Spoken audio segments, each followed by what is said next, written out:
Chapter 1131 Big Battlefield Pass. On the last day of August, Soldak did not go to the Makuso City Hall, but stayed in the castle. After Hathaway and Beatrice have tidied up the castle in Rit City in recent days, it has gotten rid of the desolate and almost semi-abandoned castle. Under the careful care of the maids and gardeners, it has become the pearl of Rit City. The swimming pool in the back garden was refilled with clear water. The entire swimming pool looked like a sapphire under the sunlight, and the cyan rocks at the bottom of the pool were clearly visible. Beatrice particularly liked the back garden of the castle. This platform suspended in midair, which was larger than a football field, became green and lush. The gardeners removed all the growing weeds, and the green grass sticking to the ground was removed. Neatly manicured, it looks like a huge green carpet on the platform. There are 12 towering ancient trees growing on the east and west sides of the large platform in the back garden. It is these 12 huge ancient trees with well-developed roots that firmly support the entire platform on the top of the mountain. From a distance, the large platform extending from the back of the castle, as if suspended in midair on the top of the mountain. Hathaway were packing Soldak's change of clothes in the room. The bedroom window was open, and the wind from the top of the mountain blew the curtains out of the window. Standing on the terrace, Hathaway could see the poolside in the back garden of Soldak. Soldak lay by the pool and looked at Sia swimming in the pool. The water splashed, and with her long, wet algae green hair, Sia suddenly emerged from the water. The clear water in the pool spread to Serdak's feet. She put her snow-white arms on the edge of the pool and raised her head to face Serdak. Dak begged, "Soldak, can you take me with you when you go to the battlefield this time?" Serdak picked up a glass of ale from the small square table and motioned to Thea to add some ice cubes to it. Thea patiently condensed a few pieces of ice and threw them into his cup. Serdak took a long sip with great pleasure, and then said to Sia, "You are not a second-level expert. Even if you want to go to the big battlefield, this pass may not be able to take you with you." Thea rolled her eyes, rolled into the pool, and swam along the pool again. Serdak lay on the wicker chair and said to her, "Thea, aren't you doing business with the noble ladies of Bena City? Don't you plan to continue doing this business?" "Of course I want to, but I'm in Rit City now. What can I do?"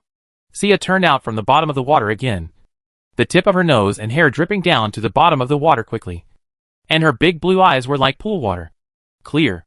"I guess it won't be long before the ladies of Bena City find that they can't find a substitute and will look for Hathaway and Beatrice again. They will write letters and send people to visit you. When the time comes, your business opportunities will it's coming." Serdak pointed to Sia. Thea's eyes became brighter. Her upper body almost stuck out of the water, and a fish tail kept swinging in the pool. Sia said with a longing face, "As long as I can make money, I will build a larger swimming pool here, transform the large platform in the back garden into a large lake hanging on the top of the mountain, and then rescue all the Jana people in the slave market. Then I will be in the place settle them. After you rescued them, didn't you buy a magic airship ticket to Chien Harbor and give it to them?" Serdak asked a little strangely.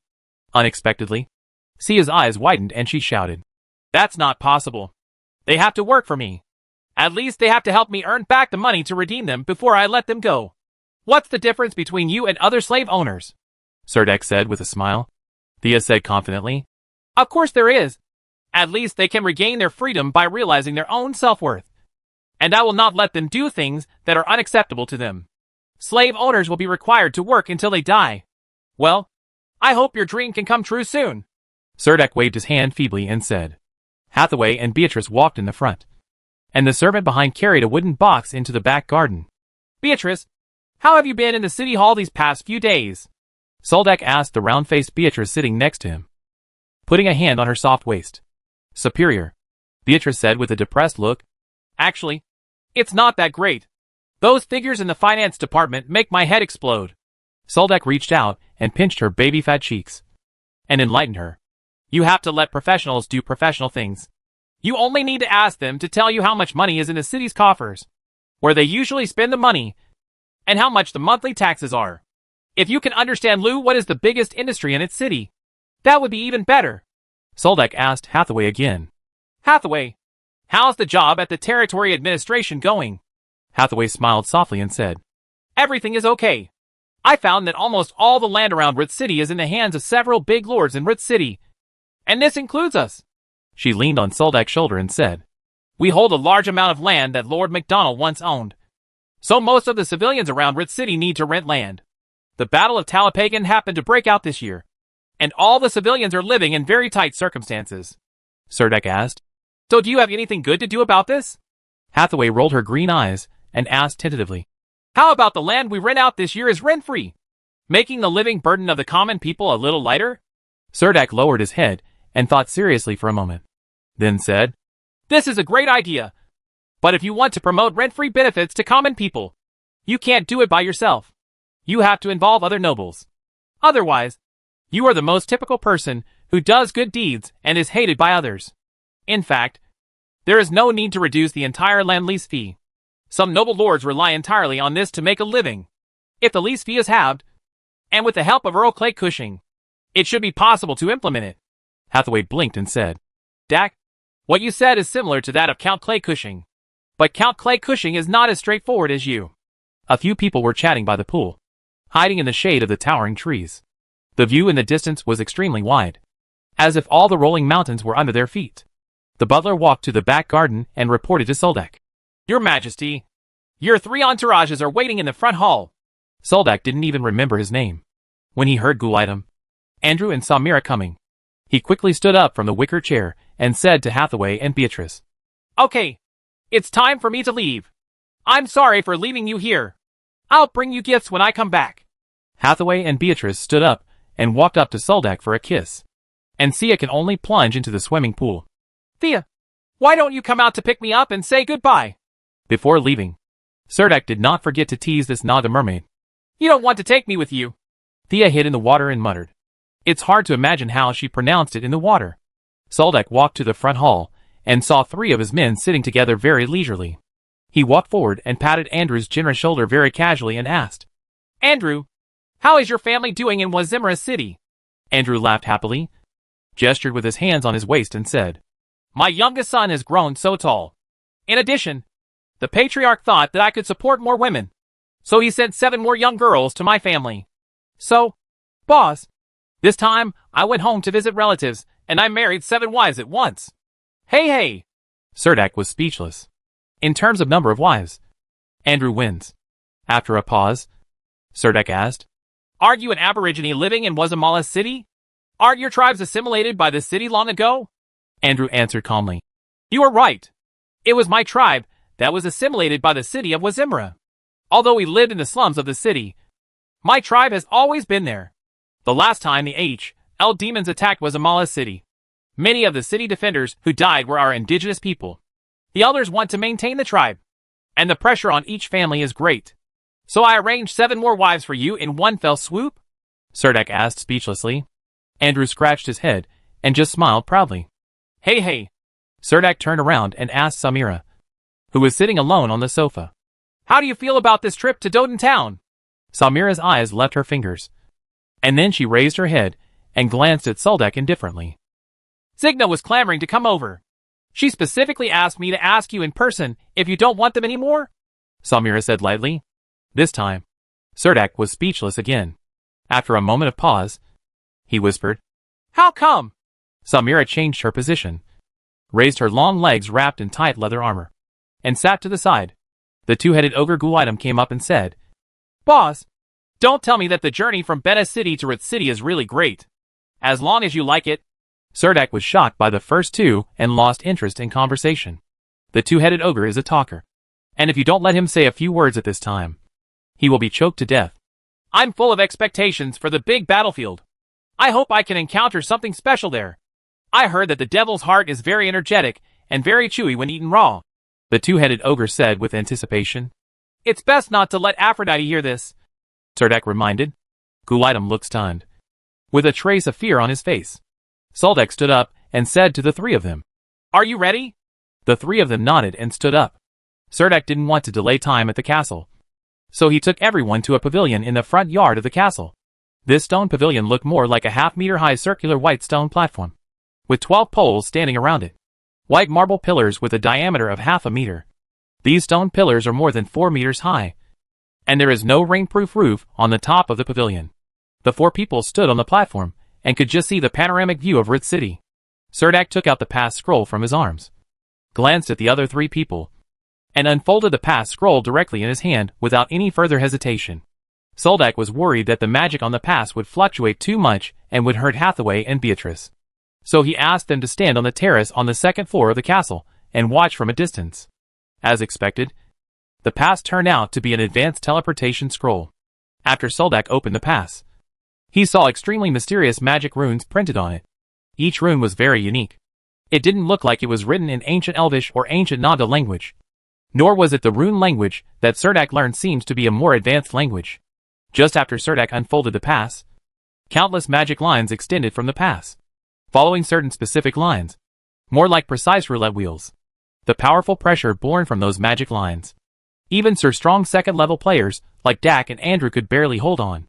At this time, Cerdak finally understood that the real reason why it was known as the Great Battlefield Pass, and that only the second-level powerhouses could enter, was that the power of the second-level powerhouses could withstand the power released by the pass at this moment. Pressure. Those magic lines extended outside the pavilion, forming a dark red halo. Just when Cerdak was thinking about whether it would open a portal, arcs of electricity surged out of the light wheel under his feet. Cerdak only felt a little numb under his feet. And then he felt a terrifying aura pressing down from the top of his head. He suddenly raised his head and saw a series of electric beams falling from the sky. Some of these lightning strikes fell in front of him, and some fell directly on him. Cerdak felt numb all over his body. It felt like if he didn't move away, he might be roasted by the lightning that kept falling. Everyone else standing with Cerdak had this feeling. However, Samira's situation is slightly better. As the frequency of lightning falling continues to accelerate, a dazzling white beam suddenly fell into the pavilion, covering the four people of Cerdak, and a huge energy impacted their bodies. The shadows of the four people all appeared at this moment. The angel behind Cerdak used his wings to protect Cerdak. The shadow of the ancestor of the ogre rushed into his body. The great elf Windrunner also merged with Samira. Her body even turned into a body of wind element. And the eyes behind Andrew also opened again. They resist the impact of these electric beams. At this time, there was almost a strong sense of suffocation in the electric light, and they almost lost all vision in the dazzling white light. After about 15 seconds, the electric beam in the pavilion subsided. The entire pavilion became deserted. Chapter 1132 King Kong Gate. Cerdak only felt that he was in a white light, and then his five senses were completely deprived. It only takes a few seconds, when all the senses return to the body, and the white light in front of you dissipates. Cerdak felt like he was on an island suspended in the sky. In front of him was an endless sea of clouds, with countless silver spears protruding from the clouds in the distance. He suddenly looked at the sky with emotion. The dome in the sky was actually made of countless crystal stones. Several angels were flying in the air, passing through the sky above their heads in an instant, with a rich and majestic sacred aura surging around them. A King Kong gate stands in front of you. It is a gate about 100 meters high. The main body of the gate is made of golden obsidian that contains a sacred aura. The porch pillars on both sides of the gate are completely silver. There is a huge circular emblem on the top of the gate. Cerdak is actually only a few hundred meters away from this gate, and it feels like standing in front of a skyscraper. The magnificent building exuded a solemn atmosphere. Cerdak stood in front of the gate and naturally breathed lightly. Dak, where are we? Andrew looked around cautiously and asked Soldak. It is said that this is the only door to the H.L. world. The Vidra Gate. Cerdak looked up at the door in front of him. He also saw beams of white light falling continuously on the steps. Every time the white light fell, there would be some strong men appeared. They climbed up the steps and headed towards the Vidra Gate in front. The battlefield is inside the gate? Andrew asked again. Yeah, Soldak replied. But he actually didn't know what he was thinking.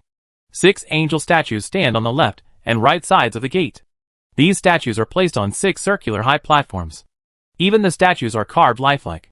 They have a pair of white wings on their backs, and the majestic sacred aura flows from them, radiating from their wings. There is a long row of steps in front of the Vidra Gate. A dozen strong men are climbing the steps with an extremely gentle slope. There are only a few humans among these strong men. Cerdak can recognize some elves, and even sees a tall figure. The strong dwarfs seem to have no intention of communicating, and they all walk towards the King Kong Gate step by step. Cerdak followed the example of the other strong men, who had just teleported here, and walked towards the Vidra Gate. Ogres, half-elf archers, and the 9 natives followed Cerdak closely. A night elf held an emerald green short bow woven from tree vines in his hand. He glanced at the half-elf archer Samira. but nodded kindly to her. Samira's face was cold, and she didn't make any response. Walking onto the platform in front of the gate, there were many strong men gathered on the platform. The strong men of all races were divided into distinct groups at the door. Everyone seemed to be still queuing up. When a strong human warrior with a long sword on his waist saw Serdek, he strode up. He exuded the pressure of a strong man and said in front of the Vidra gate, "I am the gatekeeper Reg C. Please show me your battlefield pass." There was an irresistible power in his voice. Serdek handed the big battlefield pass in his hand to the strong human warrior. He looked through it briefly and said, "The Knights of the Green Empire are going to report to Roland Continent. You need to line up in an orderly manner to enter the King Kong Gate. You are not allowed to make any noise in front of the King Kong Gate." Under the guidance of the gatekeeper Regas, Soldak and his party walked to the front of the racially mixed team. Standing in the team were not only strong elves, dwarf warriors, but also orc warriors with bulging muscles. Serdek walked to the end of the team. The two-headed ogre was tall and very eye-catching in the team. Standing in front of Serdek is an elf warrior. He is wearing an exquisite red magic pattern structure with hollow patterns. The entire structure is decorated with silver magic patterns. He is extremely handsome, and his only influence is the most beautiful thing is his pair of slender ears extending to both sides. A magic pattern extended from his neck to his ears. When he saw Serdek, he turned around and said low, very friendly, "Hey, are you also the strong men of Roland Continent?" "Yeah." Soldak nodded. There was an exquisite war blade hanging on the male elf's waist. People had always heard that the weapons and armors in the elf kingdom were exquisite. Serdek saw that the war blade had indeed very beautiful lines. The male elf's eyes are a gorgeous amber color, and he looks very friendly when he smiles. Without the cold arrogance of the elves at all. He spoke imperial dialect very well. "I heard that the demons are trying to make a move this time. The situation on the front line is very tense. All tribes are sending more manpower. Where do you come from?" "The Green Empire's been a province," Serdek replied. The elf was slightly stunned, smiled awkwardly and said, "I am a swordsman poet from the Republic of Razmoshir. My name is Leger." Seemingly seeing the confusion in Serdek's eyes, he immediately added, "It is a small country belonging to the Silver Moon Elf clan in the elf world. Soldak, Andrew, Ghoul-item Brain Flower." Samira still said nothing. The elf warrior Lego raised his head and said to Ghoul-item with joy, "I once saw a two-headed ogre in the big battlefield. He was a little taller than you. His body was covered with black totem patterns. His skin was as hard as black iron. You ogres, are his forging technology has actually reached this level? This set of armor doesn't seem to match well. The forging process of the pants armor is a bit like the dwarves' overlapping forging process." This was the first time the ogre wore his new armor. After hearing Lego's comments, he lowered his head curiously and looked at the dark armor on his body. "I heard that the upper body of this armor once belonged to a Nakma warrior." The ogre lowered his voice, making his words sound more profound. Elf warrior Lego asked with a smile, "Is this your first time entering a big battlefield?" When the elf warrior heard the affirmative answer, he said, "Consider it good luck for you to meet me. This is my 13th time here. You also know that the lifespan of elves is a little long. For newcomers who have just joined the battlefield, this is a battlefield full of dangers, and the most basic survival law of the jungle is followed here. On the battlefield, never show your back. Compared to you guys, I think our friends from the ogre clan have an advantage. Hee hee. With two heads, you can see one head to the front and the other to the back." "Just kidding." Serdek and the others were listening to the elf warrior Lego's nonsense. The gatekeeper Riga standing in front waved to them and reminded, "Follow me. It's your turn." Only then did Serdek notice that the queue was slowly walking towards the Vidra gate. The elf warrior Lego quickly walked forward a few steps, not forgetting to remind Serdek as he walked. "When you get to the other side, show this pass to the dispatch officer over there. You will know where you are assigned, and someone will tell you how to get there. Have a safe journey." Serdek did not expect to meet such an enthusiastic elf warrior in front of the King Kong gate, and his originally nervous mood eased slightly. Chapter 1133 The 7th District is full of dangers. From a distance, this 100-meter-high King Kong gate looks like it has been pushed open by a giant. A long line of soldiers lined up on the platform, and under the arrangement of the gatekeeper, they walked toward the door one after another. Serdek, Andrew, Ghoul-item and Samira were also in the queue. White lights continued to descend from the steps behind him, and each white light contained a strong man. Occasionally, like Serdek, a combat team would be teleported in. Serdek glanced at the crack of the door and found that it was dark inside. And he couldn't tell what was inside the door. The queue was very long near the gate. Serdek waited in the queue for a long time, and finally came to the gap in the gate. The scenery inside the gap in the Vidra gate happened to be completely isolated by some kind of restriction.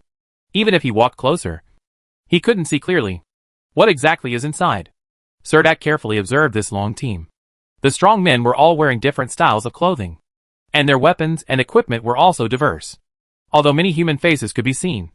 Looking at them, and the Green Empire, there are very obvious differences between people.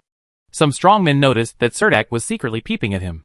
Perhaps they were not worried about revealing their identities, and were not afraid of being secretly observed. They showed a faint smile on their faces, and nodded to Serdek from a distance. Some strong men would glare at Serdek when they discovered that Serdek was secretly observing them, and even showed some threatening looks. Serdek didn't want to cause trouble in front of the King Kong gate. Everyone here came here after being promoted to a second-level powerhouse. So no one was worse than anyone else. When seeing sharp eyes coming towards them, Serdek would mostly avoid them. Only now did Serdek know that many second-level warriors gathered at the entrance of the Vidra gate from all directions every day. Finally arriving at the gate, he found that there was a registration desk at the door. And 3 gatekeepers were sitting here. An elf of insignificant age sat at the front, and first spoke a string of languages that Serdek didn't understand. Serdek looked confused when he saw it. Waving his hand to signal Serdek to say H, lo. Serdek said a greeting from the Green Empire. The elf gatekeeper nodded, and said in the Green Empire language, "Give me your battlefield pass. How many of you are there in total?" "4 of us came together," Serdek said matter-of-factly. After looking at a teleportation pass, the elf gatekeeper said, "Where did it come from, Roland Continent?" "The Grim Empire," Serdek answered.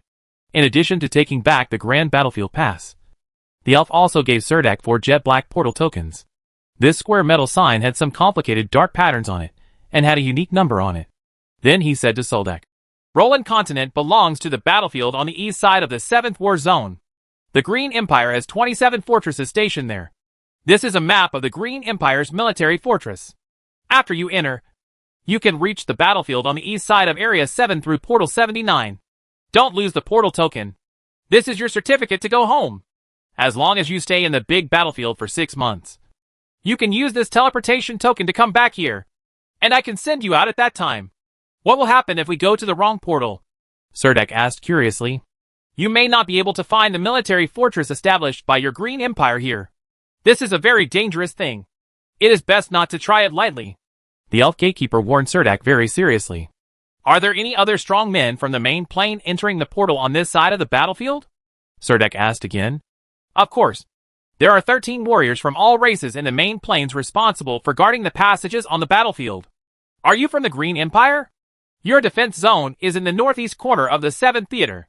Once you get there, you must be alert at all times. Pay attention to the dangers that may appear at any time. There are powerful beasts all over the mountains. Before reaching the fortress, there are all kinds of dangers lurking along the way. Many soldiers died on the way to the fortress."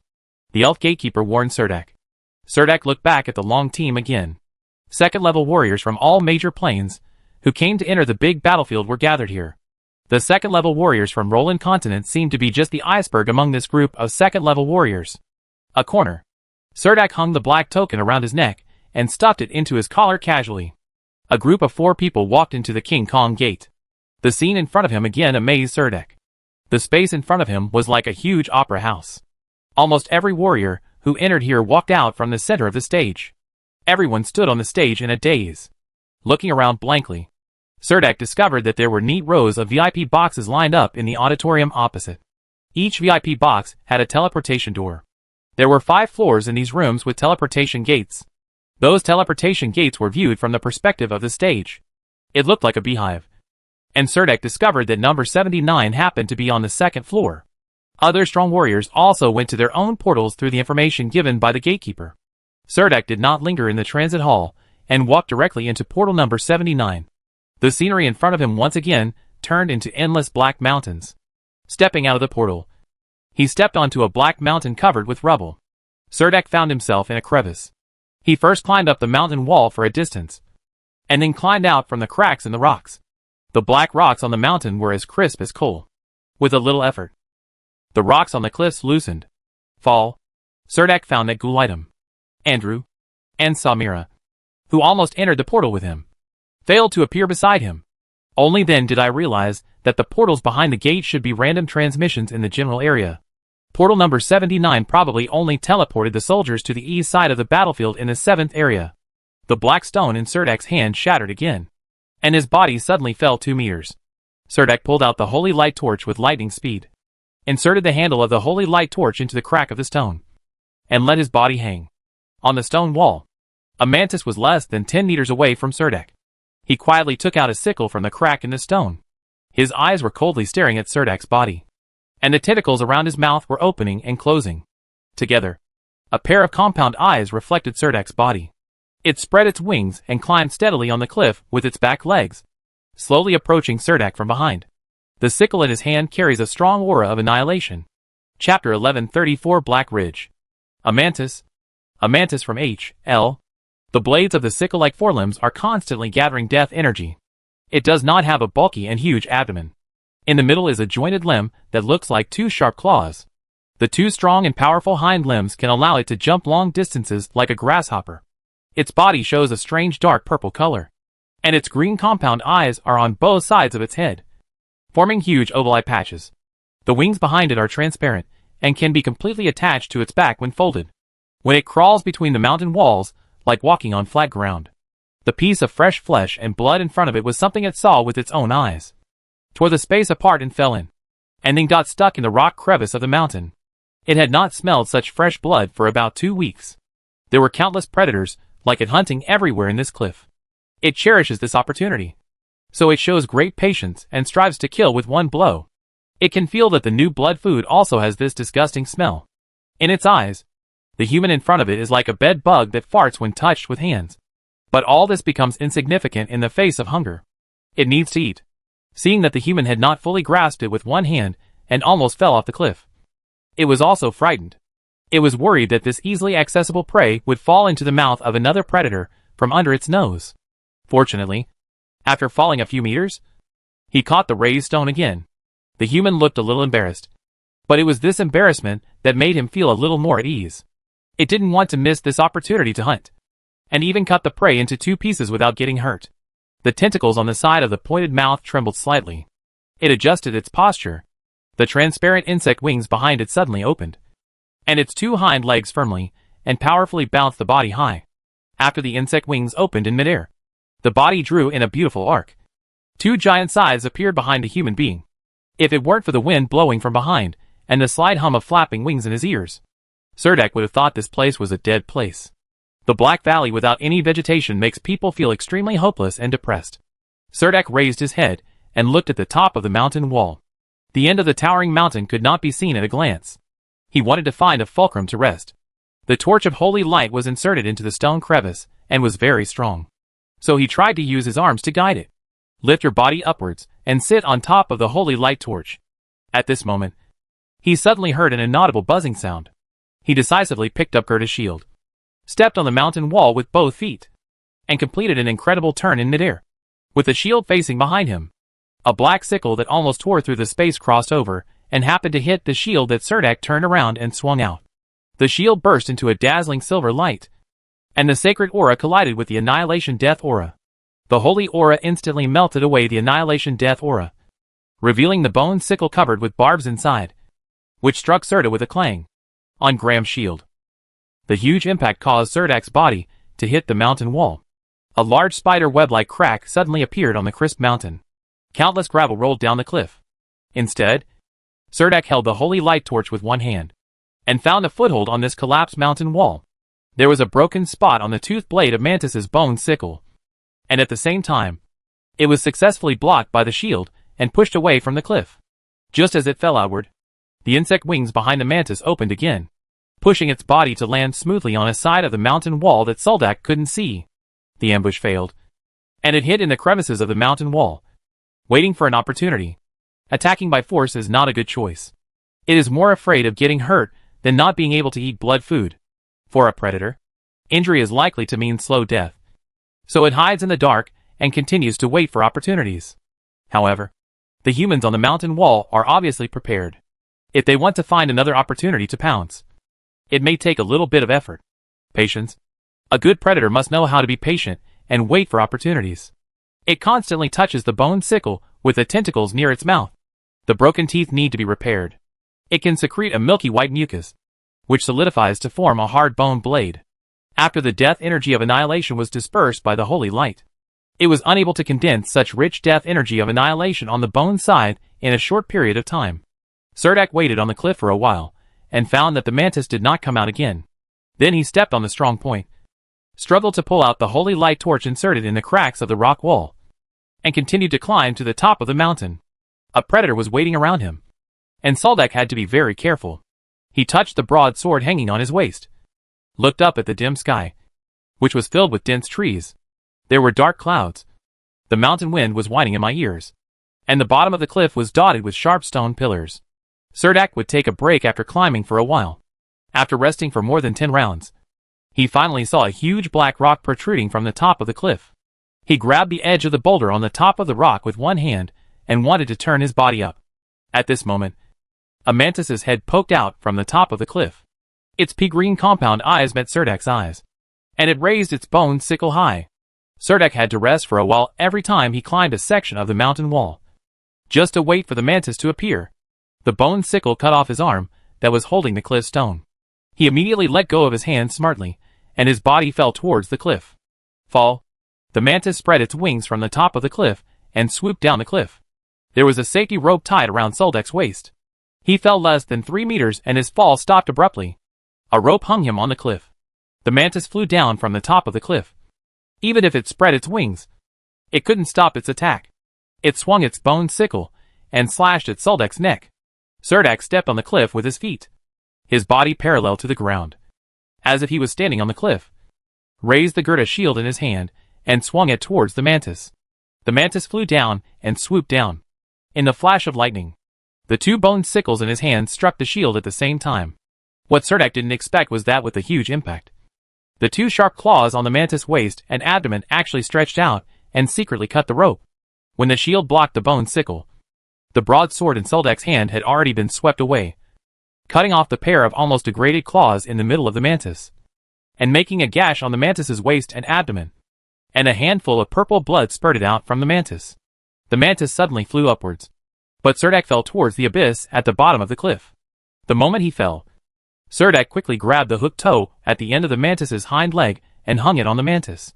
The 2 pairs of insect wings on the mantis's back spread out with all their strength and flapped desperately. But they still couldn't stop the fall. Looking down at Cerdak, who was holding on to his toes, the 2 bone sickles slashed towards Cerdak without hesitation. However, Cerdak suddenly cut off the strong hind limbs of the mantis with his broadsword, and fell down from the cliff again. The bone sickle in the mantis' hand fell into the air again, and the thick hind limbs were chopped off, and the insect was fanned. Wing fled to the top of the cliff. The Archangel's shadow appeared behind Cerdak, and the moment the shadow appeared, it hugged his body. The sacred armor suspended high in the sea of Soldak's spiritual consciousness also emitted a dazzling light, and the next moment, it was worn on Soldak's body. A beam of dazzling holy light fell from the sky and passed through Cerdak's body. The phantom of the Archangel and Cerdak merged together. Countless lights and sounds intertwined and woven together. Not only did Cerdak's body, the rich holy aura completely enveloped him, and a pair of wings of light even grew out of his back.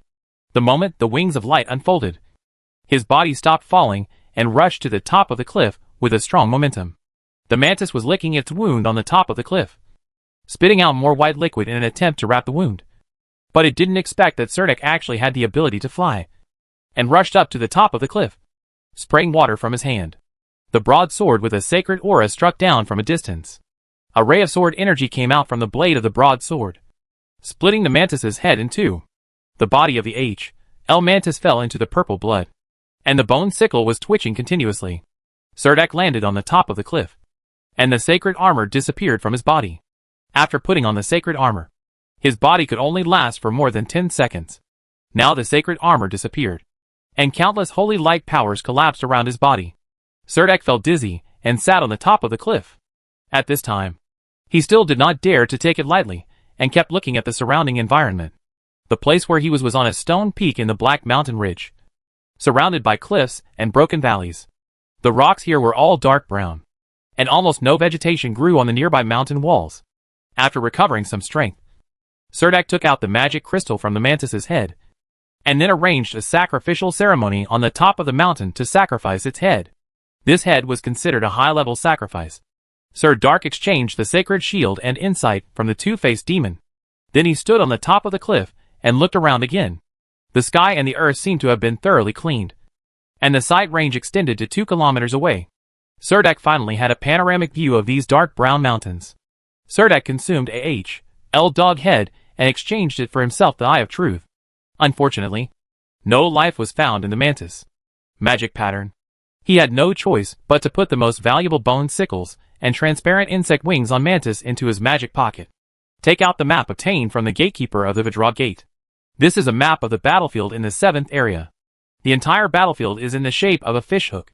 According to the map, Cerdak is located in the mountainous area in the middle of the battlefield in the 7th area. There are dark brown mountains all over here. This is not an area occupied by all forces in Roland Continent, but a buffer zone owned by the demon army. Not only do the H.L. demons have a large number of scouts and predators here, Roland Continent also regards this place as a hunting ground. Field. Every time, District 7 is always the first to get into a fight. So Cerdak was sent to the battlefield in the neutral zone. If he wanted to walk back to Blue Bridge Fortress, the straight line distance from here to Blue Bridge Fortress would be about 500 kilometers. If the road were all steep mountain roads, Cerdak would have felt that he might have to walk for a month. The problem is that the ogre's ghoul item, Andrew and Samira, are all currently out of contact. It would be okay if they are all in the same area, but he is worried that some of the 3 people are unlucky and have been teleported to the southern part of the 7th area, where but the demon clan's sphere of influence. Cerdak finally figured out the direction at the top of the mountain and observed the way down the mountain. He found that although the top of the mountain was more difficult to walk, at least there was a way. Many mountains here had to be climbed. So Cerdak decided to walk north along the mountain ridge at his feet. Before setting off, Cerdak took out a green magic flare from his magic pocket. This was a magic flare symbolizing safety. He shot it into the sky from the top of the cliff, and a green light streaked across the sky with rolling dark clouds. Finally, as the air exploded, Cerdak doesn't want to stay here. If ghoul item, Andrew, and Samira are nearby, they will definitely see the magic flares. But the predators and demon scouts hiding in the surrounding mountains can also see them. To this flare, he wants to leave here immediately. This signal flare has pointed out the direction of the gathering. Cerdak did not dare to be lazy at this time and put his shield into his magic waist bag. Instead, he directly put the heavy shield on his back and jumped down from the boulder in front. Although the mountain wall here was very steep, for Cerdak, for such a second-level powerhouse, the road is at best a little difficult to walk. But it doesn't mean it's impossible to walk. Slowly move forward along the fault cliff that can only accommodate 1 foot. Cerdak has been walking north for 3 consecutive days. These days, he has basically fired 2 magic flares into the sky every day. Unfortunately, he has never received feedback from the other 3 people. Instead, a large group of predators were attracted behind him. Last night, a predator left a scar on Cerdak's chest, and Eisenhardt's breastplate had been cut open by a bone sickle, causing at least 2 magic patterns on the breastplate to fail to function properly, and 3 of Cerdak's left ribs were broken. If it weren't for the powerful resilience of the blessed body and earth nourishment, Cerdak would have been lying in this barren mountain. But at this moment, Cerdak was also in an extremely embarrassed state. Although the injury on his chest was not fatal, Cerdak still had more than 30 stitches on his chest. Cerdak was secretly glad that the wound was not on his back. Otherwise it would be difficult for him to suture it. In 3 days, Cerdak killed a total of 5 H.L. mantises. Every battle was almost between life and death. The closer this kind of battle is to death, the more it can stimulate the inner potential of the body.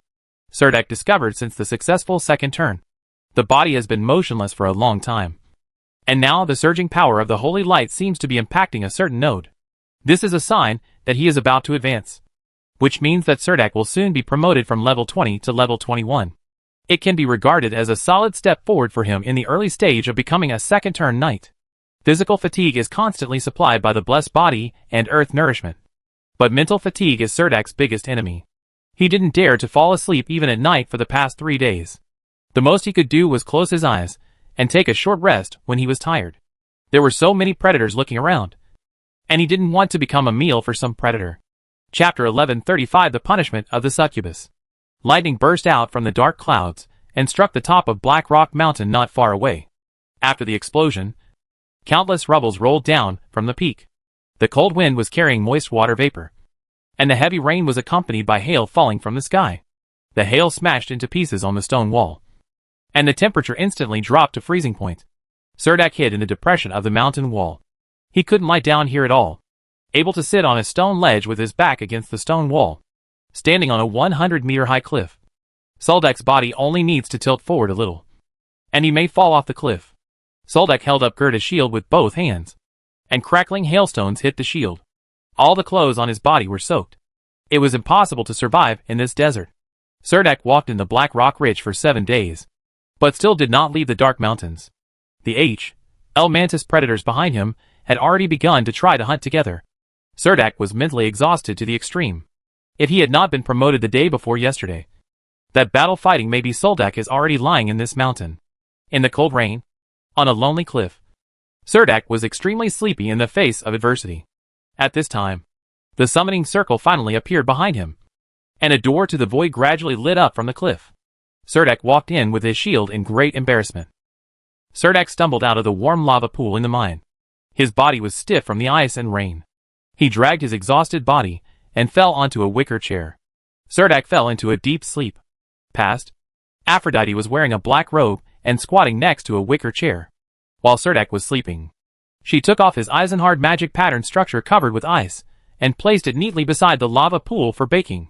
He also took off all the wet clothes and pants, then wrapped him in a dry blanket and let him lie on the wicker chair for a good sleep. In the past few days, Aphrodite has been paying attention to Cerdak's situation, and she also knew that he had reached the critical point of breakthrough. So she deliberately made him suffer some hardships there, but never responded to his call.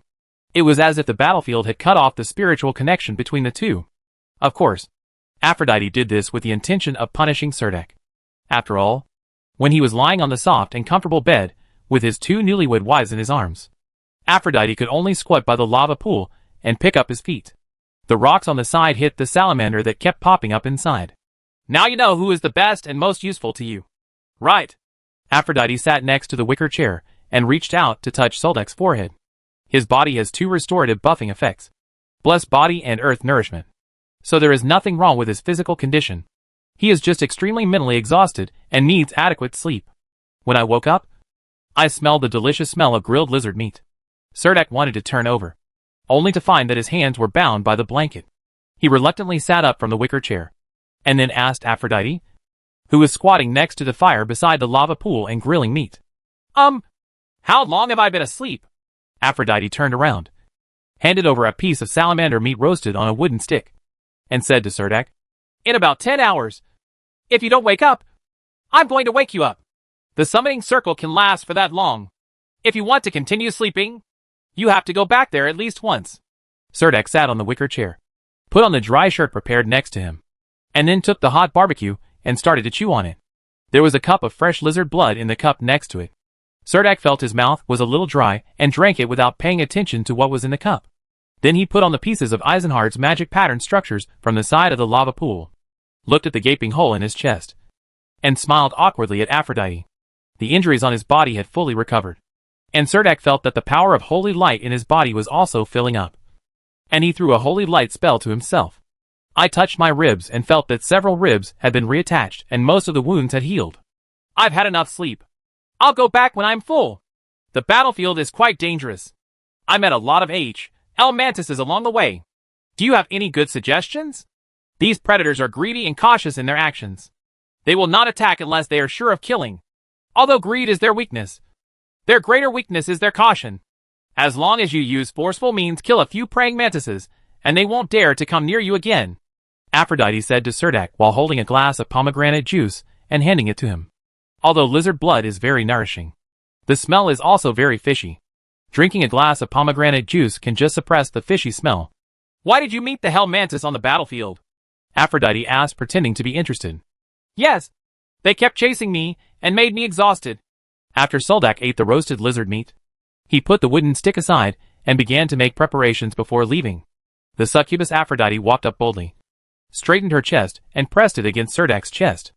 She put her arms around his neck and asked softly, "Then why didn't you call me? Maybe it's because it's too far away from here, and there's turbulence in time and space, so I can hardly sense you." Soldak stretched out his hand to push away the bangs from Aphrodite's forehead, pinched her smooth cheeks, and then said, "Okay, I'm leaving. You should also have a good rest." After saying that, he broke free from Aphrodite's hands, summoned the magic circle and the void gate under his feet, and appeared at the same time. Cerdak stepped into the battlefield in one step. Aphrodite also pouted her lips in dissatisfaction and sighed secretly. The heavy rain and hail on Black Rock Mountain has completely stopped. The mountain walls are still a little wet at this time, and water is constantly dripping from the cracks in the rocks. Cerdak reappeared in the depression of the mountain wall. As soon as he walked out, he clasped his hands on the cliff. At this moment, he seemed to be in a mist. Waves of mist were blown by the wind, and the coldness almost penetrated into his bones. Inside, Cerdak carefully identified the surrounding scenery, redetermined the direction, and continued on the road. Along the way, he was also thinking about the tips given by Aphrodite, trying to find a place where he could ambush the pursuers behind him. Not long after Soldak left the depression in the mountain wall, El Mantis followed the scent and arrived at the depression in the mountain wall. It flapped its wings excitedly, and finally found traces of blood food again. It chased forward along the smell, and finally saw Cerdak with his hands and feet clinging to the mountain wall on the mountain wall not far away.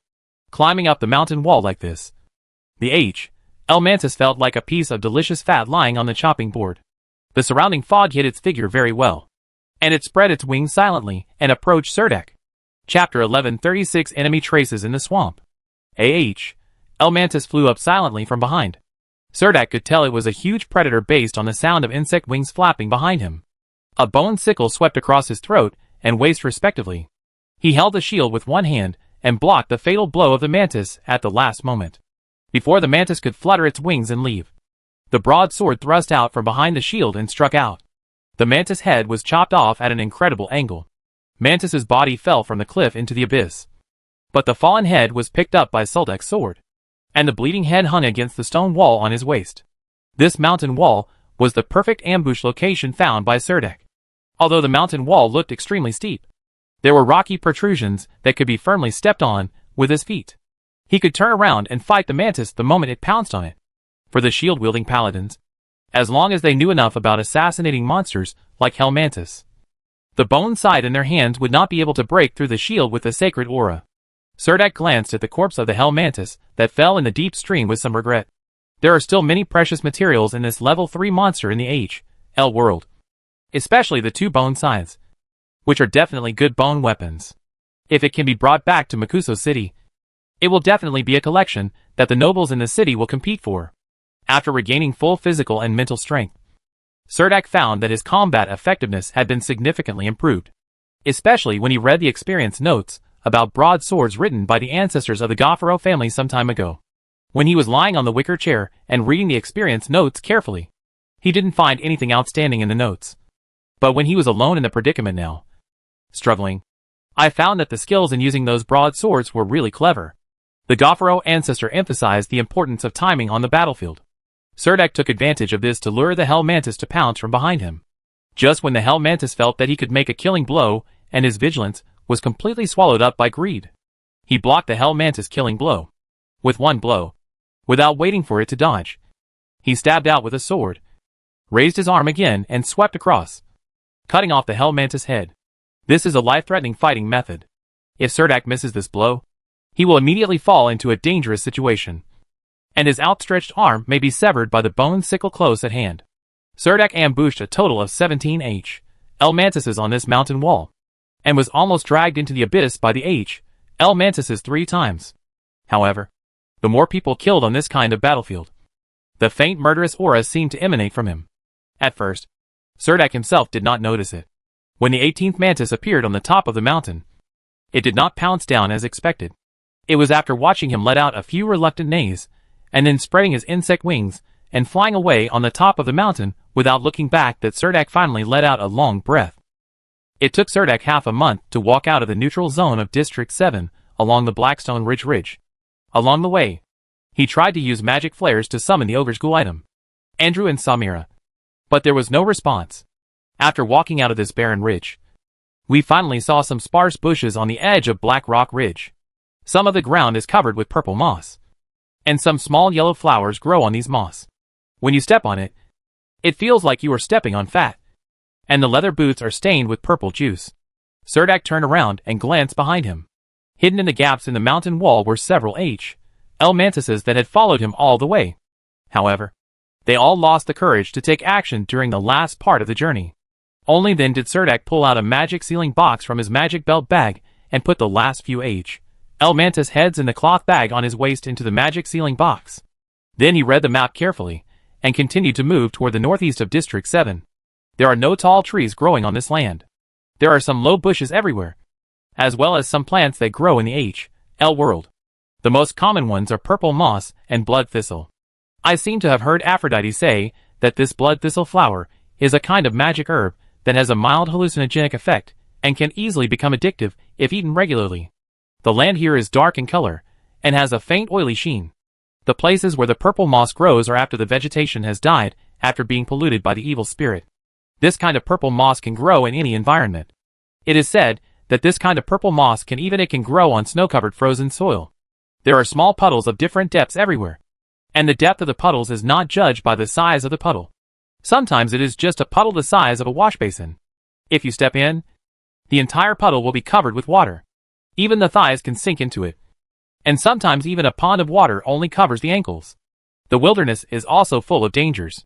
In particular, there were some small red insects rolling in the pond, clinging to Cerdak's leather boots, seeming to want to bite through the salamander skin boots. In this area, Cerdak encountered a green swamp poison frog more than once. This swamp poison frog has fine red spots on its abdomen and 3 black stripes on its back. They are more than 1 meter long. The hind legs are almost 2 meters long when stretched out. They usually hide in puddles and swamps, and only poke their heads out of the water when hunting. But obviously there are no humans in their diet. So Cerdak walked through this swamp, and was not attacked by these swamp poison frogs. When Cerdak was sitting on the edge of the bush to rest, he happened to see a 1 meter tall egret falling into the swamp in front of him. Its long bird legs stepped on the puddles in the swamp, and its long beak pecked at the little red insect in the puddle. Its figure is so dexterous. Just when it stepped into a small puddle, a big green mouth suddenly appeared from the puddle. It wrapped the egret's slender legs and swallowed its lower body into its belly. The egret reacted very quickly, flapping its wings and trying to fly into the sky. However, the swamp poison frog closed its mouth tightly and lay next to the puddle in the swamp. Its mouth and throat kept flaring, and it swallowed the struggling egret alive, and then plunged into its belly. He disappeared into the puddles in the swamp. Cerdak thought that he had just walked through that puddle, and he was so stunned that he didn't even notice such a big swamp poison frog. Just when Cerdak was about to get up and move forward, he suddenly found the demon scout team appearing on the horizon of the swamp. Cerdak quickly hid in the bushes nearby. After waiting for a while, a group of demon warriors leading L dogs came from the swamp from north to south. There were 6 demon warriors in this team. There were 2 two-headed L dogs in the team.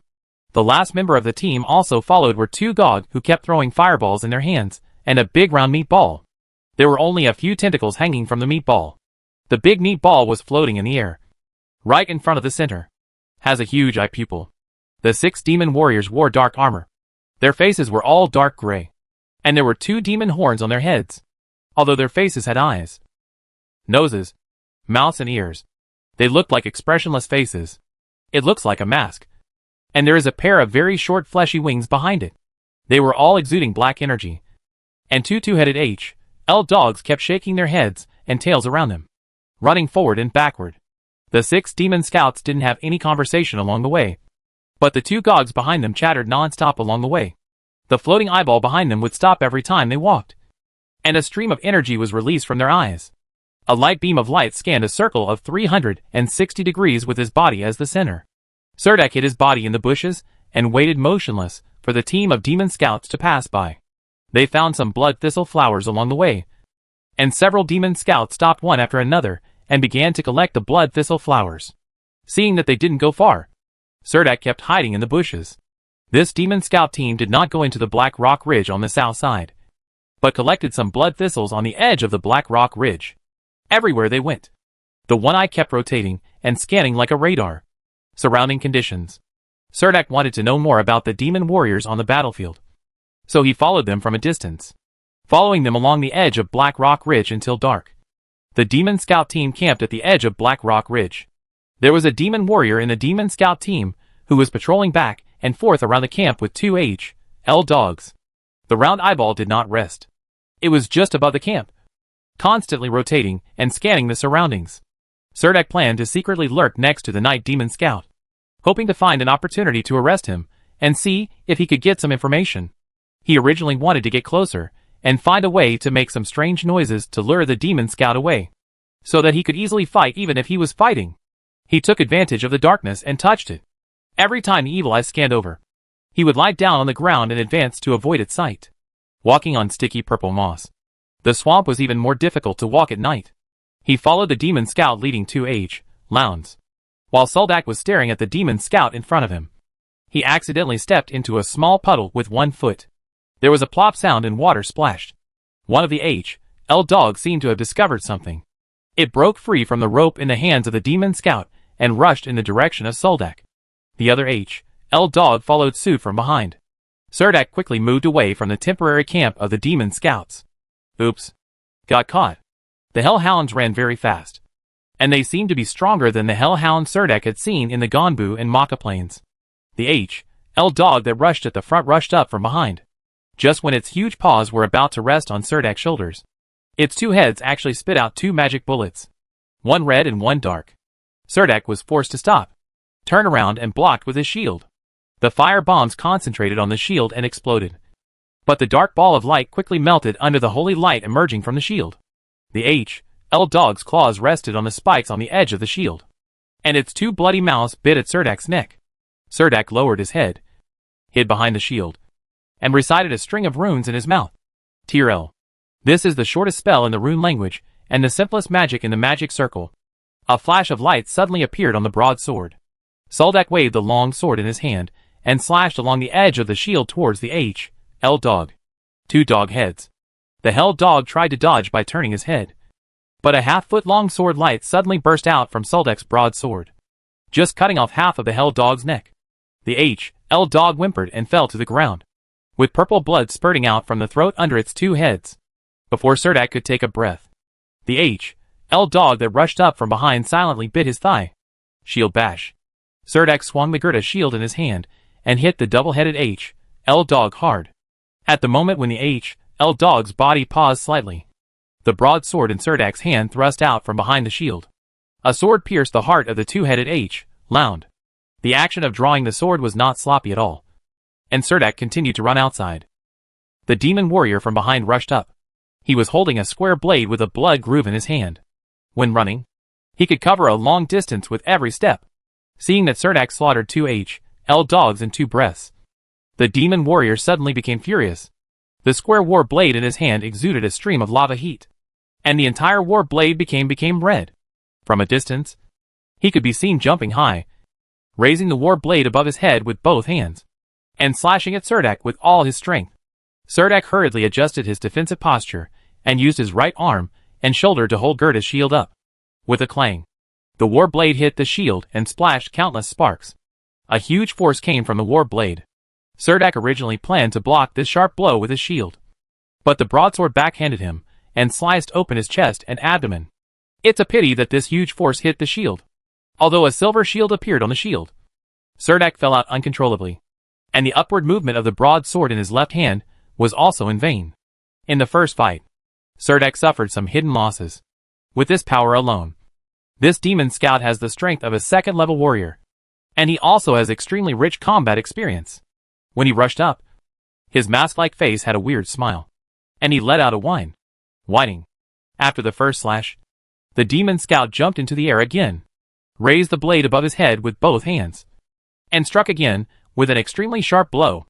It was too late for Serdek to put on a defensive posture, and he had no choice but to raise his shield again. Worried that he could not block the opponent's sharp blow, he recited a string of runes in his mouth again. Shalfth. This is also the simplest sentence in the rune language. I saw a layer of flames quickly ignited on the shield. The demon scout's war blade slashed on the shield. He first cut through the sacred shield, and then struck on the burning shield. A ball of sparks burst out, because of the blessing of the rune language rhythm. Serdek stood firmly in place this time. Chapter 1137 Wolf Orcs. Serdek held the broadsword in his left hand and stabbed it diagonally from behind the shield, stabbing the demon scout's abdomen and lifting it up. There was a faint power of holy light on the tip of the sword. In the astonished eyes of the demon scouts, the broadsword stabbed in easily. Serdek turned his wrist and lifted it up, and a foot-long wound appeared on it. The internal organs inside the demon scout's abdomen spurted out along with purple blood at the same time, splashing on Serdek's shield, but were quickly burned away by the flames ignited on the shield. The demon scout lowered his head and glanced at the slit abdomen, and drew the sword in his hand towards Serdek again, but it still hit the shield. He knelt on the ground with one knee, holding the flowing internal organs with one hand, and let out a miserable whine from his mouth. At this moment, Serdek suddenly felt a murderous aura locking onto him. He raised his head and looked in the direction where the murderous intent was coming from, and saw that the eyeball in the distance was just looking at him in the distance. And the pupil of the eyeball quickly turned red, and a ray was transmitted instantly. Serdek was horrified and rushed to his side with his shield. Just where he was standing, a ray passed through. The ray fell in the distance, melting a large hole in the swamp, just in front of the evil eye. The other 5 demon scouts quickly chased towards this side. Serdek did not dare to neglect, and swept out the broadsword in his hand, and cut off the demon scout's head with a sword at its side. Head. Serdek bent down and picked up the head of the demon scout. Naturally, he did not dare to fight against the 5 demon scouts alone, and immediately fled into the bushes without looking back. It was just that those demon scouts were willing to let Serdek go easily, and they followed closely. The 5 of them almost lined up in a line and rushed into the bushes, which were not very big. Although the bush was not big, it was very dense. Serdek lay on the edge of the bush, holding his breath and watching as a pair of big feet stepped on top of his head without noticing him. After a while, the evil eye from behind floated over and stopped at the edge of the bush. A ray from the eyeball swept toward the bush. 2 Gog followed the evil eye, holding fireballs in their hands, and they kept smashing into the bushes, bursting into flames in the night. Under the firelight, the entire bush was illuminated to every detail. Serdek was lying in the bushes, enduring the black fire ignited by the evil eye around him, refusing to move at all. When the floating evil eye swam to the top of the bush, the black flames had already burned on Serdek. A figure rushed out of the burning bush. The evil eye only saw a shield coming towards him. Before it could react, it was knocked unconscious by the shield. Serdek stabbed the evil eye's pupil with his broadsword, and the evil eye suddenly burst like a balloon filled with water, and a stream of sticky juice splashed everywhere. He took the opportunity to take 2 steps forward and kicked away a Gog that was brewing a fireball. With the long sword he retracted, he slashed the back of another Gog who was about to escape in 2 halves. Serdek took another half step forward and chopped off the head of the Gog huddled on the ground, and then took the opportunity to extinguish the black fire burning on his body. The 5 demon scouts, who went deep into the bushes, did not expect that Serdek was actually lurking at the edge of the bushes. And while they were deep in the bushes, he actually killed both the evil eye and the flame Gog. The furious demon scouts unfolded their fragile flesh wings one after another, and the complete wings appeared behind them, flying quickly through the burning bushes, surrounding Serdek in the center. Serdek will quickly run the Eisenhard magic pattern structure with all his strength, and the earth nourishing on his thighs will also bloom with a rich earth atmosphere at this moment. The Archangel Shadow appeared behind him. Who would have thought that at the moment when the Archangel Shadow appeared, the 5 demon scouts seemed to have gone crazy and roared almost simultaneously.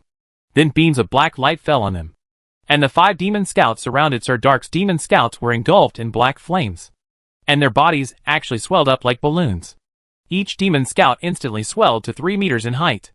They held the flaming war blades in their hands and slashed them down at Serdek one after another. The Gerda shield in Serdek's hand burst out with divine light. Every time he successfully blocked it, the shadow of the Archangel behind him became dimmer. With the blessing of Shur, his physique, strength and agility instantly increased by 1 level, facing the demon scouts, who ignited black flames and increased in size. He did not lose at all at this moment. However, with the 5 demon scouts joining forces, Serdek could only block with his shield, making it difficult for him to make an effective counterattack. In this way, we can only retreat while fighting. However, these demon scouts have spread their flesh wings and are a little faster than Serdek. In this swamp, Serdek was beaten by 5 demons. The scouts chased him, until the shadow of the archangel behind him finally dropped a prayer on Serdek and disappeared. Serdek finally showed his weakness. A war blade struck the shield, causing a gash on his left shoulder. Serdek half knelt on the ground holding the shield, and 4 demon scouts surrounded him at the same time. Serdek rolled around in the puddle in embarrassment, unable to lift his left arm. He could barely hold even the broadsword. When Serdek saw the situation, he couldn't help but want to use the war call to call Israel to come and help. But it seemed that these demon scouts would not give him the opportunity to cast a spell. As soon as Serdek put Count Fornak's finger bones to his lips, a wolf howl was heard in the distance. The demon scouts were frightened and slashed at Serdek with a more fierce attack. Layers of sacred shields burst out on Serdek's shield. Although the war blade repeatedly pushed Serdek back, it still remained unable to break through Serdek's shield. A group of orc-wolf riders rushed over across the swamp in the dark night. The leading wolf-orc held a cleaver in his hand, and his upper body muscles bulged. The giant wolf, with a silver mane under him, let out a long roar, and even brought an afterimage with it as it ran over. The horse-killing sword in the hand of the wolf-orc glowed with a sword light, and there were several wolf knights behind him. Seeing that they could not kill Serdek, the demon scouts did not dare to continue fighting. Just before the wolf-orcs arrived on the battlefield, they spread out the flesh wings on their backs and rushed into the night sky. The wolf-orcs rushed to Serdek's side, and the demon scouts had already escaped. Only the bruised Serdek was left, holding a shield and standing in the muddy water. The left arm hung down somewhat weakly. Serdek quickly cast a holy light technique on the wound. At this time, he was exhausted. The bushes not far away were completely burned. An orc knight whose body was filled with explosive power came to Serdek. The huge head of the silver-maned wolf came close to Serdek and sniffed gently. The orc-wolf rider spoke a string of orc language, but Serdek couldn't understand it either. He didn't know why. But when he saw these orcs and wolf riders, he actually felt more friendly. It was an inexplicable feeling coming from the bottom of my heart. The faces of those orc cavalry were very fierce, with 2 fangs exposed at the corners of their mouths. Serdek could not understand the orc language, so he could only salve to them as a knight and thank them. Come to the rescue. Chapter 1138 Battle of the Fortress. 2 wolf-orc knights helped Serdek pick up the loot on the battlefield. The strong orc then gave Serdek a thumbs up to express his admiration for him. Although the 2 parties cannot communicate in language, they can still understand some things by using gestures. Apparently the wolf-orc officer admired Serdek for being able to kill a demon scout, 2 HL dogs, an evil eye and 2 flame god. Even among the wolf cavalry army, there are probably very few people who can achieve this kind of combat power. The orc tribe has always respected the strong. Seeing that Serdek was wounded all over and still resisting desperately, they very much agreed with his approach of treating death in battle as an honor. The wolf-orc praised Serdek very much, but Serdek couldn't understand it at all. Seeing that Serdek was injured, a wolf-orc took the initiative to let his silver-maned wolf brother out and let Serdek ride on it. The wolf-orc shared the same horse with his companion. The giant wolf and the group were on the road again, heading north through the swamp. Along the way, this team of wolf-orcs continued to explore the surrounding area until they came to a fork in the road. Serdek also saw a line of imperial writing and a line of orc writing on the landmark sign at the fork. Only then did he realize that he had arrived at the border of the garrison area divided between the orc tribe and the Green Empire on the battlefield. The wolf-orc officer pointed at the border of the Green Empire and said a few words. Then he realized that Serdek couldn't understand it all, so he took out a simple map made of animal skin. The orc werewolf pointed at the symbol of a fortress on the map. Then he pointed at Serdek's chest, then pointed in another direction, and then pointed at himself. Such simple sign language let Serdek know exactly where to go next. At the same time, he was finally able to determine the area he was in now. Unexpectedly, he was teleported to the west of the middle section of Blackstone Mountain in the neutral zone. He walked straight north from Blackstone Ridge and just entered the territory of the wolf orcs. I didn't expect that this teleportation would actually send me so far. Without Aphrodite's summoning circle, it would be really difficult to get out of Blackstone Mountain safely while being surrounded by HL mantises. Serdek gestured again and asked the wolf orcs if they had seen anyone else along the way, such as human warriors, half-elf archers, 2-headed ogres and other loners. Those wolf orcs seemed to I understood it, but I didn't seem to understand it. In short, in the end I just shook my head. Although they had a faint sour smell, they were very enthusiastic towards Serdek along the way, until Serdek went on the road alone. This group of beast wolf riders were still waving at them from a distance. After waving his hands, he rode the silver-maned wolves onto another road. These silver-maned wolves ran much faster than war horses. When they ran on the road, they were like undulating wavy lines, or a beating symbol, on the battlefield. These wolf knights can not only kill enemies, but their mounts are also their closest partners, and they can also exert considerable combat power on the battlefield. Cerdak was wearing Gerda's shield, and a broadsword hung on his waist, and walked north along the road. From a distance, he could see the flags flying on the fortress. They were the flags of the Green Empire. But Cerdak couldn't tell which other flags belonged to the Grand Duke of the Green Empire. These flags are of various kinds, and it doesn't look like a second-level powerhouse from a province is stationed here. Unfortunately, since he was standing at the bottom of the hillside, from Cerdak's field of vision, he could only see the flag high on the fortress. This slope is not too high. It is covered with alfalfa and wild onions. It seems that it has just rained. The soil under your feet is full of moisture. When you step into the grass, some oily black soil will be stained on the soles of your boots. Cerdak faintly heard a cry of killing, which reached Cerdak's ears. The sound of horse hooves shook the entire land, instantly igniting the fighting spirit in Cerdak's heart. He quickly climbed to the top of the slope. The battlefield in front of him happened to be the fortress that the Green Empire claimed to occupy. Rows of construct knights were holding heavy knight spears. Countless halos lit up under the feet of the horses. Rows of construct knights rushed towards facing the demon army that was gradually approaching the battlefield. The whole team of archers behind raised their long bows, and all the archers' arrows were filled with elemental light. The arrows pierced the sky and landed in the camp of the demon army, instantly bursting into clouds of elemental flames. Cerdak did not expect that all the archer groups of the constructed knights appearing on the battlefield would be formed by level 2 experts. Several magicians standing at the top of the city also mounted their magic harpoons and took off into the air at the same time.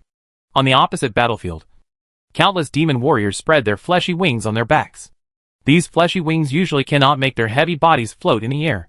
If they want to float, they need to burn the black demonic energy stored in their bodies. Therefore, these demon warriors with wings on their backs will not easily fight in the air even on the battlefield. The armor on their bodies seemed to be naturally formed, and almost all of them held square war blades in their hands, with the flesh wings on their backs constantly flapping.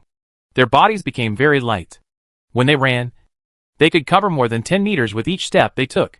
Their shoulders were covered with heavy armor with spikes, and the two sides were almost on the same level. There was an all-out charge on the battlefield. The succubus commanded groups of flame dogs to stand at the back of the team, and also threw fireballs one after another towards the center of the battlefield. It's just that these fireballs are somewhat unreliable. Many fireballs explode in the formation of the demon warriors. Those demon warriors seem to be used to it, and those fireballs don't seem to hurt these demon warriors at all. A row of evil eyes and several succubi holding long whips stood together. They were slowly rising into the air and approaching the battlefield ahead. The magic pattern constructs on the construct knights were completely lit up one by one during the charge. The spears in the hands of these second-turn knights also burst out with light several feet long. The black scale horses under them seemed to be integrated with their bodies as one.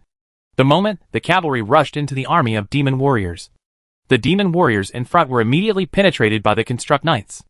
And these construct knights also discarded the knight spears inserted into the bodies of the demon warriors, pulled out the long swords at their waists, and slashed forward. The knights behind would continue to advance from the gap between them. The demon warriors could not withstand the frontal charge of the construct knights. The demon army was opened up by the construct knights with a big hole in the center. Countless demon warriors had wings on their backs. Black flames ignited on the bodies of the demon warriors, rising from the ground and fighting with the construct knights on the battlefield. Shadows of potentials also appeared behind the construct knights, and then these potentials merged with them, and each construct knight became more powerful. The flames of war spread to the entire battlefield. At this moment, a large group of demon warriors suddenly emerged from a slope directly opposite Cerdak. They took advantage of the construct knights in the fortress to attack. This group of demon warriors all flapped their wings and came from the side. He rushed down the hillside and rushed along the fortress wall to the fortress gate. The crossbows on the fortress wall turned around and fired magic arrows frequently. These giant crossbow arrows carried a magic halo and instantly caused a certain amount of casualties among the demon army that rushed along the city wall. The demons who were shot by the giant crossbow arrows, almost all clan warriors, were nailed to the walls of the fortress. Several archmages guarding the city wall landed on the top of the city one after another. They began to chant the same spell at the same time. 5 or 6 meter high fire elves appeared behind them at the same time. These fire elves raised their hands, and gathered a large number of them from the air. The power of the fire element was poured into the Archmage's body. Soldak had seen this magic before. Archmage Harper used this group magic to deal with the H.L. dogs on the cliff in the North Canyon of Myra Mountain. Now several Archmages actually joined forces to perform this group magic. Large fire clouds gathered over the fortress. And then large fire rains fell on the heads of the demon army, as if they had eyes. The second-level archers who were at the rear of the military formation also retreated into the fortress gate at this time. A moment later, these powerful second-level archers stood on the city wall one after another, shooting down a shower of arrows at the demon army coming from one side. The arrows wrapped in the power of the elements fell one after another, immediately making those who were in the rain of fire. The passing demon warriors fell under the city wall one after another. A demon general with a halberd in his hand dragged a fat tail. He stood in the wave of the demon army. He looked like a dragon servant. He was a fiery red humanoid monster with hands, feet, and a huge tail. He raised his halberd high like a huge shovel in the demon army. Seeing this, other demon generals in the army also raised their halberds high. The war halberd shot a beam of black light upwards. This beam of black light spread to all directions just 7 or 8 meters high in the air, and suddenly formed a huge umbrella-shaped black light shield. Dozens of black light shields hung over the heads of these demonic armies. It unfolded and immediately withstood the rain of fire and elemental arrows falling from the sky. Sparks are constantly sputtering on the black photomask. The walls of the fortress were 100 meters long. These demon warriors did not intend to climb the mottled walls, but swarmed directly towards the city gate. The gate under the fortress wall did not close as quickly as Serdek expected. At this time, another team of second-level warriors and knights actually rushed out from the fortress. However, neither warriors nor knights had horses. They stood guard at the gate of the city. The high walls of this fortress controlled by the Green Empire seemed to be riddled with holes by the demon army. The top of the city was filled with second-level archers. A group of demon warriors had already rushed to the entrance of the fortress, but were blocked by a mixed group of warriors and knights. The construct knights on the battlefield outside the fortress did not turn around the knights' spears in their hands and rush back, because the front of the fortress was attacked by the demon army. Their team frequently erupted with long spear lights, blasting those floating in the air. The body of the rising demon warrior was punctured with huge holes. The construct knights continued to launch an all-out charge towards the main battlefield of the demon army. The fortress city gate was also involved in a hard battle. Large meteors and fire rain fell from the sky, and the black light barrier that had supported the demon generals turned into a sea of fire. A group of second-level archers on the city wall have replaced the magic-breaking arrows. This kind of magic arrows can break through the black light shield. The bed crossbows on the top of the city were also pushed out by the archers. At this time, they were adjusting the pitch frames of the bed crossbows and aiming them at the demon generals, who held up the black light shields in a military formation. The flames of war almost spread to the inside of the fortress. When Soldak heard the cries of killing on the battlefield, the blood in his body rushed to the top of his head. No matter where he was, he carried Gerda's shield on his shoulders and walked along the hillside. The wall came down. There were no demon warriors in this area. A halo of power lit up under his feet, and he ran fast along the edge of the city wall. He was wearing a magic pattern armor, holding a shield to block the falling meteors and fire, and actually rushed directly to the battlefield at the gate of the city. A warrior held a thorium spear with magic patterns in his hand, stabbed the demon warrior's wing, pulled him from the air to the ground, raised the spear in his hand, and was about to stab him to death, when a shot from his side, a demon warrior flew down from the air and immediately pounced on the spear warrior, his black claws holding down the shoulders of the second-turn warrior. The demon warrior in the back, whose flesh wings were pierced, got up from the ground and stabbed the spear warrior in the heart with the war blade in his hand. Serdek had already arrived. He flew over and held up Gerda's shield with his right hand.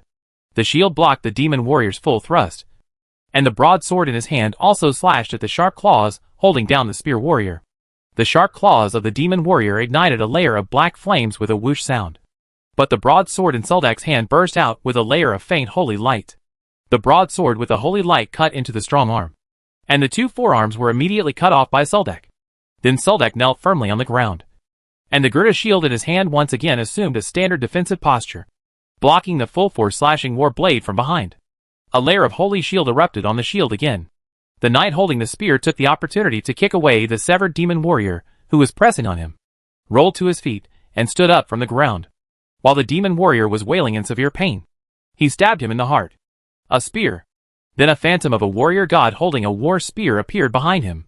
While the demon warrior was slashing at Serdek with all his strength, the spear thrust out 3 thorns, killing the man who had broken one of his flesh wings. There were 3 bloody holes pierced on the body of the demon warrior. The demon warrior was covered in black flames, and fell down with an unwilling roar. The spear warrior took the opportunity to extend a hand to Serdek. Serdek held the big hand, and was pulled up from the ground by the spear warrior. "Thanks," the spear warrior said to Serdek in a deep voice. Even for a rank 2 expert, life and death on the battlefield are just a matter of thoughts. Chapter 1139 After Victory. An excellent shield warrior must have sufficient tankiness on the battlefield, which is something that many Nightborn construct knights do not have. In the early days, knights could only be equipped with knight light shields and long swords because of their horses. Therefore, even after they became constructed knights, they also liked to use light shields such as iris shields. They believe that dwarf chain shields and towers this type of shield is too bulky. Moreover, the knights were not familiar with defensive stance, which was one of the skills that heavy armored infantry warriors needed to master in quantity. For Serdek, the defensive posture is like the subconscious action of spreading his legs when peeing. As long as he raises his shield, he thinks about assuming a defensive posture. As a result, the silver holy light frequently appeared on the battlefield in the shield in Serdek's hand, blocking in front of the spear warrior. It could actually deal with the attacks of 3 demon warriors at the same time. While the spear warrior hiding behind him, they completely gave up their defensive methods. Almost every 3 thrusts were carried out with a full blow. Basically, the demon warriors did not know how to hold a shield. In this way, the number of demon warriors who died in the hands of the 2 men instantly increased to more than a dozen. For a time, several demon warriors around saw 2 tough and ruthless characters on the battlefield. If the demon warriors wanted to occupy the city gate, they had to kill the soldiers guarding here. Therefore, several demon warriors started to fight. Spread your wings and fight towards them. There are even black magic balls with the aura of annihilation in the hands of some demon warriors. A halo of power appeared on Serdek's feet. Seeing that it was becoming more and more difficult to block the attacks of these demon warriors, he recited the incantation of Ancient Oath without hesitation, and drew a picture with the power of holy light between his fingers. Silver magic pattern. This magic pattern turned into a mask, and was printed on his shield, very much like the knight's holy seal. The spear warrior he saved actually had a halo of another color under his feet. Unexpectedly, this spear warrior was also a construct knight. Serdek could feel a trace of purifying power brought by the knight's halo shared under his feet, and he actually forcibly dissipated the black flame stained on his body. The spear warrior saw new lines appearing on Serdek's shield, and asked Serdek curiously, "Can your knight's holy seal give the shield stronger defense?" Even so, Serdek didn't know how to answer. He couldn't say that this was dragon language magic. Before he finished speaking, the war spear thrust out again. The spear warrior did not dodge the war blade thrust by the demon warrior at all. Serdek took the opportunity to take a step forward, and his shield happened to be in the gap of the construct knight, blocking the demon warrior's war blade. The spear warrior once again stabbed the demon warrior into a bloody hole. When the demon warrior fell, Serdek did not forget to skillfully cut off the head with a broadsword. With the help of Serdek, the spear warriors and their companions almost firmly guarded the northern corner of the city wall. During this period, people were frequently injured. The injured construct knights would be quickly sent back to the city, and second-level experts would continue to pour out of the city. The angle-adjusted bed crossbow on the city head fired a demon-destroying giant crossbow. This giant crossbow arrow was equipped with a magic-breaking array and could easily penetrate the light barrier. The demon generals holding their halberds high in the military array looked like each of them was a living target. Although they were guarded by several personal guards, they were shot through the bodies one by the crossbow arrows. The black light shield protecting the heads of the demon army shattered piece by piece, and meteors, fire showers and elemental arrows continued to fall, rapidly reducing the effective strength of the demon army. The strongest charge of the demon army in this round finally failed to capture the fortress gate, leaving the corpses of their companions on the ground, retreating like a tide under the rain of fire and elemental arrows. The soldiers and knights guarding the city gate breathed a sigh of relief and began to kill the demon warriors, who were not completely dead on the battlefield. Serdek and the spear warrior killed the largest number of demon warriors. The spear warrior was obviously a construct knight, but he was holding a spear, which was really weird on the battlefield. And this time going out of the city to fight. He didn't even bring the knight's sword. When the trophies are harvested, All they can do is help Serdek drag the demon warriors they killed together, and wait for Serdek to chop off their heads one by one with a broadsword. The heads of these demon warriors not only possess demon cores. Each one counts as a military merit and is very valuable. Those demon war blades are useless. The kind of war blades refined with obsidian essence are like stone weapons in the hands of human warriors, breaking in one blow. You can still hold on for so long without the aura of prayer. Your physical strength is really good. The spear warrior dragged the last demon warrior over, sat aside a little exhausted, took off his helmet, and wiped the sweat from his forehead with his arm. While speaking in Imperial language, his Imperial dialect has a distinct accent. Serdek smiled slightly, arranged the heads of the demon warriors in a row, and divided them up one after another. At this time, the situation on the battlefield also changed. After the constructed knights defeated the army of demon warriors on the battlefield, they actually formed an arrow formation and broke through the camp of the flame dogs at the rear. The flame dogs could not block it at all. The construct knight, who can't stop charging with all his strength. The succubi who enslaved and commanded the flame dog behind also flew high into the sky. And some knights wanted to shoot them down from the sky. These demon warriors, who attacked the city gate, withdrew from the front line and merged with the demon warriors on the main battlefield. The constructed knights did not continue the head-on battle this time, but led by several great knight captains from both sides of the battlefield to the fortress gate. The demon army did not want to get too close to the fortress. The crossbows and archers on the fortress wall posed a fatal threat to them, so the siege battle subsided. This was also the first time that Serdek saw the tide-like charging tactics of the construct knights on the battlefield. The first row of construct knights rushed forward. They didn't care about the demon army coming up behind them, because there was a second wave behind them.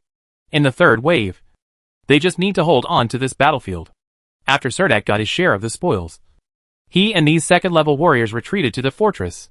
A row of pavilions was built not far from the entrance of the fortress. The wounded who had been evacuated from the battlefield were lying in this pavilion.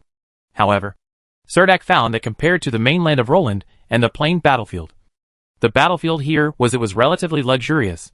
The wooden shelf behind an emergency officer in charge of treatment was filled with light red life potions and light blue spiritual potions. The box was filled with countless hemostatic bandages. There were also several water magicians running around in the pergola. Chapter 1140, Retention. This row of pavilions was built against a wall behind the fortress gate. The injured construct knight sat in the pavilions in silence, except for the occasional unsuppressed cry of pain. Many wounds carry a hint of black demonic energy. It is the negative effects of corrosion into the wounds that cause continuous damage to the warriors. Water magicians and life potions can only keep the wounds from deteriorating. Some therapists, the flesh and blood that had negative effects on the wound had to be scraped off. And then, there were special construct knights, who turned on the prayer aura and the purification aura in the pergola. While resting against the city wall, the spear warrior sat next to Serdek, wiped the thorium spear in his hand with a clean rag, stretched out his hand to Serdek and said, "Hi, my name is Alec. Paladin. Which fortress are you from? Why haven't I seen you before?" Serdek took out the kettle, took a sip of water and said, "I am Serdek from Bina province. I just entered the battlefield through the King Kong gate half a month ago. Unfortunately, I just teleported out of the portal. I got separated from my companions. Didn't you come out of the portal of Chaos Fortress in District 7? Alec asked with a surprised look on his face. Serdek spread his hands, shrugged helplessly and said, "After stepping out of the portal, I found myself falling into a gap in a canyon in Blackstone Mountain. I walked half of the mountain. It took me months to find this place." Alec was stunned and said, "So you haven't arrived at the Chaos Fortress at all? And you haven't accepted the assignment from the commander of the theater there? Wouldn't you be so unlucky? You are the only one with so many people teleporting away. Each of you were assigned here through the Chaos Fortress?" Serdek patted his forehead and asked with some uncertainty. The soldiers sitting aside looked at Serdek, with expressions of "so you only know" now on their faces. Obviously, the battle just now allowed Serdek to win the recognition of the soldiers. There was a construct knight with an injured arm next to him. He took off his helmet with difficulty and said to Serdek with a smile, "Look at you turning on the aura of power. Usually he's a construct knight, but you use your shield really well." And everyone sat down against the wall, waiting for the water magician to come and treat everyone. Alec took off his armor and said to Soldek, "Although your luck is a bit bad, congratulations on getting out of that dangerous area." He opened his linen shirt, revealing a half-foot-long horizontal wound on his ribs. There was a hint of black flame on the wound, and even the blood flowing out was purple. Alec took a deep breath, took out a bottle of light green antidote from his arms, bit the cork with his mouth, pulled out the cork, poured a trace of green potion on the wound, and black demonic energy suddenly steamed up. When he got up, he screamed in pain. The soldiers on the side seemed to have long been used to it. At this time, Soldak reached out and grabbed Alec's wrist. Alec was stunned for a moment, and then he handed the half bottle of medicine to Soldak with relief, and said, "Soldak, are you injured too? I have been here for so long that I almost forgot that magic potions are scarce in the mainland of the Empire. As long as you have military merit here, you can exchange for enough magic potions." Alec bowed slightly and said, "This antidote is not good for your wound healing. Your wound was only corroded by the demonic energy, not poisoned." After Soldak took the bottle of antidote, he covered it with a cork and threw it to Electra. "I know, but unfortunately, there is no purification potion in the material logistics warehouse here. I am just worried about other toxins in the wound. I will remove it in advance and then wait for the magicians to treat me. Let me tell you. In fact, they are not very professional. Apart from knowing how to apart from using hydrotherapy, he has no other skills." Alec leaned against the wall and whispered to Soldak. His shoulders had 6 wounds from the sharp claws of the demon warriors during the battle, 3 on each side of his shoulders, and his linen shirt was stained with blood. When Soldak saw some soldiers still holding test tube bottles of secondary life potion in their hands, he took the initiative to sit up from the wall. Under Alec's stunned eyes, a ball of holy light condensed in his palm, and he pressed on his shoulder. The black flames attached to his shoulders immediately turned into black smoke and dispersed. Soldak skillfully cleaned the wound on Alec's shoulder, took out a steel needle with white thread, and cut Alec into pieces with 3 or 2 strokes. The wound was sutured. At this time, the soldier next to him immediately picked up 2 rolls of hemostatic bandages from the wooden frame and helped Soldak bandage the wounds on Alec's shoulders and ribs. "Is this the medical officer sent by the Empire's Campbell Sanatorium?" A construct knight squatted next to Soldak and asked enthusiastically. "Well, I'm not. I'm just a second-level knight who was recruited by the Great Battle Pass." Soldak then treated the construct knight who had a long wound on his arm. During this time, the suturing technique has become very skilled. At least the centipede stitches have become very neat. Soldak's holy light spell can dispel the dark evil energy attached to the wound, which makes the original procedure of scraping off the rotten flesh extremely simple. Moreover, Soldak also had good suturing skills. At first, he only treated Alec and the construct knights in his team. Later, it spread to the entire construct knights guarding the city gate. Finally, he felt like joining the medical team. The rescue team, with a water magician behind them, began to treat the construct knights in the entire fortress. Even Aldous of Darren Fortress. Commander Banks also heard from his subordinates that a paladin who mastered the holy light technique came to the fortress. After a period of treatment, Soldak discovered that holy light was undoubtedly the best way to dispel the evil spirit. During the treatment process, he also asked the construct knights about the location of the Blue Bridge Fortress. Hearing that Soldak said that he came from Black Rock Ridge, these second-level experts were all surprised and didn't understand why such a strange incident occurred. Every second-level expert who enters the big battlefield actually needs to report at the Chaos Fortress, and then can go to the Empire's various fortresses in the 7th area according to the deployment of the headquarters. However, it seems that a convention has been formed in the past few years. The second-level powerhouses often hug each other as a province. This regional aggregation successfully avoided internal conflicts caused by geographical issues. In this way, although the conflicts between the second-level powerhouses in various regions have been reduced, such clear regional divisions have deepened the gaps between provinces. This time, the Dallin Fortress has been brewing for more than half a year. The demon army continues to suppress the Dallin Fortress and has captured a large area of territory outside the fortress. The commander of the Dallin Fortress, Marquis Aldous, has reduced his troops across the board and recruited from other areas. The Alliance province mobilized a large number of constructed knights, and finally waited for the opportunity when the demon army was preparing to attack the Dallin Fortress, and held such a large-scale battle outside the fortress. The number of second-level experts participating in this battle alone reached nearly 2,000. You must know that the Green Empire only has more than 10,000 second-level experts in the entire 7th Theater. This fortress is built on the mountain, blocking the entrance of the canyon heading north. It is a military fortress with no residents. The inside of the fortress is almost the living area of the garrison, and the top of the fortress is surrounded by high walls. There are dozens of bed crossbows. All the rooms in the Dallin fortress are already full of people. And even the inner courtyard of the fortress is full of tents. Serdek also built a tent in the inner courtyard. And it was a very comfortable single room. He sat in the tent and gnawed on a piece of salamander neck meat. These were originally prepared for ghoul item. But it was a pity for the ogre's luck. Not too good. In other words, Serdek's luck was not very good, and the ogres were not able to eat it. After the salamander was cooked by Aphrodite, most of it ran into Serdek's stomach. Although the food cooked by Aphrodite didn't taste very good, at least the food was cooked. According to Aphrodite said, high-end ingredients often only require the simplest cooking methods. Serdek silently sprinkled some salt on it, tore off a piece of meat, and chewed it carefully. A voice came from outside. "Who is the great knight of Serdek? Commander Aldous has summoned you." Serdek quickly put down the salamander neck meat in his hand, opened the curtain of the tent, looked out and said, "I know. I'll be there right away." The herald nodded quickly, then turned around and walked in the other direction. Having just won a battle, Dallin Fortress had many things to deal with.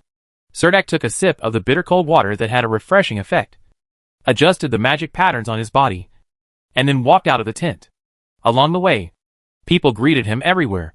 Although Soldek didn't know most of the people, he nodded politely. They also saw Alex's comrades. They saw that the magic pattern structure and shield on Serdek's body were full of scars. And they kindly reminded him, "Grand Knight Serdek, you can go to the blacksmith in the fortress. The shop repairs the magic pattern armor. There are not only master blacksmiths with excellent skills there, but also inscription masters who are good at repairing magic patterns. And the final thing is that during the war, any maintenance and repairs are completely free. There are simply too many scars on your shield." A second-level warrior reminded kindly. "Is it okay for someone like me who has no official identity?" Serdek asked casually. "You just haven't registered your identity at Chaos Fortress yet. Just because you have made such a great contribution to Dallin Fortress, no one in the fortress will refuse your reasonable request." The second-level warrior said to Serdek, "Thumbs up." Then a group of people walked over. Serdek climbed the wooden stairs at the end of the corridor and arrived outside the innermost door on the 3rd floor. The guards at the door just glanced at Serdek and said, "Knight Serdek, Commander, the adults are waiting for you inside." The two guards were also wearing magic pattern structures, looking at the friendly smiles on their faces. It was obvious that they all knew Serdek. Serdek walked up and knocked on the door. "Tuck, tuck, tuck. Come in." A dull voice came from the room. Soldek pushed the door open and walked in. He saw Commander Aldous wearing a magic pattern structure, sitting behind his desk and correcting documents. His beard and hair were gray, but he looked very energetic. And his beard was trimmed perfectly. Neat, with hair taken care of meticulously. Commander Aldous raised his head and stared at Soldek sharply. Serdek had seen the commander of Dallin Fortress from a distance before, and he exuded the aura of a 3rd-level powerhouse. "Commander Aldous, are you looking for me?" Soldek stepped forward and gave a military salute. "Grand Knight Serdek, I just got your information. You participated in the defense battle of Wazamala's city in the Maka Plain, the Beast Tide in the northern part of the Belan Plain. Organized and led the war in the Gonbu Plain. And a great victory. Such an outstanding record and still so young. Are you from Bena?" "Yes. My hometown is Helensa city in the Terrapagan region of Bena province." Serdek replied respectfully. "Don't all the provinces of Bena have swordsmen? Why did you choose to take the path of knights?" Commander Aldous asked. Serdek touched his nose and said, "Actually, I originally served in the heavy armored infantry regiment as a shield warrior. Later, after I retired, I joined the Helensa Guard Battalion and became a guard camp knight." Commander Aldous continued, "I have only seen a knight with a burly figure like you in the North Wind Legion. I have to say that you did a great job in the Dallin Fortress. You have also seen the current situation in the fortress. The fortress needs paladins like you. If you are willing to stay, I can write to the Commander-in-Chief and ask him to keep you in the Dallin Fortress." Serdek also felt that he enjoyed fighting with these Construct Knights. Compared with the Construct Swordsmen of Bena Province, the scene of the Construct Knights charging was more exciting. However, he hesitated and followed Marquis Luther's instructions. "Before I came to the battlefield, I was asked by an elder to visit Commander Adolphus at Blue Bridge Fortress." Commander Aldous pinched the corners of his eyes, with unconcealable disappointment on his face, and then said, "Okay, I understand. The only sword master in the 7th area of the battlefield, Adolphus, is the Blue Bridge Fortress the commander. He is also from the Bena province. Now that you have made up your mind, I will not force you. No matter what. I still want to thank you for your contribution to Dallin Fortress. I'm afraid you are not familiar with the roads here. You can take the carriage of the Chaos Fortress Material Logistics Department back to the fortress to register. Cerdak stood at attention and saluted Commander Aldous. Yes, Commander. Commander Aldous did not prevent Cerdak from returning to the Chaos Fortress. Instead, he gave Cerdak a war horse before leaving and asked him to return north with a logistics convoy. Chapter 1141 Chaos Fortress. The road is a bit rugged, and the northeastern area of the 7th area of the battlefield is dotted with several north-south ridges. There are gentle valleys more than 10 kilometers wide between these ridges. There are some green moss and wild grass growing on the ground, and there are some bushes scattered in the surrounding mountains. There are no dense forests, but you can see fortresses built with huge rocks on some mountains. The Green Empire is responsible for garrisoning a total of 27 fortresses. But these are not all the fortresses in the mountains in the northeastern region. Cerdak followed the logistics convoy all the way back to the Green Empire's Chaos Fortress located behind the 7th area of the battlefield. The Chaos Fortress is located on a cliff in the northeast corner of District 7. This fortress is more like a majestic city built on the mountain. There is only one gate connecting the vast land of District 7. Cerdak is riding a horse from a distance. You can see the light rising into the sky from the fortress. It is said that the light is the teleportation circle in the fortress. The officer of the Material Logistics Department is a native of the Imperial City. He is very talkative, and his age cannot be discerned. After breaking through the 2nd level, strong people can delay aging through self-regulation. Or they can adjust their strength, physique, and agility. Cerdak couldn't even feel the power overflowing from the officer in the logistics department. He was sitting on the back shelf of the 4-wheeled carriage. The carriage was loaded with useful materials for various parts of the demon warrior's body. The roof of the carriage was covered with a tarpaulin. He smiled and said to Cerdak, "This is not the first time this situation has happened to you. Even now, it is difficult for the gatekeepers to give a reasonable explanation. Some people believe that the occurrence of teleportation deviation is a trial given by angels to those with high abilities. Many second-turn warriors who are teleported to neutral zones are the best among second-turn warriors. However, there are also many magicians who believe that this is just a teleportation deviation caused by the instability of the space rift, and is caused by the lack of rigor in the basic matrix algorithm of the portal." Hearing what the logistics officer said, Cerdak felt a little more balanced. It turns out that I am not the first person to have this happen. But when I saw the officer from the logistics department hesitated to speak, I knew that he had not finished what he had to say. "Is there any other explanation?" Cerdak asked the logistics officer. The officer from the logistics department hesitated for a moment before adding, "When the priests of the Temple of Liberty were still stationed in the fortress, they believed that only those who believed in demons could be affected during the transmission process, and the transmission would deviate. However, this statement has long since been withdrawn from the battlefield by the priests, and no one has mentioned it again." Cerdak was silent. He thought about the original two-faced, four-armed demon statue in his body, and exactly half of it belonged to the devil. "Actually, don't think so much. We will arrive at the fortress tomorrow," the officer from the logistics department said with a carefree smile. Cerdak felt that he seemed to know a little bit about everything, so he couldn't help but ask curiously, "Why did those priests suddenly withdraw from the battlefield?" The logistics officer stretched out a hand and shook it at Cerdak, denying it repeatedly.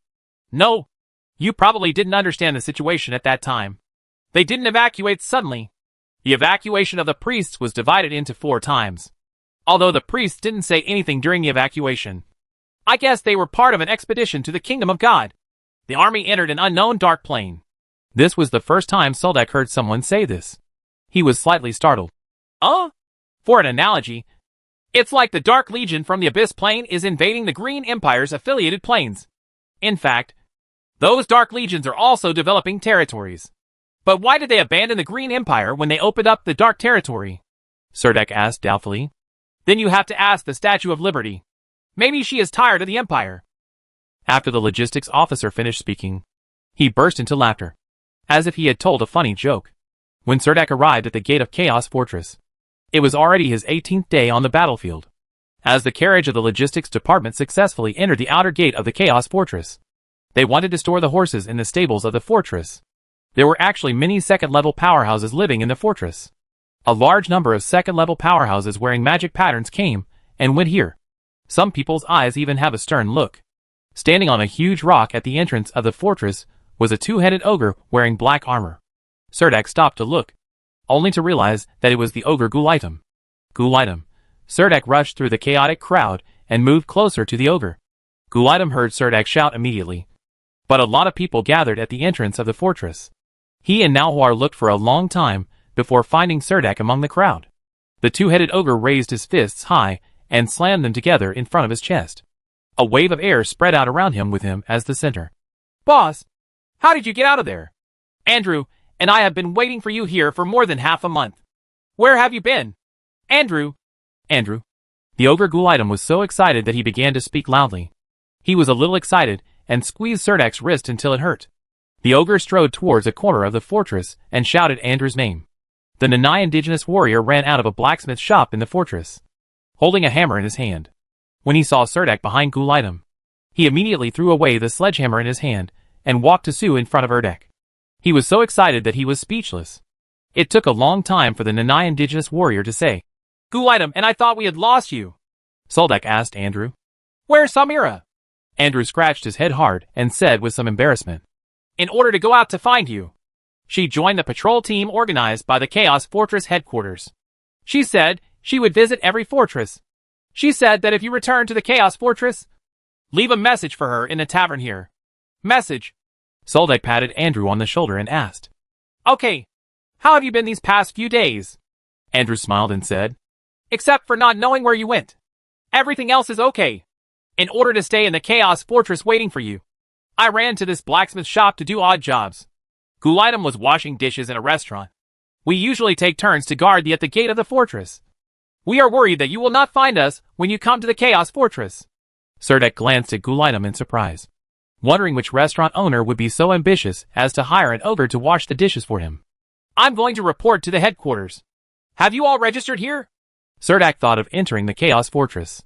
The first thing he had to do was to register. Normally, this step would be completed at the teleportation gate. Only he needed to re-register. Enter the fortress to register. "Yes. Someone registered us the day we walked out of the portal," Gulitem said. "Say, boss, where have you been these days?" "I walked out of the portal with Gulitem, Andrew, and Samira. And then I found that you disappeared without a word. We were completely confused at that time." Good brother Nalhuar also took the opportunity to say to Soldek, "It was quite eye-catching to see a two-headed ogre in a fortress where humans gathered." Andrew walked directly into the blacksmith shop, said goodbye to the owner of the blacksmith shop, and then took Soldek back to the hotel where he and Gulitem were staying temporarily. Soldek asked the two-headed ogre to wait for them in the hotel. And then he and Andrew walked into the gate of the Chaos Fortress castle. The tall portal stands at the highest point of the fortress. People are constantly walking out of the portal and then walking down the high steps. Serdek walked up to the portal and went directly to the registration office in front of the portal. After Serdek explained the situation to the person in charge of registration, the staff member quickly transferred Serdek to the registration office. Graham information is recorded on a piece of parchment. But then he said to Soldek, "Please wait a moment." Then trot all the way to the room behind the portal. Not long after, a magician and a construct knight walked out of the room at the same time, stood in front of Soldek and said, "Hello, I am Angelo Moody, the person in charge of the portal management office. And this is Harold Jordan, the magister in charge of portal maintenance. I heard that there is a teleportation deviation in you, and we need to do more for you. Comprehensive inspection." The construct knight was wearing a dark golden armor, and the aura overflowing from his body completely suppressed Soldek. Unexpectedly, in the Chaos Fortress, you can easily see some rank 3 powerhouses. In the Green Empire, these level 3 experts are almost as rare as a rarity. "Okay." With 2 rank 3 experts in front of him, what else could Serdek say? These 2 third-level experts led Soldek into a stone room, and Andrew was stopped outside the stone room. The walls in the room are actually made of magic crystals. From the outside, it looks like an inconspicuous stone house, but the decoration style inside is so majestic. Angelo Moody's body had a faint halo, and the knight's halo at his feet turned out to be a light blue halo, which instantly made Serdek's body filled with sacred aura. "Lord Angelo, the head of the portal management office, said to Soldek, "Please release your power smoothly." Serdek was a little nervous. When Lord Angelo said this, he condensed the sacred aura in his body into a ball of flame through the palm of his hand. "The power of holy light?" Angelo Moody was slightly shocked and immediately turned to look at Magister Hadro Jordan. The Magister pressed his hands on a crystal ball, and a beam of light fell on Serdek. And he continued to say, "Please release your power," Serdek thought. And the shadow of an archangel appeared behind him. The archangel released the power of extremely pure holy light, and the entire room was almost filled with holy light, making it impossible to open one's eyes. "Archangel?" Magister Hadro Jordan and the person in charge, Angelo Moody, looked at each other, with a hint of relief in their eyes. Serdek stood in the room, and the crystal stones around him reflected the power of the holy light into his body. His body was like a translucent water bottle, as the shadow of the archangel slowly disappeared. Serdek even left behind a few pure leaves condensed with the power of holy light. Angelo Moody came up from the side, patted Soldak on the shoulder affectionately, and said to him, "Okay, we understand. You can go and rest." Soldak turned and walked to the door, then stopped, turned to Angelo Moody and asked, "Sir, can I leave the Chaos Fortress soon?" Angelo Moody smiled, walked up, put one hand on Soldak's shoulder and said, "Anytime." The two of them walked outside the stone room. The staff member who reported to the registration office was also waiting outside. Angelo Moody asked him, "According to the usual practice, where should he be assigned?" The staff member checked the registration form and immediately replied, "As usual, we plan to assign Grand Knight Serdek to Blue Bridge Fortress. You can report to Blue Bridge Fortress in the near future." "Okay." Soldak knighted Angelo Moody and Hadro Jordan. Then he returned to the hotel in Chaos Fortress with Andrew, who was waiting outside. This hotel is located under the city wall of Chaos Fortress. It looks like a temporary remodel of the material warehouse under the city wall. It is very simple. Its only feature is that the accommodation fee is very cheap. This is why Andrew and Guidam chose this hotel. They just wanted a temporary place to stay. If Chaos Fortress hadn't required a temporary residence permit, they wouldn't have even chosen to stay in a hotel. Back in the simple room of the hotel, Serdek said to Guidam and Andrew, "Have a good rest today, and go to the tavern to leave a message for Samira in the evening. We will leave for Blue Bridge Fortress tomorrow." "Great! We can finally leave here." The ogre waved his fist excitedly and shouted. They have been guarding the Chaos Fortress these days, and are already tired of it. In the stone room behind the portal of Chaos Fortress, Angelo Moody and Magister Hadro Jordan were sitting at their desks, with steam still floating in the teacups in front of them. "Such pure power of holy light!" Angelo Moody sighed softly. "TSK, TSK. No wonder the wizard of the demon clan is willing to roll the dice of fate on him." Magister Hadro Jordan also praised afterward. Angelo Moody glanced at the magician and asked, "So, he is being targeted by the great wizard of the demon clan?" Magister Hadro Jordan shook his head slightly and said, "That's not necessarily true. Those great wizards probably saw something in the River of Destiny, and he happened to be standing by the river at the time, and was thrown out by the way." Angelo Moody blew the hot air from the teacup and sighed. "How long has it been since we last seen the paladin?" Magister Hadro Jordan thought for a while, and then said, "It must have been a few years since the priests in the temple left." Chapter 1142 Blue Bridge Fortress. Soldak took Andrew and Guidam from the Chaos Fortress and rode southwest along the mountain road for 5 days, before arriving at the Blue Bridge Fortress sandwiched between the mountains. As its name describes, the Blue Bridge Fortress spans between these two mountains. The entire fortress is about 200 meters long. Standing on the mountain road outside the fortress, Serdek could see that the fortress was built on an existing natural stone arch bridge. The craftsmen of the Green Empire built a long and narrow fortification on the stone arch bridge. Tall and straight, the entire city wall is surrounded by stone bridges.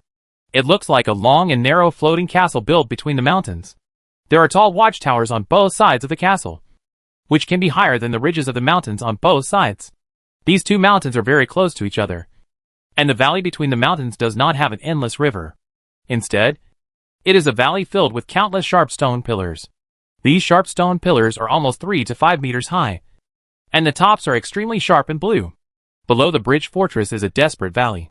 Blue Bridge Fortress is the only passage connecting two nearby mountains. In addition to the imperial flag, there are 2 flags of different styles flying on the top of the watchtowers on the east and west sides of the fortress, one of which is the flag representing the province of Bena.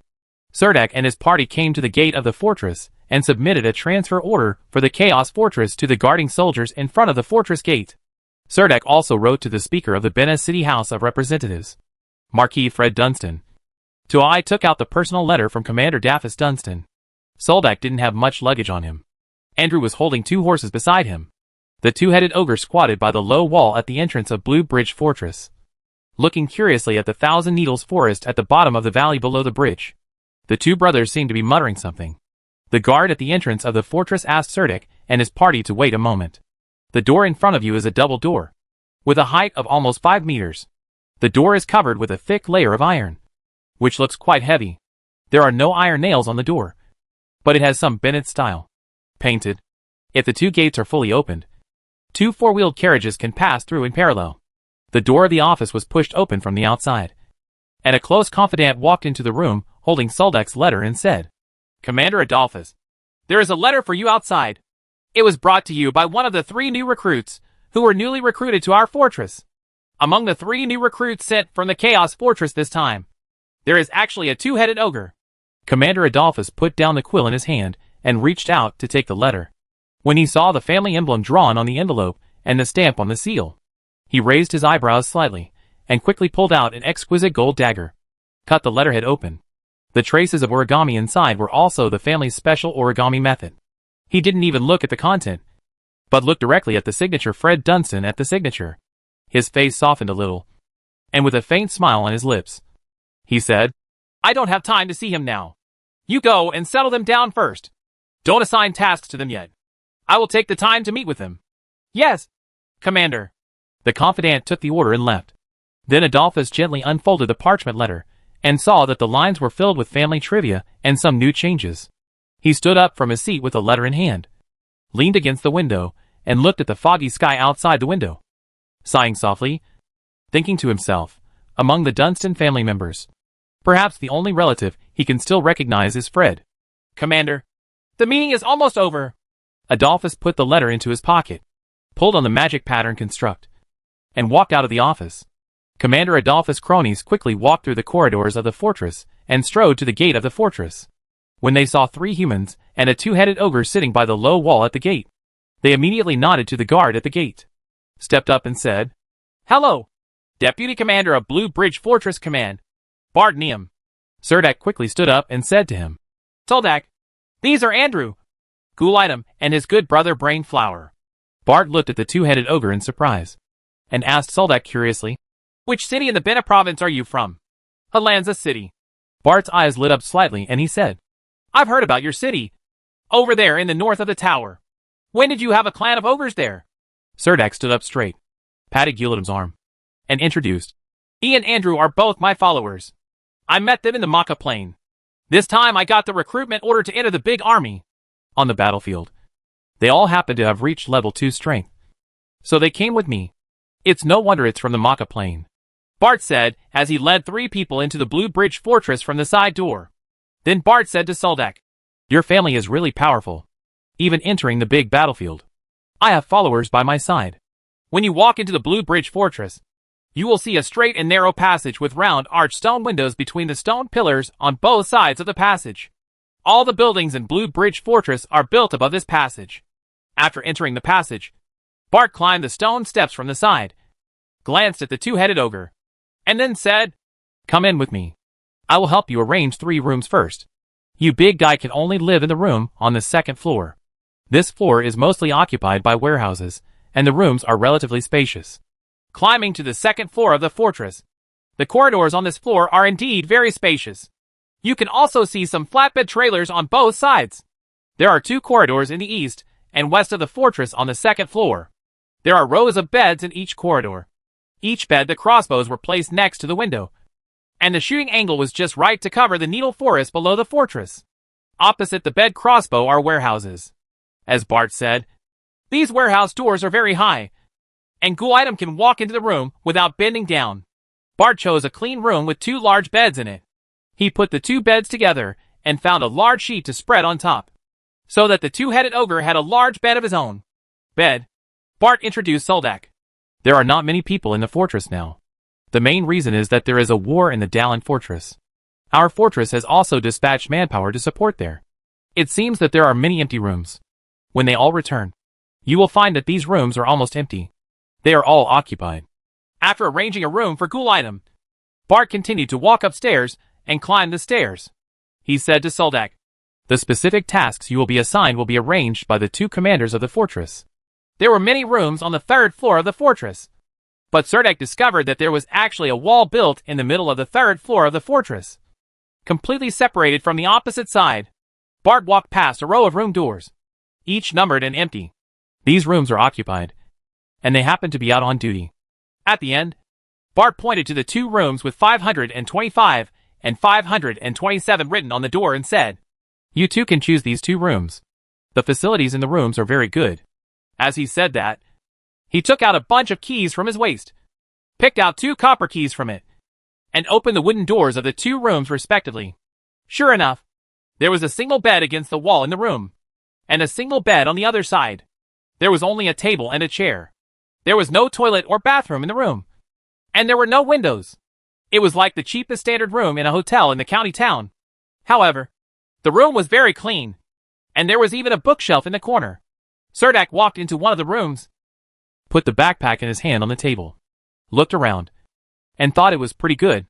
Bart stood at the door waiting for them to confirm that they lived here, then gave them two bronze keys with numbers on them, and then returned downstairs. He took Gulitem, who was looking at the needle forest under the bridge by the window, to the independent hall on the second floor of the fortress, pointed to the canteen hall that was completely divided into two areas and said, "Our fortress provides breakfast, lunch and dinner every day. Regular meals are free, and breakfast and dinner are provided. So you can come here to eat if you are hungry at any time before going to bed. There are soups and barbecues, and the staple food is roasted wheat, bread and white bread. No limit." The two-headed ogre let out a low growl of joy, perhaps because it was not meal time. There were not many people dining in the restaurant.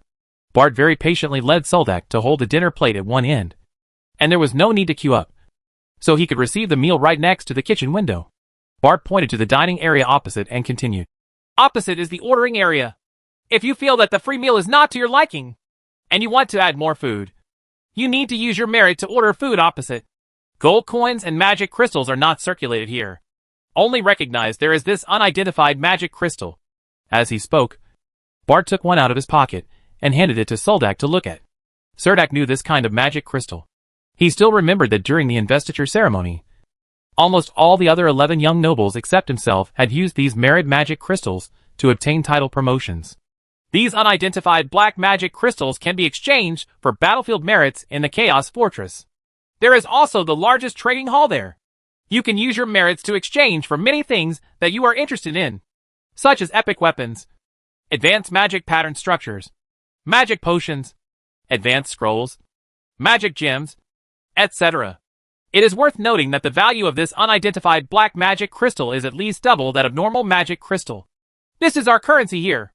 Of course, if you have money, you can find someone to trade this kind of unidentified black magic crystal in private. But you must be careful when trading," Bart said to Serdek. He felt that Serdek should be a noble child, who is not short of money, would not be able to wear out a suit of Eisenhard just after coming in from outside. But Bart still reminded Serdek. "So the extra meals in the fortress canteen are also very expensive. But when you try it yourself, you may find that the extra meals are really worth the money." The two-headed ogre was carrying 2 dinner plates, and his lunch was actually barbecue steak, mashed potatoes, and toasted wheat cakes. Gulitem almost asked the cook to pile up the 2 dinner plates like a hill. Then when he went to get the baked wheat cakes from the basket, he took a whole pile of wheat cakes directly from the basket. It was initially estimated that these wheat cakes were almost served 10. Serdek asked curiously, "Where did these unidentified magic crystals come from?" He knew that the soldiers in the Dark Legion produced this unidentified black magic crystal, and the demon warriors probably also produced this kind of black magic crystal. But he did not think that everyone in the fortress had the opportunity to kill the demons every day. Bart explained patiently, "There are some rewards for performing various tasks in the fortress. The accumulation of several tasks can be exchanged for black magic crystals. In addition, if you kill demon warriors on the battlefield, you will get them from their heads. These..." "What? You've never seen this before?" Serdek scratched his head and said, "I thought I could only get this by killing the Dark Legion soldiers." The group of people found a corner in the restaurant to sit down, where they could avoid the sight of many people. Serdek and Andrew finished their lunch quickly. Bart had probably already had lunch, so he didn't eat at all. Only the two-headed ogre kept eating. "If there is anyone else you want to introduce to us, you can leave him here." After he eats, He can find his room, Soldek said. Then let's go and take you to see the blacksmith shop in the fortress. The blacksmith shop here can also help you repair some magic weapons. But if it is Eisenhardt's shield, you want to repair it. But you need to come up with some. Here comes the unidentified black magic crystal. After saying that, Bart led Soldak through the cafeteria and walked to the hall in the center of the second floor. In this area, Serdak saw many second-level warriors, some of whom greeted Bart familiarly, while others ignored Bart's existence with indifference. There are strong men from 2 provinces stationed in the Blue Bridge Fortress.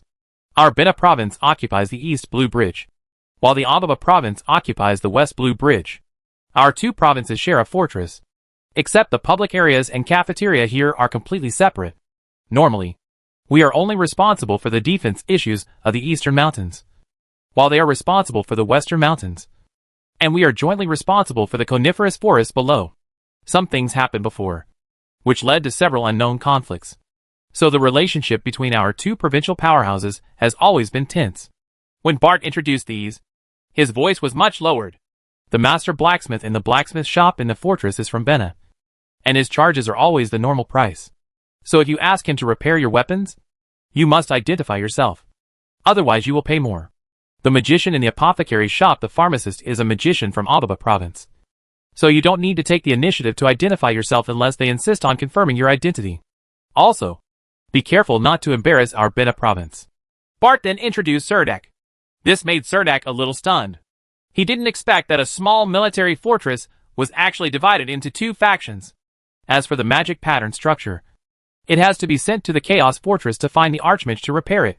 After Bart finished speaking, he stopped, glanced at the group of warriors waving at him, stopped and said, "You guys are here first. You can stroll around here for a while, or you can go back to your room to take a rest. If you don't understand anything, you are welcome to come to me at any time." After saying that, he left in a hurry. Chapter 1143 Bena and Ababa. This public area is very large, and there is actually an archery range and a training ground for wooden figures. Bart probably left in a hurry because he had something to do, and he was unable to give Serdak a detailed introduction to these areas. There was even an open tavern in the middle area. Serdak and Andrew walked around the public area and saw a place where people were queuing up to exchange supplies. This should be the munitions department in the fortress. Thinking that when he came from Dallin Fortress, he also brought the heads of 7 demon warriors. Serdak thought for a while, and thought that there was even an unidentified black magic crystal on his body. None. So he walked over with Andrew, and silently stood at the back of the line. There was a group of people surrounding the door of the munitions department, seemingly distributing the spoils of war. There was actually a female knight wearing a full-covering magic pattern armor standing in the crowd. The magic pattern armor on her body was very conspicuous. There was a cyan wolf head on her right shoulder, and her whole body was also covered with magic patterns. They all have light cyan dark lines, and they are holding a horned helmet with a mask in their hands. They have long black hair tied into a ponytail. Standing in the crowd, they are not even half shorter than the others. This was the first woman Serdak had seen in the Blue Bridge Fortress, and she could tell that she was a very powerful second-level construct knight, and she was also wearing full heavy armor. What surprised Serdak the most was that she was carrying a double-barreled shotgun behind her back. The jet black barrel and the butt with cyan patterns directly subverted Serdak's cognition. There were actually shotguns in this world. As if she felt someone was watching her, the female knight turned sideways and glanced at Serdak. A pair of big black eyes with sharp and cold gazes. Her cheekbones are a bit wide, but her face is a perfect duck egg shape, and the sides of her lips are slightly raised, making her look very sexy. Soldak also realized that his gaze might be a little rude, and he quickly nodded slightly to her and immediately looked away. The female construct knight curled her lips and left the military quarters surrounded by a group of companions. Serdak waited patiently for them to leave, and waited for a while before it was his turn, and then walked into the room. The furnishings here are no different from other military logistics offices. The old man sitting in front of the counter raised his head. He wore a separate lens, glanced at Soldak and asked, "New here?" "Yeah," Serdak answered honestly. The old man pushed up the lenses on his face, smiled faintly and said, "See, you just followed Bart from Bena province?" "Yes, Helensa city in Bena province," Serdak said again. The old man tapped his fingers on the table, and then said to Soldak, "That's a good place. Close to Paglos Mountain. I even went to Paglos Mountain for adventure when I was young." Do you need my help with anything? Surdak took out a magic sealing box from his magic pocket. After opening the lid, he took out the bloody heads of the demon warriors inside and asked the old man, "Are these going to be handed over here?" The old man pushed up the lenses on his eyes and said with some surprise, "You killed the demon warriors so quickly? There are still so many?" Watching Soldak place the heads on top one by one, write several entries in the account book, and said without raising his head, 7 heads can be exchanged for 7 black magic crystals. Then he turned around and took out 7 black magic crystals from a magic sealing box inside and handed them to Soldak. Then put the heads of these demon warriors into a magic sealing box. After walking out of the munitions office, Surdak realized that he had suffered a big loss in this transaction. Suddenly there were 7 sacrifices missing. They just took out the black magic crystal from the evil devil's head and polished it into an unidentified black magic crystal. On the way back to the dormitory from the public area of the fortress, Surdak did not see any other female second-level experts in the fortress. It seemed that there were really very few female warriors. Back in the room, he took off his magic pattern structure and lay on the bed. Surdak had been crawling around in the battlefield these days, and his whole body almost stunk. Bart had just introduced the public bathing place in the fortress. Surdak dug out toiletries and a change of clothes from his luggage. He originally wanted to ask Andrew to come with him, but the Nanai warriors still didn't like bathing so much. Think about Gully. Tim! Soldak thinks it's better to forget it. The bathrooms at Blue Bridge Fortress only have rows of shower rooms with small partitions. And they only have cold water. Soldak walked into the bathroom, found a spot at random, stood under the shower head, opened the water valve, and let the cold water pour on his body. He was facing the wall, closing his eyes, and feeling the cold water washing over his body. His body instinctively let out 2 shudders, like taking a deep breath. It was as if he had returned to the public bathhouse in his memory. Those memory fragments that had been silent deep in his heart were a little blurry. Now they flashed through his mind, making him have some unspeakable emotions echoing in his heart. "Swordsman Benna, that's where you take a shower." The voice came from behind. Surdak opened his eyes, turned around and saw 3 second-level strong men with scars all over their bodies standing in front of him. The strong man in the middle had long hair, light blue eyes, and an aquiline nose that made the whole his face looked a little sinister. And he was staring at him with a cold face. Surdak felt that if he had an argument with someone in the bathroom, whether it was Aphrodite or the Red Dragon Iser, there would be no way to summon him in such a place. And Andrew and Gulaitem were not around. 3 people opposite. If a fight breaks out and someone throws him out naked, that would be really embarrassing. Surdak said nothing and walked to the other side with his belongings. He walked out of his position and glanced at other positions casually. The scene in front of him almost made his nose bleed. The female knight he just saw at the door of the munitions department was actually in the public bathroom on the same side as him. Room. Surdak kept in mind that it was absolutely rude to look directly at people at this time, and instinctively walked to the corner. Probably the soldiers in the fortress were used to this kind of thing. The female knight walked out of it and greeted people she knew well along the way, even when she was taking a shower. She was surrounded by several soldiers behind her. Surdak deliberately faced the wall to avoid being rude. The people walked over chatting and laughing. Surdak thought that maybe he could put a bathtub in the lava mine in the future, so that he wouldn't have to worry about running out of hot water every time he took a bath. After Surdak finished washing, he walked out of the bathroom and prepared to put back on the linen shirt and magic pattern structure. Only then did he realize that the female knight was actually wearing a silk suspender skirt, revealing a pair of long snow-white legs. Her eyes were aimed at the "Earth Nourishes Life" painting on Surdak's thigh. She raised her black eyes and looked at Surdak. Kay asked, "The scars on you look really cool. Are these burns?" "Yes." Surdak quickly put on his shirt and agreed. The female knight folded her hands on her chest, with a faint smile on her face, and asked Surdak, "The color of the scar is very light, and it has recovered well. How long has it been?" "Yes." Surdak put on the magic pattern structure. "Hey, can you say anything else besides The female construct knight raised her hands and rolled her wet long hair into a ball on her head. Surdak was startled for a moment, then introduced himself. "Surdak. Gary Decker." The female construct knight couldn't help but laugh out loud, but she still extended her hand politely. Her palm was not as beautiful as hers, and it was covered with calluses. "The magic pattern on your leg is really good. Where can I find an inscription master? Can you introduce me to it? I can just get the 3rd magic pattern." This one is called Jieli. Decker's female construct knight explained her purpose to Serdek. This magic pattern probably cannot be copied. Other magic patterns should be possible. But the price is very expensive. About 10 times that of ordinary inscriptions.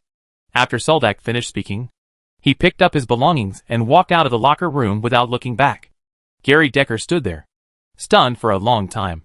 The social methods that used to be unfavorable in the past actually only resulted in this. During dinner, Soldak appeared in the cafeteria with Andrew and the two-headed ogre.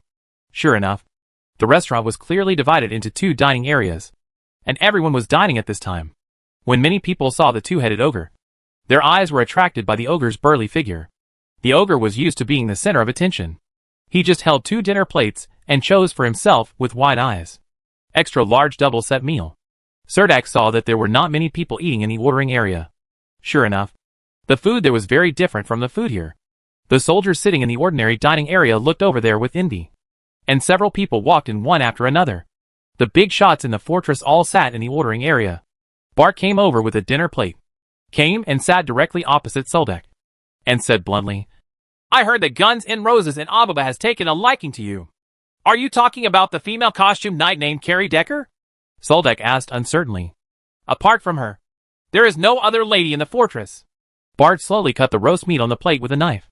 And it was obvious that he enjoyed the meal process. Are there no secrets in the fortress? Serdek asked, slapping his forehead. Bart smiled and said, It's such a big building. And everyone lives here. The person you met today who spoke rudely to you is Albert Adley from Ababa province. He is the captain of the 7th patrol team of the fortress. He has always wanted to taste that Guns N' Roses. Unfortunately, there seems to be some irreconcilable grudges between them. And someone seems to have died. In short, you have to be careful and don't be regarded as a target. Thanks, Soldak said to Bart, seeing that Serdek was probably a smart man and had 2 companions beside him. Bart nodded slightly. Serdek found that the big shots in the fortress were all sitting in the ordering area. And the ingredients they ate seemed to be precious ingredients from Warcraft. While the ordinary dining area here was just ordinary meat. After dinner, Commander Adolphus wants to meet you. After Bart finished eating, he wiped his mouth and said to Soldak. Soldak nodded and replied, I understand. Before Bart walked out of the restaurant, he threw his plate into the recycling basket. And just where the 2nd-level soldiers of Ababa province gathered, Albert Adley and his team members gathered together, whispering in low voices while constantly glancing toward Serdek. He didn't know whether he was staring at Gulaitum or Serdek. That boy Fred hasn't died at a woman's bed yet, which is indeed beyond my expectation. Commander Adolphus Dunstan sat back on the leather sofa and smiled at Soldak with a relaxed look on his face. Serdek simply didn't know what to say next. Did he really want to tell Commander Adolphus that for the sake of Speaker Fred's happy life, he had specifically implanted a picture of strength and endurance in him? But obviously Commander Adolphus also regarded Serdek as his junior. He casually told Soldak about the things in Blue Bridge Fortress. After all, there were no more than 3 people who could make his nephew value him so much. He had guarded Blue Bridge Fortress for so many years. And every young man had one. A little skill. What was the name of the person who came last time? By the way, Ferdinand Luther. Adolphus Dunstan rubbed his forehead with his fingers and said, You are temporarily responsible for managing supplies in the logistics team. If you have any ideas in the future, you can come to me at any time. Tomorrow morning, I will ask Bart to take you over to meet with old Heyman. For the time being, you can figure out the situation at Blue Bridge Fortress. The rest talk about it later. Commander Adolphus said with the final word. Serdek immediately stood up, knighted Commander Adolphus, and said loudly, Yes, Commander. Hey, you are from the Bena province. How can you be a knight? Commander Adolphus also asked a question that many people were confused about. Serdek had no choice but to tell his origin as a heavy infantry soldier again. Adolphus nodded, seeing that the Eisenhard suit on Serdek was so badly damaged. He said, Your magic pattern structure needs to be maintained. Otherwise I'm afraid it will be scrapped soon. Come on. When you get to the logistics team, you can write yourself a maintenance order. Bring it to me to sign. And then send it to Chaos Fortress. Do you understand? Thank you for taking care of me, Commander Adolphus. Serdek quickly stood up again and said, Commander Adolphus Dunstan quickly waved him to sit down. It's been a long time since I've been back to the Bena province. Come and tell me about the changes there. Have Duke Newman and his Bena army withdrew from the Warsaw Plain? Cerdak shook his head and replied, "Not yet. Last month, 20,000 heavy armored infantry soldiers were transferred from Venice City." Confused, Commander Adolphus slapped the table hard and shouted sharply, "If you don't withdraw at this time, there won't even be anyone willing to take over if you wait." Adolphus said with a sigh. He rubbed his forehead with his hand, as if he had a headache. After a long while, he waved his hand and asked Cerdak to retreat. Chapter 1144 Conflict. The night in the Blue Bridge Fortress is extremely quiet. Cerdak and Andrew are at the door of the two-headed ogre's room. From here, they can see the needle forest in the dark through the arched windows of the cloister. In the evening, from the mountains on the west side, after passing a convoy, the fortress gate was fully opened, allowing the convoy loaded with various supplies to pass the fortress bridge. It can be seen that the terrain here is extremely dangerous, and the fortress also functions as a bridge. In other words, it can be said that it was originally built on a bridge. Cerdak said to Andrew and the two-headed ogre, "Commander Adolphus Dunstan assigned us to the logistics team of the fortress." Andrew was speechless. This Nanite native with the soul of a berserker in his body is not willing to hide in the logistics team. But the two-headed ogre Gulaitum seemed very happy, and said with a smile, "Oh, boss, are you saying we don't need to go to the battlefield? It also means that we can't get trophies. Brother, the better things in that canteen need to be exchanged for trophies." Good brother Nalhor reminded Gulaitum, "Wheat cakes and barbecue are still enough to keep you full, which is already good." Gulaitum was obviously thinking more optimistically. Cerdak sat on the windowsill of the stone bridge, looking at the dark night, and said, "Occasionally we need to go to the battlefield. I guess Commander Adolphus's idea is to let us get familiar with the environment here first." "No matter what, let's get familiar with the surrounding environment first. It will only do us good and not bad," Andrew added on the side. As soon as it dawned, the patrol team in the Blue Bridge Fortress left the Blue Bridge Fortress. They needed to explore the two nearby mountains to prevent the demons from secretly invading. The two-headed ogre woke up early. The first thing he did when he woke up was to run to the canteen to fill his stomach. Cerdak took advantage of the night and returned to the lava mine again, and learned some information from Aphrodite about the demon warriors on the battlefield. In fact, those who participated in the battle on the battlefield were real demons. But due to many restrictions on the battlefield, the demons who can rush into the battlefield are just ordinary demon warriors. Every demon who enters the battlefield will be stared at by the angels in the Silver City. That is a higher-level battle on the battlefield. He slept a little late and seemed a little listless when he woke up in the morning. Barton came to Soldak's door early, dressed neatly, and said to him, "The commander decided to let you go to the logistics team to help old Haman for a while. When you are ready, come with me." Cerdak quickly put on his armor, wiped his face casually, and called out Andrew, who was practicing thrusting in the room. He also found the two-headed ogre, who had just finished breakfast in the cafeteria. Then he followed Bart to the logistics team in the public area.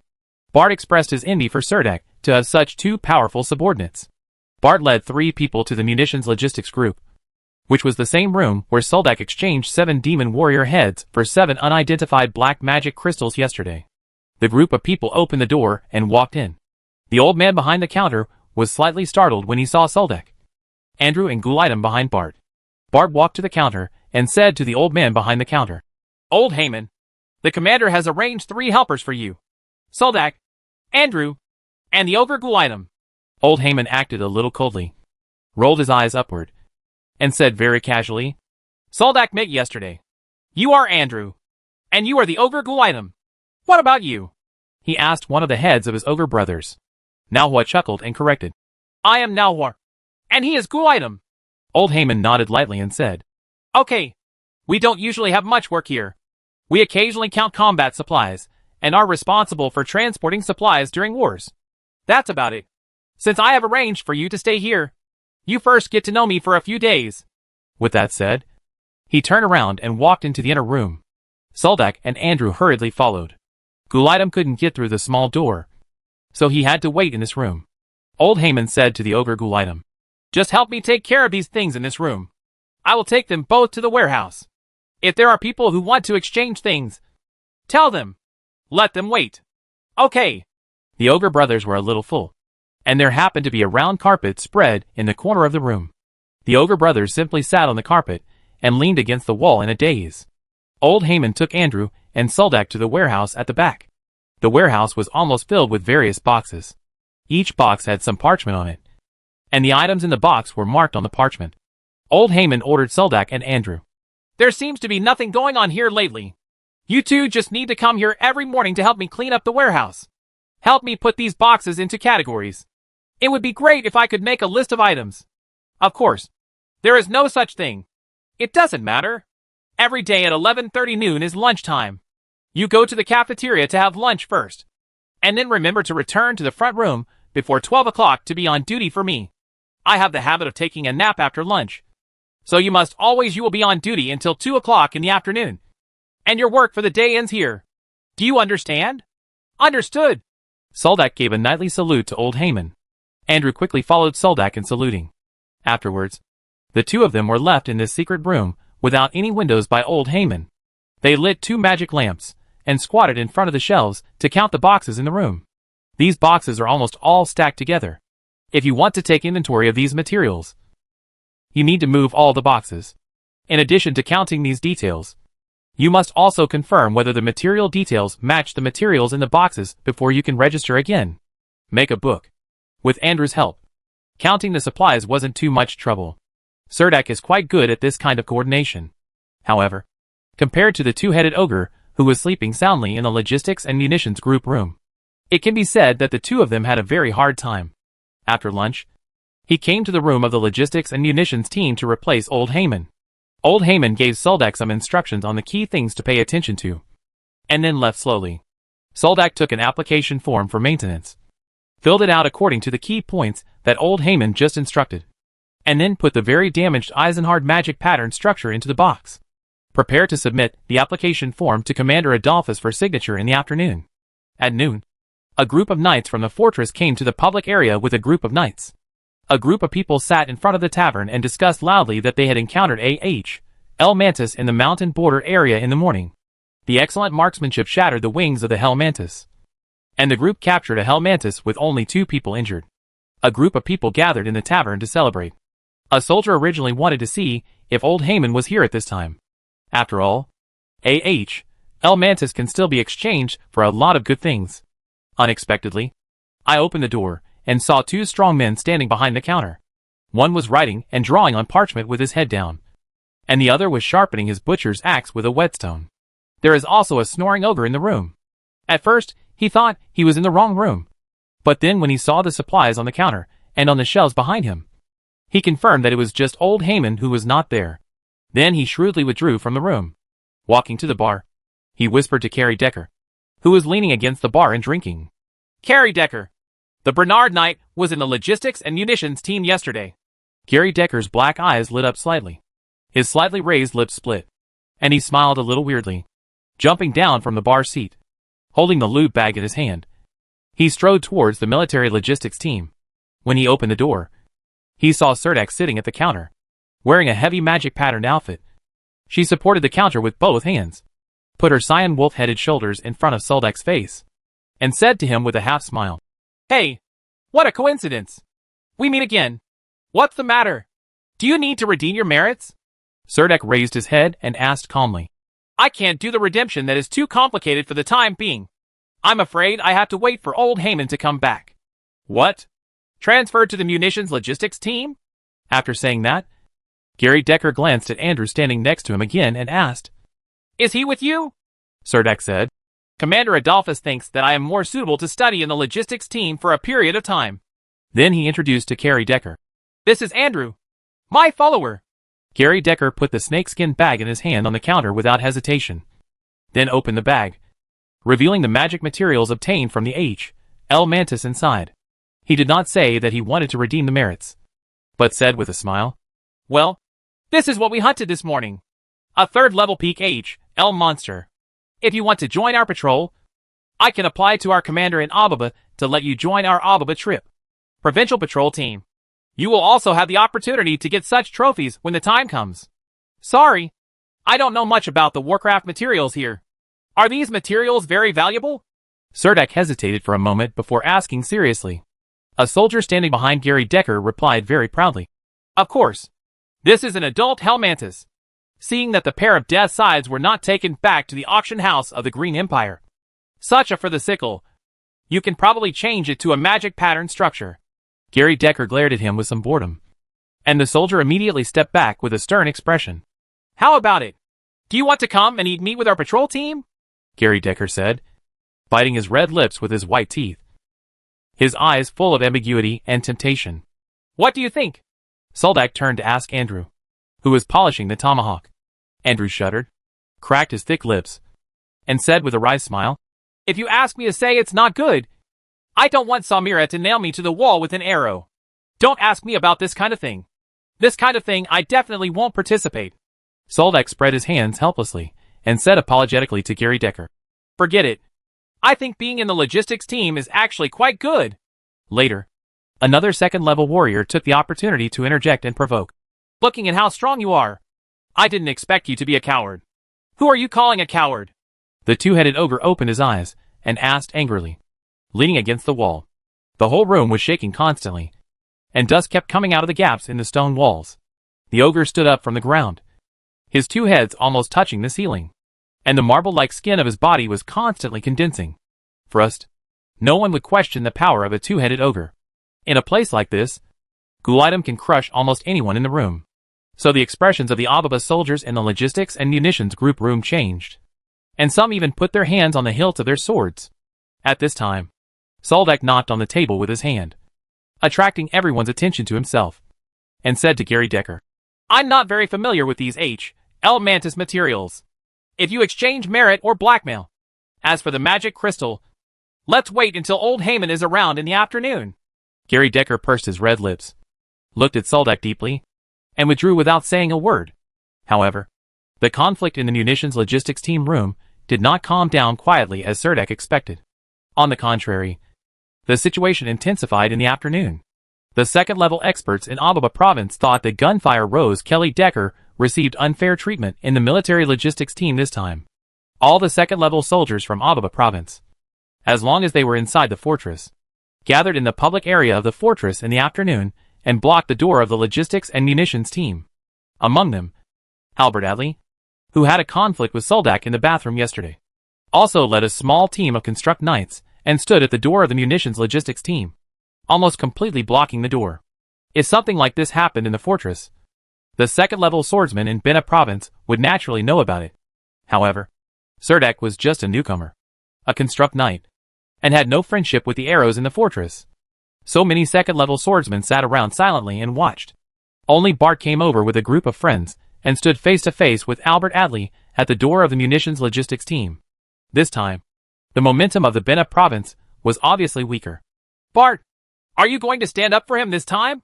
Albert Adley frowned and stared at Bart and asked. Bart was also troubled and couldn't tell. This Serdek clearly had some relationship with Commander Adolphus, and Commander Adolphus gave him the responsibility for receiving Serdek.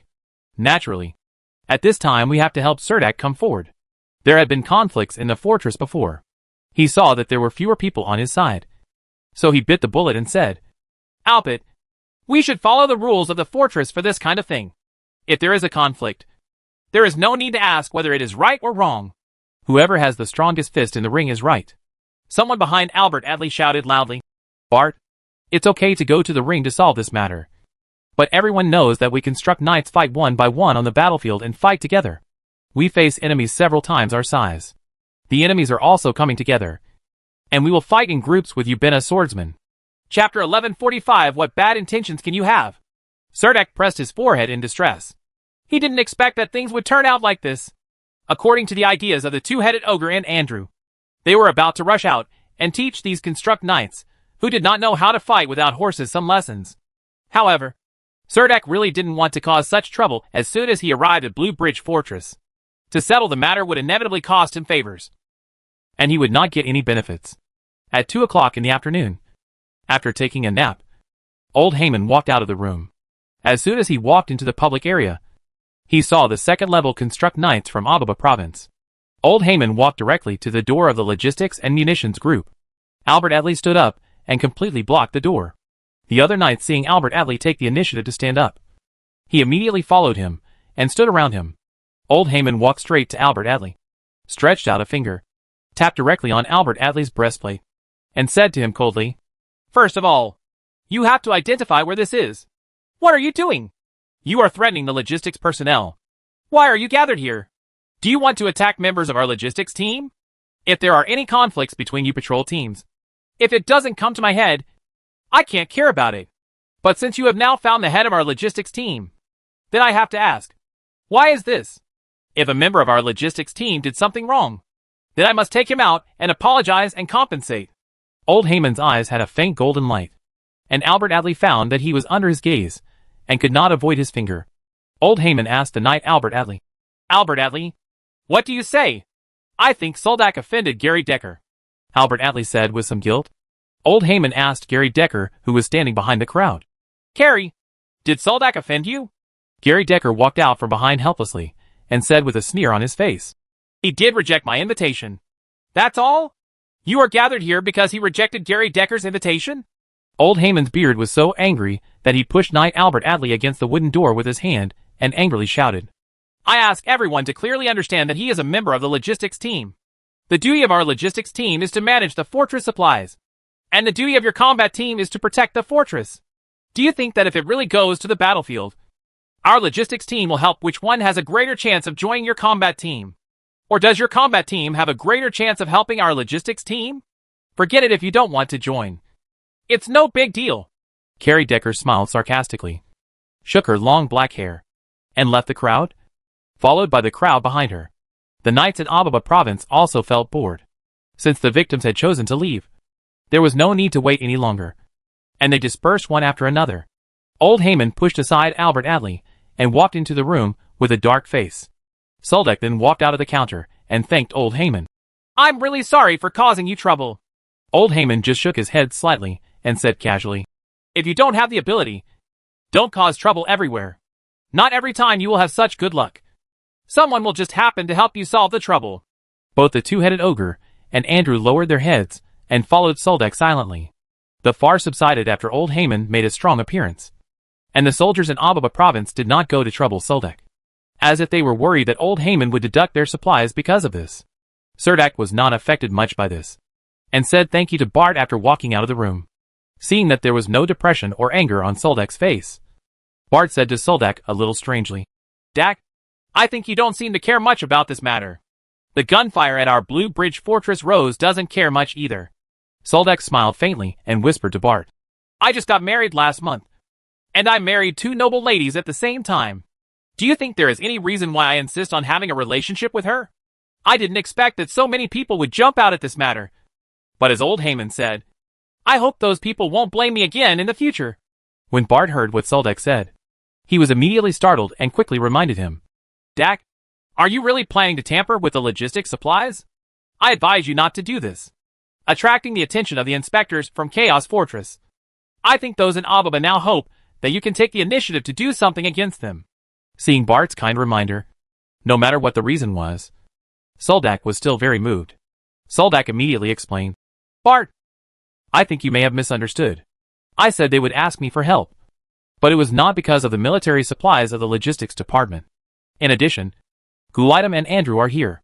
Even if someone asks for help, I'm not afraid if we fight.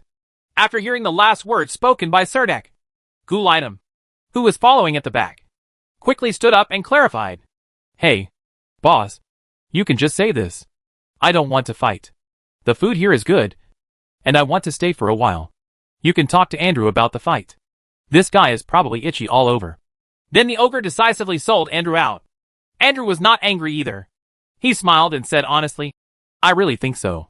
Boss, you said that we have all come to the big battlefield. It would be a pity not to improve ourselves with such a good opportunity. If anyone is willing to join me, it would be nice to discuss the feelings.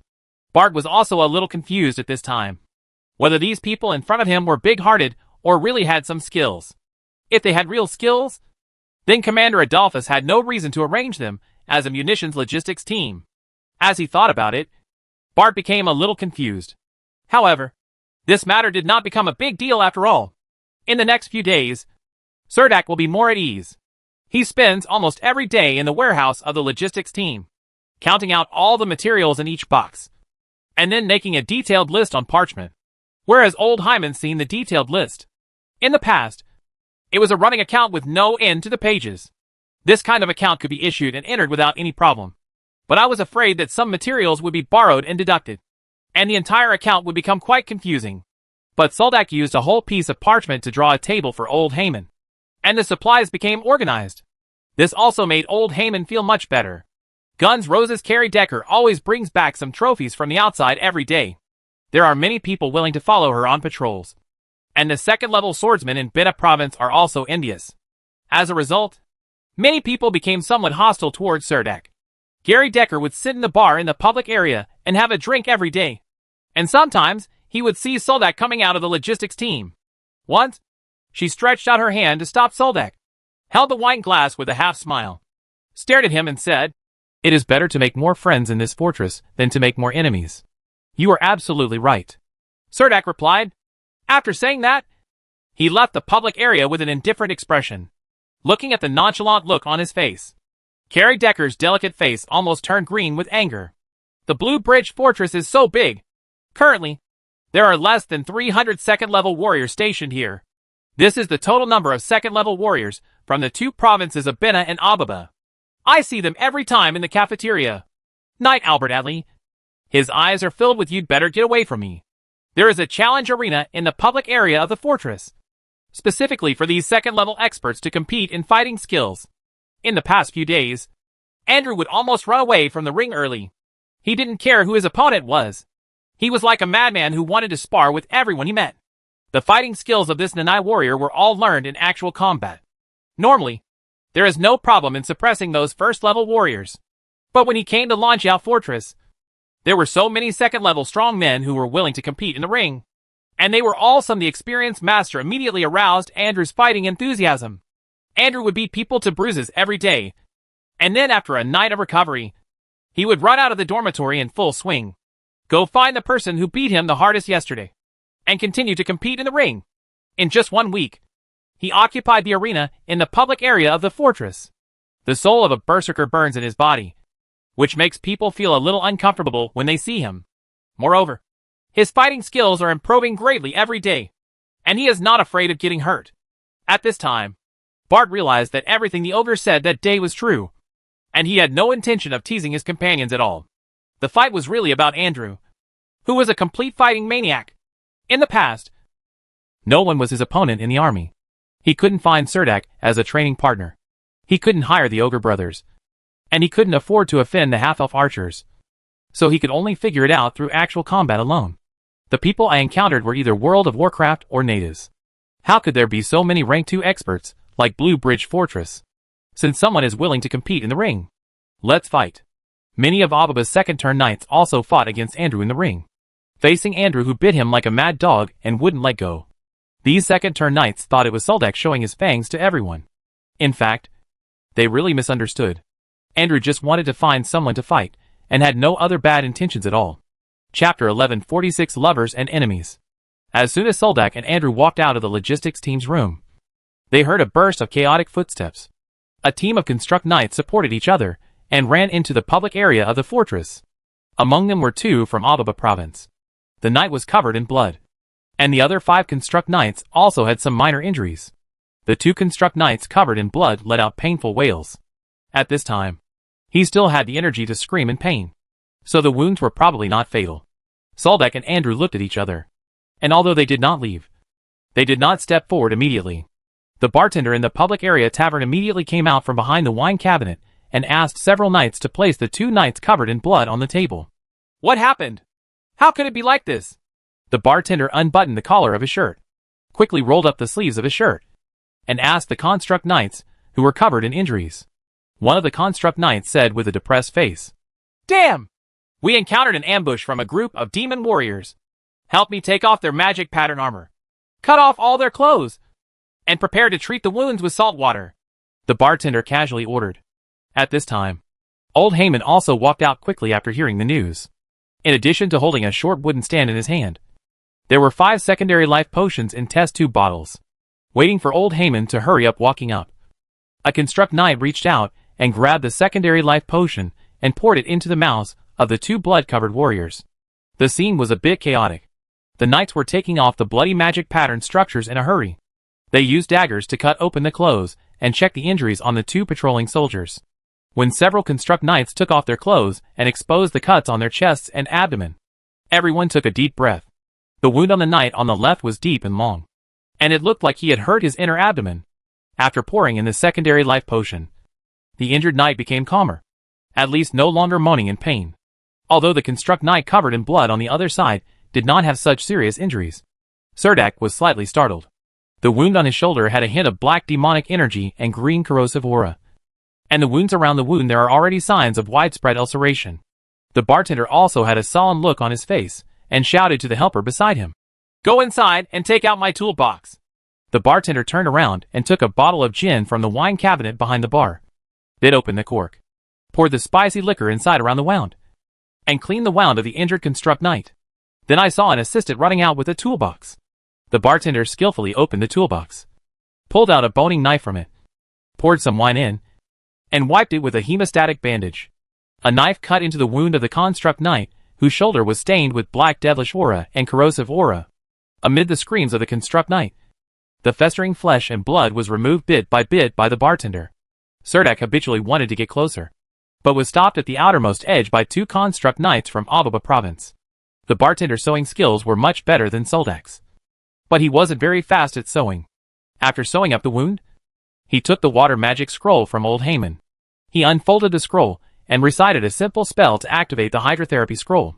Amidst the crisp sound of Salala, a white light fell down, and the construct knight, covered in blood, fell into a coma due to the sudden severe pain.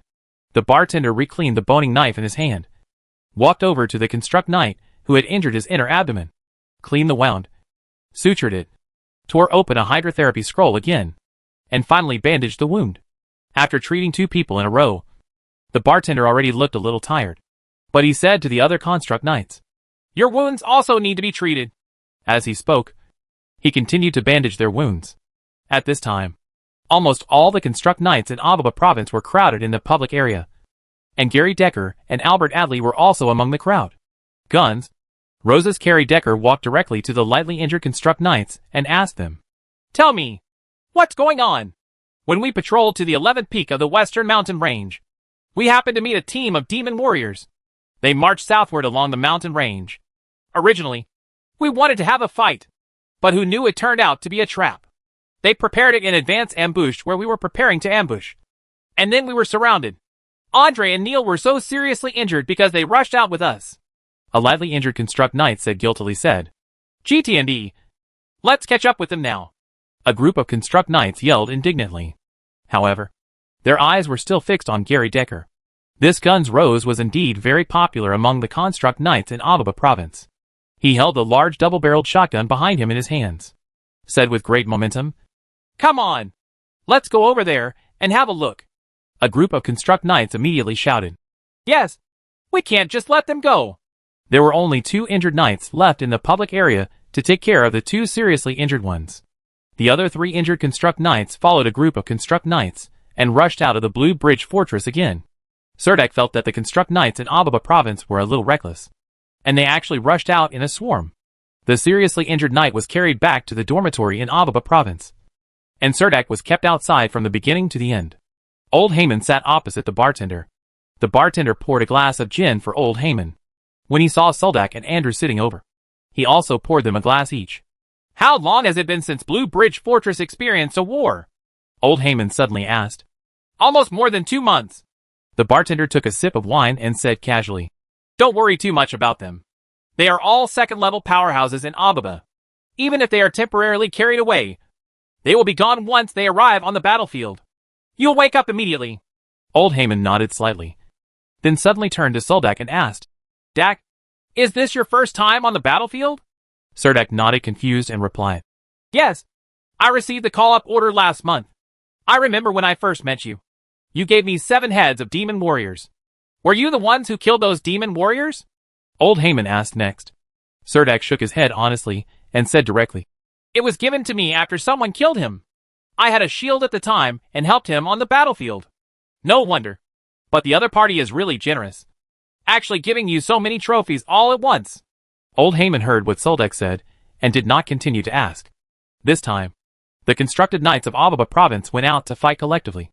and they did not return until it was almost dark.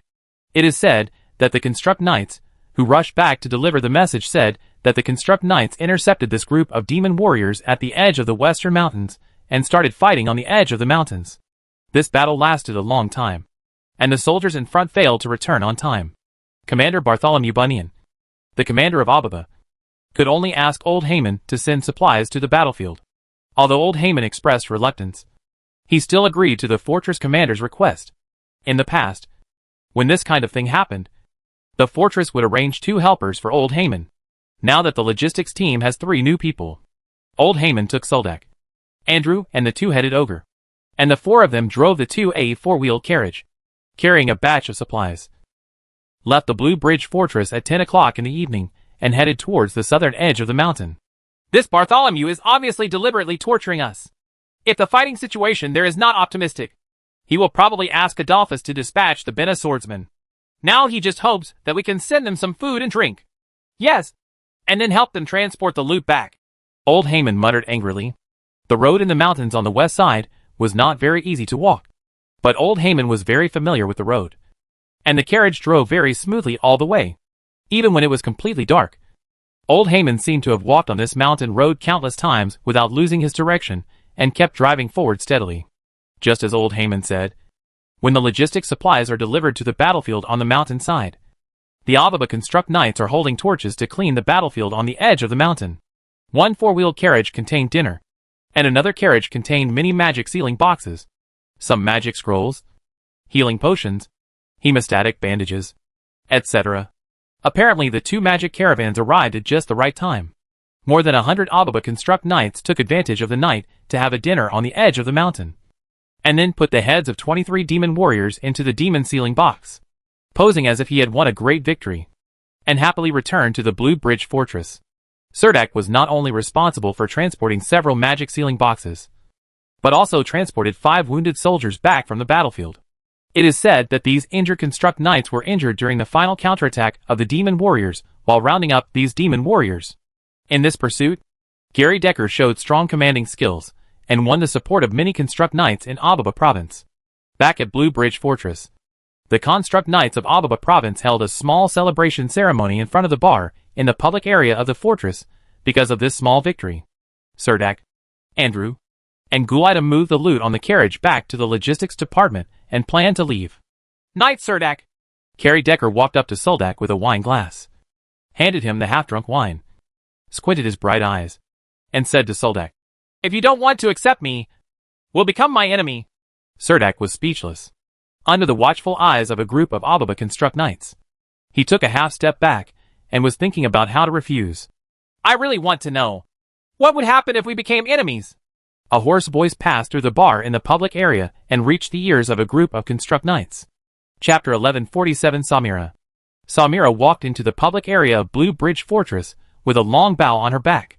Her delicate face had some elven blood, and her light red eyes had a hint of indifference. Compared with Gary Decker, who is wearing heavy armor with magic patterns, she is more delicate and light as an elf, but slightly inferior in figure. With Gary Decker's tall figure, even if she stands Surdak's side, will not be much inferior. Everyone's eyes in the public area fell on Samira. That delicate face was finally no longer hidden under the hood, perhaps because of the hood all day long. Samira's face was sickly white, and her lips were so bright red, like a poppy swaying in the wind. However, more people are paying attention to the demonic snake fawn she is wearing.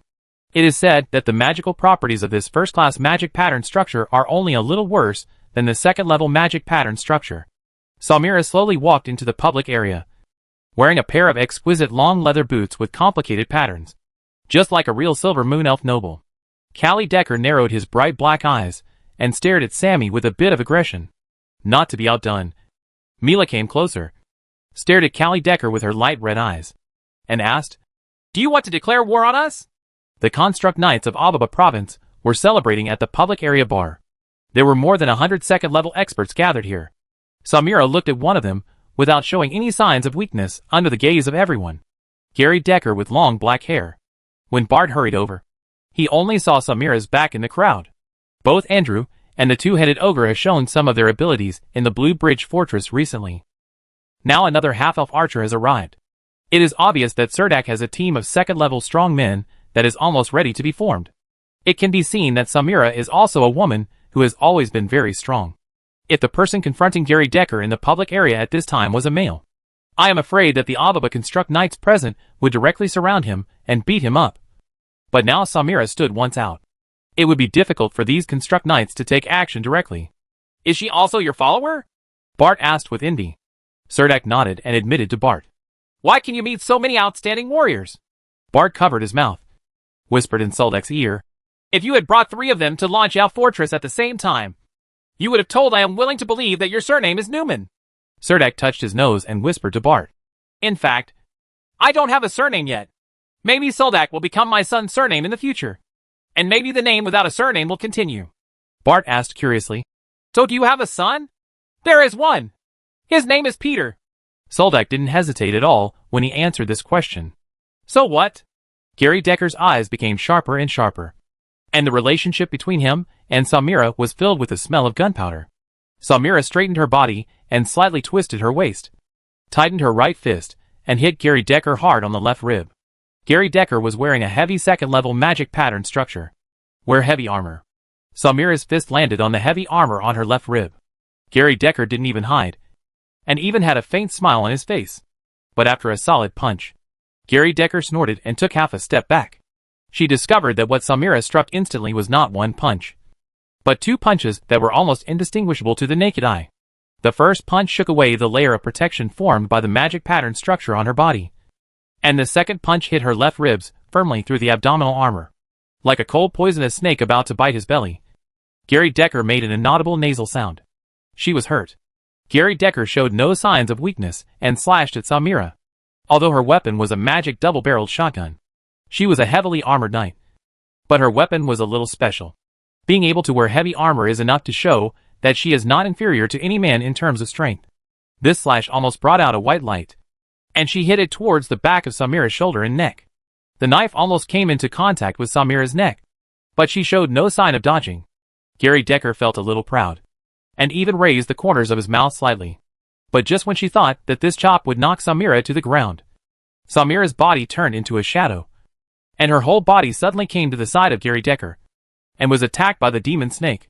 The long legs wrapped in teeth firmly kicked on the side of Gary Decker. Samira kicked Gary Decker 4 or 5 meters away.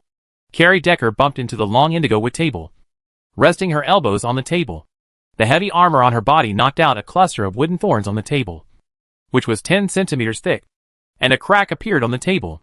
A stream of air suddenly surrounded Gary Decker's body. She stood up from the long table, her face frighteningly gloomy. Anyone who knows her well knows that the anger in her heart has been ignited. But Samira continues to catch up. Gary Decker turned around and ran, jumping directly onto the ring opposite the public area, and raised his fists to fight. Samira followed and got into the ring deftly. A group of Ababa Construct Knights gathered around the ring. Everyone found that the half-elf's close combat skills were indescribably light and flexible, until Gary Decker opened his stance and relied on his own magic.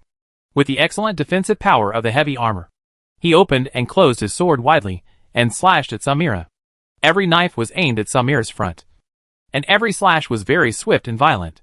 In the ring, Samira's speed has increased a bit. She is like a flexible black panther, but Gary Decker is more like a rough-skinned and thick-bodied earth bear.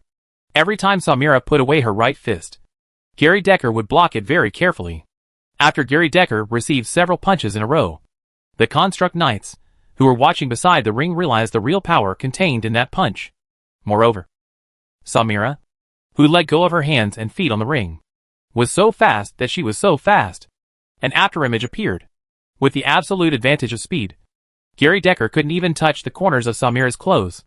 After being punched several times in the chest by Samira, Gary Decker became angry and did not dodge at all when faced with Samira's punch. His hands were no longer chopping with swords. But I want to hold Samira in my arms. Samira immediately got out of the way and did not fight with Gary Decker. But Gary Decker rushed forward, trying to get close to Samira by relying on the defensive advantage of the second-level magic pattern structure. Fight.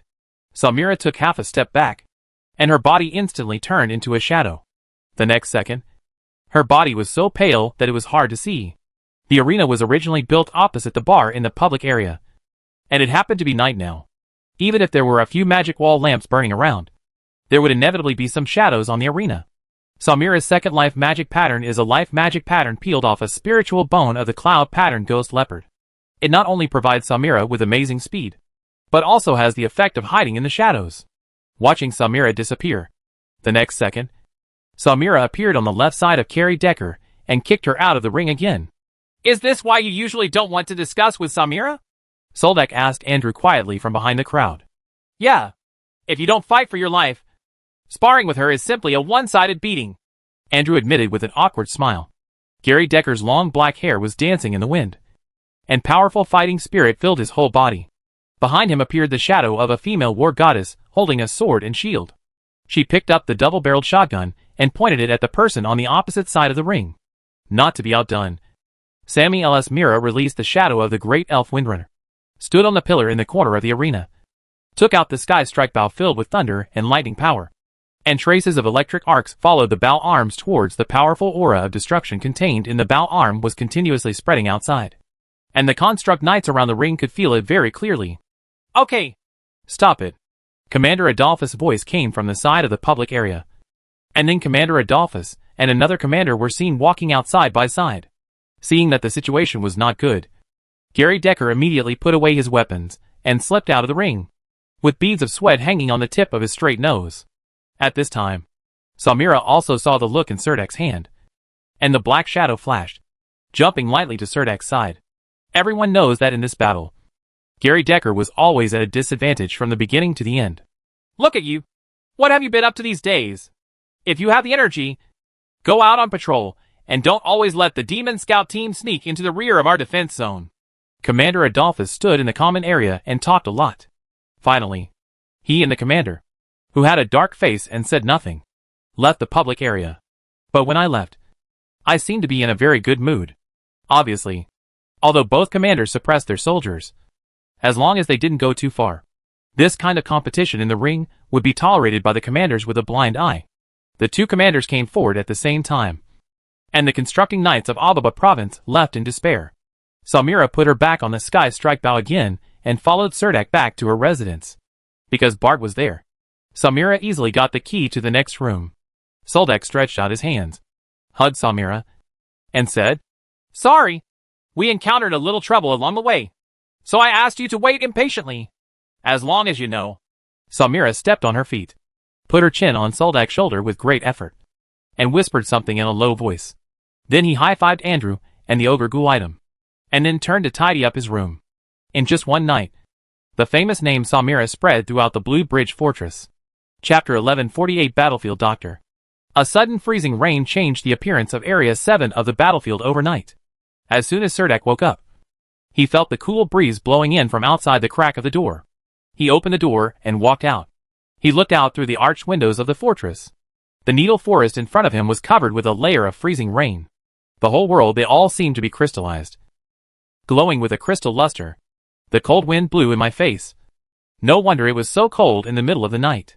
When Serdek woke up in the morning, he saw a tense atmosphere in the fortress. The constructed swordsmen next door gathered together and talked about it. They didn't deliberately avoid Serdek, so Serdek had heard a general idea. News came from Brother Fortress that dozens of Demon Scout teams sneaked into the Empire's occupied areas. The Demon team encountered at Blue Bridge Fortress was just one of them. The Construct Knights of Ababa province responded quickly. The interception mission was completed relatively well. Other fortresses were not so lucky. Some patrol teams encountered demon warriors, and it is said that some second-level Construct Knights died. For this reason, Commander Adolphus specially summoned these swordsmen from the Bena province to the conference hall in the morning. Soldak, Andrew, Samira, and the two-headed ogre all heard the meeting notice, and he officially met the Bena swordsmen in the Blue Bridge Fortress. Most of the second-level swordsmen in the fortress may not have heard of the name Serdek, but everyone has heard of the two-headed ogre Gulaitum in the fortress. He always wakes up every morning. He is the first one to appear in the cafeteria. The plate is always piled with all kinds of food. The two heads can chat with themselves, and the topics are endless. It's very difficult not to attract attention. In addition, the battle between the half-elf archer and Gary Decker in the ring last night was not only known to everyone in the fortress, but also alarmed the two commanders. Not only that, everyone had heard that Gary Decker, the heavy-armed musketeer known as the Guns and Roses of Blue Bridge Fortress, was actually defeated by an archer in the ring. This was a bit outrageous. You must know that Gary Decker's profession is slightly restrained by agility professions such as thieves and archers. But it is said that the half-elf archer relied on his strange double strikes and agility to defeat Gary Decker in the ring.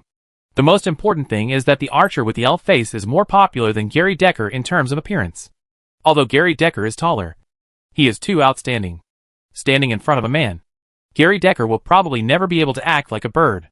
Serdek and his party came to the conference hall, and the swordsmen from other Bena provinces looked at Samira. The half-elf archer had a cold face, put on his hood with some annoyance, and sat beside Serdek in silence. Commander Adolphus told the patrol team to pay attention to the assassination of demon warriors when they go out. These words have probably been said often before. The second-rank swordsmen were whispering in the conference hall. When the meeting was over, a second-rank swordsman took the initiative to come over. Want to get to know Samira, or simply want to draw her into his patrol team. The half-elf archer only stood behind Serdek, unwilling to speak. Suldek went back to Old Heyman to organize the warehouse as usual.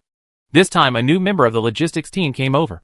So Old Heyman arranged for Samira to stand at the front desk and accept the exchange of materials from the soldiers in the fortress. When Old Heyman had some free time, he got together with the two-headed ogre and sat in the post-production team's room drinking tea and chatting. Although there is no barbecue in the material warehouse, some canned nuts and luncheon meat can still be taken out. Old Heyman sat quietly in the room, and after the two-headed ogre woke up, he generously took out some canned meat. Then he listened to the two-headed ogre telling the stories of his previous wanderings with great interest. The atmosphere inside the fortress seemed very tense. In order to deal with the demon warriors who sneaked into the occupied area, many patrol teams in the fortress were dispatched at the same time. The number of soldiers out on patrol was almost double that of usual. There were many more soldiers than usual who went to the logistics team to exchange supplies. Everyone exchanged consumables such as scrolls, potions, and arrows. Serdek was still taking Andrew to sort out the inventory in the material warehouse. Andrew complained reluctantly. Captain, when can we go out on patrol like everyone else? Our bodies are almost going to be sick if we stay in the warehouse. Rusty. Soldak scratched his head, although he wanted to stay here for 2 more days. When he saw that Andrew wanted to take over the patrol mission, he said, Okay. I'll talk to Commander Adolphus tomorrow and try to get him to incorporate you into the patrol team. Andrew changed his dejected look and said excitedly, That's great. Then he came to his senses and asked doubtfully, Boss, aren't you ready to go out? Serdek moved a wooden box and placed it on the wooden shelf, and replied, Yes, I think being in the logistics team is not bad. Why do you have to run out and take risks? Dak, bring out 2 hydrotherapy scrolls. Old Heyman shouted from the front through the door. Coming soon. Serdek skillfully dug out 2 scrolls from a magic sealing box on the shelf, then closed the magic sealing box and took the scrolls to Old Heyman outside. In the afternoon, those soldiers who went out to patrol returned to the fortress in small groups. This time, the goddess of luck did not favor the soldiers of Blue Bridge Fortress. The returning patrol team was all attacked by demon warriors, because everyone had taken precautions in the morning. It was very easy to retreat after being attacked this time. In time, although some wounded were added to the fortress, no one was killed. Of course, I couldn't kill the demon warrior this time either. A faint shadow shrouded the Blue Bridge Fortress. Everyone no longer had the relaxed chatting and laughing atmosphere of the previous few days. There were even fewer people sitting in the tavern drinking. The injured soldiers were still helped outside the bar, and the bartender provided the most basic treatment to the wounded. This time, a second-rank swordsman from the Bena province was also injured during the patrol. Serdek walked out of the logistics team's house and happened to see a construct with a wound on his thigh. The swordsman was waiting at the door of the tavern. His pants were stained with blood and his face was pale. There was an empty bottle of secondary life potion beside him. His overall condition was not bad. At least he could discuss this battle with his companions. Gains and losses. Serdek walked over, looked at the wound on the second-turn swordsman's leg, and said, The wound needs to be stopped and sutured. Do you need help?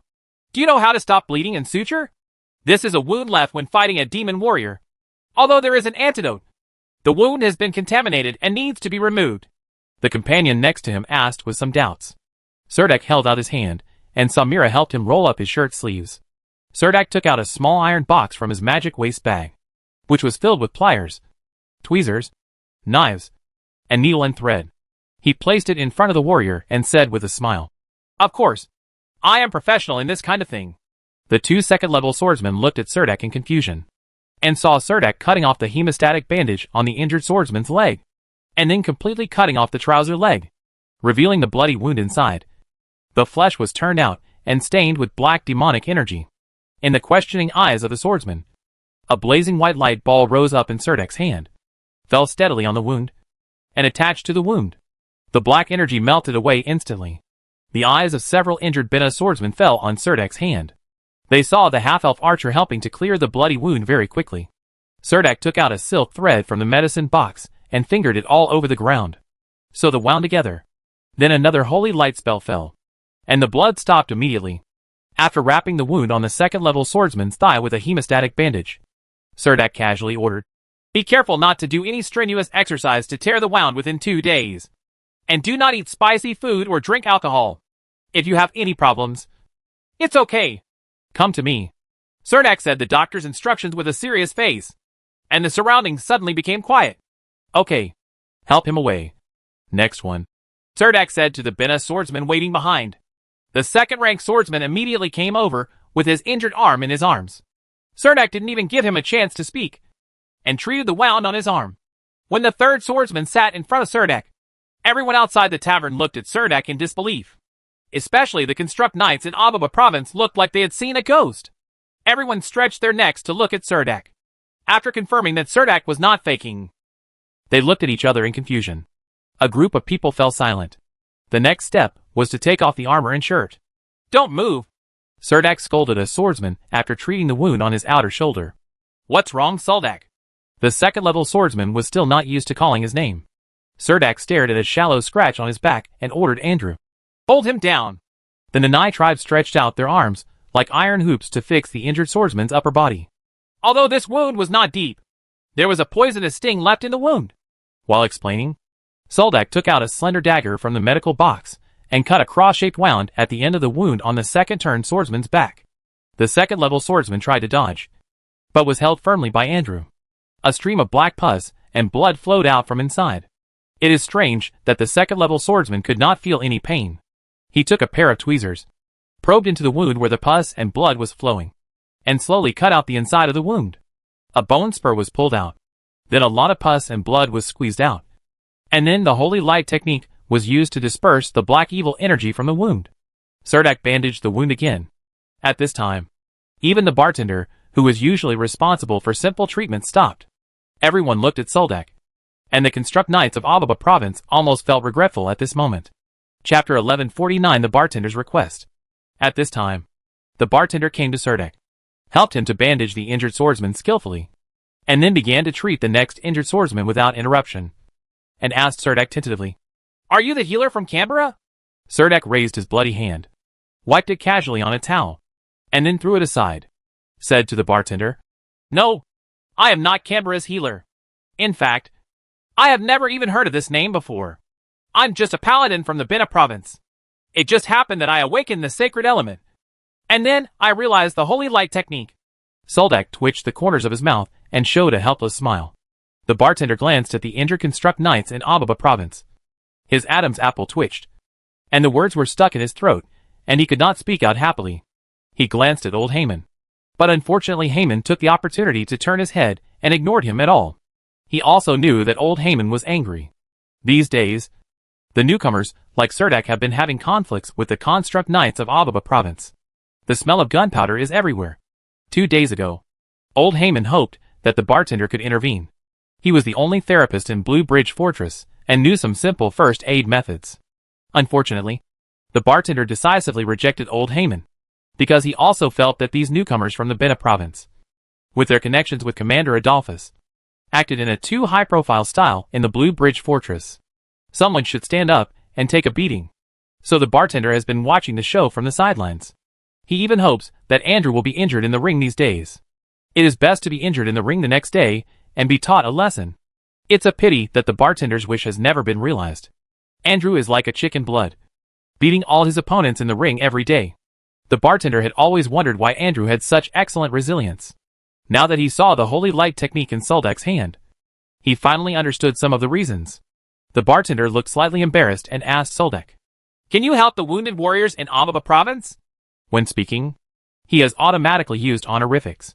Serdek didn't even raise his head, and replied readily. Of course. When those two were injured last time, I wanted to help.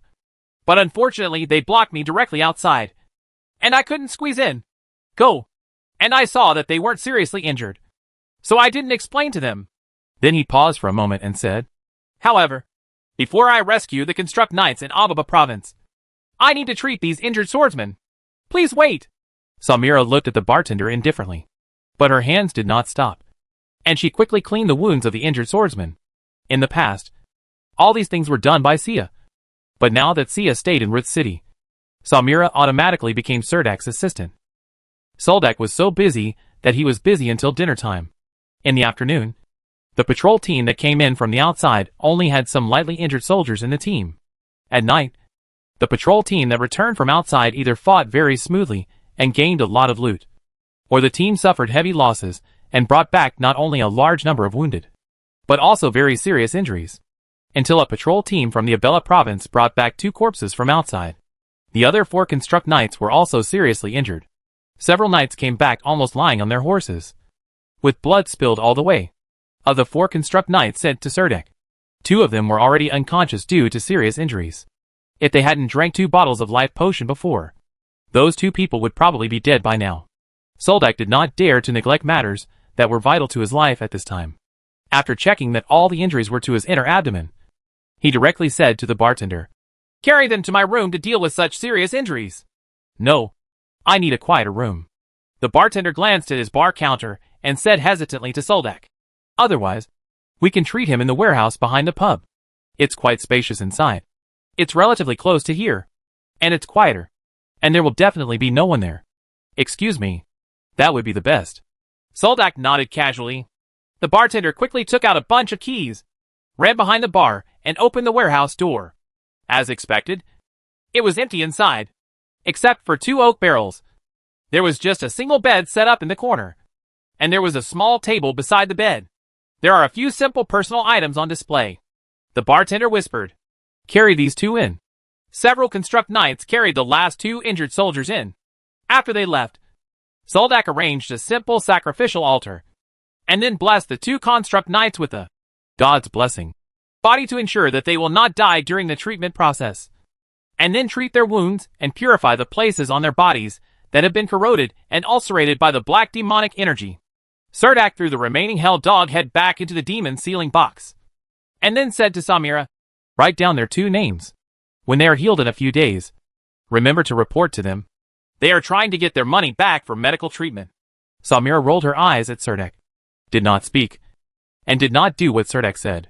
The wounds on the 2 Construct Knights were not only deep, but also severely festered by the black demonic energy. Even if the Holy Light technique is used to purify directly, the process of removing the dark evil energy is very slow. However, after a lot of effort, these 2 people were finally rescued. Serdek asked Gulaitam and Andrew to carry the 2 seriously injured knights out of the room. Seeing that the 2 seriously injured knights were breathing steadily, the knights in the Ababa province waiting outside suddenly let out a low cry. The 2 Construct Knights suffered serious injuries, which almost confirmed their death. It was under such a situation that Serdek pulled them back from the gate of H.L. This is the power of a battlefield healer. Serdek worked for most of the night before his hard work was finished. Blue Bridge Fortress also suffered heavy losses, with at least 22nd level warriors injured, several of whom were seriously injured, and 2 Construct Knights lying directly in coffins. However, this round of exploration can be regarded as determining the specific movement trajectory of the demon warriors. The next morning, Commander Adolphus launched a mobilization among the Bena swordsmen and personally led the team of constructed swordsmen to hunt down these demon warriors. Serdek, Andrew, the Ogre Gulaitam, and Samira also took advantage of this opportunity and followed the 2nd level swordsman group of the Bena province out of the Blue Bridge Fortress. Chapter 1150 Pursuit Battle. A demon army marched north along the mountain path on the east side of the Blue Bridge Fortress, climbing the rock wall. As long as they pass through this mountain ridge, the demon army can penetrate directly into the second line of defense of the Green Empire. Once the mountains on the east and west sides are controlled by the demon army, the Blue Bridge Fortress will be completely isolated. Yesterday, The constructed knights of Ababa province had more than a dozen small-scale battles with the demon army in the western mountains. It was obvious that the demons were very well prepared for this attack. Even if the army penetrated deeply in the heart of the Green Empire's war zone, the Ababa knights could not take any advantage.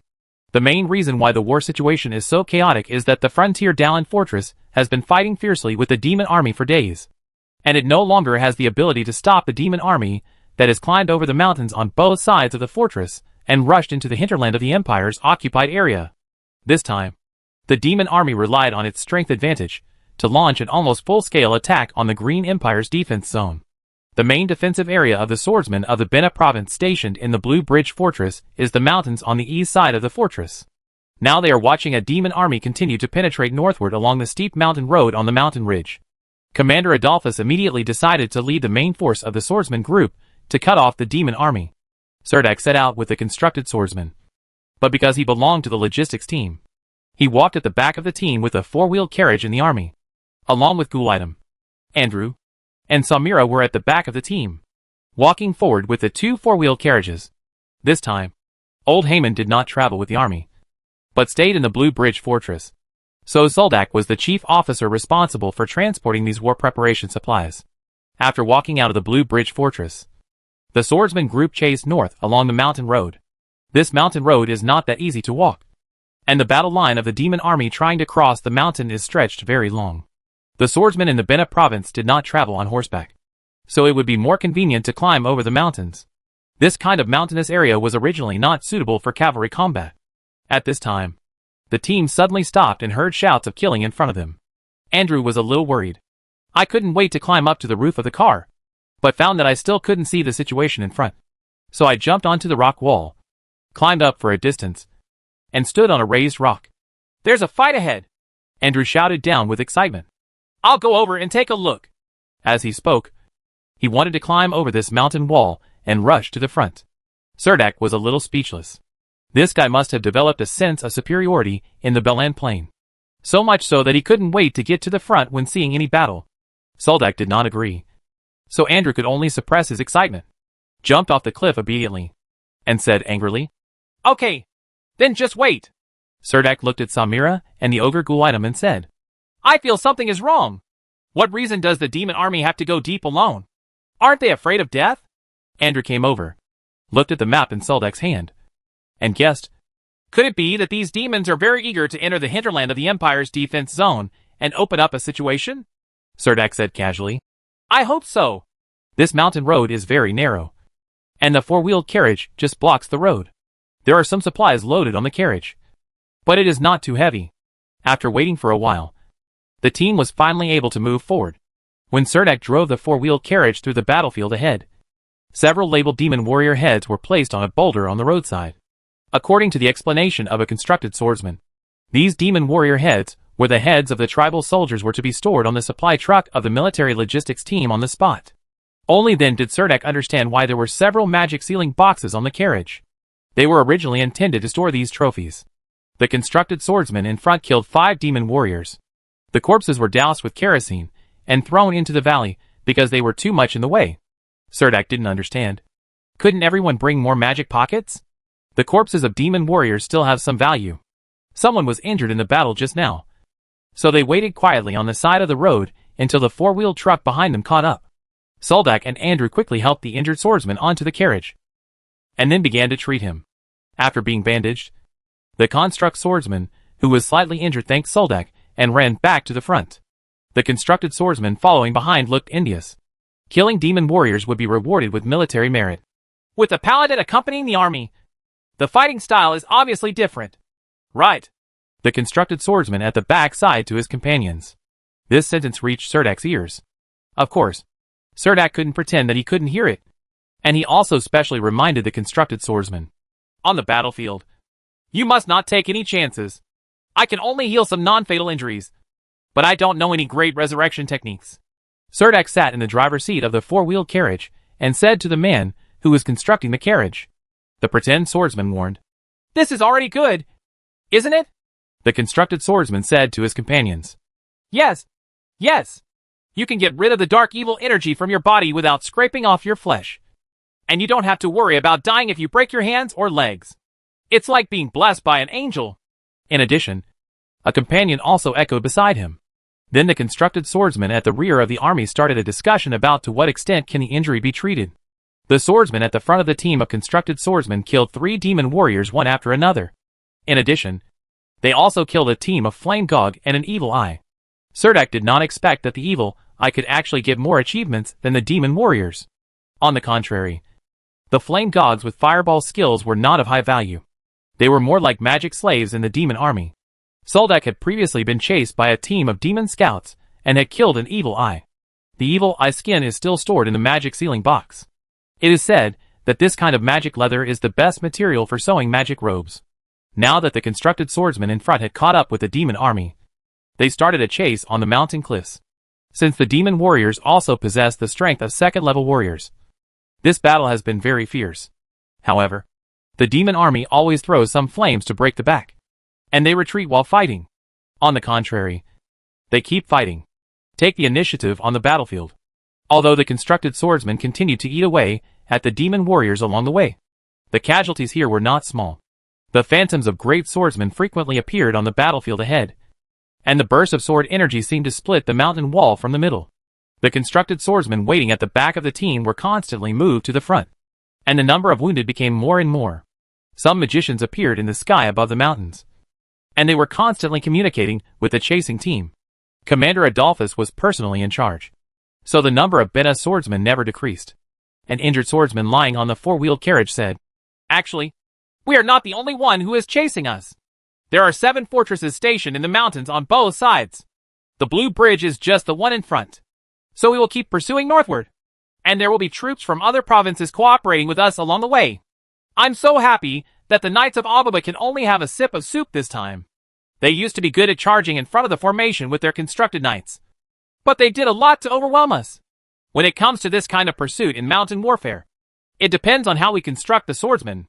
After the injured swordsmen at the back were treated, they could not be sent to the front in a short time, so they sat in the 4-wheeled carriage and chatted. Andrew waited for most of the day, and finally the frontline combat strength was tight, reminded by the injured swordsmen who returned to the front battlefield. Commander Adolphus remembered several of Serdek's followers. The ogre Gulaitum couldn't go to the front, but Andrew and Samira had no problem at all. Finally, a message from the herald made Andrew cheer. He took the butcher's battle axe from his back and hurriedly followed the constructed swordsmen to the front line. The battle continued. The terrain of the mountains was dangerous. The demon army was on the defensive side and had all the geographical advantages. However, it was not just the Blue Bridge Fortress army that pursued them. The constructed swordsmen in front were braver than before. Even if they risked being injured, they still have to keep the demon warriors. Therefore, this pursuit can be regarded as fruitful. There are also second-level warriors from other provinces fighting on the mountain road ahead. The mountain wall has collapsed so badly that the 4-wheeled carriage cannot continue to move forward. The only option is to unload the supplies in the carriage, and then load it with a cart full of people who cannot fight. The wounded returned to Lanxiao Fortress, and even the person responsible for driving the carriage was an injured swordsman. Serdek will continue to bring these supplies, and continue to move with the army. According to the constructed swordsmen who had withdrawn from the front, 3 groups of second-level warriors, who came from different fortresses, cut the demon army into 2 sections on this mountain ridge. The demon army in front seemed to be about to run away. After leaving the mountains, the remaining demon army was stuck on the mountain road. If you look down from a high altitude, you will find that the entire mountain road is full of battlefields. A bolt of lightning fell from the gray clouds in the sky and exploded in the mountains in front. Immediately, the swordsmen behind them screamed. The loud noise of the lightning was so loud that the entire valley buzzed. Serdek and Gulaitum looked at each other. They knew it was Samira who exploded a magic crystal and shot an arrow with all his strength. It is estimated that something special must have happened on the battlefield ahead. Otherwise, with Samira's stingy character, she would not be willing to explode a magic crystal. The flame dog in the demon army seems to be dead, and the only ones responsible for cutting off the rear are the demon warriors. The sky gradually became darker, and the battle continued. This was not good news for the strong men in various fortresses who were chasing the demon army. The pursuit battle that had lasted all day finally subsided. The supplies carried by Serdek were also distributed at this time. He even had time to build a large iron pot with the ogre Gulaitum on the mountain road behind, and cook a pot of steaming thick soup. Chapter 1151 Fighting in the Rain. Samira retreated from the front lines with her loot. Andrew thought that the trophies he captured were far inferior to Samira, and he actually refused to return them at night. So he formed a night hunting group with a group of radical Bina swordsmen to continue hunting among the cliffs and trails of this mountain. Demon warriors are, of course, very likely to be hunted by demon warriors. After all, after entering the night, the demon warriors will not be affected by the night, and they prefer to march at night. However, now the mountain roads have been blocked by all the second-level warriors from various fortresses. These demon warriors have gone deep into the hinterland of the Green Empire's defense zone. They are somewhat radical and adventurous. Now they are guarding this mountain. If you want to slip out from here, the first option is to completely defeat a certain fortress army participating in the siege. The second option is to jump or climb down the steep mountain wall. The strength of these demon warriors is second to that of humans. Those who become strong are almost the same. So don't think that they will really die if they jump from this cliff. The demon warriors have short fleshy wings behind them, and can fly at low altitude in a short time. Below the cliff here is the Needle Forest. If you really go into the Needle Forest, the situation will be even more difficult than on the cliff. They seem to be trying to save people. Samira gnawed on a piece of apple and placed the heads of the demon warriors she had hunted on the ground, neatly arranged in a row for the Bina swordsman next to her to swallow. Even among demon hunters, there are few who are as efficient as Samira. However, there is a problem of comprehensive suppression of weapons and magic patterns. A sky strike bow with thunder attributes, and Samira's own double attack, can be shot out. Almost all of the arrows followed closely by two, one in front of the other. Unless you were holding a shield, it would be difficult to block the second arrow shot by Samira. She was like this when she was in Bailin's plane. The loot obtained in each battle is much higher than others. Surdak saw that the surroundings had completely darkened, and the temperature on the mountains began to slowly drop. He rubbed his hands and asked, "Who is it that deserves them to send so many troops to forcefully enter the occupied areas?" Samira shook her head. The two-headed ogre Gulidum took a bunch of sausages and stuffed them all into his mouth in one breath. However, Nahor's eating looked a little better. "Boss, do you want us to go up tomorrow morning?" Nahor asked. Surdak shook his head and said casually, "Wait for Commander Adolphus's arrangements. You won't have an advantage fighting in the mountains." In addition to the necessary healing potions, magic scrolls, hemostatic bandages, and a sumptuous dinner, the supplies brought over also included some tents for keeping warm at night. Of course, these constructed swordsmen all carried their own sleeping bags. On such a cold night, at least half of the constructed swordsmen who had been fighting hard in the mountains for a whole day needed to get enough rest. It is not so easy for the demon warriors to rest. In addition to the low-light flares flying from time to time in the night sky, there are also some magicians riding magic harpoons. They will not be stingy with the magic scrolls in their hands at this time. From time to time, a ball of flame would fall from the sky and burst into flames among the mountains. Before dawn, Surdak was woken up by someone shouting while lying in his sleeping bag. Lying in a tent set up on a narrow mountain road, the hard stones could be clearly felt under his body. Surdak opened the tent and discovered that freezing rain was actually falling outside. The cold rain fell on the rocks and quickly condensed into crystal-thin ice, making the rocks here cold and slippery. Bart wore a magic pattern structure and went to wake up the other Bina swordsman with a solemn expression. When Surdak got out of the tent, he saw the constructed swordsmen in the tents on the mountain road in the cold rain. The cold rain falling on your face will make you shiver from the very core. "What's wrong?" Surdak asked after chasing after Bart. "Our retreat was cut off by demon warriors," Bart said solemnly. Surdak was speechless.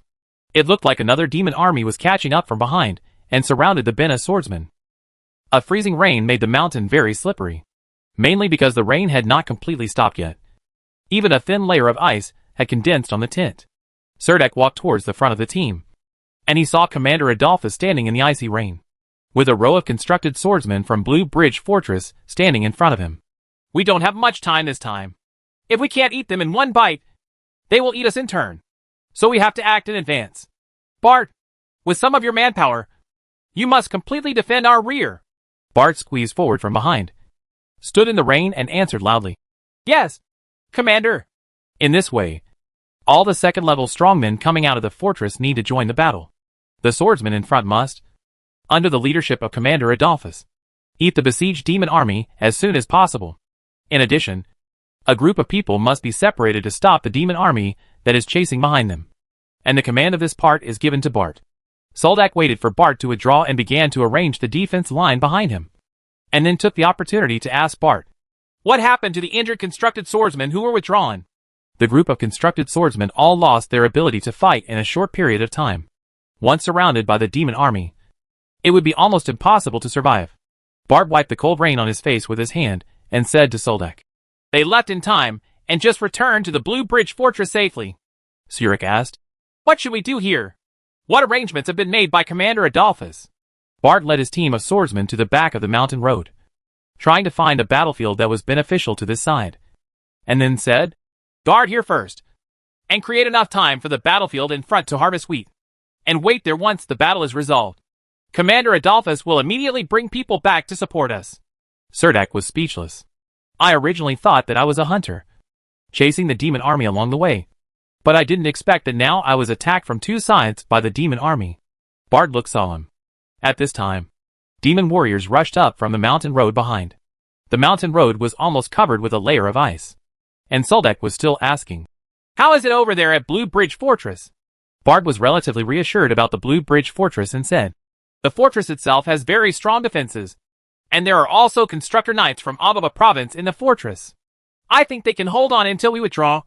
As he spoke, a black shadow rushed up from the dark mountain road. Its black and purple arms clung to the rock. A pair of fleshy wings on its back trembled slightly. As soon as the tall body rushed up, it was attacked by two swordsmen. Stop! Almost in the blink of an eye. The square war blade in the demon warrior's hand had already struck dozens of times. As the sparks burst, some demon warriors came up from behind. Bart no longer cared about talking, and rushed forward with his companions, trying to stop these demon warriors. A Roshan wearing jet black armor and holding a big stick also rushed out behind Bart. The ogre roared in the rainy night, and a dark red air wave made the surrounding swordsmen feel a fearless courage filling their bodies. Striding forward, the ogre raised the big stick in his hand and smashed the head of the demon warrior at the front. The short fleshy wings behind the demon warrior had been fully unfolded, and his arms were suddenly raised upwards. A black light mask the size of an umbrella suddenly appeared when the big stick in the ogre's hand fell. The big stick in the hand of the ogre Gulitum fell on the black light shield, and was actually blocked. The black light shield shattered into countless black demonic energy. At this moment, the ogre's body was condensed with thick ice armor, and now Huar held a fireball in his hand. At the moment when the black light shield shattered, now Huar air threw the fireball towards the face of the demon warrior. It was not a fireball, but a string. Fireballs exploded in the faces of the demon warriors one after another. Although the power was limited, the demon warriors were blinded by the fireballs. Taking this opportunity, the ogre Gulitum squeezed forward and stepped hard on the belly of the demon warrior with an elephant leg. The demon warrior just let out a low roar, and the shadow of his wings completely solidified. The two flesh wings were fully unfolded, and his body only took 2 steps back and then stopped. He waved the square war blade in his hand and slashed at Gulitum, cutting a deep mark on Gulitum's thorny stick. The swordsman standing with Gulitum took the opportunity to stab the demon warrior in the armpit with the sharpest thrust, almost cutting off the entire arm of the demon warrior. The demon warrior is also a ruthless character. When he saw that the arm holding the square war blade was broken, he actually gave up the war blade and just opened his remaining arm, and the shadow of a big demon merged with it. As one body, his whole body was ignited with black flames. His arms were protecting his chest, and he suddenly collided with the ogre Gulitum. The two sides collided firmly, and air waves burst out. The constructed swordsman hiding beside Gulitum was almost pushed to the edge of the cliff by the air waves, but then he bounced high again, his body like it was like a carp, turning gracefully in a circle, and stabbing the demon warrior's shoulder and neck with the long sword in his hand. A demon warrior appeared behind him, and the brown blade collided with the constructed swordsman's long sword. At this time, Surdak also held up a dwarf chain shield and rushed behind Greetham. Unfortunately, his magic pattern structure was sent to the Chaos Fortress for repair. During this period, he could only wear an ordinary magic pattern structure, and his shield was replaced by the original dwarf chain shield. A halo of light appeared under Surdak's feet, and then another magic circle appeared. When they arrived at Gulitum's side, the ogre warrior had already dropped his big stick and hugged the demon warrior tightly with only his hands, trying to kill him with the power of his arms. But the strength of that demon warrior should not be underestimated. He actually withstood Guillidom's attack with his powerful body. A sword slash from behind the demon warrior. Cerdak stepped forward and accurately blocked the slash with his shield. However, there was no one behind the demon warrior to help him, and his arms were fully embraced by Guilidom. Tight.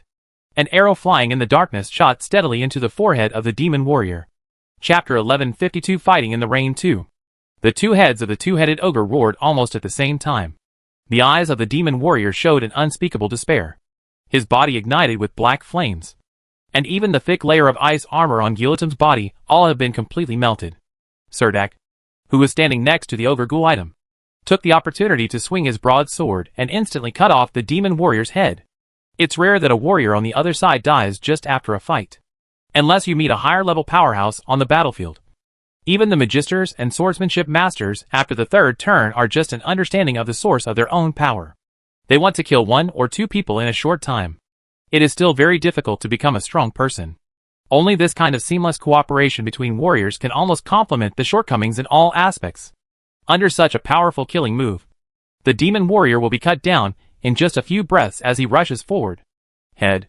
Next to him, Bart and his team of constructed swordsmen were dumbfounded. How could they kill a demon warrior just after they got involved? Are these demon warriors now parallel imports who escaped from H.L.?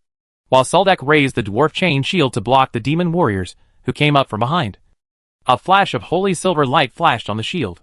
The ogre Guilidom picked up the big stick on the ground again, and his good brother Nailware did not dare to neglect it all and rearrange the ice armor on his body. Standing on a protruding rock on the cliff, Samira set up another arrow. Bart was slightly distracted, and the demon warrior in front of him took the opportunity to seize the opportunity. He slashed several times with a square blade in his hand. The burst of sparks contained burning black flames, which actually forced Bart to retreat continuously. The swordsman behind him slashed out arc-shaped sword energy, forcing the demon warrior back. Bart readjusted his mood and immediately focused on the battle in front of him. Cerdak's shield once again burst into a layer of magical shield light. The blessed shield, holy shield and ancient oath. A dwarf chain shield had triple magic blessings. This shield almost became there is an insurmountable thick wall in front of the demon warriors. The ogre wearing heavy black armor is not the human shield of the team as everyone expected. The big stick in his hand has almost brutal suppressive power. Every time the stick hit, it tried to break the bones of the enemy on the opposite side. Behind the ogre, wind arrows with electric arcs always fly close to his scalp and neck. This is the biggest killing move hidden behind. The demon warriors were completely unable to defend themselves against the arrows flying towards the ogre's scalp. The second demon warrior was shot through the eye socket by an arrow. He covered his eyes, spread his wings, and wanted to jump down the cliff. The ogre Guilidom didn't give him a chance to jump off the cliff at all. He stretched out a big hand and firmly grasped the devil's horn above the demon warrior's head, and immediately pulled him back from midair. The ogre roared violently again, and the struggling demon warrior in his hand stained the ogre's arm with black devil energy. However, Guilidom endured the severe pain and threw the demon warrior on the mountain wall. Cerdak did not pursue the demon warrior hanging on the mountain wall. While reciting the incantation, the holy light in his hand fell on the ogre's arm, immediately dispelling the black demonic energy attached to it. A black arrow chased the demon warrior. The moment his body touched the mountain wall, the arrow passed through his body and pinned him to the mountain wall. His whole body was covered in black flames, and he spread out his flesh wings to fly into the sky again. The constructed swordsman on the side would never give him such a chance, and they immediately stabbed him with several swords and killed him with random blades. At this time, the demon warriors coming up from the mountains behind had crowded the mountain path. They relied on the ability of the flesh wings behind them to float temporarily, and began to surround the constructed swordsmen on the mountain path from all sides. It's just that these Bena swordsmen are all good at fighting alone.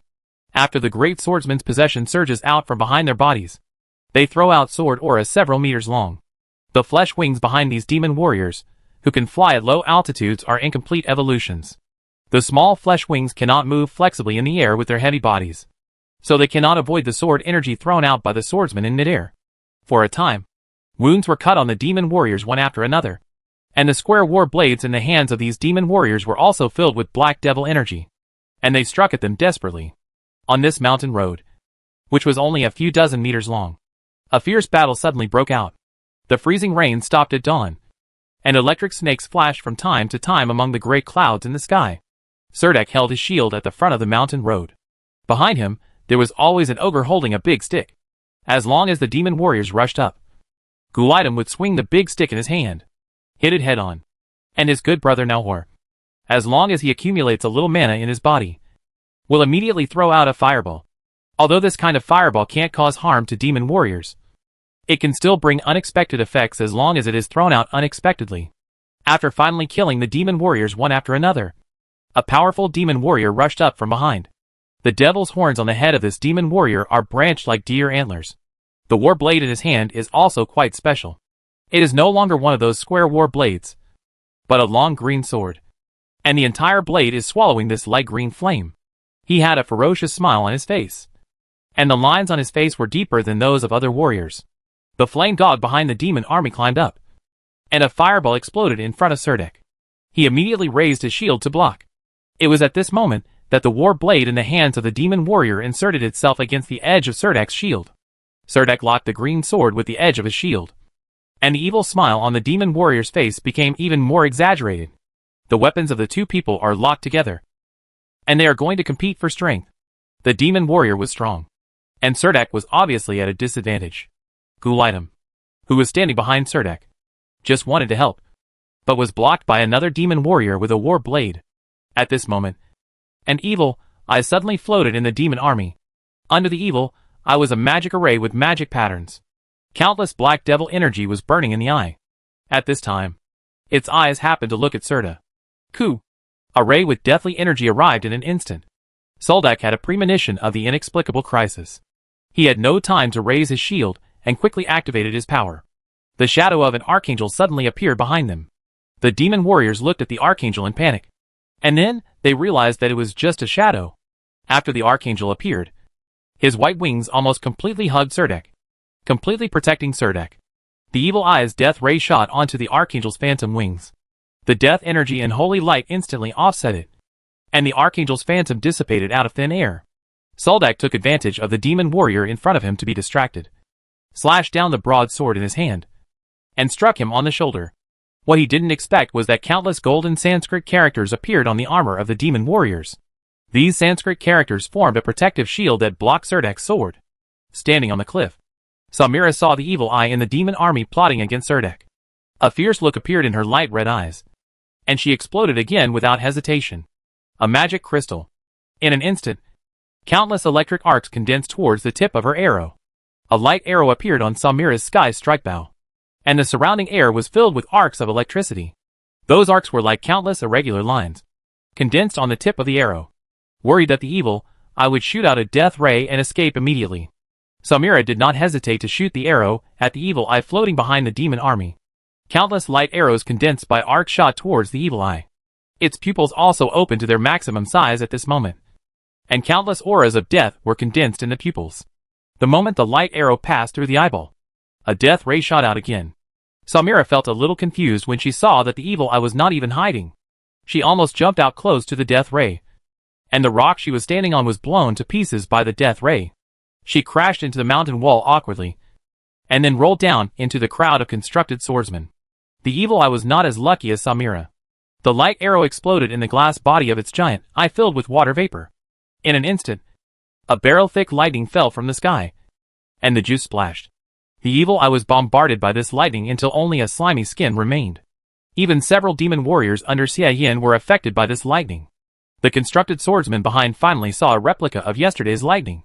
Only then did I know that the sharp bow in Samira's hand should be an incredible epic weapon.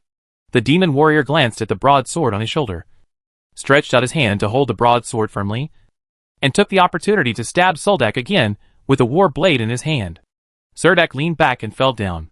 The body of the demon warrior was naturally taken up and delivered to Gulaitum. The big stick in Gulaitum's hand was hitting another demon warrior.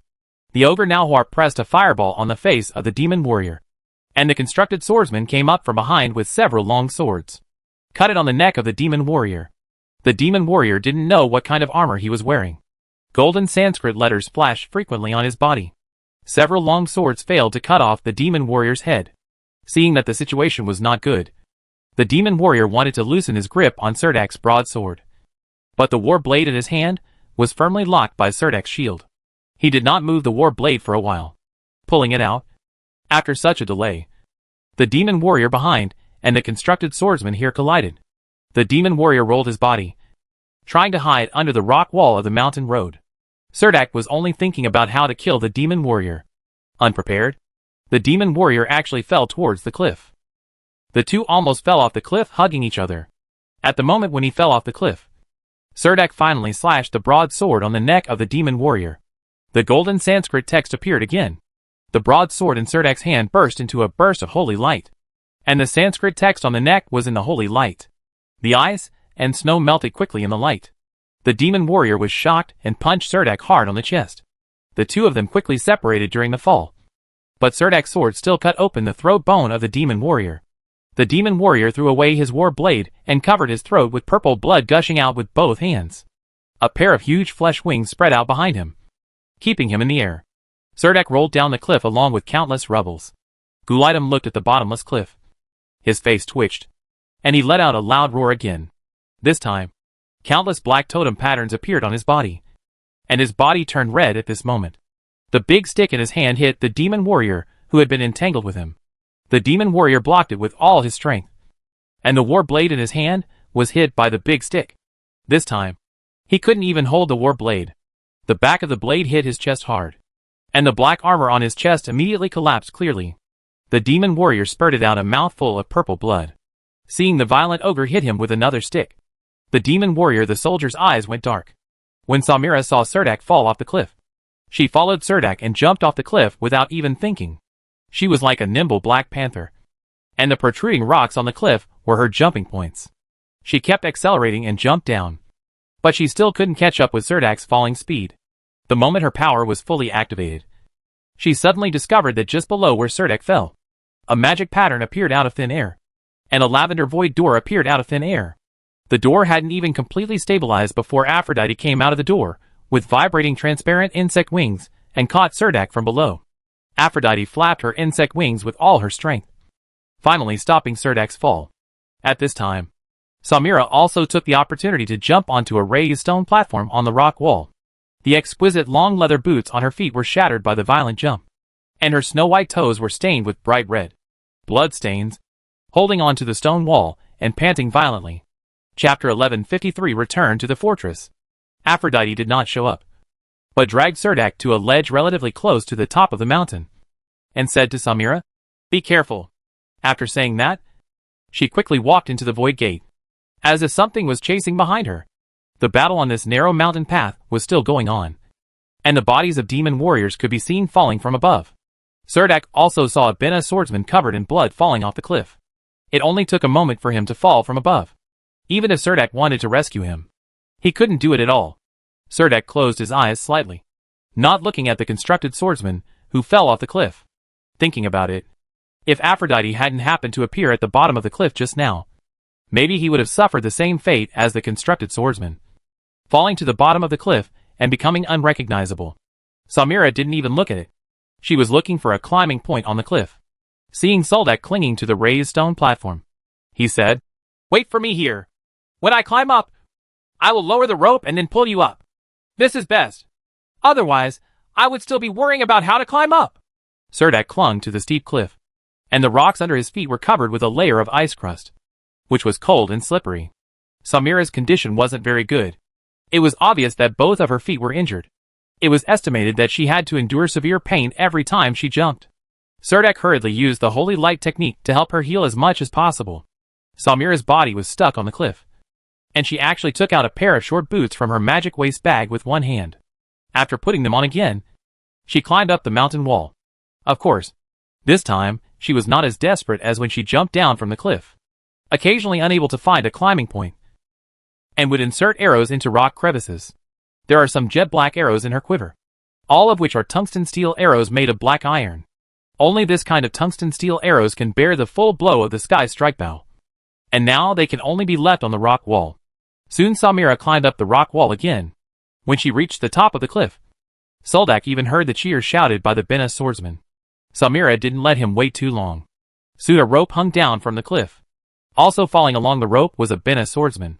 He saw Surdak clinging to the rock wall, on the stone platform. He said with a smile, "Surdak, Your fate is really great. We watched you fall down the cliff with that devil. We thought you were dead. We didn't expect to see you again. After saying that, he started to wander around on the rope, wandering around in the air. Finally, he could swing enough to touch Soldak. And then he reached out and grabbed Soldak's arm. The two hands grabbed each other's arms and connected them firmly. The swordsman shouted to the top of the cliff, "Pull us up!"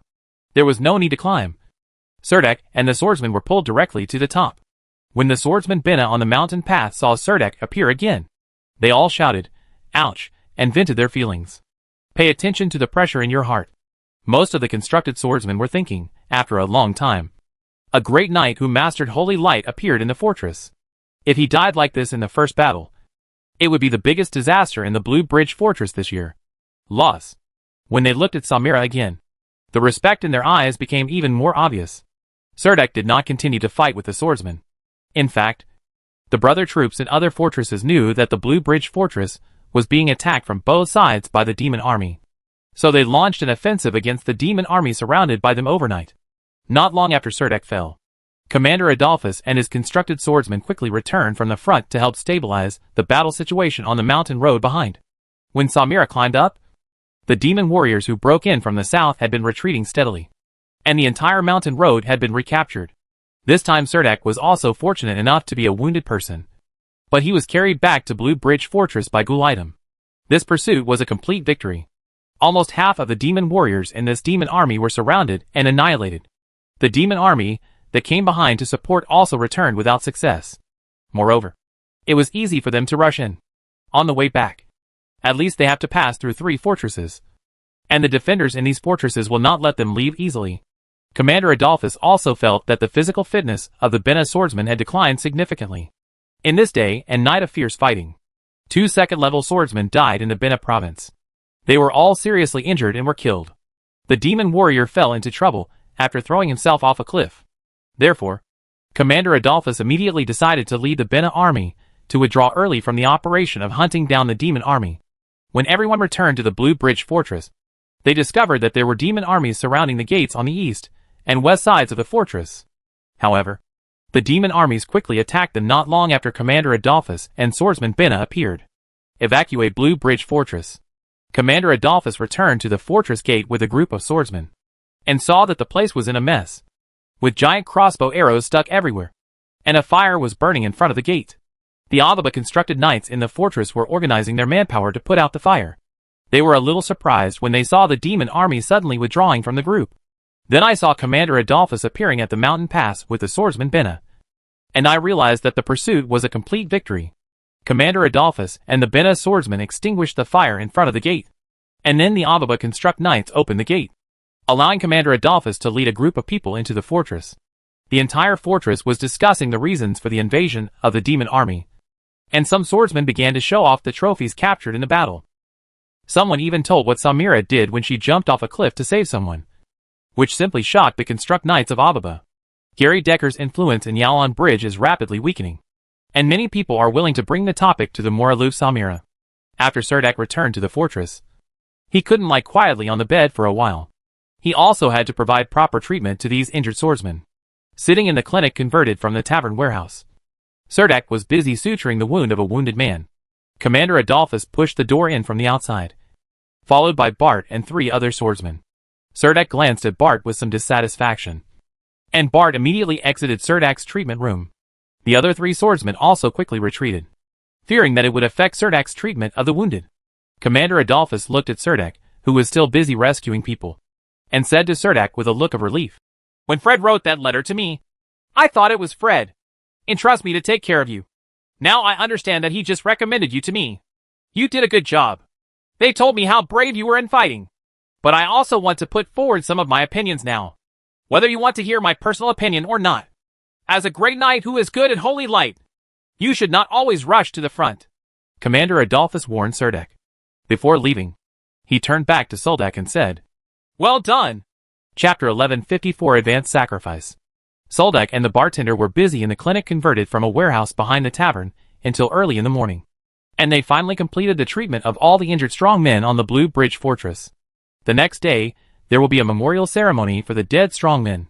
This is an activity that almost everyone in the fortress must participate in. Whenever someone dies in the fortress, Lord Adolphus, the commander of the fortress, a memorial ceremony is to be held to pay homage to the fallen heroes. This is not only to mourn the companions, but also to clarify the beliefs in the heart. The life of guarding the battlefield is quite boring. It is far away from the Roland continent. Almost all the people who can come here are second-level experts. Even the cooks, warehouse custodians, and ordnance repairmen in the fortress are second-level experts. Those who are strong can at least become legion commanders in the Green Empire. But here they can only persist in obscurity. This line of defense in District 7 is responsible for the entire continent of Roland. The Green Empire only occupies the northeastern corner of District 7. The central area in the north is guarded by the Silver Moon Elves of the eastern continent, and the northwest is guarded by Edia, garrisoned by the United Kingdom. In addition to the following 3 stations, the Orc tribes of the eastern continent and the Pi Plateau, the Dwarf Kingdom, the Wild Swamp Lizard people, etc. all have a place in the 7th area, but their stations are located in the gap between the 3 stations. The land area occupied is not very large, but there are some fortresses that are easy to defend and difficult to attack, relying on its powerful construct knights and numerous second-level experts. The Green Empire occupies 4 mountains in the northeastern corner of District 7, with a total of 27 fortresses. It is considered the largest station in the 7th district. However, as plain wars frequently broke out in the plains owned by various lords in the empire, a large number of second-level strongmen stationed in the fortress were transferred back to the Green Empire, resulting in the number of strong men on the battlefield seriously inadequate. Now the number of strong men sent by the Green Empire to the battlefield is only half of the number at its peak. Moreover, the demon forces that are now pouring into the battlefield are getting stronger and stronger. In addition to a large number of demon warriors, there are also some evil eyes who are good at magic attacks and shadow demons who are good at assassination. A month ago, the people of Vic Fortress at Archmage was assassinated by a shadow demon in the fortress. Although the shadow demon was rounded up and killed on the spot, the Archmage was also infected with the Black Devil's energy and unfortunately passed away not long ago. For the Green Empire, there are a large number of first-level Construct Knights. But among so many first-level Construct Knights, there are very few who can break through the bottleneck and become a second-level strongman. Every second-level strongman has they are very valuable to the Green Empire. So every time someone died in battle, Commander Adolphus would hold a memorial ceremony. The ceremony was held in front of the pub in the public area. The relics of the 2 strong men were placed against the wall of the material warehouse. At this time, the bartender would become a realist painter and paste the sketches drawn with a few strokes. On the wall, the lower right corner of each painting is signed with the name of the deceased, the date of birth and death, and a message of condolences is also written. Surdak usually didn't pay much attention to this wall, but now he realized that there was actually a long row of portraits lined up on the entire wall. He mingled in the crowd, with Samira and Andrew standing beside him. Everyone listened silently to Commander Adolphus talking about the life story of the deceased. Finally, everyone stood in the public area and observed 3 minutes of silence. A simple memorial ceremony. It's done. After everyone left the public area, Samira walked slowly along the wall and looked at the portraits on the wall intently. Carrie Decker leaned against the door of the material logistics team, with her hands folded in front of her bulging chest. Although the heavy armored pants made her legs look very strong, they could not hide the slenderness of her legs. There was a hemostatic bandage wrapped around her shoulder. If the magic pattern shoulder armor she wore was not strong enough, in yesterday's battle, her entire right arm would have been cut off by the demon warriors who attacked the Blue Bridge Fortress. Soldak helped her put on this hemostatic bandage. Looking at her now, she doesn't look like a wounded person with a deep and bone-breaking wound on her shoulder. Soldak stopped, and with a faint smile on his face, Gary Decker took the initiative to step forward, stretched out his right hand, and said to Soldak, "This time I am here to thank you in person. What happened before was that I was too willful, and now I want to get to know you again. Hello, Paladin Surdak. I am Gary Decker from Ababa Province." Soldak patted Gary Decker's palm and said with a straight face, "Although he is recovering well, you still have to be careful in the past 2 days and not move around casually." After saying that, he walked into the post-production group. Old Heyman was already standing in front of the counter, and Guidam continued to sleep soundly in the corner of the room. "Where's Samira? What time is it, and you still can't come here? You have to continue to organize the warehouse today," Old Heyman said in a muffled voice. "I know. She will be here soon. Soldak smiled and walked into the warehouse at the back with Andrew. Boss, how long do we have to stay here? Didn't we agree to join the patrol team? Andrew walked into the logistics warehouse and continued to complain to Soldak. Cerdak coughed lightly. Ahem. I fell hard yesterday. At least let me rest for a few more days. In yesterday's battle, not only the Bena swordsmen who went out to conduct roundups harvested some trophies, but the Ababa construct knights guarding the Blue Bridge fortress also harvested some trophies. So much so that the supply warehouse of the logistics team, there were some heavy magic sealing boxes piled high. At noon, Old Heyman handed over this task to Soldak and Andrew, so that they did not need to continue sorting various material boxes in the warehouse. Instead, cut open all the heads of these brand new demon warriors, take out the demon cores contained inside, and collect the demon horns on the heads of these demon warriors. The eyes of some demon warriors will also undergo some mutations, which can be found from the eye sockets. Some crystals, and the rest of the garbage will be thrown into the incinerator behind the fortress and burned completely. Every day at noon, Old Hyman would take a nap after lunch. He was a little sleepy at this time. He reached out and knocked on his stiff shoulder and said to Soldak, As I get older, all parts of my body are like rusty mechanical parts, which are no longer easy to use. Cerdak pointed to the head of a demon warrior on the counter and asked Old Heyman, Are these devil horns worth anything? Old Heyman's narrowed eyes showed extremely shrewdness, and he said casually, They are not very valuable. These devil horns are not suitable for making magic weapons. But there are many alchemists who are willing to buy them and use them to make some black magic powder. What do you think? Cerdak said frankly. I want some of the head after taking out the magic core. Old Heyman rolled the dry whites of his eyes and thought for a moment before saying, You dig out all the demon cores in the heads of these demon warriors, and the rest can be left to you. But if you want to smooth out the accounts, we don't charge gold coins and magic crystals here. For every head you get, you need to compensate the warehouse for a cup of black magic powder. Old Heyman pushed a teacup on the table in front of Soldak and added, Of course. I don't care how you get it. Seeing Soldak's confused look, Old Heyman gave a reminder. You can buy black magic powder at the grocery store in Chaos Fortress. You can probably buy black magic powder with magic crystals. Soldak readily agreed. Yes. Old Heyman waved his hand to sign the deal, and then told Soldak, There are a total of 127 heads here. So this batch of black magic powder is not a small number. I heard that necromancers like to collect various heads on the battlefield to make accessories. Don't you have this interest too? Old Heyman asked Soldak. Soldak immediately shook his head and said, No. Before leaving, Old Heyman told Soldak, That's good. Remember to write down the number on the magic core you took out. This thing needs to be stored in the vault. Okay. Soldak agreed immediately. Old Heyman said that black magic powder is not cheap, and Soldak knew that he would have to spend a sum of magic crystals this time to get these high-level sacrifices. Throughout the afternoon, Cerdak was collecting these high-level sacrifices. After taking out the magic core, the surface of the demon warrior's head was still stained with a large amount of black devil energy. Even if Cerdak had the power of the holy light, he would hold such a demon in his hands.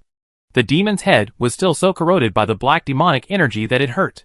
He quickly put the heads of these demon warriors back into the magic sealing box, and put them all into the magic pocket. At night, Cerdak called Samira into his room and asked Samira to guard the room. If someone is looking for him, let Samira go to the door to deal with it. But Cerdak returns to the lava mine through the void gate.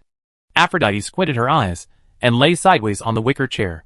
The close-fitting black devil's robe made her figure appear concave and convex. The low-cut neckline showed a clear outline, and her waist was not tight. Under the background, people have an urge to pounce on it immediately. Two female kobolds were kneeling in front of the wicker chairs, quietly squeezing Aphrodite's legs.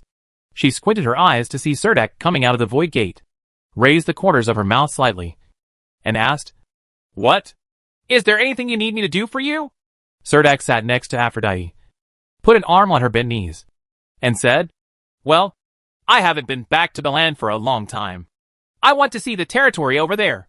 Aphrodite rolled her eyes, pushed away Cerdak's arm, and said bluntly, If you miss Selena, just say it, and no one will make fun of you.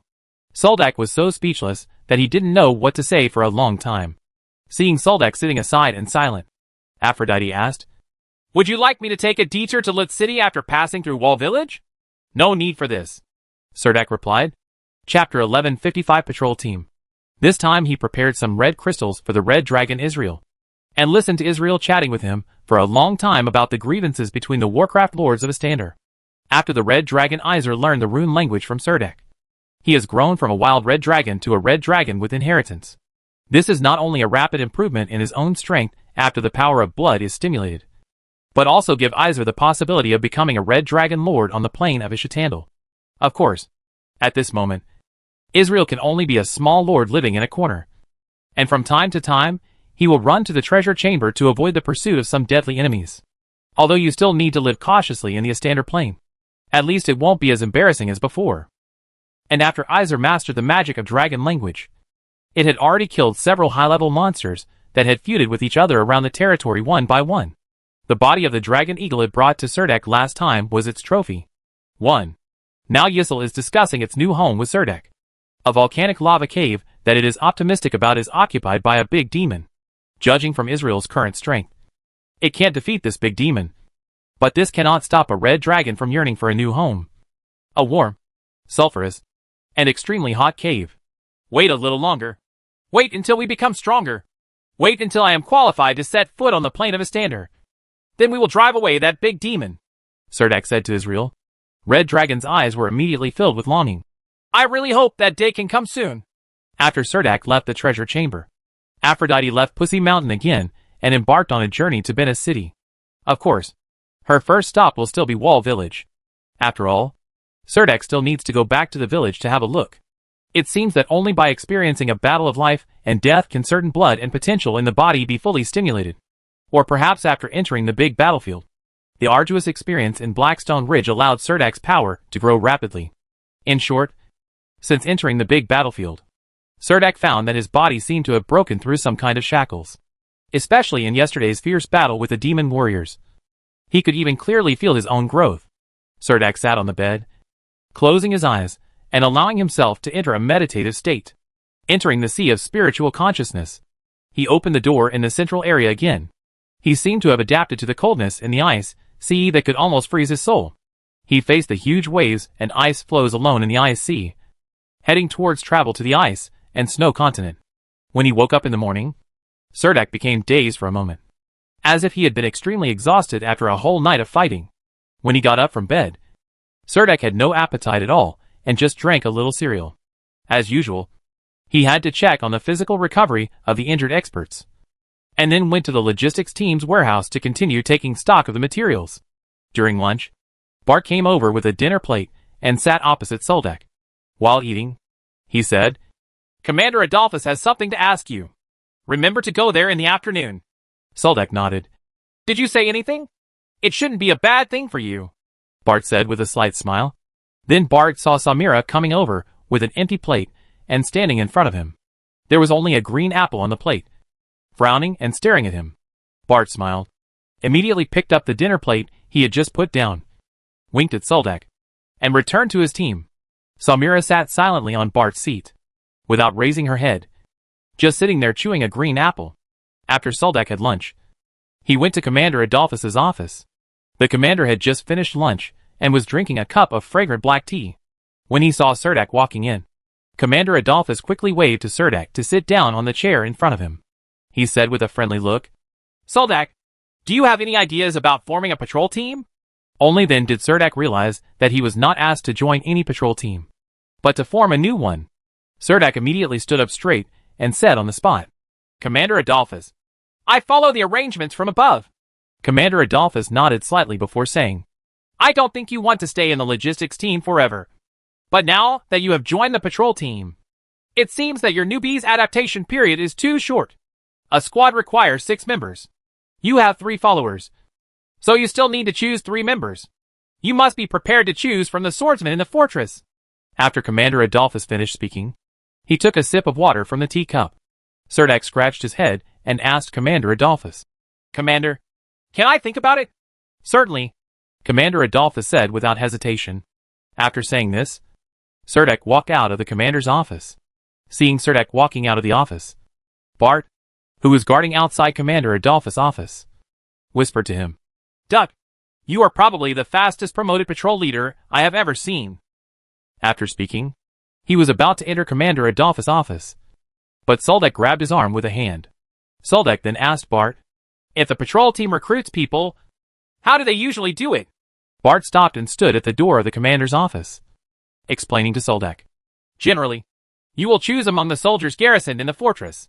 After all, you will face more dangers when going out on patrol. So the personnel recruited are usually elites. When you choose the personnel, you can call me. After all, for these strong swordsmen, I know far better than you." Soldak immediately nodded in agreement. What Cerdak didn't expect at all was that when it was time for dinner in the evening, Cerdak took Samira and Andrew to sit in the corner as usual.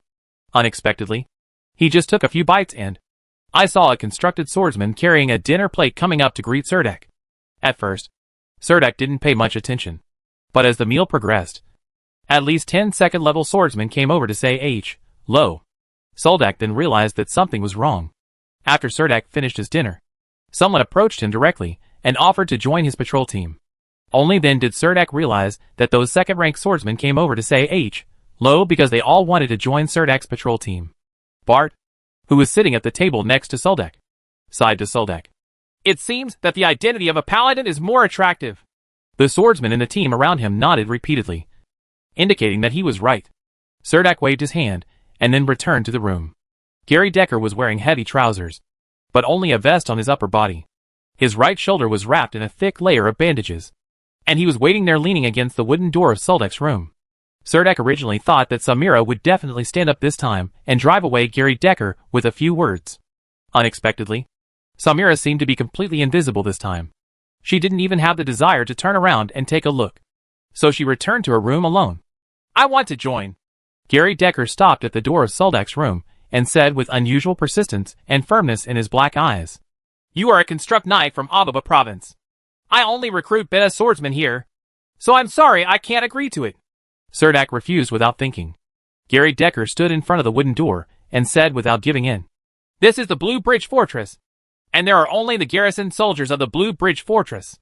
If you say this, I have reason to suspect that you are discriminating against the second-level powerhouses in Ababa province." Seeing that he could not return to his room, Cerdak turned and walked out. Gary Decker quickly followed him, assuming a posture of "I'll keep following you until you agree." Cerdak didn't want to say anything more to her and walked directly to the public area. Gary Decker stopped following him at this time. He just turned around and silently returned to the door of Soldak's room. He leaned against the wooden door and sat down without saying a word. His long legs and slender waist brought great visual effects to people. In contrast, her long and straight black hair is spread behind her back, and her eyes are full of persistence. Cerdak drank a glass of ale and ate some nuts at the bar, and listened to the bartender telling some stories about the past of Blue Bridge Fortress. When he returned to the room, he saw a dark figure huddled at the door. When Soldak stretched out his hand and released a ball of condensed holy light, he realized that Gary Decker was holding his legs like this, resting his chin on his knees, waiting at his door with his eyes closed. Gary Decker felt the holy light. She opened her eyes sleepily. When she saw Soldak, her eyes were still full of stubbornness. "I know. I will apply to Commander Adolphus tomorrow, but it is not up to me to decide whether it will pass or not." Soldak continued to Gary Decker. "That's it. Hurry up. Go back and rest." "Yes, Captain." Gary Decker immediately stood up from the door energetically, gave a military salute to Soldak, and walked away quickly with his long legs. When Cerdak reported to Commander Adolphus the next day that he hoped to have Gary Decker as a member of the team, Adolphus was only slightly startled, but then nodded and passed, and did not even plan to communicate with the commander in Ababa province. There were only 2 members of the patrol team left, due to the limited quota and the large number of constructed swordsmen who wanted to join the Cerdak patrol team. Commander Adolphus could only temporarily decide to organize an elimination assessment. The goal of the assessment is to eliminate most of them, and the remaining 2 swordsmen will eventually join Cerdak's patrol team. Chapter 1156, Insights from the Fortress. Commander Adolphus selected 2 outstanding young swordsmen from among the candidates to join Cerdak's soon-to-be-formed patrol team. These 2 constructed swordsmen they are also the ones that Commander Adolphus takes care of. The so-called elimination assessment is just an excuse to make everyone feel more balanced. Although they are young second-level swordsmen, these 2 constructed swordsmen are almost 30 years old. Before Soldak began to patrol the team, he had to follow Old Haman to the Chaos Fortress to replenish the fortress supplies. Another reason why he followed him to the Chaos Fortress this time was to buy some black magic powder to replenish the supplies that old Haman had to hand over. Among the supplies, he casually retrieved his set of Eisenhardt's magic pattern structure. As for the 127 high-level sacrifices, they have been put into the demon sealing box. This time we return to the Fortress of Chaos in a four-wheeled truck. Old Haman personally drove the carriage all the way north along the mountain road. Along the way, we could also see traces of the battle with the demons, including some knife and axe cuts. The traces are particularly obvious, and even some black moss has grown on the purple blood that has seeped into many places. The mountains along the way are very desolate, and there is almost no forest as far as the eye can see. Only some shrubs with sparse leaves grow on the mountain calls, and some sheltered rock slopes. Soldak and Andrew followed old Haman to the Chaos Fortress. The ogre felt that the journey was too hard, so he stayed at the Blue Bridge Fortress with Samira. Samira wanted to stay in the logistics team's room and stand at the counter, so she didn't come with her. Returning to the fortress built on the cliff, Serdek sat on the carriage and looked at the Vidra gate rising into the sky at the top of the cliff from a distance. He was still very shocked in his heart. It was a majestic building that can be called a miracle. The huge entrance hall is like a skyscraper. Just on this cliff, many wooden and stone buildings were built around the King Kong Gate. These buildings formed a small city, which was known as the Fortress of Chaos. The city wall here is very high, and it looks like it is connected continuously. There is only one gate in the middle of the city wall that is too narrow. This gate can only allow 2 carriages to pass through at most. The armament facilities on the city wall are very rich. Catapults and crossbows can be seen almost every 10 meters away, on several raised forts at the top of the city. There are also weapons with light red magic all over their bodies. These cannons are made of magic black iron, and have magic patterns carved on the surface. These patterns are all made of thorium. This is probably the first time that Serdek has seen the rune cannon. At first, Serdek thought that the turret on the wall of the Chaos Fortress was a magic cannon. But old Haman said that it was just a castrated rune version of the magic cannon. Artillery. The 4-wheeled carriage drove into the Chaos Fortress. And only this time did Serdek notice that some elves, dwarves, and orcs could still be seen in the fortress. The last time he escaped from death and rushed to this fortress in embarrassment. He didn't even notice much of this. Old Haman parked the 4-wheeled carriage in front of a building and ordered Soldak to retrieve the magic pattern structures that were sent to the magic workshop last time. Those magic pattern structures were sent by old Haman for repair last time. And he took a box of magic cores and others to the munitions department of the fortress headquarters. Soldak and Andrew jumped off the carriage and walked into the lively-looking magic workshop with a sign given to him by old Haman. This magic workshop is semi-official. It is not only responsible for repairing the magic pattern structures for the warriors in the 27 fortresses of the Green Empire, but also selling some magic pattern structures to the outside world. Walking into the lobby of the workshop, you saw 3 magicians standing in front of the reception desk. In front of each magician were some construct knights. Serdek randomly selected a magician and waited behind the team. I saw some magic pattern structures placed casually on the wooden shelves in the lobby on the first floor. It was obvious that they were all one-turn magic pattern structures.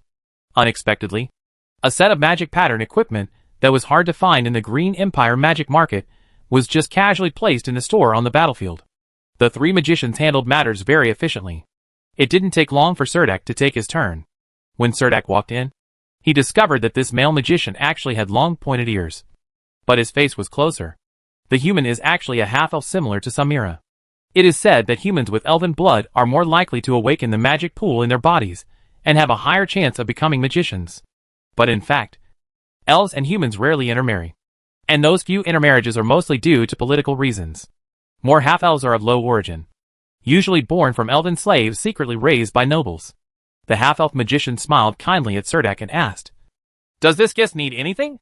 Soldak directly took out the sign given by old Haman and said, "I am from Blue Bridge Fortress. Come here to pick up the magic pattern structure sent last time." The magician glanced at the sign, then turned around and took out an account book from the cabinet at the back. He turned to the detailed list belonging to the Blue Bridge Fortress. He first checked the number of magic pattern structures with Serdek. Then he called a magic assistant and took Soldak to the magic pattern structure storage area. After passing through the inner hall of the workshop, Serdek saw many magicians' test benches placed directly in the inner hall. The magicians in the magic workshop were very busy. Serdek could even see the magicians sitting and working hard among the piles of products to be repaired. It is said that if you work hard like this for several years, You can not only learn the exquisite magic pattern construction and repair skills, but also save a large sum of magic crystals. Of course, the magicians who work here generally have no one to fund magic research, so they come here to make a fortune. Even if they leave the big battlefield in the future, they can survive anywhere in the Green Empire with this craft. Good. As the magic assistant walked into a warehouse with countless magic sealing boxes, the magic assistant took out the magic sealing boxes according to their numbers. Almost every box would be carefully checked to ensure that the magic pattern structure inside was the installation is correct, and all belonged to the repair parts of Blue Bridge Fortress. Cerdak smiled and asked the magic assistant, "Looking at how carefully you took it, have you missed it before?" The magic assistant seemed very dull. He lowered his head and stared at the magic pattern structures with eyes, and just said lightly, "No." After finishing speaking, the magician reached out to close the lid of the magic sealing box, and said to Soldak, "All the magic pattern structures are here. Please check them carefully. Once you bring these magic sealing boxes with you, after leaving the workshop, we are not responsible if we find it back and say the quantity is insufficient." Cerdak quickly and carefully checked them before putting these magic sealing boxes into his magic pocket. Seeing how easily Cerdak put away a dozen boxes, the magic assistant just looked at him one more time. Then the magic assistant sent Cerdak out of the magic workshop. When he walked to the front hall, Cerdak pointed at the different sets of magic pattern structures on the wooden shelves and asked the magic assistant "How much does a set of these magic patterns in your workshop cost?" 70 unidentified black magic crystals. The magical assistant seemed to be very stingy with his words, and didn't even want to say one more word. Cerdak heard from old Hyman that unidentified black magic crystals are basically used for transactions here. Now that he thinks about it, this is the fundamental reason that limits the flow of magic pattern structures here. These unidentified black magic crystals represent achievements in the Green Empire, and can enable young nobles to be promoted to noble titles, which is naturally more precious than magic pattern structures. Although the magic pattern structure seems to be difficult to buy in the Green Empire, there are always some ways to buy it. Therefore, the nobles will naturally not waste those precious unidentified black magic crystals on magic pattern construction. After leaving the magic workshop, Soldak took Andrew to a magic materials store according to the address introduced by old Heyman. This magic materials store was in a very compact alley with many shops. There are as many as 5 or 6 magic material stores alone. As soon as I entered the door, I saw 3 cauldrons with green bubbles.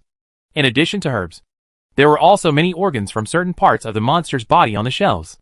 There were also bottles and jars containing some juice that made people feel disgusting.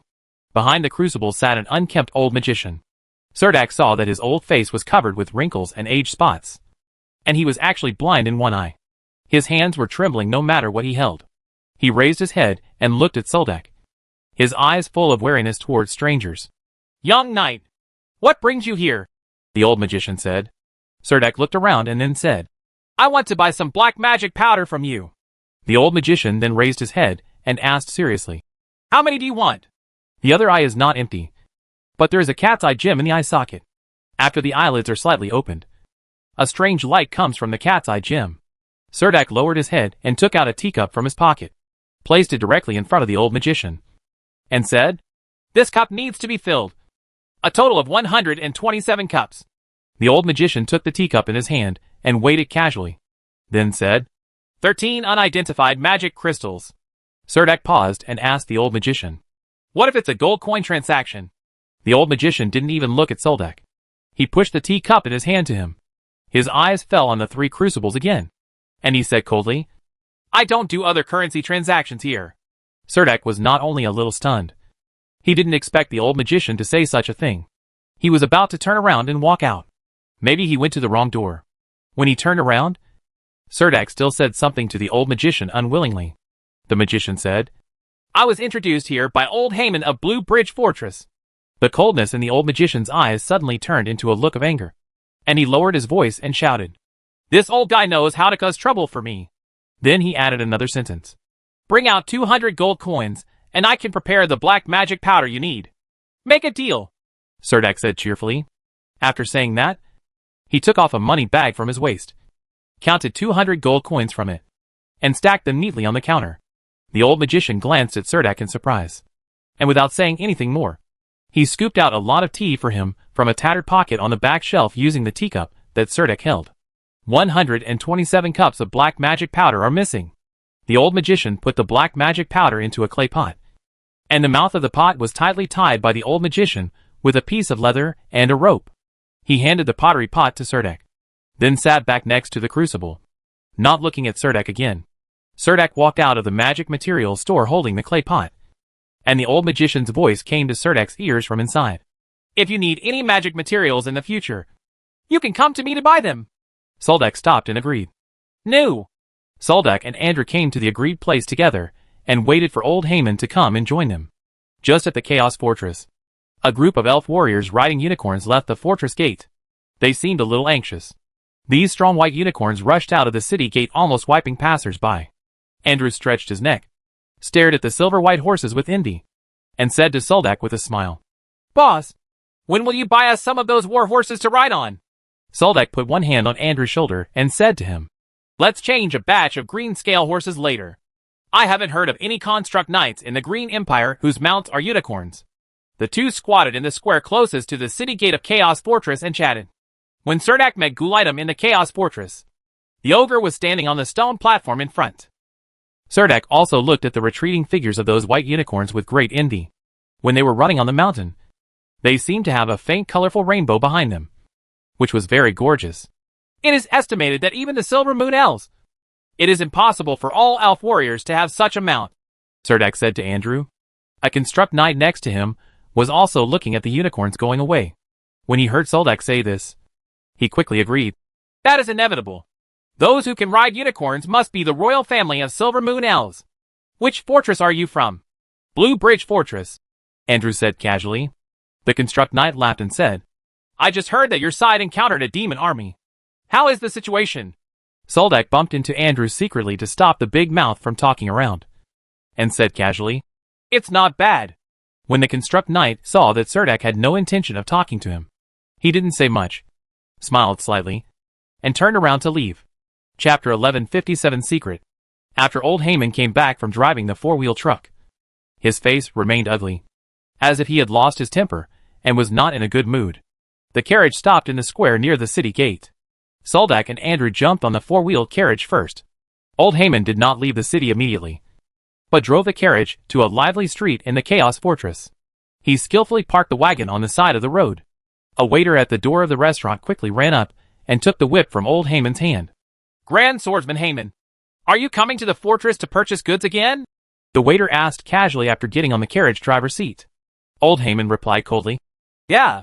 The waiter ignored old Haman's stinky face and seemed to glance at the supplies stored in the carriage.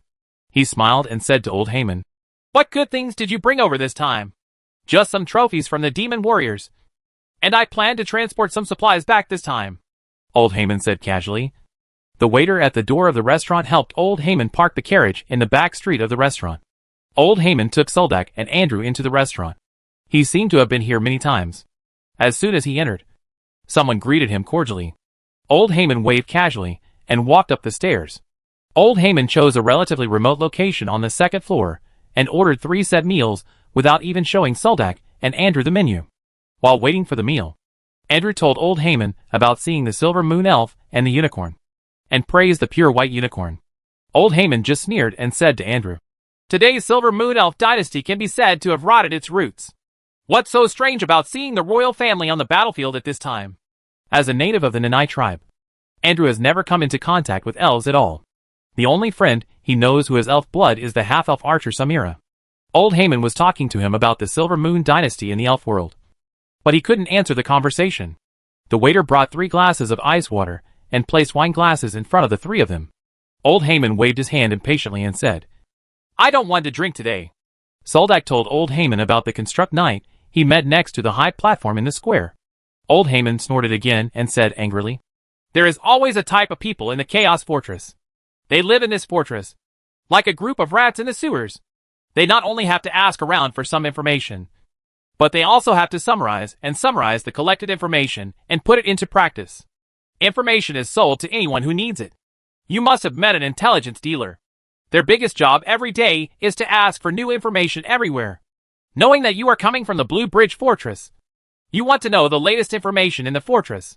They are usually polite, rarely conflict with anyone, and behave harmlessly. But those things I did in private have deceived many people. Old Heyman paused and said to Soldek. There is no need to pay attention to those people. Just be a little wary. The best way is to have as little contact with them as possible. Andrew looked at Old Heyman and said with a puzzled look on his face. Who can they sell the information to? Other brother fortresses? Other fortresses will not buy their own information from them, Old Heyman said vaguely. At this time, the waiter had already brought the dishes one after another. Old Heyman said nothing. After the waiter left, Soldek asked Old Heyman curiously, What happened? Do you need help? Old Heyman snorted with a nasal voice, held a table knife, and cut the meat on the plate, shook his head and said, It's nothing. I just lost some money in business. There is a group of people who want to compete with us for the market. So we also be prepared to fight back. After finishing this rather sumptuous lunch, Old Heyman asked the waiter for a few pieces of letter paper. Then he wrote a few letters casually on the dining table and asked the waiter to mail them out for him. Then Old Heyman did not stay in the city, but lined up with other four-wheeled carriages to leave the Chaos Fortress and rushed back to the Blue Bridge Fortress overnight. The carriage drove forward on the dark mountain road. Old Heyman did not camp and rest at night, but drove towards the Blue Bridge Fortress overnight. He was very familiar with this road, and he almost didn't need to pick up a lantern in front of the carriage to lead the two of them through the mountain road. Serdek sat on the cargo in the carriage, squinting his eyes, and feeling the cold wind blowing from the night sky. Dak, is your patrol team ready? Old Heyman asked doubtfully. Serdek opened his eyes, sat on the carriage and replied, Well, the manpower has been selected. We will prepare a patrol team when we get back, Old Heyman said in a low voice. Dak, I think you should work in the logistics team for a while. The warehouse at the back has not been sorted out yet. Andrew, who was sitting next to Soldek, kept saying, Actually, we are ready. And now we can go out and exercise. It was dark all around the carriage. In the darkness, I could vaguely see the outline of the mountains in the distance. This time the demon army attacked very strangely. Old Heyman said half a sentence and then closed his mouth. Then he shook the riding whip in his hand and said, This time the demon army rushed directly into the hinterland of the Green Empire's defense zone. And then those demon armies suddenly lost any combat power, as if they were specially used to garrison the fortress over there. For merit. Isn't it possible that no one in other fortresses is aware of this situation? Serdek said with some surprise. Old Heyman sighed and said, All the fortresses near these two mountains have got a share of the pie. What's the use of saying this? The demon army is going deep into the hinterland of the defense zone. It's too late for everyone to be happy. Who would be willing? Say things that will definitely offend people? How could saying the demons send their achievements to the hinterland fortress to offend people? Serdek thought about it for a long time and couldn't figure it out. The day after Old Heyman returned to Blue Bridge Fortress, he saw a piece of news in the internal briefing of the 7th District Garrison of the Green Empire. At the same time that the demon army was deep into the hinterland, there was an army of construct knights in the Green Empire. The regiment was also on an outing and was surrounded by the demon army. Only half of the strong members of the entire constructed knights survived. Seeing the news in the briefing, Old Heyman was so angry that he threw the briefing out. The news that the Green Empire's constructed knights were besieged by the demon army quickly spread to various fortresses. The construct knights at Blue Bridge Fortress were extremely surprised when they heard the news. Even the atmosphere in the fortress seemed a little strange for a while. The patrol team became extra cautious when they went out on patrol. Chapter 1158 Night Watch. The first mission of Serdek's 13th Patrol Team was to stay on duty at the watchtower on the east side of Blue Bridge Fortress. It was not the patrol that Andrew had been looking forward to for a long time. This kind of night watch does not require everyone in the patrol team to stand on the guard tower for the whole night. There are 7 members in the team including Serdek, and only 2 teams need to be guarded on the observation deck. Samira and Carrie Decker were assigned to the first group by Soldek, and they were on duty until midnight so that they could sleep in the duty room all night after standing guard. Andrew and the new constructed swordsman Musta, who joined the team, were assigned to the second group. This group was more difficult because they were woken up just after they fell asleep. Then at about 3 o'clock in the morning, the third group would be what they handed over and returned to the guard room where they could only sleep. Gulaitam and another constructed swordsman, Deans, are the third group. Ogre and Deans need to greet the dawn on the watchtower, although they have to get up early. This is better than Andrew's group. As the captain of the 13th Patrol Team, Serdek only needs to get up twice at night to patrol. He and his team members have to stay in the duty room on the lower floor of the watchtower. This duty room is an octagonal room. There are 6 wooden beds placed very thoughtfully against the wall, and they are also covered with felt and leather. Team members on night duty on the sentry tower can sleep in the duty room on the lower floor of the sentry post. However, Soldak put Samira and Gary Decker into a team, which neither Andrew nor Gulitem expected. Although the half-elf archer Samira rarely wears a hood to cover her face after entering the battlefield, her delicate face has become accustomed to being expressionless. However, after Gary Decker put on the heavy magic pattern structure, her long black hair was tied up into a high ponytail. With her height of nearly 1.9 meters, she was actually half a head taller than Andrew. She was tall and tall. Her tall figure made her stand against the wall at the door, feeling a slight sense of oppression. But there was a slight smile on her face. This can be regarded as the first time the Surdak patrol team is on duty. Gary Decker is still complacent about leaving the patrol team of the constructed knights in Ababa province and joining the patrol team of Surdak. There is a sudden sense of relief. In the patrol team of Ababa province, Gary Decker has been serving as the captain. She still clearly remembers how hard she worked to gain the approval of her team members when she first entered the battlefield. In the Green Empire, this sentence has always been adhered to. Ma'am, stay away from the battlefield. Generally speaking, the Lord's army rarely recruits female warriors. After graduating from the academy, many female warriors can only join some adventure groups or mercenary groups. Gary Decker also walked through this step by step and became an excellent second-turn constructed knight. In order to prove herself, she worked hard to improve herself almost all the time, just because she was afraid that others would say that Gary Decker was just a flower vase. Becoming the team leader was also a helpless move for Gary Decker. Whether she was in the adventure group or entered the patrol team after entering the battlefield, she would almost always receive some kind of hint from some captains or senior team members, such as said that as long as you are willing to lie down, you can get a lot of special care. When she finally turned from immature to experienced, and had a team that she had formed by herself, no one else knew what she was thinking, and she actually insisted on joining Surdak's patrol team. Samira barely communicated with Gary Decker. On the other hand, Gary Decker would occasionally say a word or two to Samira. Although he never got a response, Samira would do some things according to her words. For example, Gary Decker reminded Samira to bring a cloak to keep out the cold. And if you have gloves, you should also bring them. It was very cold at night at the top of the Blue Bridge Fortress watchtower. Surdak looked around the watchtower, walked down the watchtower, and was about to leave along the gentle stairs when he saw Bart coming out of the balcony opposite. Looking tired, Bart rested his elbows on the low wall of the terrace and waved to Soldak opposite. It was already very dark, and the windows inside shone soft light outside. The wind blowing into the valley seemed very cold, and Soldak tightened his collar. Bart took out a silver flask from his arms, took a sip from the spout, and shook it at Soldak. Surdak waved down Bart's invitation for a drink. I heard that the demon warriors in the demon army are war criminals who are about to be punished. They lost the exit of the L passage on the Kinda Plain. They were originally demon warriors who were going to be executed, Bart said with some frustration. Surdak asked in surprise. Is there actually L passage on the Kinda Plain? He always felt that the demons seemed to be infinitely far away from the Empire. Later, he learned that the L demons could only enter the Roland continent after they had won a full victory on the battlefield, broke through the King Kong Gate, and conquered the Silver City. But this was at least the same as L.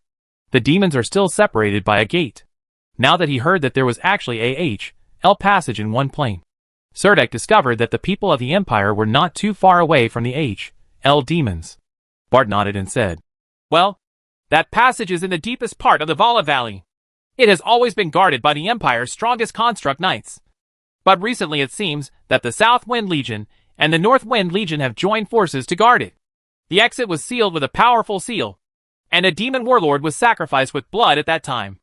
I heard that the leader of the North Wind Legion, Duke Eli, was also seriously injured. Although I have never been there, I heard that half of the valley there is covered with demonic plants. It is said that it is the burial ground of countless demonic warriors.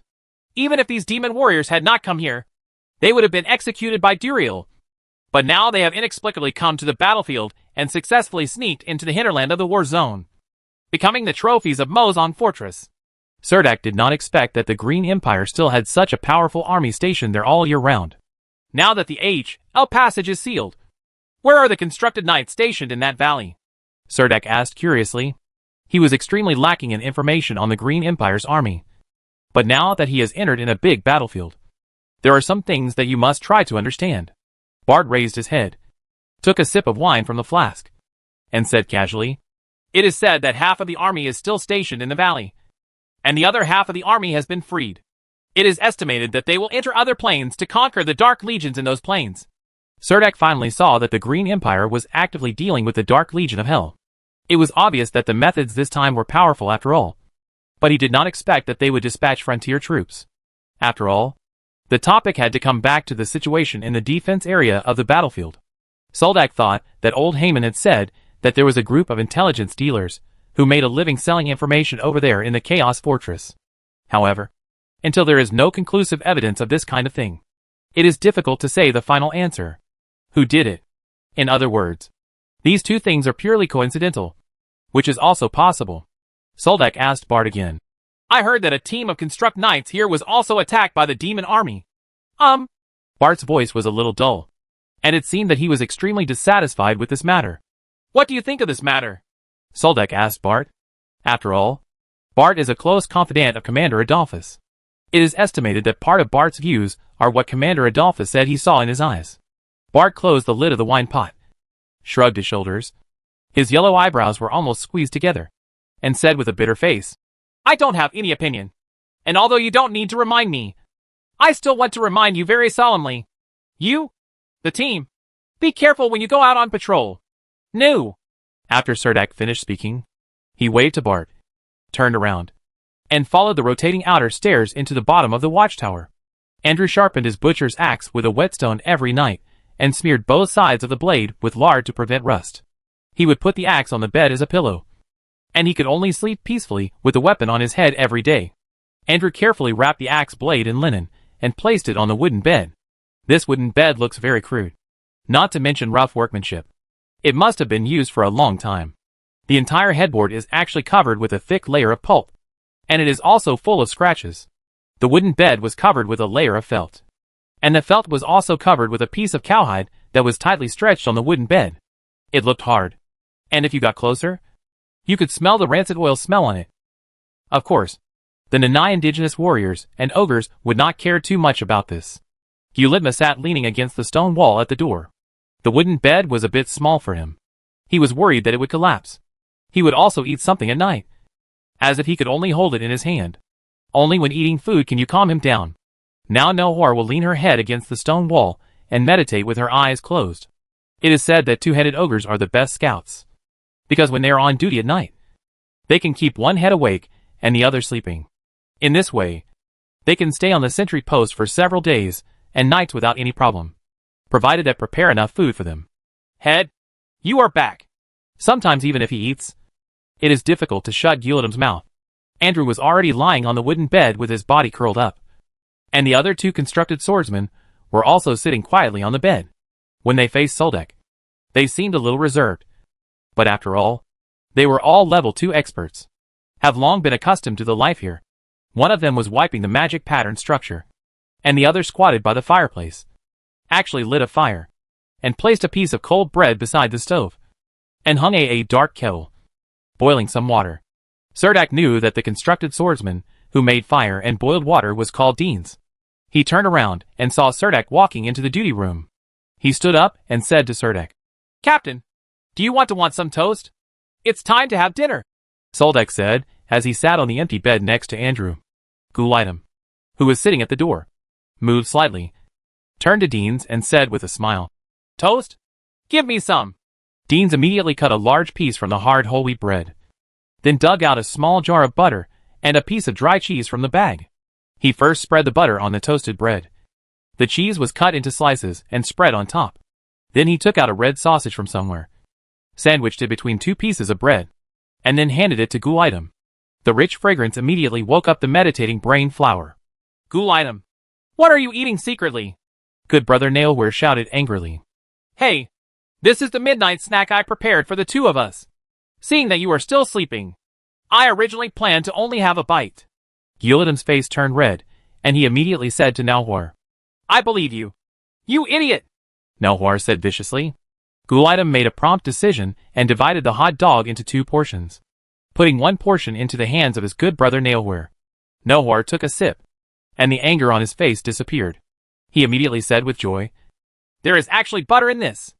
I said, brother, why didn't we eat like this before? It would be great if I could get to know Deans earlier, Gulaitum said to his good brother while chewing bread. After saying that, the two-headed ogre immediately stretched out a big hand and said to Deans, let's get to know each other again. I am Gulaitum, and he is my good brother Brainflower. I'm glad you can join us. Deans and Musta were in a daze. They never imagined that all they needed to gain the ogre's friendship was a decent late-night snack. Deans quickly said politely, hello, Gulaitum. Hello, Brainflower. Samira stood on the roof of the watchtower. She could see far away in the dark. There seemed to be some vague figures on the top of the mountain in the distance. But Samira knew that they were definitely not Imperial soldiers. And everyone would hide in the fortress at night. So it might be a demon. Seeing Samira looking at the plank road on the opposite cliff, Gary Decker asked curiously, can you see it? Those are demons? Samira asked. Gary Decker looked over there seriously. In the vast darkness, she could only vaguely see the outline of the mountain. Gary Decker answered, and then said, I can't see it. But I know that every night there will be demons sneaking in. They run in at night and try to hunt down those who stay outside the fortress at night. Lonely. How dare they come here? Samira asked again. They will hide in rock crevices during the day to avoid patrols and come out at night. Gary Decker seems familiar with this. That means if you patrol at night, you might gain more? Samira thought about the heads of those demon warriors and licked her lips. Andrew told her that Surdak spent 200 gold on the heads of those demon warriors. Perhaps we will be their harvest. Gary Decker added something later. But his eyes became obviously brighter. Chapter 11:59 Visitors at Night. A wolf wants to eat meat wherever it goes. Obviously Samira is a little she-wolf, with gold coins shining in her eyes. Gary Decker is also a wolf. But she is more realistic. But she is also as courageous as Samira. Even if she has a premonition of this, planting a hunt would be difficult. But as soon as someone brought up the idea would be like a seed taking root in her heart. Gary Decker, wearing heavy armor, leaned against the wall of the watchtower, raised his head and bravely asked Samira on the roof. Samira, how could you have such a bold idea that you hate them? Samira kept looking around. And when she heard Gary Decker ask this question, she lowered her head in confusion and asked, who do you hate? Those demon warriors? Seeing Gary Decker's affirmative look, Samira shook her head and said, no, I don't hate it. I want to hunt them just because their heads are valuable. The two women probably had more conversations this night than they had in recent days combined. Callie Decker thought that Samira was so persistent in wanting the head of the demon warrior, and asked Samira, are you a noble? Do you need merit to be promoted to a title? I'm not a noble, and I don't need those achievements. I said I need their heads in exchange for money. Samira became a little impatient and walked to the other side of the watchtower, avoiding Gary Decker below. However, Gary Decker walked around from below without any care, and then turned to Samira's feet. She leaned her back against the wall of the observation tower, and leaned back greatly, so that she could talk to Samira more easily. She didn't want to climb up to the roof of a watchtower that was so steep and dangerous so late. According to Musta, Samira jumped off the cliff on the top of the mountain on the battlefield, and finally carried Surdak up from the bottom of the cliff. She knew that she would never be able to surpass Samira in climbing. This half-elf archer could even walk like a black cat. Gary Decker raised his head and said with great enthusiasm, if you want to go out at night, remember to call me. I may not be as good at archery as you, but I am definitely a good guide. Looking at the olive branch handed over by Gary Decker, Samira stood on the roof and hesitated slightly before saying calmly, let's think about how to convince our captain about this matter. He is not a person who likes taking risks. When Gary Decker heard Suldak's name, he had a very interested smile on his face. The men who had seen her wanted to push her to the bed, and this man wanted to push her out of the door. To be honest, she is still a little confident in her appearance, and she has long, straight black hair.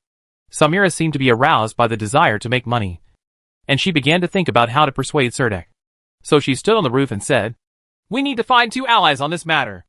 Andrew will definitely be willing to stand with us. Don't count on Gulaitum. I have never seen this guy like anything other than eating.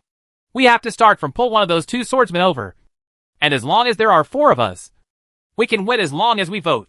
Although our leader is usually too cautious, he is absolutely fair enough.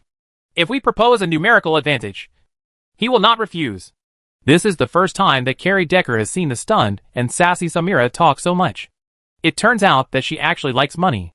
Carrie Decker is a little confused. As a second-level powerhouse, shouldn't money be the least valued thing?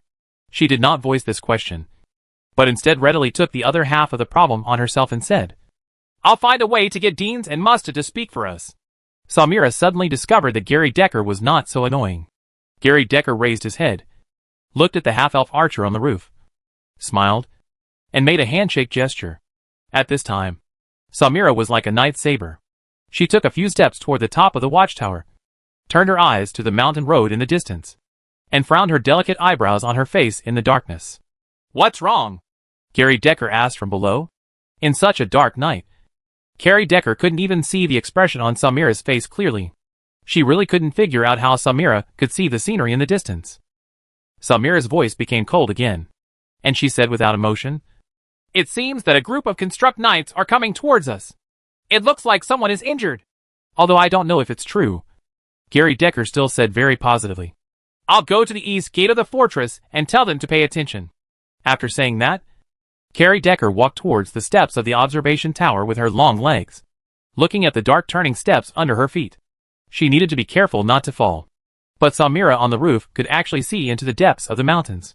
She was envious of this ability to see at night. The east gate of Blue Bridge Fortress. Originally, only 2 lights were lit at the gate, which were suspended on the outer wall. Gary Decker ran over and said to the knight on duty at the door, There may be a group of injured construct knights coming outside, and they needed to pay special attention. The construct knights, who were a little tired at night, immediately became energetic. The knights quickly lit up all the magic wall lamps at the entrance, making the empty space at the entrance as bright as day. However, after waiting for a long time, there was no movement at the entrance. If Gary Decker hadn't always kept his word, the constructed knights would have even thought that this was a joke on them. Waited a little longer. After a full quarter of an hour, the clear sound of horse hooves could be heard in the distance.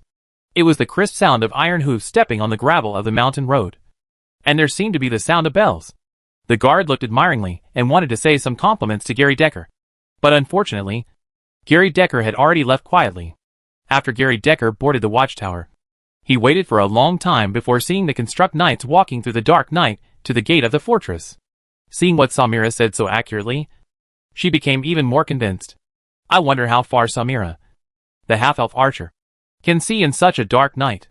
A noble construct knight was sent to Blue Bridge Fortress, his chest almost cut open by sharp claws. He was lying in a wooden coffin and was carried into the fortress by 4 knights. The guard on duty at the gate of the fortress clearly saw that a bottle of high-quality healing potion, which could only be exchanged for an unidentified magic crystal, was placed in a neat row next to the coffin. It is said that each empty crystal bottle of this potion can be sold for 1 gold coin. Cerdak was called back from the watchtower's watchroom by Commander Adolphus, who stayed with the injured knight. The surroundings were filled with second-turn knights covered in magic patterns. Everyone had a straight face and murderous intent. It's still the bartender's warehouse, but now it's almost been renovated as a medical treatment room. The bartender has already moved all the wine barrels out. The wooden coffin was carried into the consultation room, leaving only 2 close confidants, and all the other construct knights walked outside. Although there was no need to say anything more, Commander Adolphus still wanted to express his attitude and told Cerdak, Soldak, you must treat Commander Felix's injury at all costs. Well, if you need anything, go get it from old Haman. I understand. Commander, Cerdak said to Commander Adolphus. After Commander Adolphus left, Cerdak turned to look inside the coffin, and found that the commander was conscious. Although he was so weak, his eyes were still so bright, and his face was so bright. This kind of determination cannot be faked, and the aura exuding from his body is probably that of a 3rd-level guardian knight. The injury is a bit serious. I will help you clear away the dark evil energy first, and then give you sacred blessings. Whether you can survive it depends on your own strength. Cerdak turned around and went to the corner to wash his hands while saying. The 2 construct knights saw Cerdak's unhurried movements and wished they could escort him here with their own hands. Cerdak saw several demon warrior heads hanging on the construct knight's waist, pointed at one demon warrior head and said, You need to keep one of these. The construct knight did not hesitate at all and placed a demon warrior head on the table, with purple blood staining the table. The construct knight had an expression of disdain that could not be concealed on his face. Cerdak invited the 2 knights out and started the sacrificial ceremony behind the curtain. The two-faced, four-armed demon appeared. After Serdek sacrificed the head of the demon warrior, he blessed the commander with a hegemonic body. Then he sacrificed the head of the H.L. dog and blessed the god again. The body of you. At least until the body of domination disappears. The commander cannot die. With two blessings on his body, the guardian knight opened his eyes almost instantly. He actually raised a hand while lying in the coffin and saw that his entire arm was shrouded in a faint golden light. You can clearly feel the power generated by your body. He looked at Soldak, who was leaning outside the coffin to check on his injuries, and asked, "Is this a divine blessing?" Soldak replied calmly, "Even so. Have you gained the favor of an angel?" Serdek straightened up and exhaled a long breath. Although Commander Felix was seriously injured, there was not much damage to his inner abdomen. Serdek showed the archangel behind him and faced Felix. "Commanders," he said, "if you are talking about my power, that is indeed the case." Commander Felix said calmly, "No wonder Aldous told us to find you. You are indeed qualified to let the demon lord which roll the dice of fate." Serdek smiled bitterly and said, "Should I be proud of this?" Commander Felix shook his head, closed his eyes, and seemed to be enveloped in a holy light, and only said, "I'm going to rest for a while, and we'll have a good chat when I wake up." Then fell into a deep sleep. Chapter 1160 Minter. By the time Soldak saw Felix again, it was already the evening of the next day. There are many second-level construct knights coming to the fortress.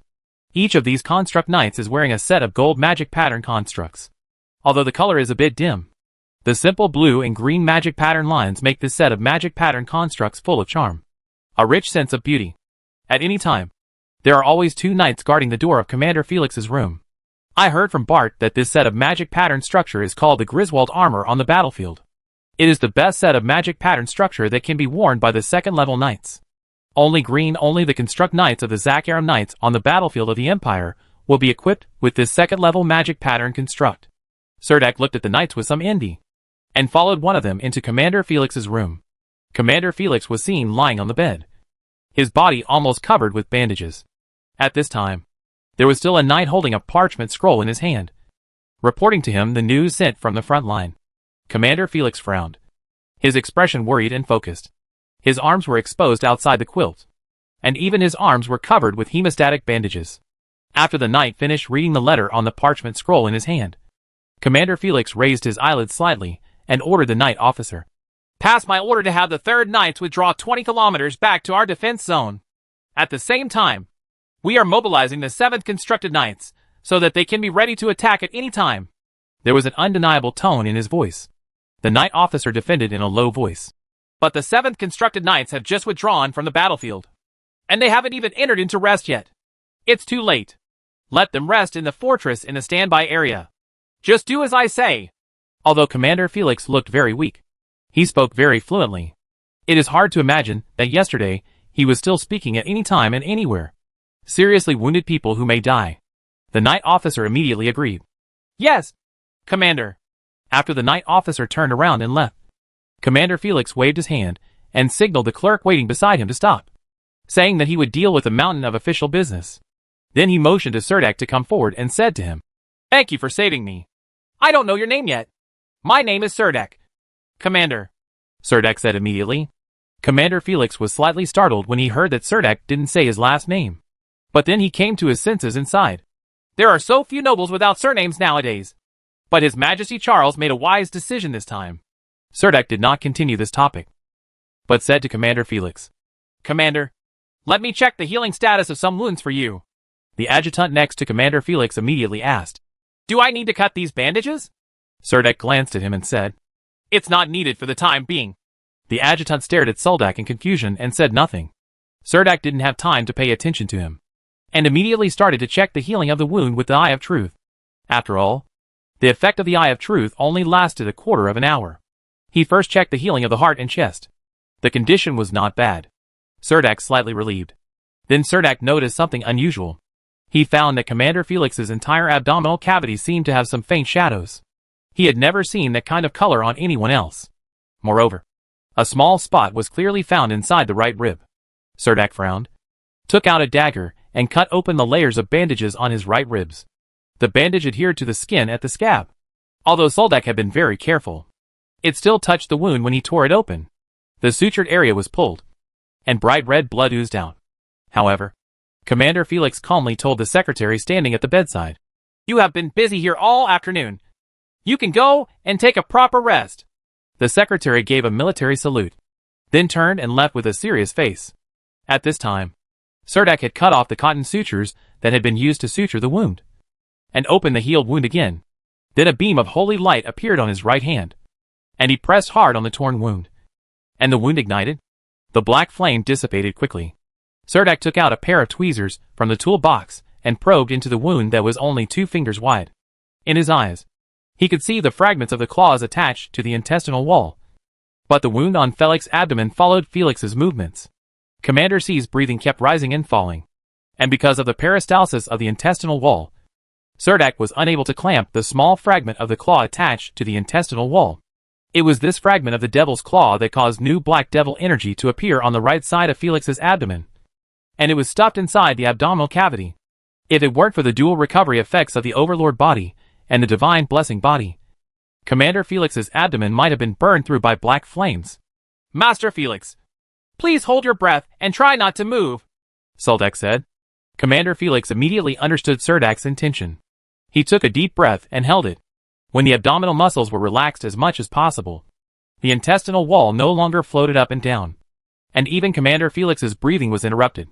Serdek quickly used tweezers to firmly clamp the magic claw fragment, then carefully took it out of the abdominal cavity, and casually placed it in the small plate of the toolbox, with the magic claw fragment wrapped in black blood, with a faint black flame. If this thing cannot be taken out, Commander Felix's abdominal injury will never heal. The most important thing is that it is too small, and is only attached to the intestinal wall. It is difficult to find. You cannot remove all the things. Pull out all the intestines, clean them, and put them back again. Serdek put the silver plate aside, exhaled slightly, then sewed up Commander Felix's wound again, and used holy light again. After wrapping the wound with a hemostatic bandage, Serdek began to check other places. With the eye of truth, he could not feel the presence of the remaining black demonic energy in Commander Felix's body.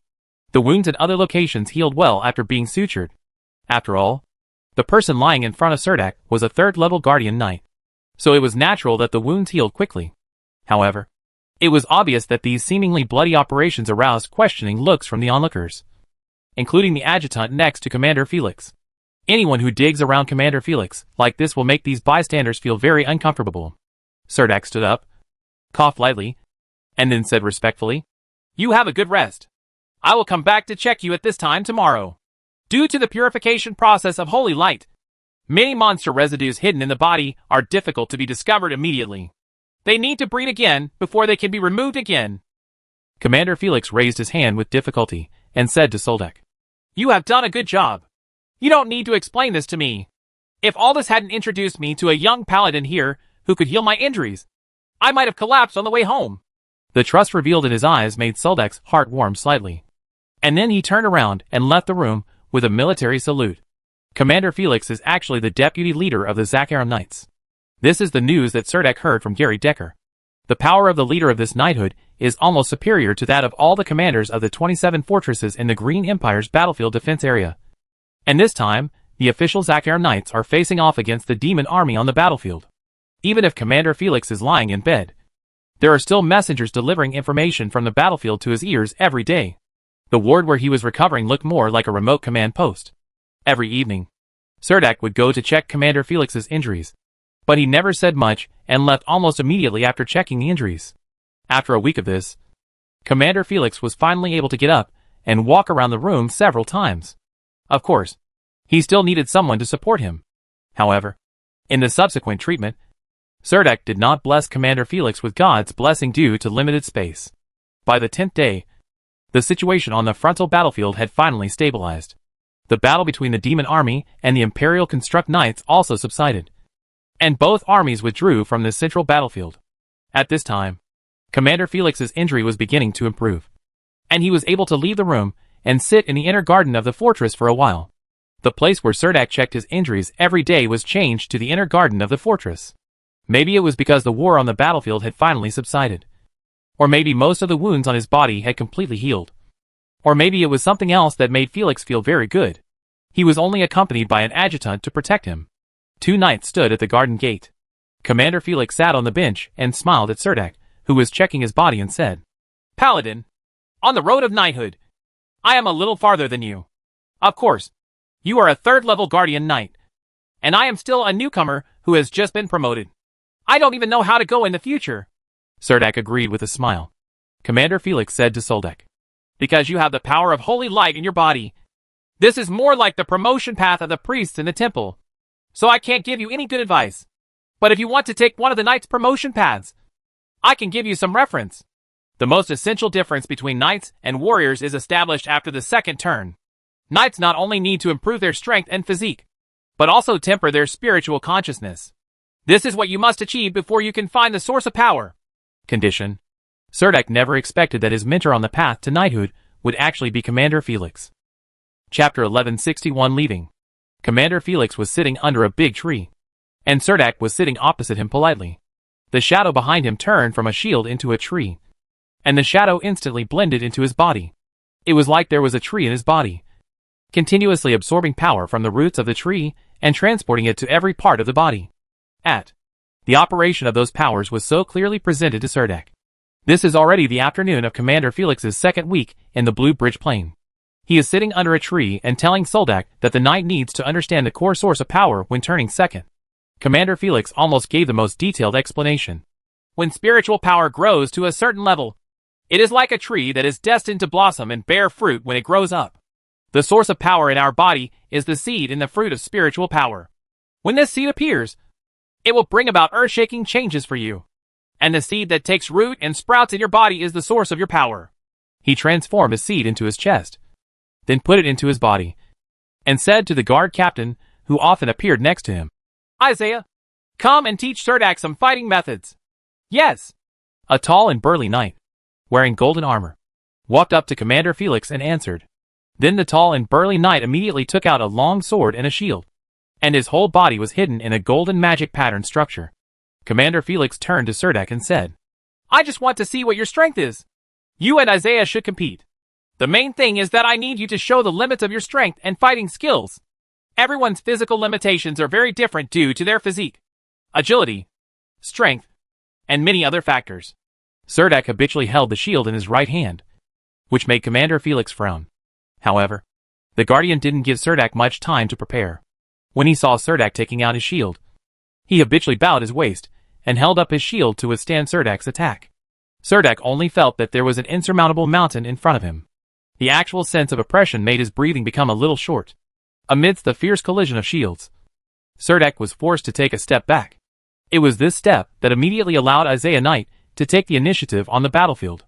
The long sword in his hand kept swinging at him, and Serdek could only try his best to resist it. The sound of the shields clashing seemed to form a circle of sound waves. Serdek got the upper hand and was beaten passively from the beginning. Isaiah's attack power is very good, and every hard hit will exhaust Serdek. Commander Felix sat aside and watched the battle. He saw that every time Serdek used all his strength, he would quickly gather his strength and raise his shield to receive Isaiah's next full blow. It was clear that Serdek had already arrived at the limit of his strength. He could always hold up his shield and withstand Isaiah's attack. Commander Felix stood up until the end, walked up to the 2 men, and felt up close how Serdek used his power. I found that although you haven't understood the seed yet, you seem to have a source of power in you. Commander Felix stared at Soldek and said. He could even see where the power came from. Finally, his eyes fell on Soldek's thighs wearing pants and armor. Then Commander Felix said firmly, Yes, there should be a magic pattern here. It is this magic pattern that provides you with some earth power.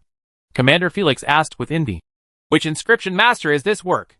He hopes that I can keep the identity of the alchemist master secret for him. Serdek said vaguely. Commander Felix continued to marvel.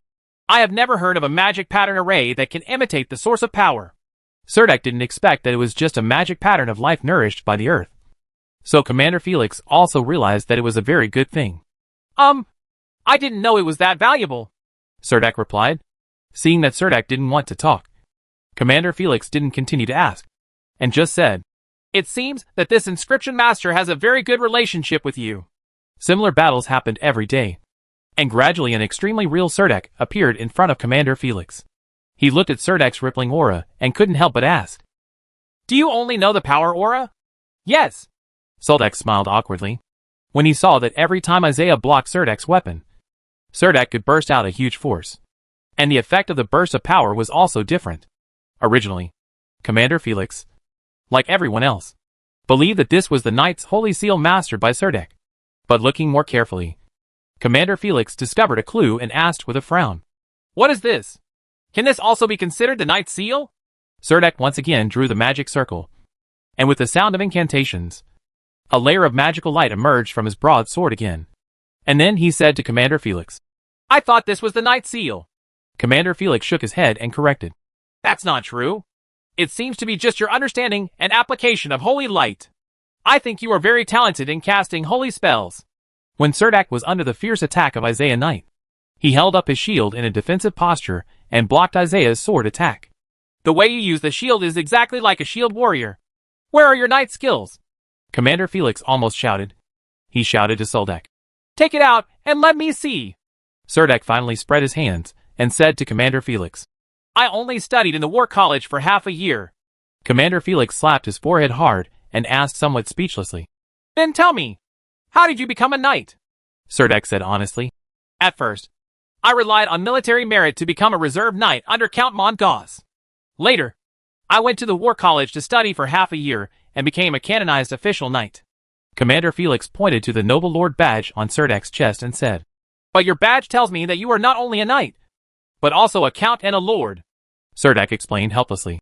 I was able to obtain the title of nobility because of my military merits. I fought against the demonic Lound army in Wazamala City. Alright. Commander Felix finally understood Serdak's growth process. According to his growth experience, he was a strong man who crawled out of the pile of corpses. So you are a paladin in name, but in reality you are just a shield warrior who has learned the holy light technique. This was Commander Felix's biggest headache, because he promised to teach Serdak half a month ago.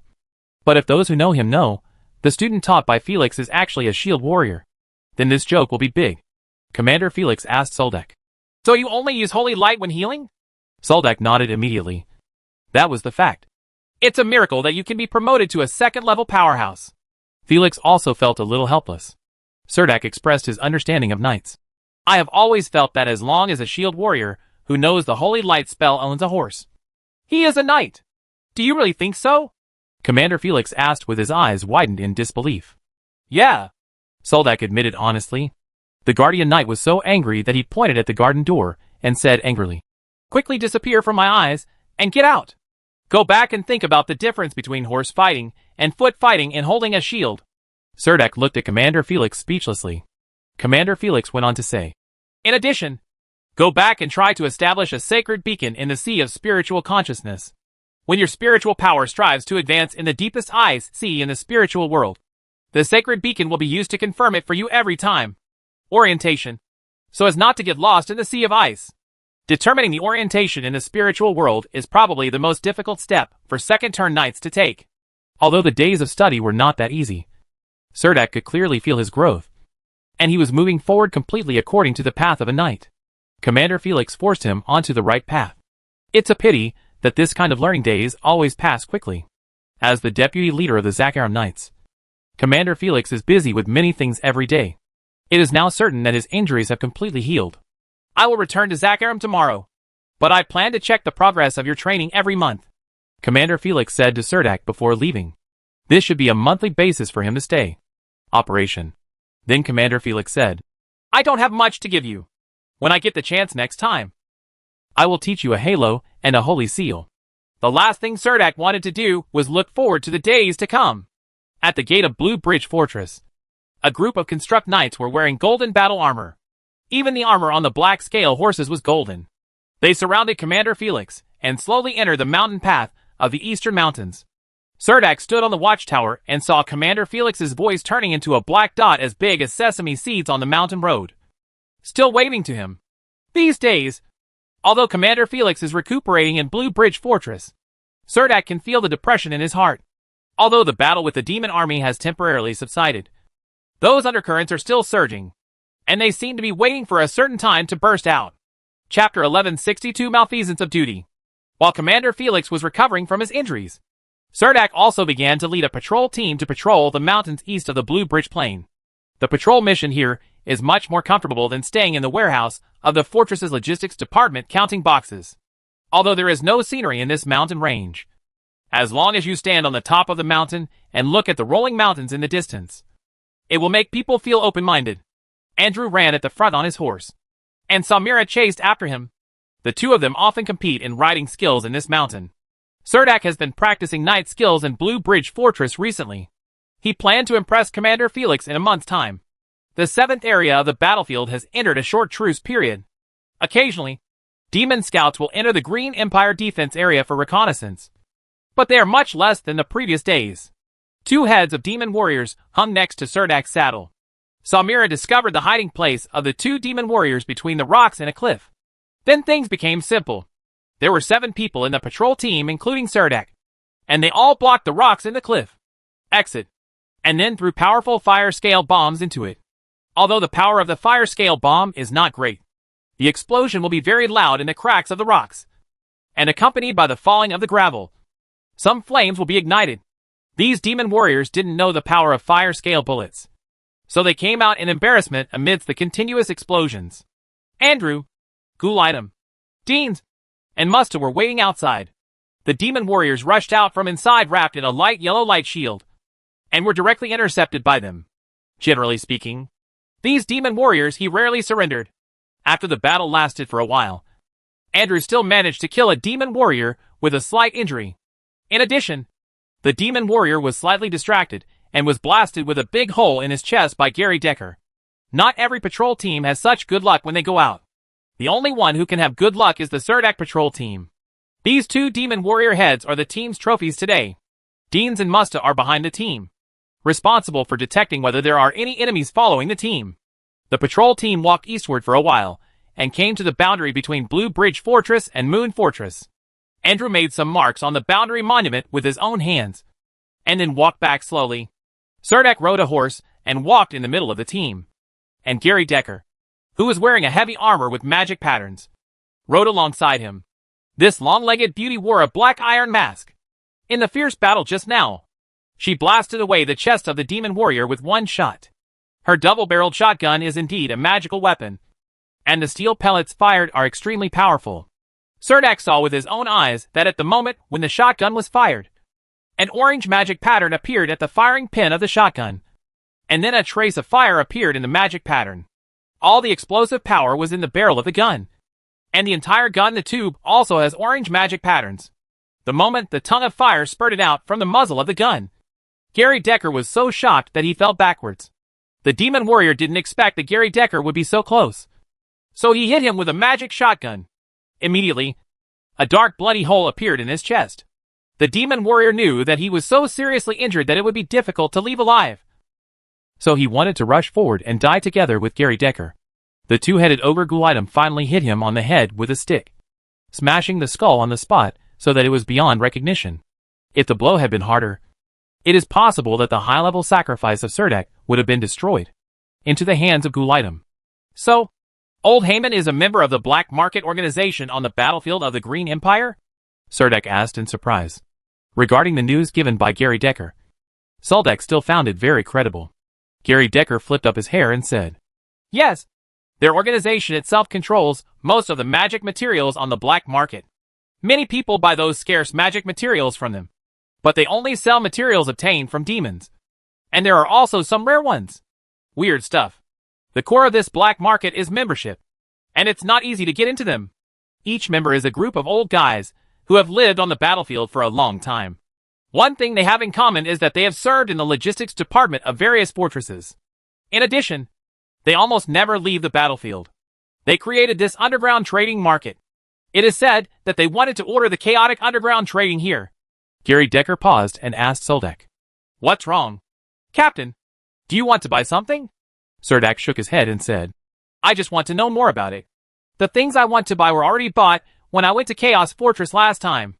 According to his habit in the deserted land, Andrew actually nailed 2 wooden crosses on the boundary monument with a few pieces of logs he found from nowhere, and then erected them behind the boundary monument, and left the remaining useless demon warriors without a trace. The head and corpse were hung on it. The arms, torso, and ankles were all tied tightly with hemp rope. After finishing these things, Andrew jumped on the horse and followed the patrol team back. Musta followed behind. He had just helped Andrew tie the hemp rope. At this time, I caught up with Andrew and reminded him, Andrew, you will cause those demon scouts to hold grudges and take crazy revenge, the Nanai indigenous warrior said excitedly. It's just the right time to come. I'm afraid they won't dare to come. You don't even know how long it's been since I was injured. You're talking as if you're hoping you'll get hurt. Musta blinked and said, as a Beta swordsman who graduated from the academy, he was hailed as a swordsman genius by his family since he was a child. It has been a smooth journey to become a second-level swordsman, and he can be regarded as the leader of the younger generation in the family. He felt that Andrew was a little too arrogant, so he gave the arrogant Andrew a soft and unyielding sentence. Unexpectedly, Andrew laughed loudly, not angry at all, and said very directly, You are right. That's what I think. I think only when you are injured can you understand the battle again. Musta was completely speechless. On the way back, the sky darkened little by little, and the dark clouds in the sky lingered all day long. On top of the mountains, I felt very close to the clouds, which made people feel extremely depressed. Soldak asked Gary Decker, How much do you know about those intelligence dealers? Gary Decker pulled the reins of the warhorse. He didn't expect Soldak to ask this, so he just said vaguely, The origins of these people are very complicated. These members come from various races and form a huge network on the battlefield.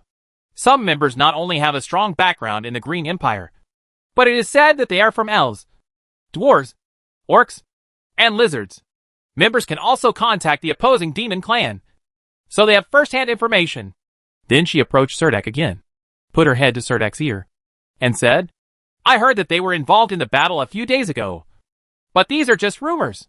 No one can confirm this. A few days later, Gary Decker quietly reported to Soldak that the Imperial Construct Knights were besieged and killed by the demon army at the border of the defense zone. The final responsibility fell on Commander Felix. The above accusation was that Commander Felix's poor command led to the ruin of an elite second-level Construct Knights. Once such a serious case of malfeasance is settled, Commander Felix can almost be sent to an Imperial military court. When Serdek heard the news, he felt inexplicably irritated. He felt that this matter was not as simple as it seemed. Now it seems that those who want Commander Felix to take the blame must think that he is behind the scenes. There is something of an eyesore in this position. In addition, as a battlefield commander, Commander Felix also has an unshirkable responsibility for this. Soldak asked Old Heyman to understand the situation. After all, Old Heyman's network spanned 27 Imperial fortresses, so he should be very well informed. The light in the room was soft. Old Heyman was sitting at the counter, drinking black tea from a cup, and prepared a plate of nuts for Soldak. Nothing will happen to him this time. It's just that someone is giving him some warnings. Old Heyman said to Soldak. Felix has been promoted to the 3rd level for 15 years. There is no doubt about his own ability, but he has as many advantages as disadvantages. He has justice, compassion, and humility, but he has done too much in some aspects. He is selfless and hates evil as much as he hates evil. Like if people like him take something too seriously, they may get in the way of others. His ability allowed him to become the deputy leader of the Zakar Knights, but his character was disliked by many nobles in the Empire. The current situation is that more people hate him than love him, so he's going to have a hard time, and anyone who comes near him will be implicated. Old Heyman asked Soldak. Is this your first time coming to the battlefield? Yeah. Soldak nodded. Old Heyman leaned close to Soldak's ear and whispered. If you survive the past 6 months, you will have a long vacation. After this period of time, when you come back, if Felix can still continue to sit, you could have been in his position in time. So there is really no need to get too close to him now. Serdek said nothing. Old Heyman sighed lightly and took a sip of black tea. His remarks will hurt the interests of many people. So this time not only the people who hate him want to sink him, but those who have nothing to do with him are also unwilling to pull him up. The elder Heyman continued. Then he patted Soldak on the shoulder and said, I am getting older and my energy is not as good as before. I am going to bed, and when you leave, lock the door. Chapter 1163 Assassination. At the end of the month, Soldak asked Commander Adolphus for 2 days' leave, and rode horseback to the Zakaram Knights on the front line of the defense zone as promised. The Zakaram Knights station is located on a hill. There is no fence around the station, just a fence surrounded by sharpened hardwood. You can see the stables inside the station from a distance. And you can see those through the fence. The black-scaled horse is brushing its tail and eating grass. This time when he visited the Zakaram Knights, Serdek only brought Samira with him. The two rode horses to the gate of the Zakaram Knights station and looked towards the vast battlefield ahead. They could also see some broken blades and broken armors of demons on the battlefield. Some flags stuck diagonally in the soil. And even all have lost their color. It can be seen that the Empire's constructed knights and the Demon Legion had fought a fierce war here. Soldak took out the invitation letter written by Commander Felix himself. The guard at the camp gate immediately separated a construct knight and led the two of them directly to the stone house in the center of the camp. The camp buildings were half of the bottom. It was built with stones, and the upper part was made of a huge wooden frame, covered with a layer of rainproof felt. The guard came outside the tent and shouted, "Report!" The curtain of the big tent was open from the inside, and the close adjutant beside Commander Felix poked his head out from inside. He saw Serdek standing at the door at a glance. The adjutant patted Serdek on the shoulder. He ordered the guard, "He is Commander Felix's guest. I know him." The guard immediately saluted and walked quickly to the gate of the camp. The adjutant asked Soldak in a low voice, "Dak, why are you here?" Serdek said nonchalantly, "Commander Felix and I have made an appointment to visit Commander Felix at the end of every month." The adjutant gave Soldak a deep look and whispered, "Please come in." Commander Felix looked a little depressed and a little thinner. He sat upright in a chair. The desk in front of him was filled with documents that needed to be signed and reviewed. He looked very focused, lowering his head and carefully reading. Read the document. It wasn't until he signed his name in the lower right corner of the last page of the document that he put the document aside. He just raised his head and found Soldak and his adjutant standing at the door of the tent, saying happily, "Duck, I'm glad you came to your appointment." Serdek strode up to Commander Felix with Samira and said, "Master Felix, you seem to be recovering well." "Yes, I have indeed recovered completely." Commander Felix nodded.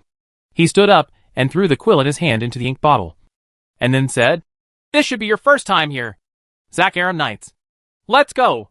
I'll take you around the camp."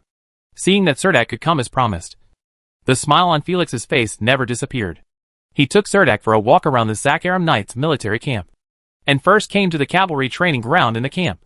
Although the camp was very simple, the training ground was built very grandly, surrounded by they are all horizontal wooden fences, and the tracks in the training ground are also long and straight. There happened to be a group of construct knights practicing charging on the field, and Serdek felt an almost solidified murderous aura from them. 12 knights lined up on the training ground. They were wearing golden armor, raising their knight spears high, and stabbing at the target dummy almost simultaneously. The knight's lance made a muffled sound almost at the same time. Then Felix took Soldak to the barracks and walked around. The place was a bit shabby. "This is a temporary camp. It is not as fully equipped as the Blue Bridge Fortress, but the basic life here can still be guaranteed," Commander Felix introduced to Soldak. When these tents were set up, half-meter-high stone walls were built underneath. So these tents looked spacious enough, and the inside of the tents was also very neat. The sentry post of the Zakaram Knights is located high on this hill. It is a wooden platform built of wood that is 8 or 9 meters high. In the last step, Felix took Serdek to a tent of wounded soldiers. Although the battle had ended so long ago, there were still some wounded soldiers lying in the tent. Without saying a word, Serdek immediately stepped forward to check on the injury. The wounds of these Zakaram Knights have not healed, and basically they cannot eliminate the black demonic energy from the wounds. Serdek whispered to Commander Felix, "Sir, these wounded should be sent to Blue Bridge Fortress as soon as possible." After saying that, he sat down in front of the hospital bed and took out the toolbox from the magic belt bag. He took out a knife from inside, and the wounded soldier's arm was almost covered with a hemostatic bandage. He used a knife to cut open the wound covered with a hemostatic bandage. The wound inside was already somewhat black in color and had a rotten smell. "Not only has the injury on this arm not healed these days, it has actually become more serious than before," the construct knight lying on the hospital bed said weakly. "There is still a bit of a second-turn strong person." Serdek glanced at the knight and said, "These rotten places must be scraped clean. Otherwise, even if the black evil energy is dispelled, there will be no way to recover." Soldak, who was in working mode, was serious and focused, almost forgetting where he was. By the time all the seriously injured people were treated again by Serdek, it was already past dinner time. The adjutant who was waiting aside personally brought a basin of hot water and asked Soldak to wash his hands before saying, Commander Felix is waiting for you in the cafeteria. Unexpectedly, just because he treated these injured construct knights, the adjutant actually used honorifics to Serdek. Serdek glanced at Samira, who had been helping beside him, and said to the adjutant with a smile, When you say this, I really feel a little hungry. There were almost no lights at night in the frontline camp, and all the nighttime construct knights were hidden in the darkness. Serdek followed the adjutant to the camp canteen. Unexpectedly, there were still many people sitting here. When he entered the canteen, all the construct knights waiting in the canteen stood up. This formation made Serdek feel a little surprised. He saw Commander Felix at the dining table at the end of the canteen, and walked into the canteen. As he walked into the cafeteria, every time he passed a construct knight, he would hear them loudly announcing their name in Imperial dialect. Dan Dickens, Jude Kelvin, Elmer Falconer, Kegel Cowley. In just a few dozen steps, Serdek heard at least half of the construct knights of the Zakaram Knights calling out his name. The head of the Zakaram Knights was not in the camp, so he did not participate in the welcome ceremony. Serdek had a very sumptuous dinner in the cafeteria. It was actually smoked swamp giant crocodile and magic antelope meat. The two World of Warcraft ingredients were paired together. It was really a luxurious meal.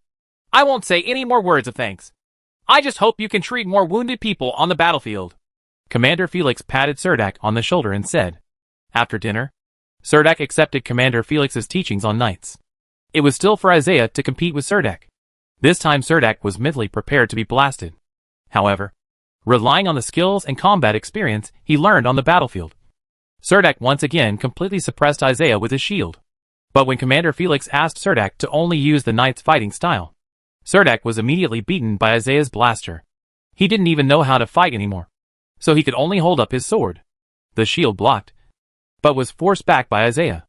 Although your own strength has increased, you still do not regard yourself as a knight. Felix took Soldak outside the camp and began to point out his shortcomings.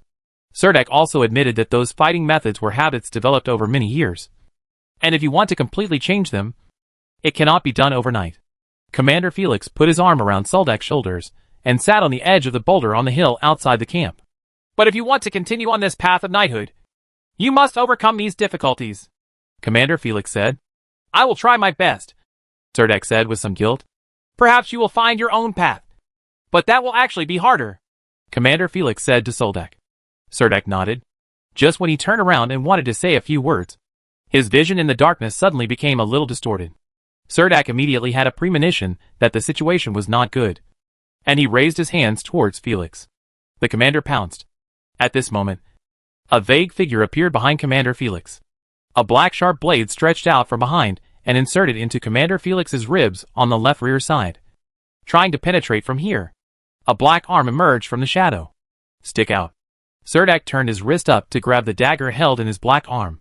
He timed his swoop very well, and knocked away the shadow that suddenly appeared behind Commander Felix. But when he wanted to hug the shadow disappeared out of thin air. Commander Felix reacted immediately. He picked up a shield and stood up. The shadows that were everywhere in the darkness appeared behind him again, wanting to assassinate Commander Felix at all costs. Two sharp black thorns suddenly appeared. Felix turned around to avoid the vital point, swung his shield, and hit the two assassins behind him. He also recited a short spell in the air. The ground under his feet seemed to be cracked, and countless flames burst from it, spewing out from the cracks in the ground beneath his feet. Chapter 1164 Harvest. The two shadow demons hiding in the darkness showed their body outlines in the flames. The black sharp blades in their hands rose 2 feet with the shadow, and penetrated deeply into Commander Felix's waist. In an instant, black flames burst out from the two daggers. Commander Felix's shield at this moment also hit the rickety body of the shadow demon. Under the huge force, the humanoid body of the shadow demon covered with 2 tentacles was blown away, and then disappeared into the dark night. On the shield with the lion pattern in Commander Felix's hand, the lion's head seemed to come alive, roaring on the shield. The shadow of a lion's head suddenly broke out of the shield and rushed towards the shadow demon suppressed by Serdek. Although the shadow demon was knocked down on the rocky slope by Serdek, and its hands and feet were restrained, 2 long tentacles stretched out from behind the shadow demon, each with sharp stingers, stabbed into Serdek's abdomen from both sides. The shadow demon's eyes were pure purple, and his face looked a bit like a melted wax statue. His eyes, nose, and mouth collapsed downward, hiding in the folds of his face. The eyes of the shadow demon from H.L. were ferocious and cold. The needle penetrated into Serdak's body little by little, but it continuously sucked out his life force. At this time, the shadow of the male lion pounced fiercely, putting its claws on the shoulders of the shadow demon. Serdak felt like a small hill was pressing on him, and the shadow of the Lion King opened its bloody mouth, biting the shadow demon's head. The shadow demon felt the danger, and his body became as smooth and soft as a squid, trying to break free from Serdak's arms. Serdak saw that he could not grasp the shadow demon's slippery and wet body.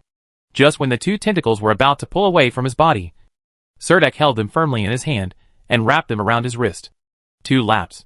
In the critical situation, the shadow demon's body emitted black energy, and he tried to avoid the shadows, but was imprisoned on the spot by the power of the holy light that emerged from Serdak's arm.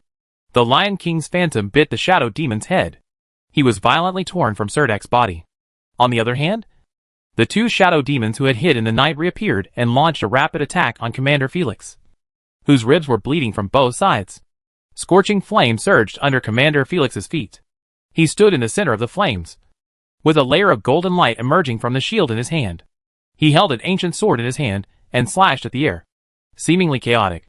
The sword style can block the place where the shadow demon happens to appear every time. Just like the 2 shadow demons must collide with the sword's edge. Those 2 shadow demons may have practiced their physical skills to the extreme. Their extremely flexible bodies can escape into the night again every time they are in the most danger. A shadow demon suddenly emerged from Commander Felix's side. Commander Felix swung his shield and struck hard. The shadow demon's feet happened to step on the shield, with 2 long tentacles on its back and 2 shiny black weapons in its hands. The bayonets pierced Commander Felix at the same time, and a magic armor covered with runes appeared on Felix. He did not dodge, but just stabbed the long sword in his hand into the body of one of the shadow demons. Let the other shadow demon pierce the magic armor with its bayonet and tentacle needles, and cut off the head of the other shadow demon with a backhand sword. Commander Felix looked at Serdak. The battle over there had just ended. The shadow demon of the Lion King killed the shadow demon entangled with Serdak, and turned into a faint cyan light and dissipated in the air. Serdak sat on the ground panting, with 2 holes in his chest left by the shadow demon bleeding continuously. The condensed holy light technique fell on the wound, and the wound began to heal quickly. The earth nourishes life magic pattern continuously releases the breath of life, causing this wound to exude a faint vitality. Serdak took out a large piece of hemostatic cotton from his magic waste bag and quickly gave first aid treatment to the wound. Then he walked to Commander Felix and used holy light to expel the dark evil energy on his body. Commander Felix's aura was completely released, and the majestic power of the 3rd turn Guardian Knight made the people standing beside him. Serdak felt a little out of breath. A group of Construct Knights had obviously noticed the fighting here and immediately gathered from all around.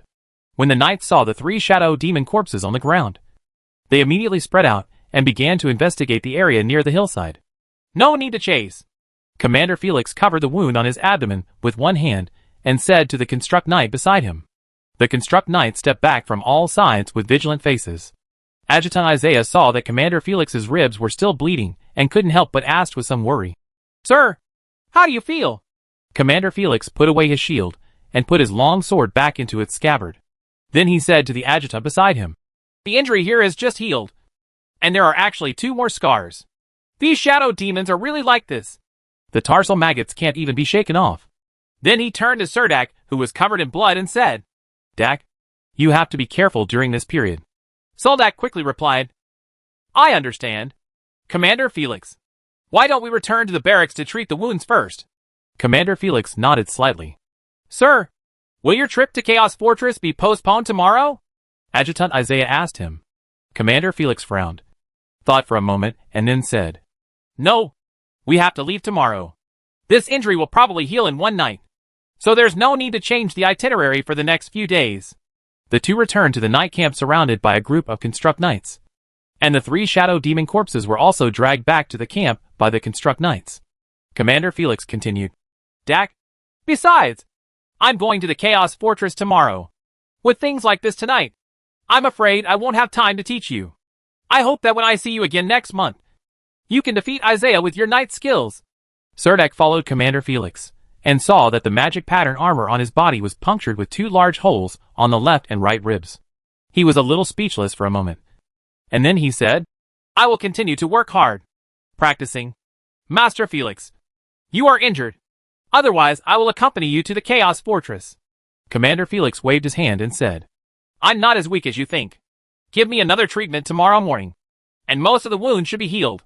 You're not a Zakharim knight, so there's no reason to follow me around. Samira had already learned that Serdek was assassinated outside the camp.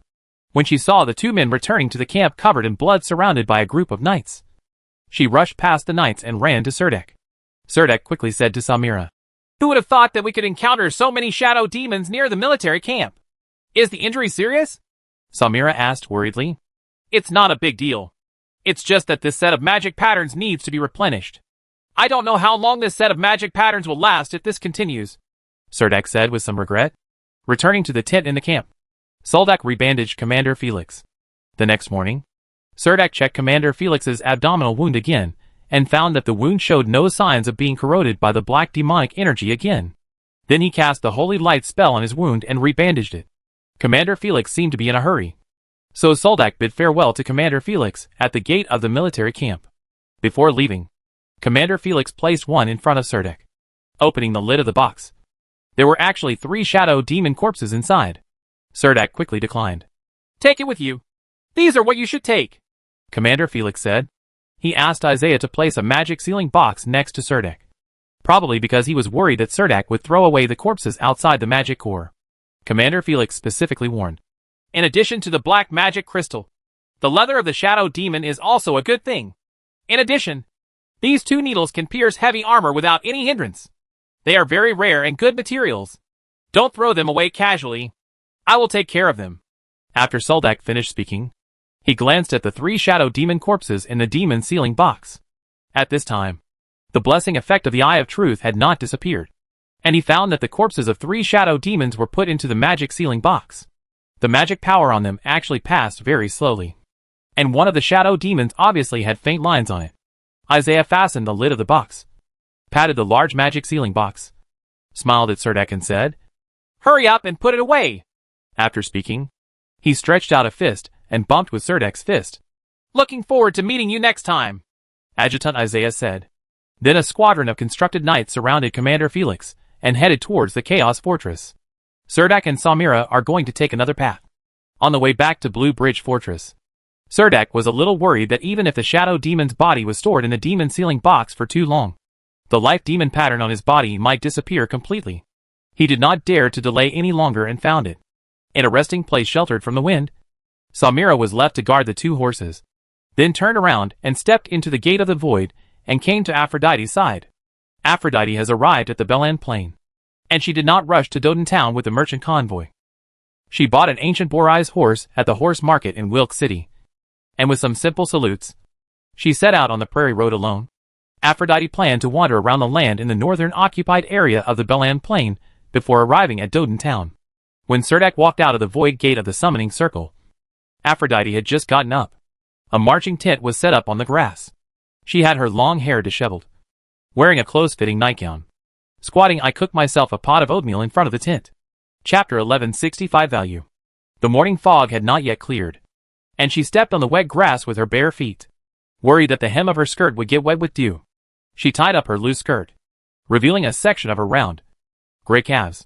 Why were you injured so early yesterday, when you were trying to curry favor with Commander Zakharim? Aphrodite asked with a smile, her tone full of teasing. Serdek admitted frankly. That's the case. But I want to clarify one thing. I'm not trying to curry favor with him. I just want to know more about my journey as a knight. They are not all the same. You humans like to give some high-sounding reasons. Aphrodite glanced at Soldak, then squatted on the grass, scooped out a bowl of oatmeal from the iron pot, and kept blowing the heat from above. Serdek didn't say much to her, and directly took out the magic sealing box given to him by Commander Felix. After checking that there was no one else around, he set up a sacrificial altar at the entrance of the tent and summoned the twins. The 4-faced demon god sacrificed the head of A.H.L. Dog and once again had the Eye of Truth. Seeing Serdek dragging out the corpses of 3 shadow demons from the demon sealing box, Aphrodite walked over and squatted aside and fiddled with the 2 soft tentacles on the back of the shadow demon, and said with some surprise, These 3 shadow demons all have 2 thorn tails, and their strength is infinitely close to that of the 3rd-level assassins. Were they the ones you met yesterday? Well, look at this. I almost got stabbed through it. With that said, Serdek patted the 2 holes in the armor. Although the blood stains on them had been wiped away, the remaining holes still looked a bit shocking. Aphrodite put down the bowl of cereal in her hand, pulled out a dagger, and held down the head of a shadow demon corpse. The moment the dagger pressed up, the head was cut off. Serdek quickly protected the shadow demon that had given birth to a complete life magic pattern. He took out the skinning knife and quickly peeled off the demon's skin from the shadow demon. He wanted to take advantage of the before the life magic pattern disappears completely. The curing process is carried out after Serdek solidified the magic pattern of life on the magic skin. Aphrodite moved closer and carefully examined the patterns on the magic skin. She stretched out a hand, circulated the magic power in her body, and smoothly sent it into the magic skin. The magic lines on it lit up one after another, and countless runes appeared on the magic skin. Then the magic skin mysteriously disappeared in front of the 2 of them. When Aphrodite took her hand away from the magic skin and stopped the transmission of mana, the piece of magic skin actually reappeared in front of the 2 of them. Invisible life magic pattern, Serdek and Aphrodite said almost at the same time. Soldak still remembers that when they were on the Sai Roman Plateau in the Ganbu Plain, Archmage Harper and Archmage Morrison told Soldak that there was a certain chance that the shadow demon would become invisible. The magic pattern of life can be used to make an invisibility cloak. However, the probability of this kind of life magic pattern appearing is extremely low. Serdek also killed a lot of shadow demons in the Ganbu Plain, but the strength of those shadow demons had just reached the level of 12th level warriors, and they could only hide themselves completely in the shadows. The 3 shadow demons that assassinated Commander Felix were countless times stronger than those encountered on the plateau, and their levels were at least 2 steps higher. After peeling off 3 pieces of leather in a row, Serdek put these monster materials into the magic sealing box, drank some oatmeal with Aphrodite, and then hurriedly returned to the battlefield. How is it? Samira jumped down from a stone and asked Serdek. I got a magic skin with invisibility effect. Serdek didn't hide it either. Are you going to use it to make an invisibility cloak or a colonial suit? Samira asked in surprise. She did not expect that Serdek would be so lucky. Soldak shook his head and said, I haven't thought about it yet. I'll tell you when the time comes. Just do whatever you need. The 2 of them continued riding on the road. It was a rare opportunity to be alone like this, and Samira was in a very good mood. The only shortcoming is probably that there is almost no scenery around the battlefield. There are jagged and strange rocks everywhere. There is a thick layer of dark clouds above the head. The mountains in the distance are all black. Even if there are occasional shrubs, they are all black, being oppressed by L plants and unable to grow. Has Aphrodite arrived in Doden Town? When there was no one else around, Samira would have a casual chat with Serdek. Not yet, Serdek said. Samira smiled softly and said casually, She walks really slowly. She wants to hang out more on the grassland. Soldak explained in a low voice. Soldak pulled the reins of the warhorse and said to Samira, I found that the demon army on this battlefield is a little more powerful than I thought. You and Andrew wear this kind of primary demon pattern structure. I'm afraid it will be difficult to obtain better protection from the magic pattern structure. So I want to prepare some black magic crystals and ask old Heyman to help contact me. It is best to buy 2 sets of 2nd level magic pattern structures from the Chaos Fortress. Samira looked down at the magic pattern construct on her body, then turned to Soldak and asked, Aren't you still going to form the Construct Knights? Are you going to save more magic crystals? Having said that, I must at least give you some security on the battlefield, Serdek replied. The 2 warhorses walked forward on the stone road one behind the other. Although the wind blew up the gravel on the ground and hit the face, people could feel a little bit of pain.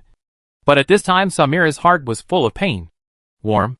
After the warcraft materials on these 3 shadow demons were brought back to Blue Bridge Fortress by Serdek, Serdek only left 3 heads with unidentified black magic crystals, and one of them with life demon pattern magic skin. Almost all other warcraft materials, such as the other 2 shadow demon skins, sharp claws and tail needles, were given to Old Heyman by Serdek. Old Heyman was drowsy in front of the counter, and now only Old Heyman was left alone in the logistics team. Life seemed to be back to the way it was before, seeing the 2 magic skins handed over by Soldak. Old Heyman's face turned from casual to surprised in the blink of an eye. He asked Soldak, This is what you have gained in these 2 days? Yeah, Serdek replied.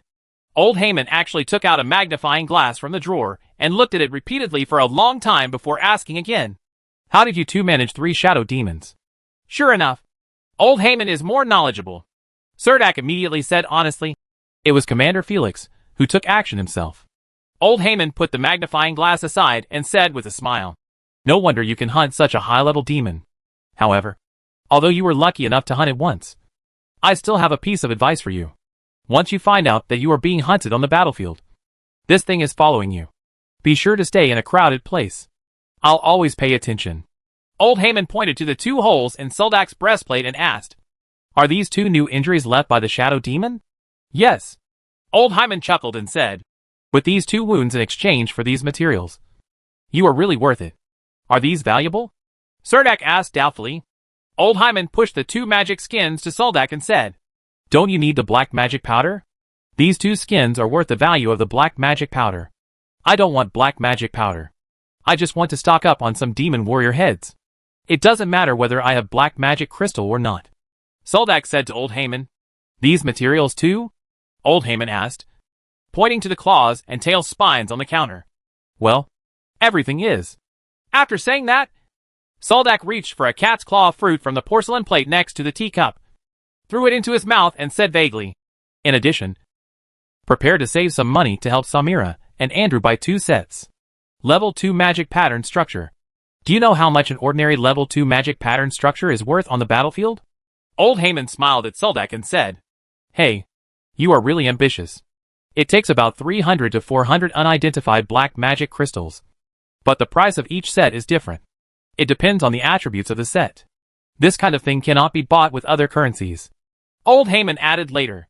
Cerdak was also slightly stunned. He thought it would be very valuable, but he didn't expect that the 2 sets combined would use 1,000 unidentified black magic crystals. He can't afford such a large sum of money now. The next day, Old Haman prepared 200 heads of demon warriors for him. Of course, the black magic crystals inside the skulls had already been dug out, but this did not affect it from becoming a high-level sacrifice. Cerdak and Samira returned to the patrol team and began to accept patrol missions sent by Commander Adolphus. The team performs patrol missions twice a week. Before each mission, Samira will squat on the top of the watchtower until most of the night. Then during the patrol the next day, she will catch a demon warrior who happened to sneak into the defense area. The harvest of each mission of the Cerdak patrol team made almost all the patrol teams in the fortress very envious. But there was nothing they could do. The number of demon scouts sneaking into the defense zone during the truce period has also decreased. Time flies so fast. Cerdak has been on the battlefield for 2 months. He, Andrew, Samira, and Ghoul Item have completely adapted to life here. Compared to Makuso City, there is no need to consider those messy and trivial matters here, and his daily exercise can be considered as showing initial results. Old Haman brought bad news from the Chaos Fortress. It is said that Commander Felix, the deputy leader of the Zakaram Knights, was assassinated by a Green Empire assassin in the Chaos Fortress. Commander Felix suffered some minor injuries, but the assassin also escaped at the same time. When the Chaos Fortress guards investigated this matter, they pointed the finger directly at the Angelibald royal family, but the subsequent investigation was interrupted. Chapter 1166 Autumn. In the autumn of the Belan Plain, the vast grassland is like a golden wheat field. Under the hot sun, a tablecloth was spread on the grass, and the prepared sausages, bread and juice were laid out. Lying on the grass with a gentle slope, one could see the sheep far away. This is the grassland in the southern part of Doden Town, and Zigna and Nika are running around with their skirts in hand. They catch those fat, yellowish grasshoppers on the grass. There are white-striped glassgrass everywhere here, but around the harvest festival, these needle-like glass trough leaves will become withered and yellow, and the one in the middle will turn yellow. There are some grass seeds on the ears, and some of them will be blown by the wind into the fields. The Doden River is sparkling in the distance, and a row of riverside wooden houses have been built on the north bank of the river, which looks very neat and elegant. The temple of the 2 goddesses is located next to the wooden house on the riverside, and has now become a much talked about place in Doden Town. The Warrior Academy in Duodan Town had started school a month ago. Children from wealthy families in more than a dozen nearby towns all went to the Warrior Academy in Duodan Town to attend school. The number of students enrolled in the first academic year reached more than 600. The teachers of the college came from 3 places. The garrison camp in Duodan Town sent 10 instructors to be mainly responsible for military training. The town hall of Duodan Town sent 2 secretaries to take charge. The college is operating normally and has hired more than a dozen cleaners, cooks, and gardeners from the town. Even the owners of leather shops, tailor shops, and blacksmith shops in the town have become honorary instructors of the college. Selena also wrote a letter to the consul of Florian in Wilk City in the name of Soldak, asking him to help find a few people in Wilk City who are willing to come to Doden Town to work as teachers. Scholars are mainly responsible for children's intellectual enlightenment. It doesn't matter if they are a little knowledgeable. The important thing is that their reputation must be good. Selena sat on the tablecloth and arranged the lunch she had brought. Aphrodite was lying aside basking in the sun. She didn't even cover the devil's horns in her hair. She closed her eyes and softly hummed a song from the Kobold tribe. Turn, turn, turn, turn. Be kind to me when you're here. So you have to be nice to me. Turn, turn, turn, turn. Soldak lay on Selena's lap without any scruples, enjoying the sunshine and the delicious food Selena handed over from time to time. Cerdak looked at Selena with a blush on her face under the sun and said, I have to continue to work hard for you here, and I will continue to stay on the battlefield for 4 months. But even if I come back, I have to go to the Gonbu Plain to deal with the affairs of Makuso City, and I have to get help from Clay. Earl Cushing handed over Litter City, and I don't want to give up the territory here. After all, the copper mine will bring a huge output every month. Selena stopped and listened quietly. During these days when she was the acting mayor, she already had the air of a superior person about her. After I return to Root, I will start developing the iron ore on the edge of the Great Rift Valley in the Invercargill Warcraft Forest. Cerdak continued. Selena widened her eyes and asked, You want to build an iron mine? Cerdak looked at the rolling grassland in the distance, exhaled a long breath and said, Not only do I want to build an iron mine, I am also planning to build a steel workshop in Doden Town to convert the iron mines in the Invercargill Forest. The ore is transported to the town of Doden for smelting, and the steel ingots are sold to merchants passing through. Selena put a piece of cheese on a piece of bread, stuffed it into Soldak's mouth, and said, Just do whatever you want. I will always support you from behind. Her long chestnut hair is coiled on top of her head, with a dazzling sheen. Her neck is somewhat long, and when she lowers her head, she can see her delicate collarbones. Soldak reached out and pinched her pointed chin, pulled her head lower, and kissed her soft lips. At this moment, an inappropriate voice reached their ears. Aphrodite almost pressed against their faces, using the succubus' unique sweet voice, which seemed to have a touch of charm, and said to Selena, Hey, Selena, don't be so stupid. Okay. He hugged the noble lady and played every night in the castle of Root City, and then asked you to help him look after the earldom. Isn't this right? Can you explain something? Selena's pretty face turned red. She struggled to push Soldak away, took out an apple and handed it to Aphrodite, and counterattacked casually. What about you? How can you be better than me? You're not just stupid and running around under his orders. Aphrodite was left speechless by Selena's counterattack, and sat there in a daze, saying in a daze, We must have been under this guy's spell. Let the loneliness and sadness accumulate every night, and one day they will turn into wings and help me break out of this cage. Cerdak raised his head and saw the falcon flying in the sky in the distance, and asked Aphrodite, Hey, is that your freedom? You guy. Aphrodite hit Cerdak hard, stood up angrily, and tried to walk away. Cerdak hurriedly grabbed Aphrodite's hand from behind. Aphrodite only struggled symbolically, and then gently sat down next to the tablecloth. She no longer had the alluring aura of a succubus on her body. She didn't look at Selena, who was teasing at the side, and just asked, I heard there was some trouble over there. When Cerdak heard Aphrodite's question, he patted his forehead in distress and said helplessly, Well, many people don't like Commander Felix, whether it's the Empire or the H.L. Demon Clan. Some people want him to step down or simply die. Aphrodite rearranged her fluffy long hair, hid the devil's horns in her hair, and said casually, If this is the case, why is he still staying on the battlefield? He should have left as soon as possible. Cerdak sighed and said, He is a guardian knight and has been pursuing his faith. How could he shrink from the battle? Aphrodite defended, It's not like there aren't battlefields in other places. But after all, the other party is a third-level guardian knight. He is also the commander of at least one legion in the Green Empire, and a high-ranking general in the Empire. Cerdak said, He told me that he wanted to completely drive the demon army out of the northern part of the 7th area, and let the H. Demon Army retreat to the south of Death Ridge because there is a cliff in the middle, so that the two sides would at least 300 kilometers of buffer zone.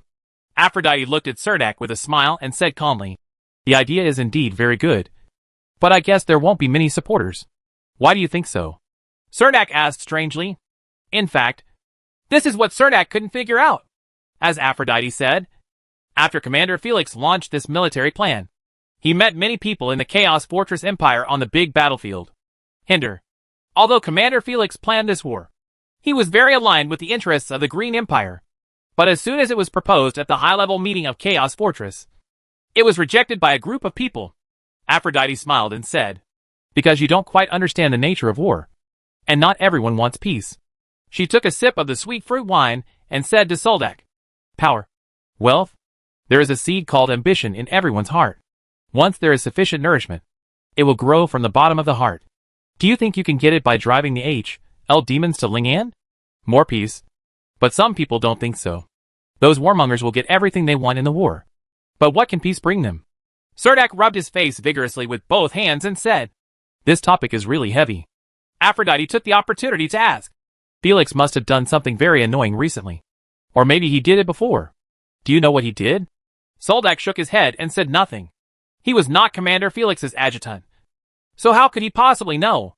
Under the influence of Selena, the native people in Doden Town have basically become believers of the Dark Goddess. They have even received some blessings from the goddess. At least they no longer have nightmares at night. Some imperial immigrants in the town also began to try to believe in the Dark Goddess. But at the same time, they also believed in the light. And these people found that even with dual beliefs, they seemed to have the tacit approval of the two goddesses. However, in the town of Doden, the number of believers of the Dark Goddess is obviously larger. And these dark believers are even found in the indigenous tribes of Invercargill Forest. Zigna and Nika caught a basket of grasshoppers and planned to take them back to their neighbor, Mrs. Luna, who had several hens in her yard. Tomorrow morning, Aphrodite will follow the Thunder Rhino merchant group into the Invercargill Warcraft Forest. Her first stop will be at the copper mine, and then she will visit a few indigenous tribes based on the situation there. After all, winter is coming soon, and Soldak is worried about the winter storage problem of the indigenous tribes. However, the copper mine is currently operating normally, and the caravans here also enter the Invercargill Forest twice a month. Not only do they have to transport a large amount of copper ingots, they also transport a large amount of materials, part of which is digested by the copper mine, and the other part dispersed into the aboriginal tribes of Invercargill Forest. In addition, as winter is coming soon, the poisonous fog swamp around the Darkworm Valley will soon receive heavy snow baptism. When the poisonous fog dissipates, it's time for the adventure group and the mercenary group to enter the Dark Insect Valley to hunt ghost-marked red ants. In the autumn, many adventure groups from all over the world gathered at the Chain Bridge camp on the north bank of the Great Rift Valley in the Invercargill Forest. They were all patiently waiting for this killing feast in the winter. Almost all of the businesses opened in Duodan Town want to do business with ghost-striped red ants. Duodan Town is like a sprouting seed in the south of the canyon. The two leaf pods stretching out from the canyon are the two residential areas of the town. The entire town has expanded a lot to the south. The town's population is almost larger than that of Sir Dak doubled when he first arrived.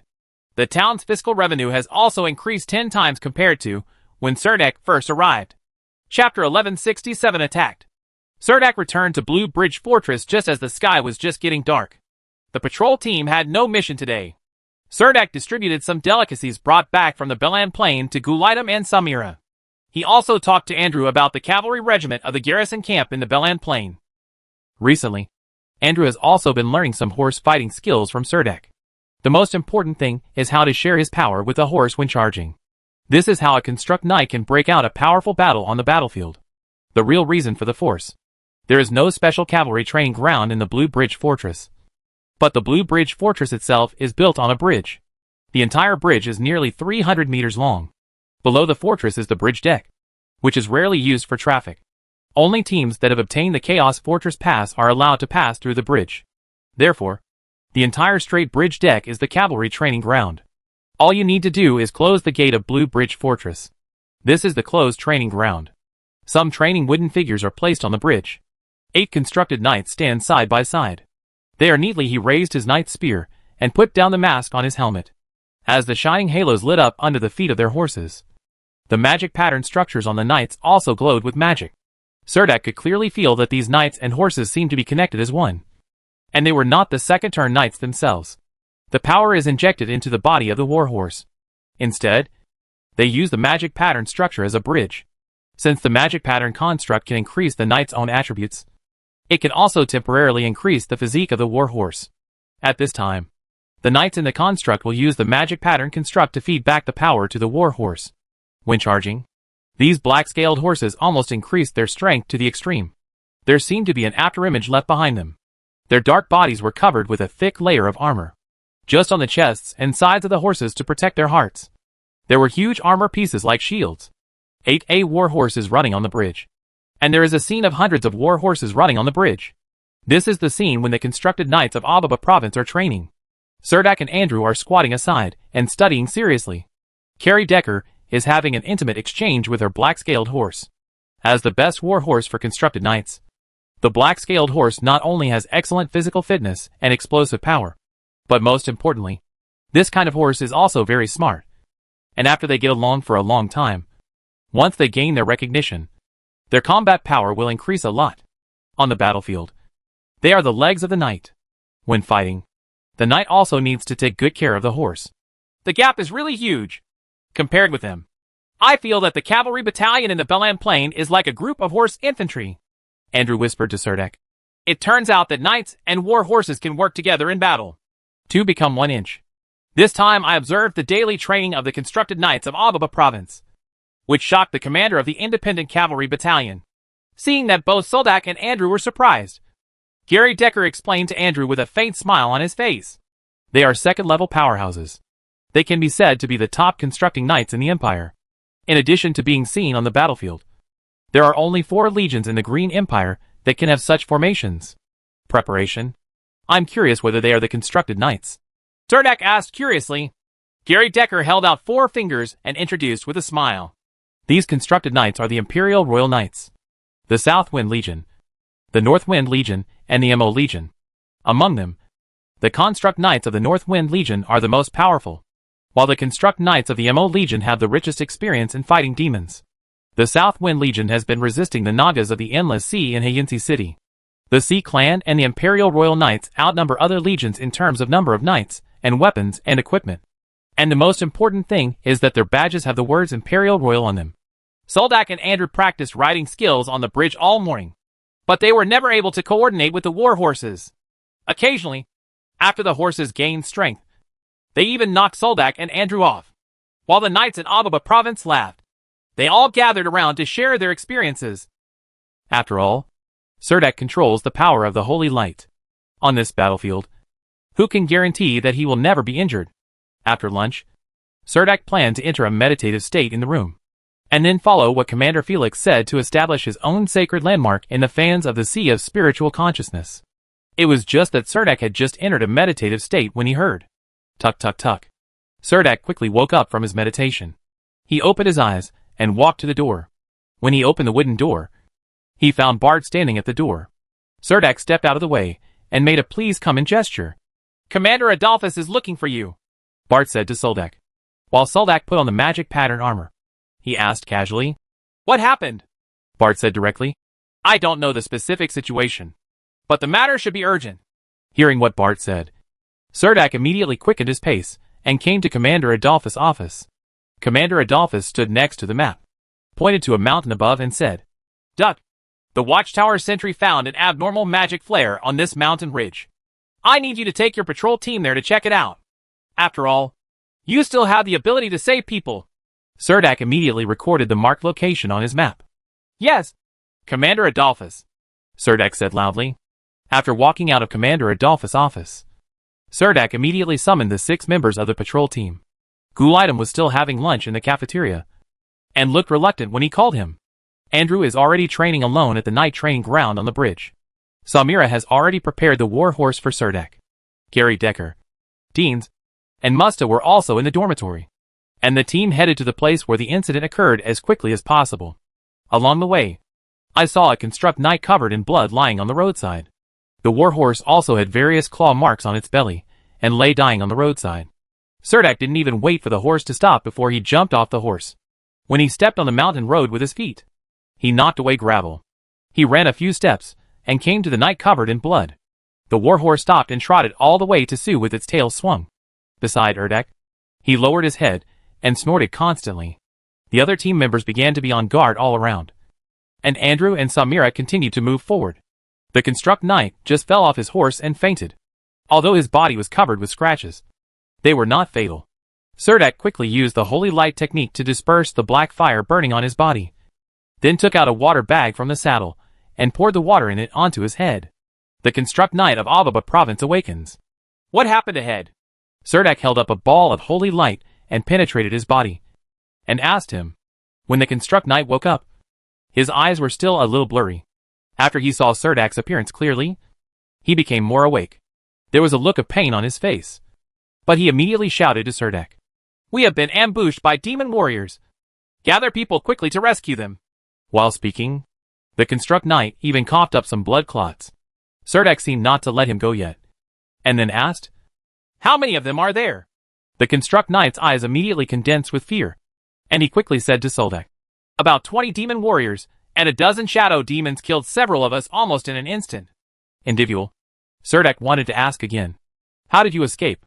Captain, someone used their lives to protect him. Standing Gary Decker reminded Soldak in a low voice. Let's catch up. Ghoulite him. And carry him on your back. Soldak first said to the two-headed ogre, and then ordered Gary Decker. Callie, come and send a signal to the fortress. Request support. Yes, Captain. Gunfire Rose took out a scroll directly, and the moment it was unfolded, a yellow magic flare shot into the sky. At this moment, Ghoulite also carried the bloody construct knight on his back, and followed Soldak in big strides. By the time Soldak arrived at the scene of the attack, the battle here was over. The assassins of the H.L. demons did not even take away the bodies of the construct knights, but there were gnawed food on the dead construct knights. Most of the traces and corpses were incomplete, and the armored horses were even divided into several pieces. The site of the attack was almost stained red with blood. Serdek dismounted and carefully inspected all the construct knights lying on the ground. Everyone was dead. The construct knight, who was awakened by Serdek, also struggled to climb down from the ogre's shoulders, dragging his broken arm and limping towards the corpses. Although there were no tears in his eyes, despair and anger, it's all clearly written on his face. Open a corpse and say to Serdek, Please save him. A constructed knight held his hands on the stone wall, his body showing a fossilized gray-white color. When the wind blew, the gravel on his body was constantly blown away, and his body slowly disappeared in the wind. The injured construct knight almost crawled in front of the deserted construct knight and shouted hoarsely, You saved me with your sacrifice. But how do you want me to live? How can I live in the future? How can I live? At this time, Samira jumped down from a boulder, and Soldak walked up to her with a cold face and asked, Did you find anything?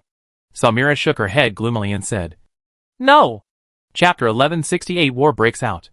Probably the senior officials of Chaos Fortress did not expect that just when Commander Felix was involved in the assassination incident, the demon army once again penetrated from the front line into the hinterland of the Imperial Defense Zone.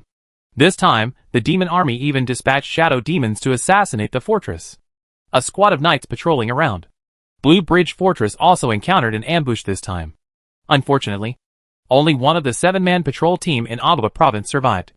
The remaining 6 second-level construct knights were all killed on the spot. This time, the demon assassination team did not even survive. Any clues would disappear like air in this mountain range. Blue Bridge Fortress dispatched a large number of construct knights to patrol the surrounding mountains, but still found nothing. The relaxed atmosphere in various fortresses after the armistice became tense again. At this time, the commanders of the fortresses in various places were finally willing to point the finger at the intelligence trafficking organization, believing that it was they who sold out a large amount of information from the fortresses in various places, which made the Empire's defense line riddled with holes. Commander Felix, who was originally investigating the assassination in the Chaos Fortress, was once again ordered to return to the Zakaram Knight station on the front line of the defense zone when faced with danger. The battle plan he proposed was also brought to the council for discussion by the top leaders of Chaos Fortress, who believed that if the demon army could be driven back to the south of Death Ridge, the problem of intrusion in the hinterland of the Empire's defense zone could be alleviated. As reinforcements to the front line of Blue Bridge Fortress, Serdek led the patrol team members to the Zakar military camp again in mid-October. This time, 27 fortresses sent a total of 1,000 second-level warriors to reinforce the Zakar knights. Among them, there were nearly 800 construct knights. The other second-level warriors were warriors, archers, and swordsmen, etc.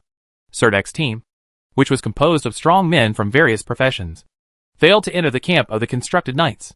His team could only serve as a scout team for battlefield patrol and emergency rescue. Due to the lack of priests and healers on the battlefield, Commander Felix hopes that Serdak will organize a team rescue team so that the wounded can be brought back from the front line in time. Commander Felix is very busy these days, and he and a group of staff members practically live in the headquarters. After Serdak arrived at the Zakar Knight station, he only met with him twice. In one of them, he hoped that Serdak could organize a field rescue team. Regarding Commander Felix's request, Serdak readily agreed. Serdak always felt that when Commander Felix met him this time, there was an occasional determination in his eyes. And after the battle plan was formulated, Serdak discovered that Commander Felix actually planned to send all the second-level construct knights to attack tomorrow. 1,200 second-level construct knights gathered together can be considered a considerable force on the battlefield. Serdak guessed that he was preparing to defeat the H.L. demon army here in one fell swoop. But this tactic was a bit too bold. Gary Decker came back from the outside. His tall figure got into the tent, picked up the water glass on the table and took a big sip. Then sat on the wooden bench in the tent and faced Serda, who was waiting for news in the tent. Kay said, I heard that the third prince died in the bedroom of Chaos Fortress. It is said that someone poisoned the food. Chaos Fortress has been under martial law. She had light makeup on her face, which made her look somewhat elegant. Her long black hair was tied up on her head. She just went to find an acquaintance in Ababa province to learn about the situation. The news over there has spread a lot, especially the news about Commander Felix. She opened the buckle of the heavy breastplate, picked up the sheath around her neck to prevent her throat from being cut, took it off and spread her long black hair through it, with a faint fragrance from the ends of her hair. If we weren't worried about how changing commanders before the battle would affect the morale of the army before this war, perhaps Commander Felix should be on his way to the Chaos Fortress for accountability. Gary Decker said softly. Serdak asked with a look of astonishment. Commander Felix is involved in this matter? Gary Decker said matter-of-factly. More than just involvement. If no other clues can be found, he is the mastermind behind the poisoning of the third prince, Angelo. Serdak did not expect that such a thing would happen at the Chaos Fortress, and said somewhat speechlessly, How did the situation become like this? I heard that an investigation team has arrived from the imperial capital, but there are members of the royal family included. The results of the investigation may not be too optimistic for Commander Felix. Gary Decker picked up a few more cats. Claw fruit, imitating Serdak, used a dagger to pry open the hard core, and threw the kernel into his mouth. Serdak asked, Will tomorrow's battle be affected by this? No. The battle plan has been laid out. It is estimated that there will be a pre-war mobilization speech tonight. Gary Decker said, No matter what, we should teach the demons a lesson and let them know. Our Grim Empire's constructed knights are amazing.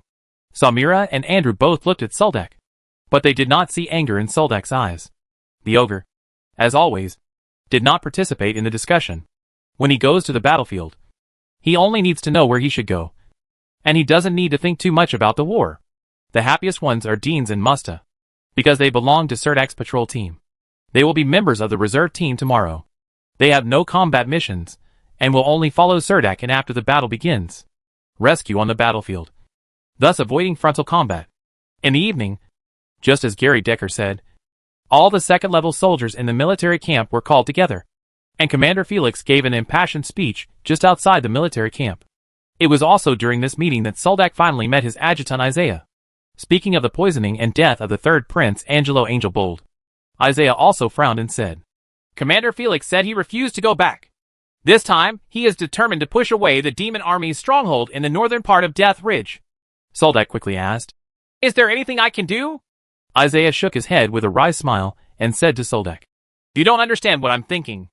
Everyone has their own responsibilities on this battlefield. Your responsibility is to try to rescue the injured construct knights on the battlefield. It is best so that they can return to the battlefield as soon as possible. I will do my best. Suldak nodded and agreed. Isaiah held Suldak's shoulders and said, Don't worry. This war should be over soon. This time we have contacted the garrison of the Silver Moon Elves and the Dwarf Kingdom. and they will contain them tomorrow. The demon army on the battlefield over there. If possible, I would also like to go to the front line. At this time, Serdek showed his desire to fight. Forget it. It would be more useful for you to stay. Isaiah shook his head repeatedly and said, At that time, you will even need to ask your team members to help you. Treating the wounded is obviously more important. Serdek asked again. Will the magician group be dispatched tomorrow? Adjutant Isaiah lowered his voice and said, Of course. Tomorrow's battle will be a battle to rectify the name of the Green Empire. This time we may also use strategic magic weapons. Serdek's blood boiled with excitement. He wanted to see what it would be like on a battlefield where only level 2 warriors were fighting. Samira sat aside, chewing an apple. She looked at the dark mountains in the distance with a calm expression. It seemed that except for Serdek, nothing could affect her mood. Throughout the night, there was constant noise at the Zakara military camp. When Serdek heard the rally horn, he lifted the curtain and walked out of the tent. He squinted and saw the battlefield where the gathering had begun. He immediately summoned his team members and brought a tent with him, preparing to set it up directly on the battlefield. Deans and Musta were a little confused. Is it necessary to set up a medical tent on the battlefield? Wouldn't it be more convenient to treat directly? However, all members of the team obeyed Serdek's orders. By the time Soldak and his team arrived at the battlefield, 1,200 construct knights had already formed a charge formation, and the archmages floating in the sky had also flown to the front of the battlefield. A row of armored black-scaled horses kept scratching the ground, neighing urgently. At this time, the demon army on the opposite side of the battlefield also gathered together. A group of flame gods were at the front of the military formation. They walked out of the H.L. demon army formation with desperate eyes and holding fireballs in both hands. Just a low cry. These flame gods let out a shrill wail, then spread their short legs and began to rush forward. The demon warriors followed behind the flame god and slowly approached the center of the battlefield. The demon warriors held square war blades in their hands and trotted along with the flame goge. Some demon generals were in the military formation. They looked pot-bellied, and they all dragged a thick tail. When they ran, their tails would continue to flow, sweeping it on the ground. It stirred up countless flying sand and rocks on the ground. For a time, there were countless flying sand and rocks on the battlefield on the side of the Demon Legion. The phalanx of the Zakaram Knights of the Green Empire was obviously much smaller. Commander Felix wore a golden Griswold armor and raised the knight sword high. Under the silent instructions, all the knights on the battlefield lit up their knight halos, and the light of the holy seals fell on them. The armor on their bodies exuded brilliance. First, the first row of constructed knights slowly rushed forward. All the horses under the knights' crotches were lit up with magic patterns, and these horses were growing very fast. At this time, the magicians in the sky threw down magical lights. These magics fell on the constructing knight at the front, forming a pale golden egg shield, a ring formed by the wind blade, and icy frost. Snow and ice armor also covered the construct knight. The magic spells seemed to be free of charge, desperately falling on the construct knight. Chapter 1169 Beheading. After the archmages added all the magic buffs, they started a new round of chanting. This neat choir-like incantation sounded solemn and solemn on the battlefield. Even the clouds in the sky appeared a red color. A huge magic pattern array was formed under the feet of the archmages, and then 5 magisters controlled this part of the magical power. A 20-meter-tall fire elemental king suddenly appeared at the rear of the battlefield. It was surrounded by countless flames, and its spiral body burned violently, almost igniting the clouds in the sky. The king of fire elements raised his hands high, opened his mouth, and looked up at the fire clouds in the sky. His chest suddenly swelled, and he sucked in the fire clouds within 100 meters in radius into his mouth. His lava-like burning the eyes flashed with the light of destruction, and then it slammed its chest with both fists, opened its mouth wide, and countless fire rain sprayed towards the H.L. Demon Clan's position. When the fire rain fell, the flame gods didn't care too much.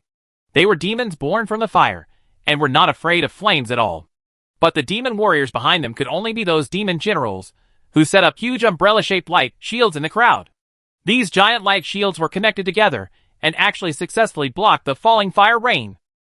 The great magicians flying in the sky fell down one after another, on a high ground on the left side of the battlefield.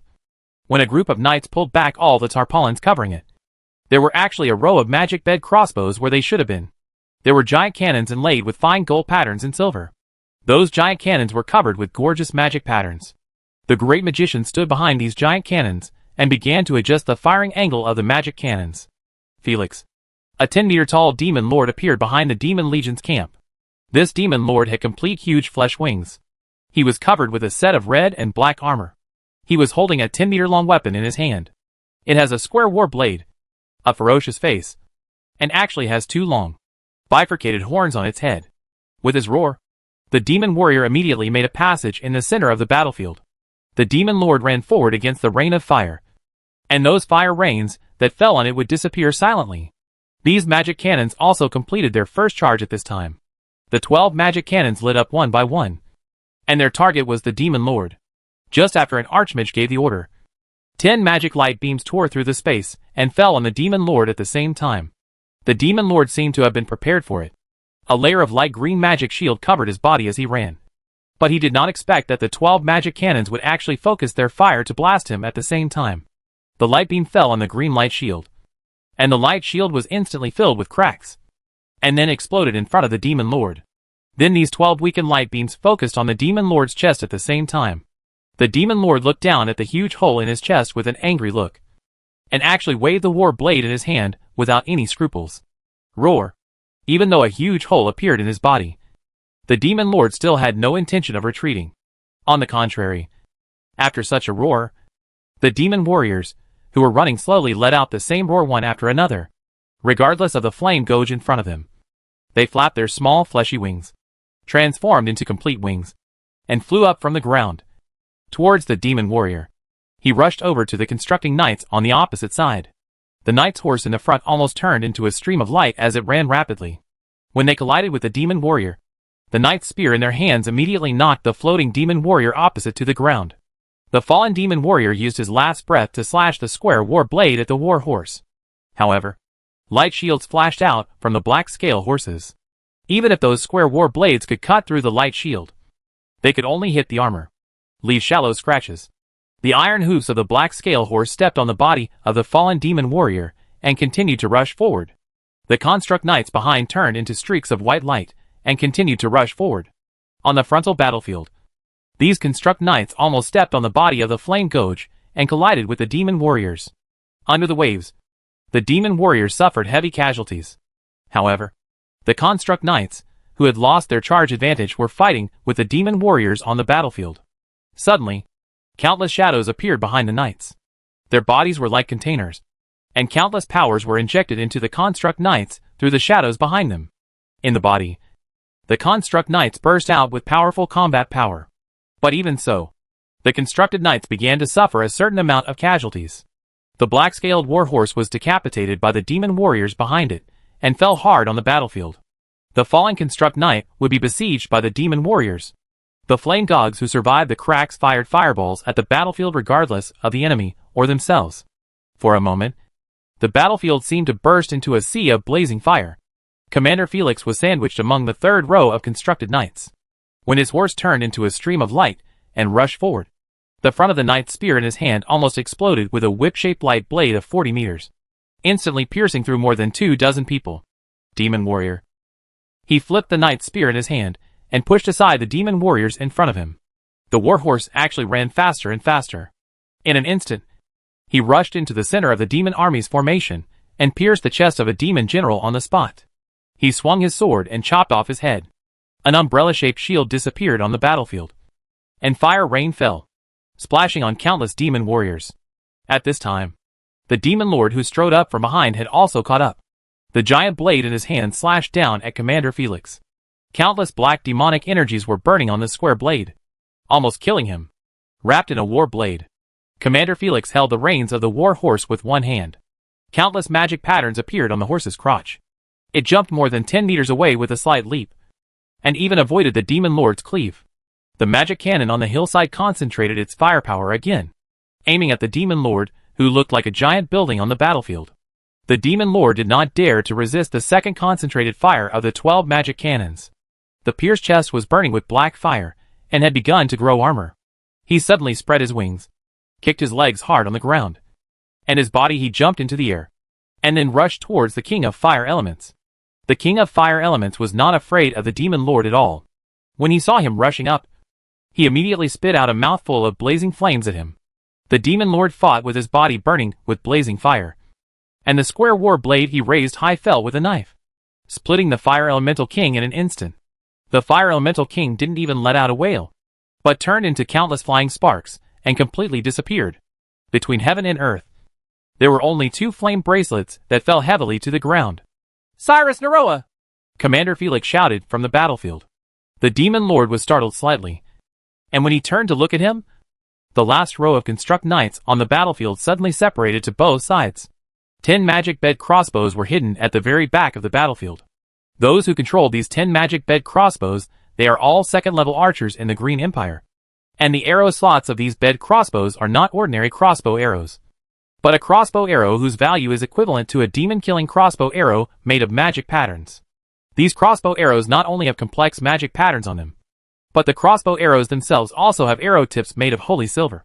And the arrow shafts are engraved with magic sealing arrays. When the demon lord turned his head slightly, 10 demon-killing arrows flew out from behind the battlefield almost at the same time. These arrows arrived in an instant, because the demon lord was distracted before. He hurriedly just used the sword in his hand to block the arrows. He deflected 2 crossbow arrows, turned his body sideways, and carried 6 demon-slaying crossbow arrows on thick armor such as his shoulders and thighs. There were only 2 crossbow arrows stuck in his chest and lower abdomen. The demon lord flapped his huge flesh wings and wanted to continue flying into the sky, but was blocked by the demon-killing crossbow and was unable to rise into the air. He immediately waved his war blade among the chaos and wanted to run back. At this time, dozens of second-level warriors emerged from behind the construct knight. They all waved hammer balls in their hands and kept throwing them at the demon lord. The chained balls emitted red light and wrapped around the demon lord's thick thighs. These warriors did not compete with the demon lord's brute force, but just hung the other ends of the chains on the ground stakes. This series of measures trapped the demon lord Cyrus Naroja on the battlefield on the side of the Imperial Construct Knight. The 12 magic cannons were waiting for such an opportunity. They saw that the demon lord wanted to break free from dozens of chains, but it was impossible to do so in a short time. They watched the 12 magic cannons kill the demon lord. The upper body was completely collapsed. A cry of despair erupted on the battlefield. Then came the overwhelming cheers. All the construct knights raised their weapons, and after the archmages put on layer after layer of shields, they launched a second charge towards the demon army. The great mages in the sky flew behind the demon army formation one after another, throwing down walls of fire to the rear of the demon army camp, blocking their way back. 1,200 construct knights, led by Commander Felix, began to kill the demon generals in the military formation. After these demon generals fell to the ground, the light shields above their heads were shattered. This time, what fell in the sky was not group attack magic, but a series of fireballs, which were almost fired at the demon warriors. As long as they are distracted for a moment, they will be stabbed through the body by the constructing knights who rush up. If they ignore the fireballs falling from the sky, wait until the fireballs explode over their heads. Under the explosive flames, it was even unable to withstand the charge of the construct knights. The battle lasted until the afternoon. Under the leadership of Commander Felix, the Green Empire construct knights completely controlled the battlefield situation. Serdek has been rescuing the injured construct knights on the battlefield. Originally, after winning the battle, Commander Felix would stop and rest. But Serdek never expected that after Commander Felix gained an absolute advantage on the battlefield, he would actually point the knight's spear in his hand at the demon camp at the rear of the battlefield, and lead the constructed knights toward that place. Kill the demon camp. Sure enough, he wanted to take advantage of this battle to completely capture the demon camp and drive the demon army to the south of Death Ridge. Seeing Commander Felix's decisive attitude, Serdek gritted his teeth and stood at the door of the treatment tent, pointing at the less injured construct knights and facing Deans and Musta. He ordered, "Bring them in again, and I will help them bless them with some sacred blessings." After saying that, he pulled out a demon sealing box from his backpack and opened the lid. There was a whole box filled with the heads of demon warriors. Chapter 1170 Sacrifice. Serdek offered high-level sacrifices to the two-faced demon god, and blessed the group of construct knights, who retreated to the rear of the battlefield with the hegemony and holy shield. Then he took out some H.L. dogs. The head blessed them with the shield of blessing and the blessed body, allowing their bodies to regain strength. When these injured warriors walked out of the treatment tent, almost everyone looked at their hands in astonishment, feeling the powerful resilience pouring out of their bodies. This double blessing effect made their bodies extremely strong. A group of constructed knights shimmered with magic and mounted their horses one after another. A group of injured constructed knights returned to the battlefield again. Commander Felix set a trap behind the cavalry formation and used 12 magic cannons and 10 demon-killing crossbows to successfully kill Lord Cyrus Naroa, the supreme commander of the demon army.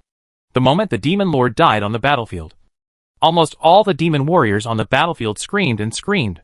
Obviously, there was some kind of contractual relationship between the demon warriors and the lord. When the demon lord Cyrus Naroa died, all the demon warriors on the battlefield were affected to some extent. Commander Felix took the opportunity to break through the demon warriors in one fell swoop. The military formation of the clan army. A large group of evil eyes hiding behind the military formation were originally the backup men left behind by the demons. But before they even showed their strength, they were instantly rushed to pieces by the constructed knights. The flame dogs were even more defeated. After the demon warriors withstood the initial pain, they quickly gathered into small groups and got into a melee with the construct knights on the battlefield. The archmages in the sky continued to throw some fireballs, which exploded on the heads of the demon warriors, emitting strings of shining sparks on the battlefield. The battle situation is completely in the hands of the Imperial Knights. The construct knights receiving treatment from behind entered the battlefield one after another, quickly forming a reserve force, following Commander Felix, and heading towards the location of the demon army. The demon army camp is located at the foot of the northern part of Death Mountain. It is a high platform built of earth and stone. There are no decent buildings on it, and there is not even a wall. The construct knights rush up to the demon army along the narrow slope. Clan military camp. The archmages followed closely and set up 12 magic cannons outside the demon army camp. As the magic cannons spit out beams of light again, the demon warriors at the entrance of the demon camp were once again blown to pieces. The construct knights almost stepped on the corpses of the demon warriors and rushed into the demon camp that looked like the ruins of a small town. There are only some low walls inside the camp, and all the buildings have no roofs. The demon warriors who were guarding the camp did not expect that the construct knight could actually enter the camp. They ran out of their respective residences with weapons in hand and rushed to the main entrance of the camp. But these demon warriors could no longer form an effective resistance force. Every time the construct knights charged, they would pierce a demon warrior before the demon warriors behind could counterattack. Another stream of white light rushed up. Although the Green Empire's construct knights had an overwhelming advantage, such a charge regardless of casualties also cost the construct knights a lot of manpower. When entering the demon army camp, Commander Felix was almost at the front, and the guards behind him almost had to use all their strength to urge their horses to barely keep up with him. Groups of demon warriors who came from the depths of the camp were killed by his exaggerated sword. A stout demon lord was fighting on a high platform in the deepest part of the military camp. He looked at the battle situation in the military camp uncertainly. On the high platform next to him, two Margot, whose bodies reached the height of a normal person. His whole body was burning with red flames. His face was filled with anger and horror, and his pair of civet-like petal eyes reflected the scene of the battlefield ahead. Rymantos, we must abandon this military camp. If we don't leave, the Imperial Construct Knights will surround us. Look carefully. That stupid guy Cyrus Naroa is dead. Although this guy is a bit stupid, he is much stronger than us in terms of strength. The two Margos said one sentence to another. The demon lord named Erlamantis in the middle was wearing a set of cyan armor and a spear with a spiral pattern standing next to the high platform. He stretched out his hand to grab the spear handle with a gloomy face and used his backhand to kill it. The flame Margot standing on the high platform on the left was pierced through. Then he threw him under the high platform like a defeated enemy and ordered to another flame Magog, "Call out all the hidden flame Magogs and let them continue to fight. If you disobey me, you will end up like your brother. What qualifications do you, the Margot clan, have to give me advice? Supreme Lord Erlamantis, we are just worried about your personal safety." Flame Margot on another high platform almost knelt on the high platform and cried loudly. "Shut up and do what I say." Lord Erlamantos let out a low roar. Black flames flashed between his horns, staring coldly at the Margot noble. While trembling, Flame Margot finally blew the sharp bone whistle in her hand. A group of flame dogs gathered from all directions of the station, and their short legs were actually running very fast at this time. The flame dogs gathered under the high platform, and one of them asked excitedly, "Chief, are we going to withdraw?" The Margot nobles on the high platform were furious and shouted at the gogs below the high platform. "Fart! Shut your mouth that smells worse than a cesspit and gather everyone together. Rush to the front and throw the fireballs in your hands into the faces of those construct knights. The flame dogs looked at their leader in surprise. At this time, Lord Erlamantos walked from the high platform to the back of the high platform where Flame Magog was, and stared at the flame dogs with a pair of dark eyes. The fire dogs finally knew why their leader was so abnormal. Seeing that the flame dog did not move, Lord Erlamantos grabbed the spear and picked up a Margot from the group of Margos on the stage. The Margot was right at the tip of Lord Erlamantos' spear. It turned into a ball of black flames, and the flame dog didn't even let out a scream before it was completely reduced to ashes. Seeing that their companions were instantly reduced to ashes, the flame dogs finally wailed and ran towards the battlefield in front of the military camp. Lord Erlamantos, holding the Margot nobles in one hand, walked down the high platform step by step, followed behind these flame dogs, and forced them to the battlefield in front of the military camp. The Demon Lord is tall and can be seen by the construct knights at almost a glance in the military camp. At this time, the archmages, with the full assistance of the construct knights, had captured several watchtowers at the demon clan camp. They placed the magic cannons on these watchtowers one after another, and then began to quickly debug them. For the demon lords, who have an absolute physical advantage on the battlefield, the magic cannon is a powerful weapon that can cost them their lives. The construct knights captured every corner of the military camp like a tide, and fought fiercely with the demon warriors in the camp. When the demon warriors fell, there were also construct knights, who fell on the battlefield where purple blood flowed. Commander Felix led a group of guards along the central axis of the military camp and rushed in, directly facing the demon lord Erlamantos on the opposite side. When Cerdak and his rescue team rushed to the demon camp, they happened to see a group of flame dog throw fireballs at Commander Felix, and hundreds of fireballs exploded around his body. A sword like dozens of meters long shone and surged again, and a huge flame-shaped halo appeared under his feet. That halo spread to the surrounding knights, and the swords in the hands of other knights also emitted dazzling light. The aura under their feet seemed to be exaggerated. A group of knights held their shields high and faced countless exploding fireballs around them. Their horses trampled on the weak body of Flame Dog and rushed towards the demon lord. Aura of fanaticism. Commander Felix has twice introduced to Cerdak this powerful aura that can only be released by the power of faith. The knights around him will be full of fighting passion on the battlefield, making them kill people and mow grass. The knight at the front turned into a stream of light, and the knights at the back were like meteor showers, hitting the huge body of Lord Erlamantos. It's a pity that the height of their riding horses can't even reach the knees of Lord Erlamantos. Those knight spears are like pocket toys in front of Lord Erlamantos, and the armor on his legs is like as thick as another foot. These construct knights could not stab the demon lord even if they charged with all their strength. A huge figure of the construct knight appeared behind Commander Felix, just as he let out a thundering roar. The 10-meter-tall golden knight actually solidified, while Commander Felix and his war horse, but at this moment, he was frozen in the demon army camp.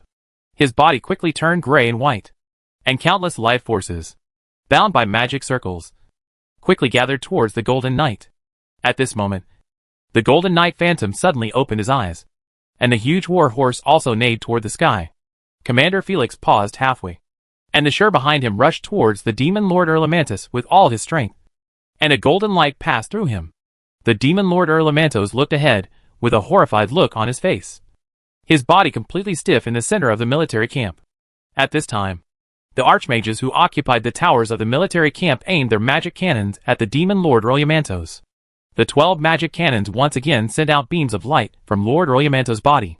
Revealed, although the beams of light failed to gather together this time, they penetrated Erlamantos' body like a sieve, and 12 rays of light came out of his body.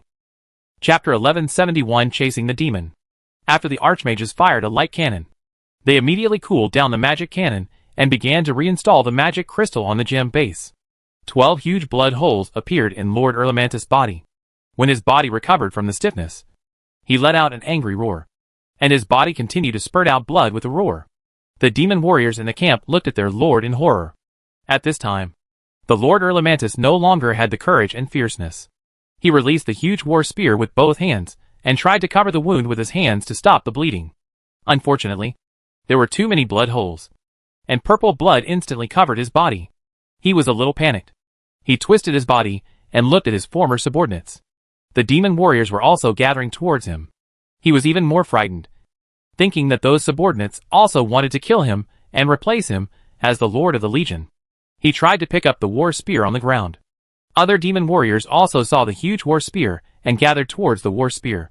He immediately retracted his hand, and his body's weakness made him feel infinite fear. He no longer dared to stay in this camp. Turned around and strode towards the depths of Death Ridge, regardless of the fact that his body was still bleeding out. Those demon warriors tried to catch up with Lord Rolyamantos. But after all, this was a battlefield, and there were countless Imperial Knights behind them. At this time, the Construct Knights almost fell silent. They all looked at Commander Felix, who was standing in the center of the demon army camp. His body had turned into a gray-white statue, and the statue gradually turned into a statue in the wind. Fine sand fell on the ground dripping with purple blood. Sacrifice. The full blow, at the cost of the third-turn knight's life, only made the demon lord freeze for a moment. All the knights burst out with loud shouts of killing, and huge shadows of knights appeared behind them, and they began to charge with all their strength inside the military camp. The demon warriors had no fighting spirit at this time, and just wanted to follow the footsteps of Lord Rolyamantos and flee south.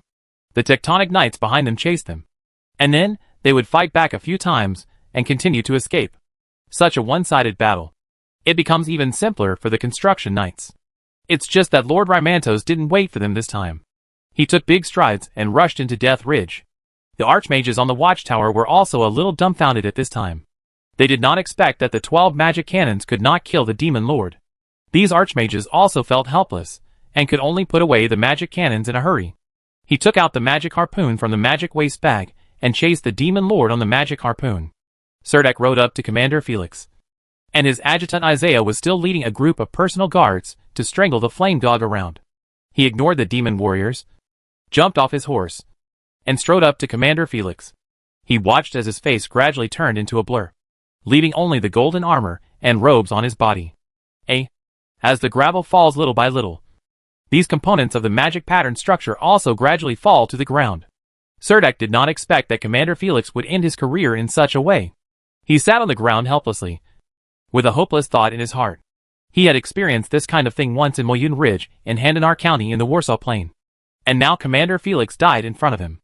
Andrew and Guidam had already rushed to the battlefield and began to vent their anger on the demon warriors. But Samira was always following Soldak quietly. Gary Decker, Deans and Musta followed Andrew. At this moment, they couldn't get close to him and looked exhausted. Of Soldak. What are you doing sitting down? The demon lord was only seriously injured, but not dead. Don't you want to kill him with your own hands and fulfill Felix's last wish? You haven't always thought that you are a knight and possess the 8 virtues of a knight. But what are you doing now? For a moment, it felt like there were countless voices whispering in my heart. Serdek finally came to his senses at this time. He climbed up from the ground, turned over and mounted the war horse. He grabbed the reins of the war horse and struggled to catch up to the Death Ridge south of the military camp. The war horses rushed out of the military camp and saw fleeing demon warriors all over the mountains and fields. And the construct knights were also chasing after them from behind. Serdek simply ignored these demon warriors, who were like bereaved dogs, and galloped all the way to the middle of the mountain. The mountains here were already quite steep, and there were no roads for the horses to continue moving forward. At this moment, Serdek could only see the blurry back of Lord Rolyamantos, and a group of archmages riding magic harpoons chased him in the sky. The dangerous mountains here are more like mounds that are difficult to walk on for the demon lord who is more than 10 meters high. It is difficult to walk, but it is not impossible to walk. Serdek jumped off his horse and began to climb the rocks with his bare hands. Samira followed him silently and refused to make a sound, although Andrew, Guidam and others were chasing the demon warriors on the battlefield. They saw Serdek rushing out of the garrison camp and followed him one after another. At this time, Samira wanted to jump up the rock, but Andrew held her shoulders and whispered, "Let him go. You can't catch him." Neither Gary Decker, Deans nor Musta understood why Andrew said that. However, Soldak's climbing movements were not very graceful, nor very fast, but he kept climbing up. When Serdek climbed to the top of the mountain, all 10 of his fingers were worn out, and he just saw that the demon lord had walked deeper into Death Ridge. On the way of pursuit, these great mages encountered some L mantises. They were almost all hidden in the cracks of the mountains. The magicians rode low altitude flying on the handles, as long as they reached the height of their hunting. These L mantises will spread its insect wings behind it, fly up from the mountains, and pounce on these great magicians. Although the great magicians are all second-level powerhouses, the magic they can cast in the sky is very limited, and they cannot fall on the Death Ridge, which will undoubtedly directly feed these L mantises in the valley. The Demon Lord watched helplessly as his body was punched with 12 bloody holes and escaped. But for a moment, he was helpless. In order to avoid being killed by the L mantis, they gradually increased their flying altitude. At this time, the great magicians felt a hot breath behind them, which was obviously the smell of fire and brimstone. They were shocked and spread out to the left and right while riding on their magic harpoons, making gorgeous circles in the air.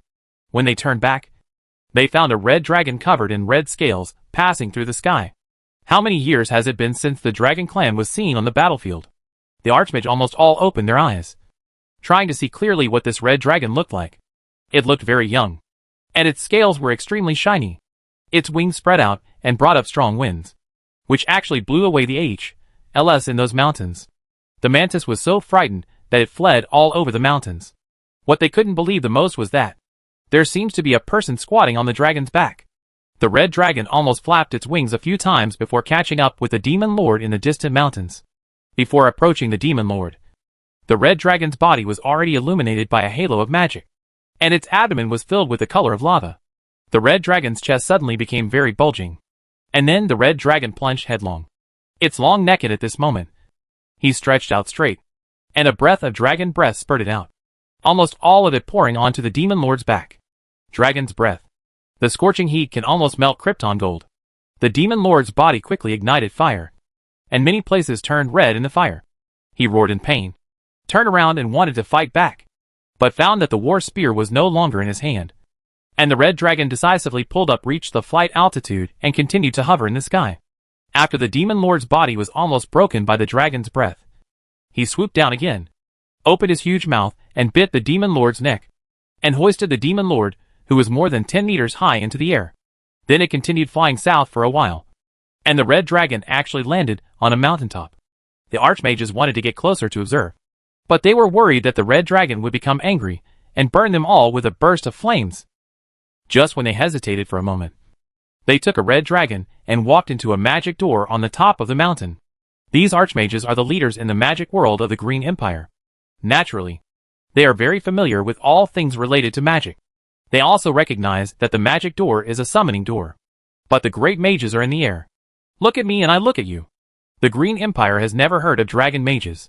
A group of archmages could only walk around twice in the valley where the Demon Lord was burned. They found some unburned remains that had fallen from the Demon Lord's body, and then they returned to the battlefield here. Surdak panted and walked back along the valley. This time Israel failed to send him out of the valley, so he returned to his standard because the summoning time ended. He only experienced the same kind of experience in Death Valley again, the thrilling scene of being looked around by L mantises. But then he discovered that those L mantises seemed to be hiding in the rock crevices of the valley and did not dare to come out.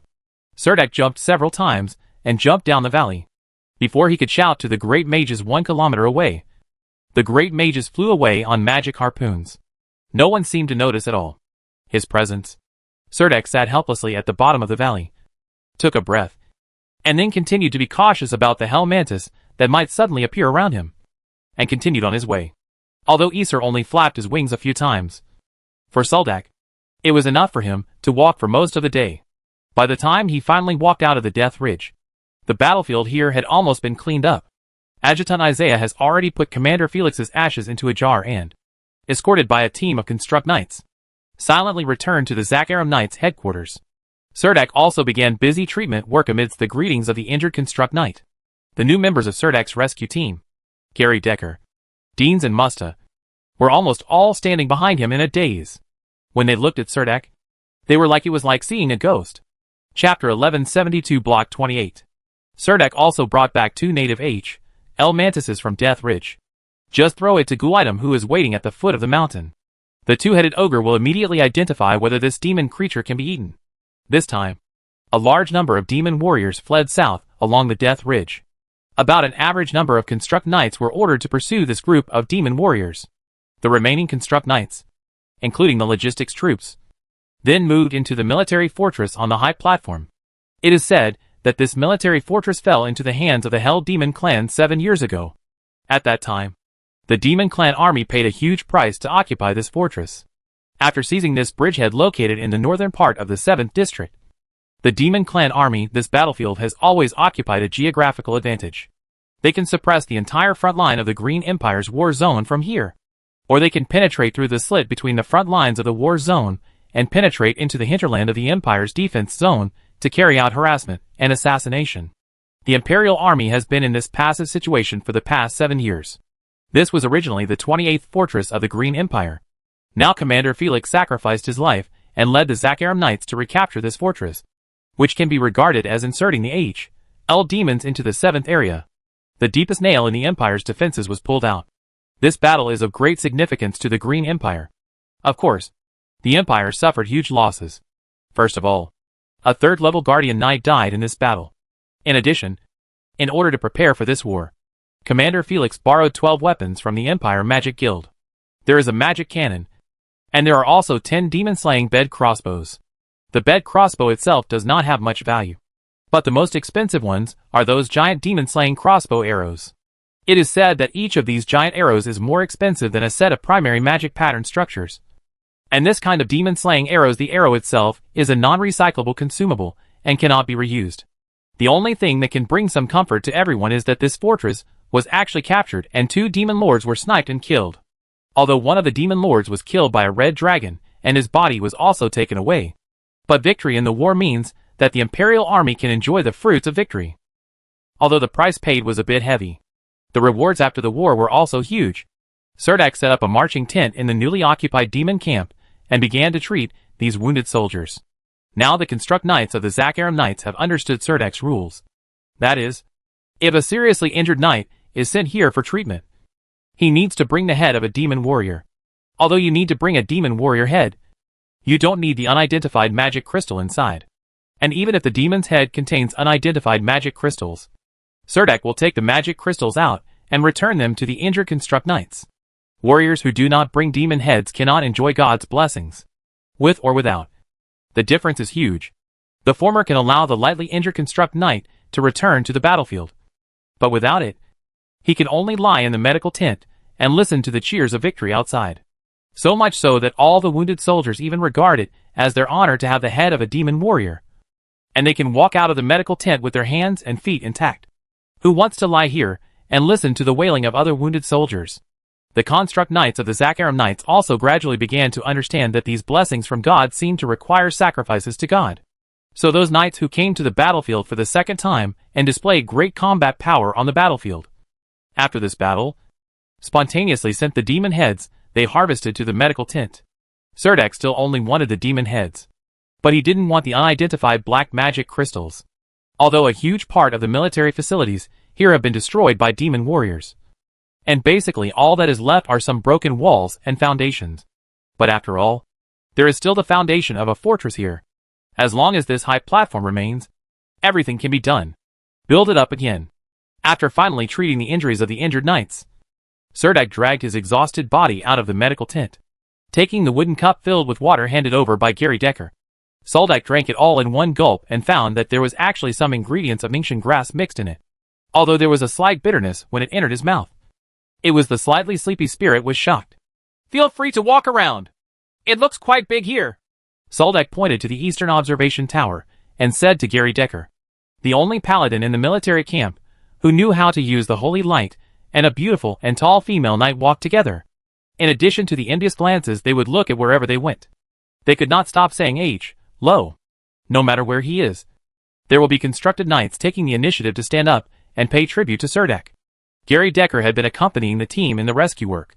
Apart from some blood stains on his body, he was basically uninjured, wearing a heavy armor. It didn't feel bulky at all. This fortress is located at the foot of Death Ridge, but it is a high platform built at the pass. It can easily be built into a military fortress that is easy to defend but difficult to attack. Climbing up to a somewhat dilapidated watchtower, the fire on the top of the tower had just been extinguished, and there was even some curling smoke floating outward. The body of a headless demon warrior was placed on the wooden railing of the observation tower. Serdek walked up to the demon warrior and saw the Construct Knight below gesturing to him, asking him to help kill the demon warrior. The corpses of clan warriors were pushed down. Serdek quickly walked up, hugged one of the demon warrior's legs, and threw him from the tall watchtower. You don't want to ask me how I know Yissel? It's the red dragon you saw, Soldak asked her. Gary Decker shook his head without hesitation. He smiled and said to Soldak, I don't want to know too many secrets. And I don't want to help you keep any secrets. Keeping secrets in your heart can easily drive people crazy. I'm not the kind of person who is good at keeping secrets. Soldak looked at Gary Decker in surprise, not expecting her to say this. Will this become a new fortress? Cerdak asked with some disappointment. Of course. It won't take long to build it, Gary Decker said calmly with very indifferent eyes. This place was originally called Visitus Fortress, and this name will probably be used in the future. Although Commander Felix died in battle. The battle continued. Adjutant Isaiah temporarily replaced him in giving orders to the knights. Fortunately, he was only needed to make some post-war arrangements. As for the statistics of combat achievements and trophies, there were full-time staff from the logistics department to do it. Now Isaiah just needs to stabilize the situation here, which will be the biggest victory. When Soldak saw Isaiah, his eyes were red, and he was sitting at the entrance of the tent drinking a bottle of spiritual potion. Magic potion can delay your fatigue and overdraw your body, but it cannot replace sleep. You need to have a good rest now. Cerdak walked over and patted his shoulder. The smile Isaiah squeezed out was uglier than crying, and he said hoarsely, If you want to rest, there will be plenty of time in the future. Now I want to move the Zakharum Knights military camp here as soon as possible according to Lord Felix's will. The original military camp of the Zakharum Knights was not a fortress, but a temporary camp. It's just that this camp was built a long time ago. So many of the buildings are already semi-permanent buildings. Commander Felix advocated that the Zakharum Knights move to Visitus Fortress. Isaiah was probably worried that the new commander would not agree with this decision. So he wanted to move the knights completely to the newly occupied fortress before the new Zakharum commander arrived. Not only did he have to coordinate the post-war rest and recuperation of the entire knights, he also had to arrange all the details of moving the camp. Fortunately, Commander Felix had discussed it with the squadron leaders of the knights before this. Everyone had the same opinion, and no one resisted the move of the camp. Is there anything you need me to do? Cerdak asked. Isaiah raised his head and said to Cerdak, You have done enough. If you hadn't let the injured knight repeat the battlefield in the rear, this victory would not have come so smoothly. Soldak shook his head and whispered, If I knew your plan, there might be other ways to solve it without having to make such a big sacrifice. Isaiah put his arm around Cerdak's shoulders and said to Cerdak, Your performance in this battle has almost allowed you to enter the eyes of the military's top brass. If you want to stay in Zakharum, knights, now is the best time. As he spoke, he took out an appointment letter from his pocket that had not yet been filled in. But Commander Felix's seal and signature had been stamped underneath the appointment letter. In fact, this blank appointment letter already has the legal effect of the Green Empire. If you want to take up a position in the squadron of the knights, you can fill it in as you please. Of course, you can also follow the adult's suggestions and join the patrol team. Isaiah handed the appointment letter to Cerdak and said, Is this a transfer order? Cerdak asked doubtfully. Isaiah nodded and said in a hoarse voice, This is a gift given to you by the adults. In addition, there is this book on Halo and Holy Seal understanding. There is also a letter here. You can think about it carefully. But it must be if you want to give me the transfer order before I leave. I will take it to the Chaos Fortress, and I believe the senior officials will give you this face. Looking at the blank space in the center of this parchment, Cerdak lowered his head and said nothing. After a moment, he said to Isaiah, I don't plan to enter Zakharum yet. Cerdak returned the transfer order without content to Isaiah, but put Lord Felix's notes on knighthood and the letter into his arms, turned around, and left the tent of Adjutant Isaiah. Isaiah stood behind Cerdak and roared, Do you know how much glory it is to join the Knights of Zakharum? Soldak didn't look back, just shook his hand vigorously. A gust of wind carried Soldak's words into Isaiah's mouth. Even if I get in, I have to do it my way. Soldak, when I read this letter, I really wished I wasn't standing at my farewell ceremony. Sorry, I broke my promise once again, and couldn't tell you personally about the Halo and Holy Seal that I realized. It's too late. It all happened so fast. They can't even wait. So I'm going to pursue my dream. I promise them that I will take back Visitus in my lifetime. This is my last chance. I believe that you will go further than me in the future. So I also have a merciless request. I hope that you can help me take care of a little bit of Visitus within your ability, so that it can become the most beautiful place on this big battlefield. A dazzling fortress. Felix, written on the evening of October 13th. Soldak put down the brief farewell letter in his hand, and his heart became heavy again. He didn't even want to look at this experience note, feeling a little upset. So he asked Uladum to guard the door of the tent. But he crossed the void gate and ran to Aphrodite's side. This is Invercargill Forest. Cerdak walked out of the wooden house. Aphrodite was lying on the wicker chair on the back platform of the armed thunder rhino, sunbathing with a mithril mask. The armed thunder rhinoceros can walk very smoothly even on mountain roads, and the shelves on their bodies are almost filled with all kinds of winter storage supplies. Aphrodite turned her head and said to Soldak, "Why are you running over here at this time?" Cerdak sat down on the floor next to the wicker chair and looked at the bed covered with tarpaulin. The rope of the tarpaulin looked as if it had not been untied for a long time. He didn't say anything, got up and walked to the bed platform. There were 3 bed crossbow operators on the bed crossbow platform. When they saw Cerdak's figure, they all raised their weapons and shouted, "Who are you?" "This is the 3rd Squadron of the Belan Plain Garrison Archer Regiment." "Captain, why are you here?" Cerdak waved to them and pulled out his dagger to cut the rope tied to the bed crossbow. He opened the tarp and saw the bed crossbow moistened with grease inside, and his slightly serious face softened slightly. It's well preserved. Don't forget to perform regular maintenance and test firings. Once the bed crossbow is left idle for too long, it will be damaged," Cerdak said casually. "Yes, Captain." The 3 crossbow operators replied excitedly and neatly saluted Soldak. "Go and rest." Cerdak waved to them before walking back to Aphrodite and sitting on the ground beside her on the platform. Aphrodite sat up from the recliner and was right behind Cerdak. She put 2 thumbs on both sides of his forehead and gently pressed his temples to help him soothe his irritable mood. "You killed a demon lord this time?" Aphrodite asked with a soft voice and a smile. Chapter 1173 Tombstone. The demon army stationed in the ruins of Visitus Fortress was completely defeated by the Green Empire's constructed knights, almost causing a complete rout of the demon army on the 7th area battlefield. It is said that this is almost the most glorious victory of the Green Empire on the defensive zone battlefield in the past 10 years. This victory was also known as the Visitus Blitz. It took the Zakaram Knights only most of a day to kill 2 demon lords and successfully regained a ruined fortress. On the 3rd day after occupying the fortress, the top leaders of Chaos Fortress quickly sent a new commander. When the commander arrived in Visitus, Isaiah had already brought the Zakaram Knight with him. The regiment moved the camp to Visitus Fortress, and the old camp was also dismantled. When the new commander arrived at Visitus Fortress, he saw a group of knights repairing the watchtower and even started to build a wall. This is a big project, and the entire Visitus Fortress seems very busy. The 2nd-level experts, who usually only know how to patrol on horseback, have now begun to move stones in the fortress. Although this place has been reduced to ruins, the collapsed earth and rocks still exist around the original building. It is not difficult to repair the buildings here. He walked into the fortress along the slope on horseback, followed by a group of bodyguard knights. The new commander of the knights squinted at the glorious architectural ruins in front of him, pursed his thin lips, and glanced around with a sinister gaze. It was obvious that he was a very difficult person to get along with. After entering the fortress, the team went directly to the Chinese army's tent. Adjutant Isaiah had long heard that the Construct Knights had come to report. The new commander of the Construct Knights arrived in Basidos.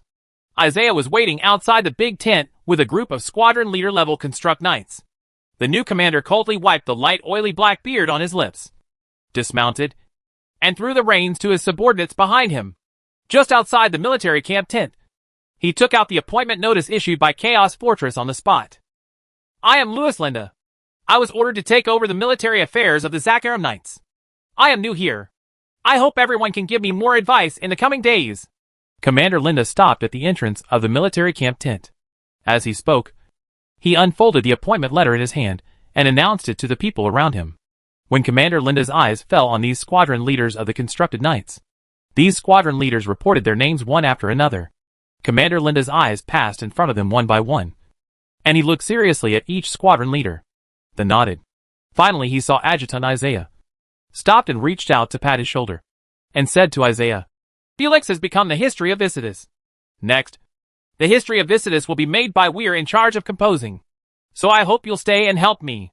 Commander, my term of service on the battlefield in the 7th District has just expired. Next, I plan to bring Lord Felix's relics back to the Empire. Adjutant Isaiah said to Commander Linda. Commander Dellen's originally cheerful face suddenly turned a little gloomy. Adjutant Isaiah has many years of experience in observing people's behavior. Naturally, he could tell at a glance that Commander Dellen was dissatisfied, and immediately said tactfully, Commander, you can treat it as a period of family leave for me, and wait until I take care of the situation at home. Things will come back immediately. Commander Dellen said no more and turned around and walked into the military tent. Only then did the squadron leaders realize that the new commander had a particularly bad temper, and that he had only arrived at the Zakharam Knights for half a day and had already gained the military power of the Knights with great force. The World War II experts, who came from the other 27 fortresses to support this battlefield, seemed to realize that they might be in trouble when the new and old forces of the Zakharam Knights hand over. So these construct Knights groups of teams in dispersed city returned to their respective fortresses with their respective trophies. Serdak learned that Isaiah would return to the Green Empire soon with Commander Felix's relics, and wanted to stay and see him off. However, with the strong appearance of Commander Dellen, Serdak did not want to stay and visit his fortress anymore, and wanted to rush to the Chaos Fortress first. That night Serdak bid farewell to his adjutant Isaiah. When Isaiah heard that Serdak was leading with everyone, he sighed deeply and suddenly seemed a little depressed. My lord. Before he died, his wish was to bury his ashes on the mountain behind Visitus. I have already chosen the location for the burial. Tomorrow morning, I will personally bury your ashes on the mountain. If not, if you are in a hurry, I hope you can attend my funeral, Isaiah said to Serdak. Good. Serdak agreed without hesitation. When Serdak left, he happened to see the 2 squadron captains of the Zakharam Knights walking into Isaiah's tent. And then the 3 of them began to talk secretly in a low voice. In Soldak's opinion, they might be Commander Felix's trusted subordinates. These people had a low impression of Commander Dellen, who was not very friendly when he first arrived, and hoped to get something from Isaiah. Just after dawn, Soldak emerged from the tent. However, he still got up a little late this time. Almost all the construct Knights and the Zakharam Knights were fully dressed. Everyone stood on both sides of the road in the middle of the camp. Adjutant Isaiah held the jar in his hand and stepped forward, walked towards Death Ridge behind the fortress. The mountaineering team is very long. Almost everyone in Soldak and his team followed. And this time, they brought out all the salutes and war horses. I was just preparing to leave quickly from the other side of the mountain after the funeral, not wanting to stay here even for a second. The place where Felix is buried has a very wide view and a gentle slope. From here, you can just see the entire view of Visitus Fortress. The tombstone and sarcophagus were prepared in advance. Isaiah put the ashes jar into the sarcophagus, and a group of knights stood in front of the sarcophagus and sang a requiem. After Isaiah delivered a speech at the funeral, he placed the sarcophagus into the grave. Serdak followed the flow of people and circled around the sarcophagus in the tomb. He threw the flowers in his hands onto the sarcophagus in the tomb. He silently said goodbye to Commander Felix in his heart and prepared to leave after the funeral. According to Felix's last wish, his ashes will be buried in a place with a clear view to the south of the fortress, and he will guard the fortress in front of him day and night. The farewell ceremony ended quickly. Serdak saw a sentence on the tombstone. Faith is a sharp sword for people to defeat all ugliness, and it is also a kind of man's demeanor. Chapter 1174 Going out on patrol. The funeral was soon over, and the rallying cry came from Visitus Fortress. The construct knights, who came to see off Commander Felix, returned to the ruins of the fortress. Only Felix's adjutant Isaiah and a small group of personal guards were left. They had all arranged to leave Zakharam. Formalities of the order. Since yesterday, these second-level construct knights have been free. They will follow their adjutant Isaiah back to Commander Felix's hometown. According to Commander Felix's last wish, all his belongings will be sent to the Felix family. If there are talents worth cultivating in the family, then let Adjutant Isaiah take him out for a tour. If the Felix family is completely desolate, Adjutant Isaiah will exchange these relics for something less eye-catching, such as the territory of the Green Empire. If a high-level magic pattern structure like Griswold's is sent to a noble family that is gradually falling into desolation, not only will it not bring any benefits, but it will also accelerate the demise of the family itself. Adjutant Isaiah held a horse and said to Soldak before mounting, Duck, what a great springboard this is. I don't think you should waste this opportunity. The Knights of Zakharam are considered one of the best knights in the Green Empire. As long as you join, you will have a group of top second-level warrior comrades in the Empire. No matter where you develop in the future, this friendship will be it won't change. And you are still an excellent paladin. Do you know what this means? You will easily make the entire second turn knights of the knights owe you favors. And you will quickly develop your connections in the Zakaram Knights. This is a resource that many people dream of. Why are you unmoved? The hillside is a bit steep, and the horses need to walk zigzag on the hillside. Serdek rode a war horse and said to Adjutant Isaiah with a smile, Who knows what Mr. Dellen's temper will be like? If he has a good temper, he may live a comfortable life under him for a few days. If he meets someone with a very bad temper, he may lose his life here. When Serdek and Adjutant Isaiah arrived at the foot of the mountain, they saw that the temporary gathering at Visitus Fortress had actually been disbanded. Adjutant Isaiah's eyes dimmed, and he didn't say anything more. Instead, he took out a golden wheat badge from his arms, handed it to Serdek, and said with a smile, If you have the opportunity to come to the south, don't forget to come to Wadi Kal province to see me. I estimate that you will not leave Hamed City in the past few years, as long as you arrive in Hamed. Just take out this if you give me a medal. Someone will definitely take you to find me. Serdek took the golden badge. The pattern on the badge was a scarecrow holding a sickle surrounded by a circle of golden wheat ears. He put the badge in his arms and said cheerfully, Okay, you have to prepare ale when the time comes. Adjutant Isaiah continued, In addition to ale, we also have Hamed sausages. Don't forget to bring your followers with you. The group of people walked forward for a while.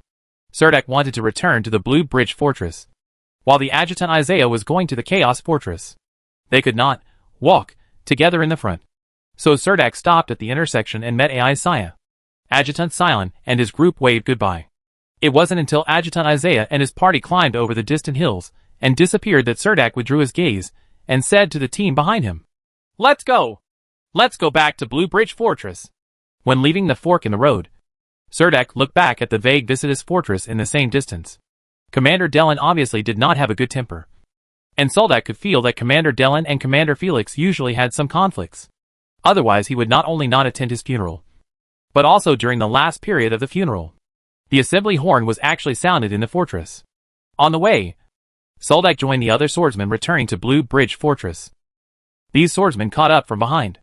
According to some information they brought back, Commander Dellen did not pursue the victory to expand the results.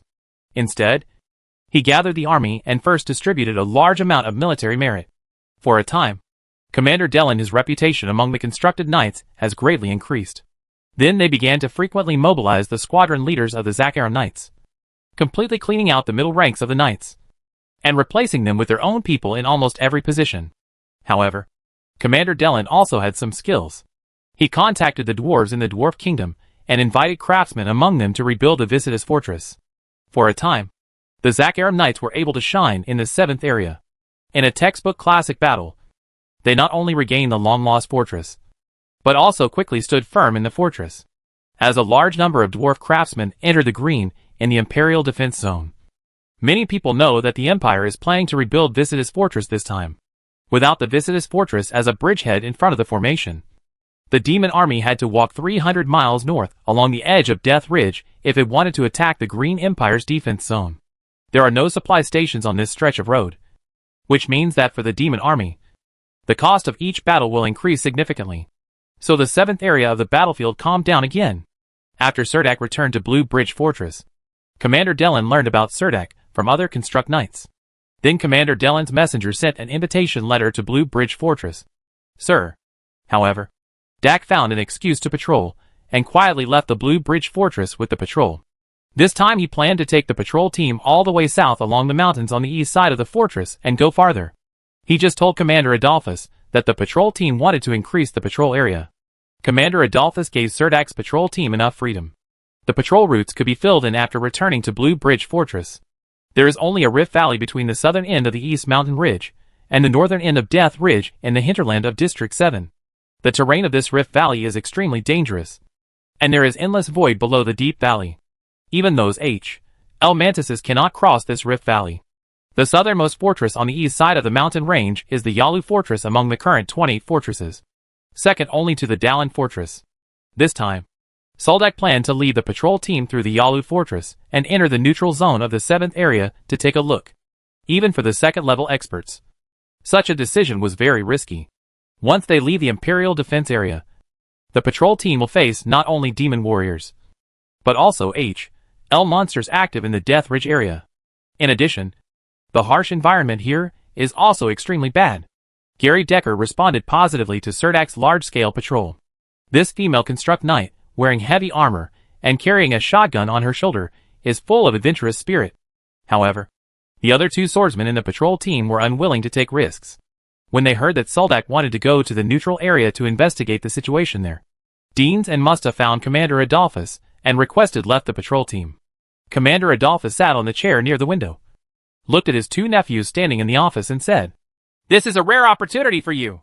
Deans and Musta looked at each other, and Musta mustered up the courage to stand up and say, "But that is the neutral area of District 7. Uncle, no one here knows better than you how dangerous it is." Commander Adolphus was immediately speechless. He was still so timid after becoming a second-level powerhouse. No third person could be found in the entire Blue Bridge Fortress. He shook his head slightly and said, "What can a swordsman do without a sense of adventure? In the past few years, I have brought you two into the circle of second-level strongmen. How come your courage has become smaller?" When Deans and Musta saw that Adolphus disagreed, Deans immediately stepped forward and said to Adolphus, "Uncle, I have more than a month before I can return to Bena Province. I really don't want to take risks there at this time." Seeing Deans's grimace, Commander Adolphus was a little upset. He waved his hand casually and said, "I know. I'll go talk to Soldak." After Deans and Musta left with happy faces, Commander Adolphus sighed and rubbed his forehead in distress. He was thinking about how to tell Soldak about this later, when he saw Bart next to him suddenly step forward and took the initiative to ask Commander Adolphus for help. "Sir, if there is no suitable candidate for the time being, I am willing to go to the neutral zone with Soldak." Commander Adolphus raised his head and glanced at Bart. This subordinate was usually very capable, and Bart handled many trivial matters in the fortress. Adolphus was not so willing to put him outside at this time. But in this case, no matter who he replaces, it will probably affect his reputation in the Blue Bridge Plain. He lowered his head and thought for a while, then made up his mind and said, "Okay, go and talk to Soldak. You must be tactful. Do you understand what I mean?" Bart saluted Adolphus respectfully and said, "I know." When Bart left Commander Adolphus' office and faced the north door, a faint smile appeared on his face. He didn't expect that Deans and Musta would give up such a good opportunity. Now that the opportunity fell to him, he felt really lucky. After coming out of Commander Adolphus, he couldn't wait to find Serdak. Soldak had already packed up his salute at this time, and old Heyman and Heyman were leaning on the counter, talking about the situation on the neutral zone. Bart opened the door and walked in, and said to Soldak, "Duck, Commander Adolphus wants to keep Deans and Musta around to do things and exercise for a while. So this time you go out on patrol. I will join your team." Soldak sat on the high chair, opposite old Heyman, twisted his body and smiled at Bart and asked, "Why? Commander Bart Adolphus is willing to let you go?" Chapter 1175 The Ogre's New Dish. Bart walked to Serdak, laughed and said, "I am usually only responsible for some trivial matters here in the fortress. Deans and Musta can also do these things very well. But rather than doing chores in the fortress, I am more looking forward to visiting the neutral area south of the defense zone. Look." The three of them gathered in front of the counter of the logistics team. Old Heyman poured Bart a cup of black tea, and the three of them gathered around the counter to peel nuts with daggers. "I heard that the battle damage rate of patrol teams entering there has always been around 50%. Serdak said to Bart. "Is this information that old Heyman gave you for free?" Bart asked Soldak. Serdak nodded. "This is old Heyman's nonsense. His only purpose in doing this is to make you more careful," Bart said with a smile. "You kid, you're always going to make trouble for others." Old Heyman laughed and cursed at Bart. Bart just laughed and asked Soldak, "Did old Heyman ask you to help him bring something back from the neutral area this time?" Serdak asked with a look of astonishment. "Are these the past practices? The patrol team wanted to go south a few times, and old Heyman also made various requests. This is indeed the routine of the logistics team." Bart threw one of them into his mouth. The bitterness in his mouth made him frown. Although the aftertaste was sweet, he still didn't want to eat it anymore. "Is there any information about neutral areas?" Soldak asked old Heyman. Old Heyman dug out another old hand-drawn map from the cabinet and pushed it to Soldak. "There is a fairly reliable map. As for what threats there are in neutral areas, I hope you don't rely on what is written in these reports, because those that are not written on them are the real dangers to you. The more detailed the report will become more dependent on you. So I won't give it to you. When you go to a neutral area for the first time, Everything must be focused on exploration. You are both hunters and prey, so you must pay attention to safety. Old Heyman warned Soldak. The three of them chatted in the logistics team for a while. And when they were about to leave, Serdek said to Bart, "Oh, we will set off tomorrow morning. Before then, try to bring as many supplies as possible for the battle." Bart immediately said, "Got it." Serdek drank the black tea in the cup, jumped down from the high chair, and walked to the door before he seemed to remember something. Turned around and said, "Bart." Bart put down the teacup in his hand and turned to look at Soldak. "Huh?" Serdek drew a circle on his chest with one hand and said casually, "There are just a few of us. There is no need to add more people. This time we are not going to help the poor in a neutral zone." After saying that, he opened the door and left the logistics team. "New." Bart exhaled, then looked at Old Heyman, and the two began to discuss what to bring out from the logistics team. "I heard that Serdek's patrol team was preparing to explore the neutral zone. The construct knights and swordsmen in the Blue Bridge Fortress were all talking about this matter during dinner. Everyone also cast glances at the dining area of Serdek's team from time to time. It was also at this time that Bart officially dined with Serdek and his party. Deans and Musta sat next to Bart's team, eating silently with their heads down. After finishing the meal, when Serdek walked out of the restaurant, some patrol team captains would take the initiative to say something to Serdek when they saw him. "Hey, Captain Dark, I heard you guys are going out on patrol tomorrow." "Yes. I wish you all the best." "Thanks." Serdek could clearly feel the admiration conveyed by other teams.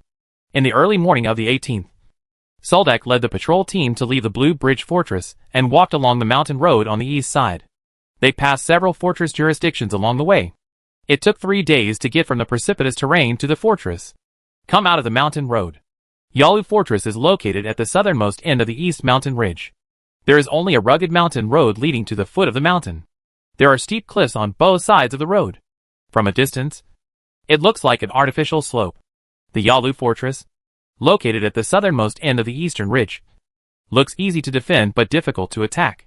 If I hadn't known that demon warriors often bypass Yalu Fortress and secretly enter the Imperial Defense Zone, I would have thought that there was really only such a dangerous road. But even if there are other passages, they are basically steep mountain passes that require climbing over rock walls to sneak to the rear. As Visitus Fortress was recaptured by the Green Empire during the recent period, basically no large-scale smuggling operations were carried out by demon warriors. On the way to Serdek, no demon warriors hiding in the mountains on the east side were found. As the bridgehead of the Green Empire, the walls of Yalu Fortress have significantly more ordnance and guards than those of Blue Bridge Fortress. Serdek did not enter the Yalu Fortress to rest. Instead, he passed directly through the Yalu Fortress and walked along the steep mountain road all the way down the east side of the mountain. This is considered the eastern edge of the 7th District and can be seen several kilometers away. Of Death Ridge. At the end of the mountain ridge on the east side, there is a next door with no vegetation. In addition to the accumulated gravel, there are cracked stone slabs everywhere, and countless cracks extend from the large stone slabs. In addition to some shrubs that can be seen at the foot of Death Ridge, there are only some rolling gravels on the Gobi Desert at the end of the mountain ridge on the east side. Originally, this was also the main battlefield in the Empire's garrison area. However, the fighting was so severe in the past few years that the entire land was cracking and collapsing. The rocks and space here have become extremely unstable, so this place can no longer be used as the main battlefield.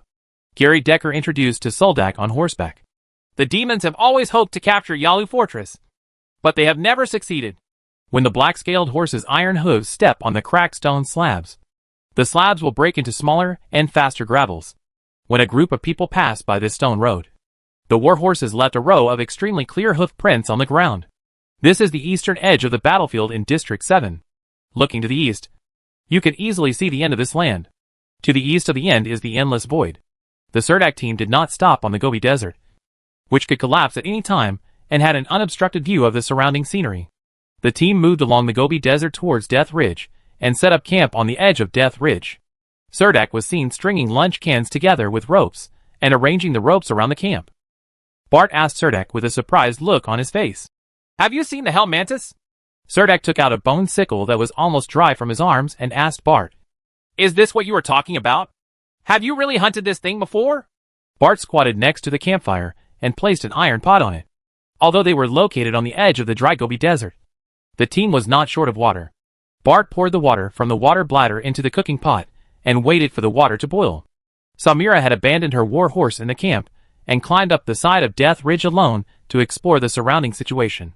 Gary Decker and Andrew began to build a tent, while the Ogre brothers moved a few large rocks and placed them in the camp as simple tables and chairs. In the team, no one will tell you what to do next, but everyone performs their duties and cooperates seamlessly. They like to go out at night. They're cunning and greedy by nature. So I prepared this. Surdak pulled out a magic sealing box from his magic belt bag. There was actually a whole chilled pig leg inside. Surdak casually cut 2 knives on the pig leg and hung it on a shelf next to the campfire. If Gulaitum can watch it, it will be your breakfast tomorrow morning.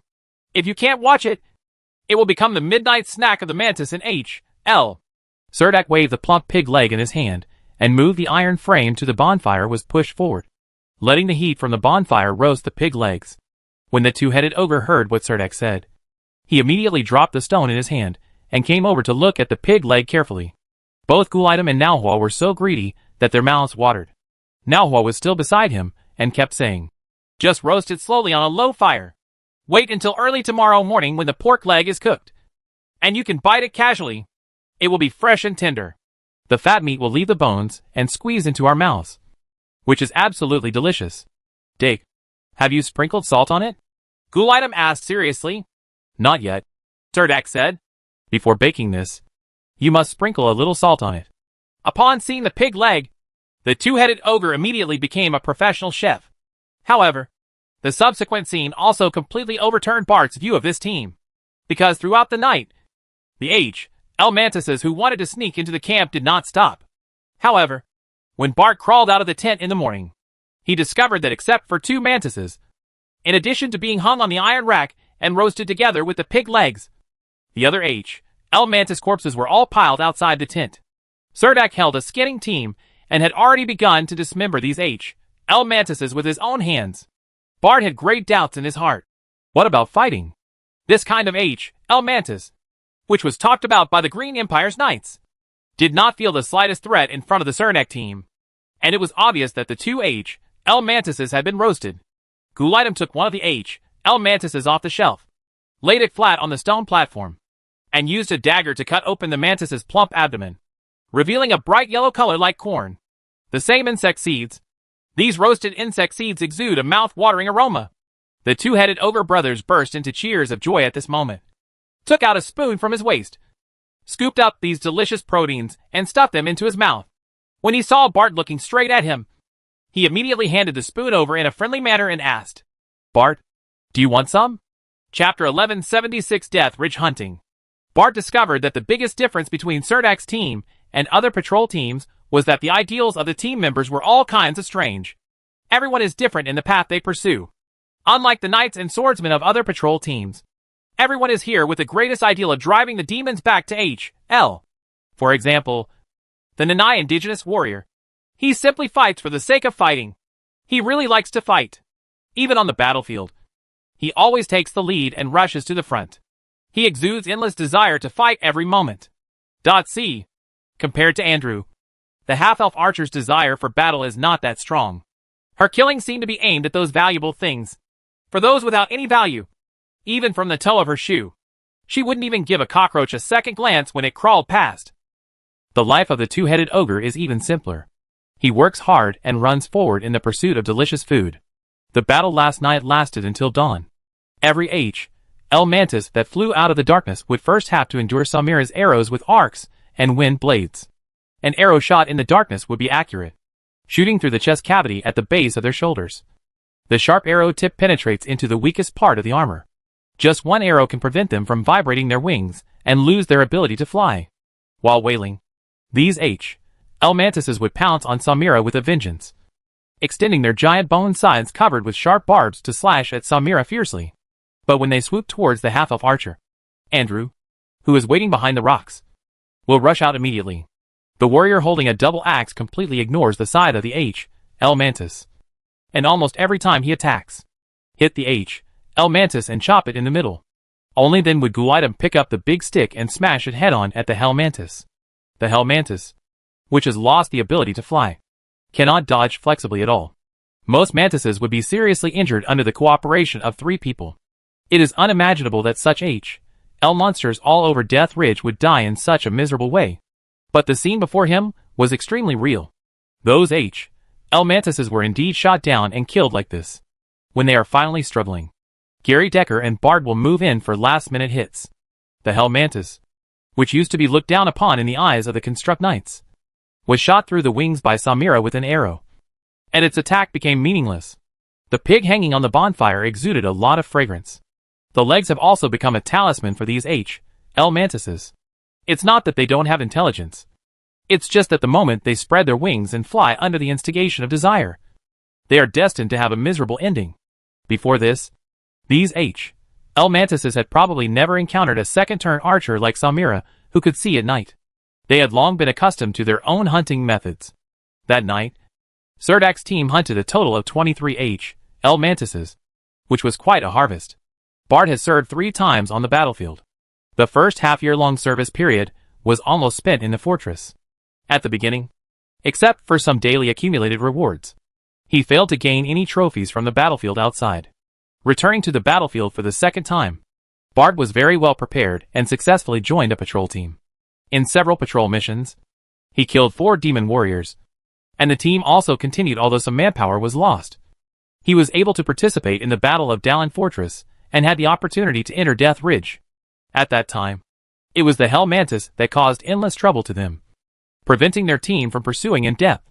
The third time he came to the battlefield again, he was already a veteran on the battlefield. In addition to forming a patrol team, he also helped Commander Adolphus handle some daily affairs of the Blue Bridge Fortress. He had never had such a radical idea, and actually thought of taking advantage of the lull in the fighting to go to Death Ridge to conduct reconnaissance. Now Bard finally fully understood what Serdak said to him when he was at Blue Bridge Fortress. They did not come to the neutral zone to help the poor. The implication is that Serdak came out with a patrol team to eat meat in Death Ridge. He should have taken a fancy to these H.L. mantises for a long time. In the eyes of his knights, these H.L. mantises were difficult predators to deal with. But in the eyes of Serdak, these H.L. mantises were simply prey that did not pose much of a threat. Bard saw that Serdak knew these H.L. mantises very well. He used a knife to insert into the bone seam and cut the tendons and fascia, and he could almost perfectly remove the bone sickle of the H.L. mantis.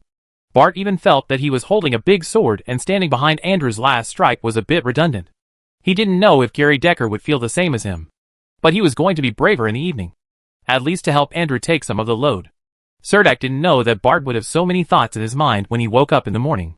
He was dismantling these H.L. mantises, putting all their most useful parts into boxes, and arranging the boxes into categories. He also put parchment notes on the lids of the boxes to indicate what was inside. He also had a list given to him by the old Heyman, which noted some of the old Heyman's needs. This time he led the patrol team to Death Hill in the neutral zone. The biggest task was to get a set of second-turn magic pattern structures for Samira and Andrew each. In the Market of Chaos Fortress, these 2-turn magic patterns were available. Texture structures basically use unidentified magic crystals to calculate their value. While on the battlefield, the Serdak team mainly rescued other Construct Knights, and had no chance to rush to the front to kill the enemy. The only loot was brought back to the Astander Plain by Israel. Aphrodite happened to be no longer in the Pussy Mountain lava mine, so the Demon Lord could not exchange it for useful resources here. It is for this reason that Suldak had a chat with old Heyman and took advantage of the opportunity to go out on patrol to make money. This kind of thing is common in various fortresses. As long as the fortress commander does not pursue it, there is no problem. He saw Bart emerging from the tent with messy hair, and then squatting beside him in silence. Bart, come and help me put these into the box, Serdak said, pointing to the bone sickle facing the Hell Mantis beside him. These bone sides still exude a faint aura of death, and the black veins on the bones resemble runes, giving them a unique sense of beauty. Bart took a sharp bone sickle handed over by Serdak and waved it in his hand. It felt very comfortable to hold. He didn't even need to add a wooden handle. He just needed to wrap some strips of cloth around the original bones and wrap them around a few nearby sharp spikes, and filing them down will do the trick. Serdak placed the bone sickle alone in a wooden box. According to old Heyman, this kind of bone sickle is very marketable in the Chaos Fortress. Many nobles like this bone weapon with a wild and H.Lish flavor. So he is going to hunt more H.L. mantises. In fact, Serdek did not expect that the hunting operation last night would be so easy.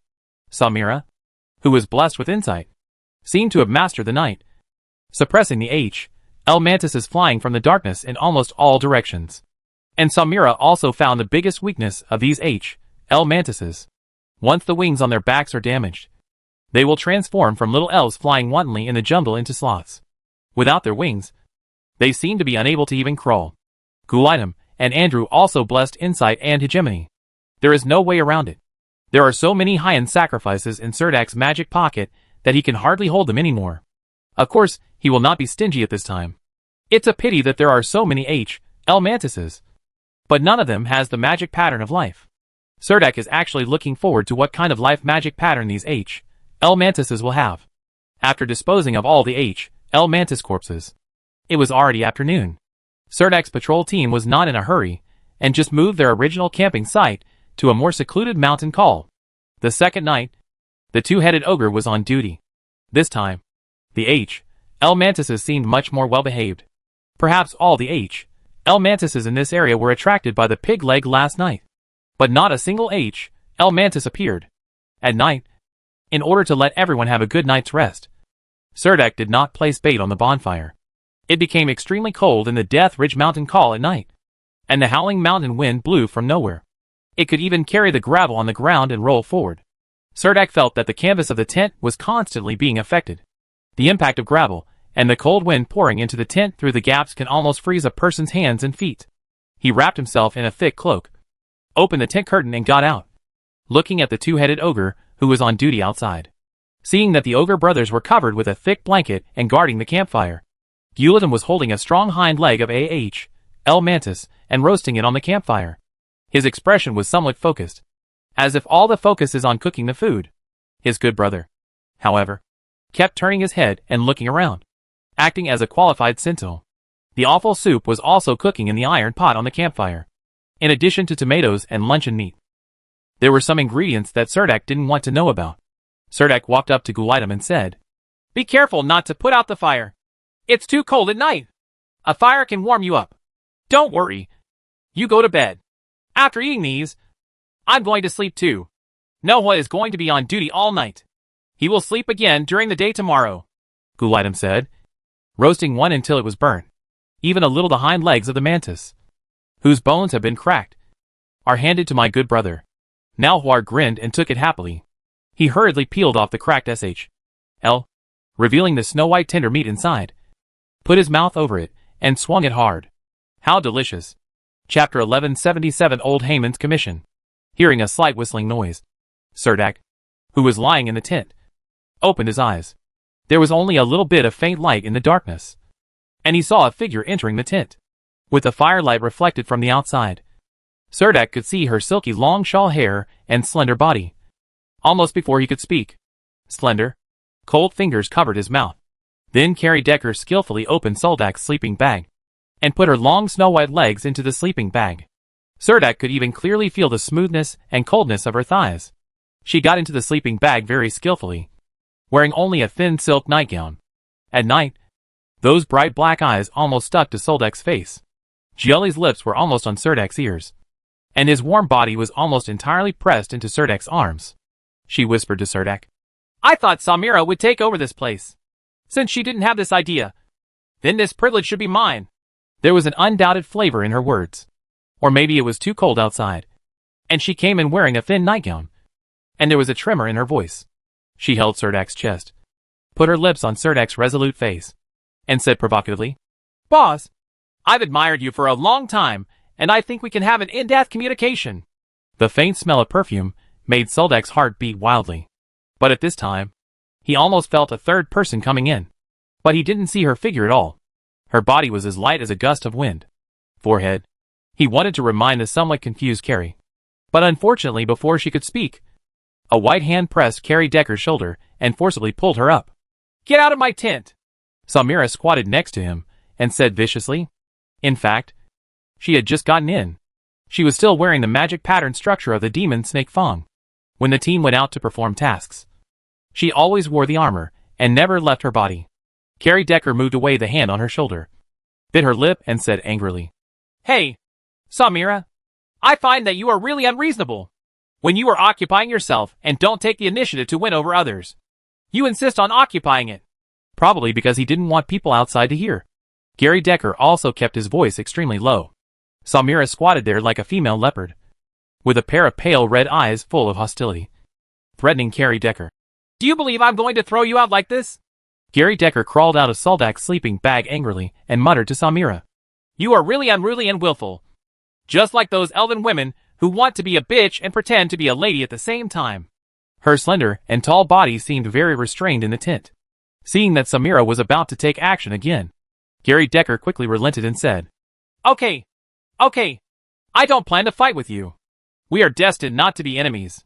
Now that your fists are strong, I will listen to you. In fact, I have another proposal. Otherwise we both get out. The eyes of the half-elf archer burst out with murderous intent, looking very much like a female leopard protecting its food. Seeing that Samira was almost on the verge of an emotional outburst, Gary Decker decisively got out of Soldak's tent, sitting next to the campfire. Good brother Brainflower secretly extended his thumb to Gary Decker. Carrie smiled proudly at Brainflower with her bare feet and ran back to her tent nimbly. Samira sat angrily in Serdak's tent without saying a word. For a moment, Soldak couldn't find any words to comfort her. Maybe she didn't need comfort at all. After waiting for a while, Serdak suddenly found Samira curled up like a baby, with her back to Serdak and her head resting on his arm. It's actually cold in the tent. This is the reason why the scumbag Soldak convinced himself. Then he stretched out his other arm and hugged the half-elf archer who was shivering in the darkness. The Serdak team moved south along the eastern edge of Death Ridge. Samira and Gary Decker rode side by side, as if the dispute last night did not exist at all. In the early morning, this thin layer of frost was still condensed on the stone wall. Once it gets completely bright, the hoarfrost and some ice will melt quickly. There was some dark sewage flowing in the cracks in the rocks, and the mountain road looked extremely muddy. Maybe it couldn't be called a road at all. Occasionally, strange sounds could be heard from the cracks in the hard stone walls, as well as some crawling and rubbing sounds. At least there are no living creatures on the surface of the mountain wall. But even Samira can't tell how many predators are hiding in the darkness. During the day, the L mantis will not come out of the cave to hunt. On the cliffs between the mountains, you can occasionally see L mantises flying from one side of the cliff to the other side of the cliff. The spread insect wings make a flapping sound in the air, bringing a strong oppression to everyone. I always feel like they will poke their heads out of the cracks in the rocks at the next moment and come overwhelmingly to kill them. Serdak couldn't even tell how many L mantises there were on this Death Ridge. He even felt that the team might be a little too deep. After turning over the map that old Heyman had given him, he found that there was still some distance to the next hunting spot. Solda held the reins of his horse and looked up at the towering mountain walls of Death Ridge. Some hesitation.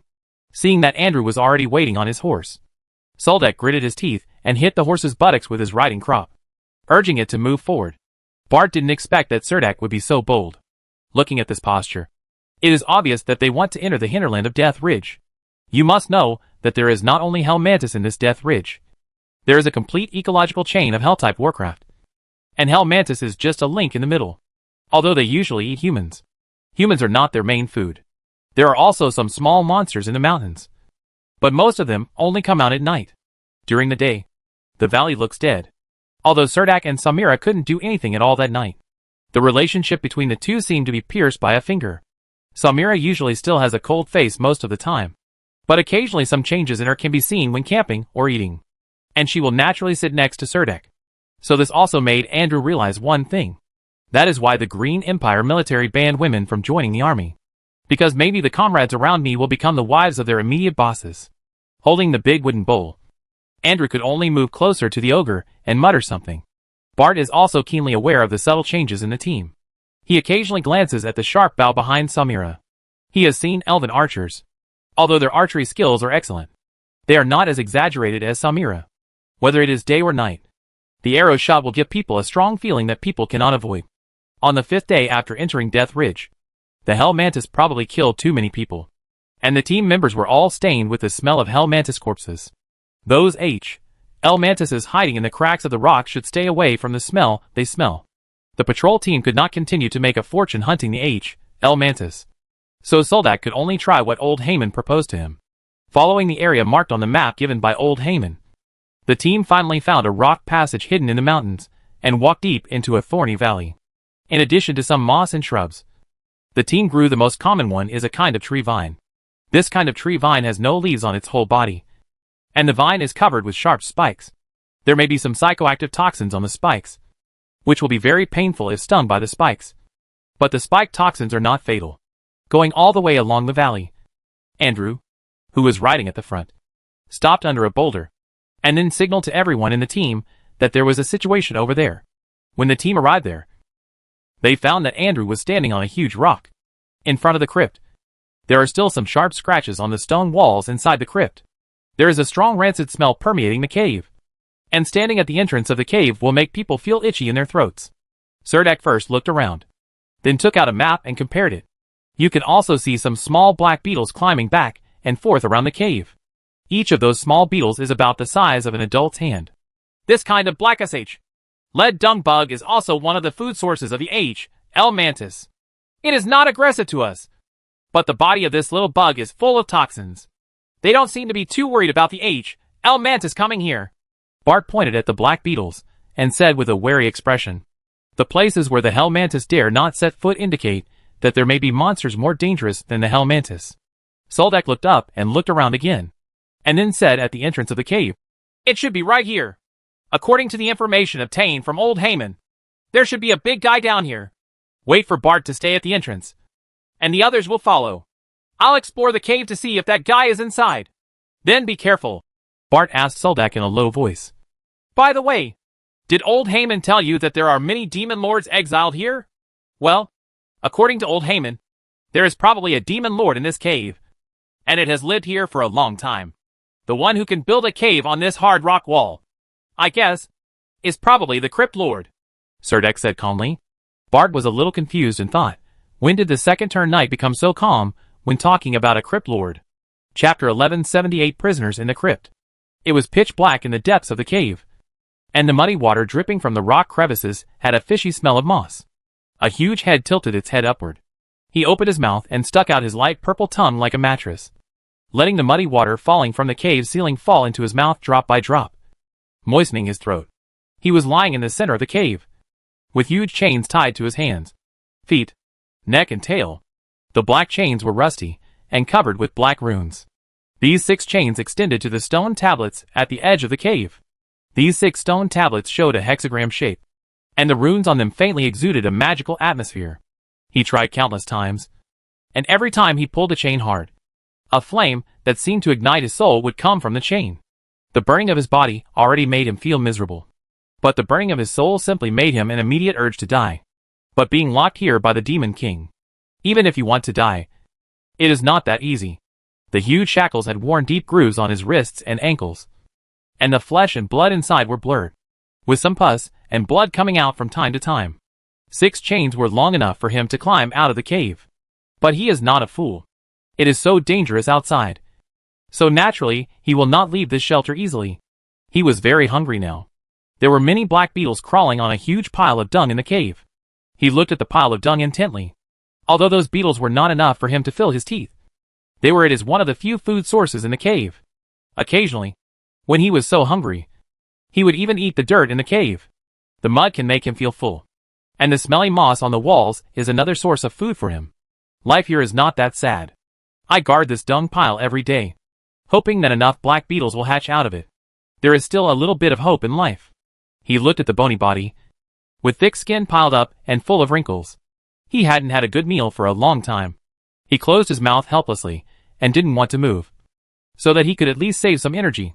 In fact, he didn't always hide here to eat bugs before. When he was first imprisoned here, the valley was full of L. mantises. Those praying mantises are really fat. But before stuffing them into your mouth, you have to be careful with the tentacles in front of them.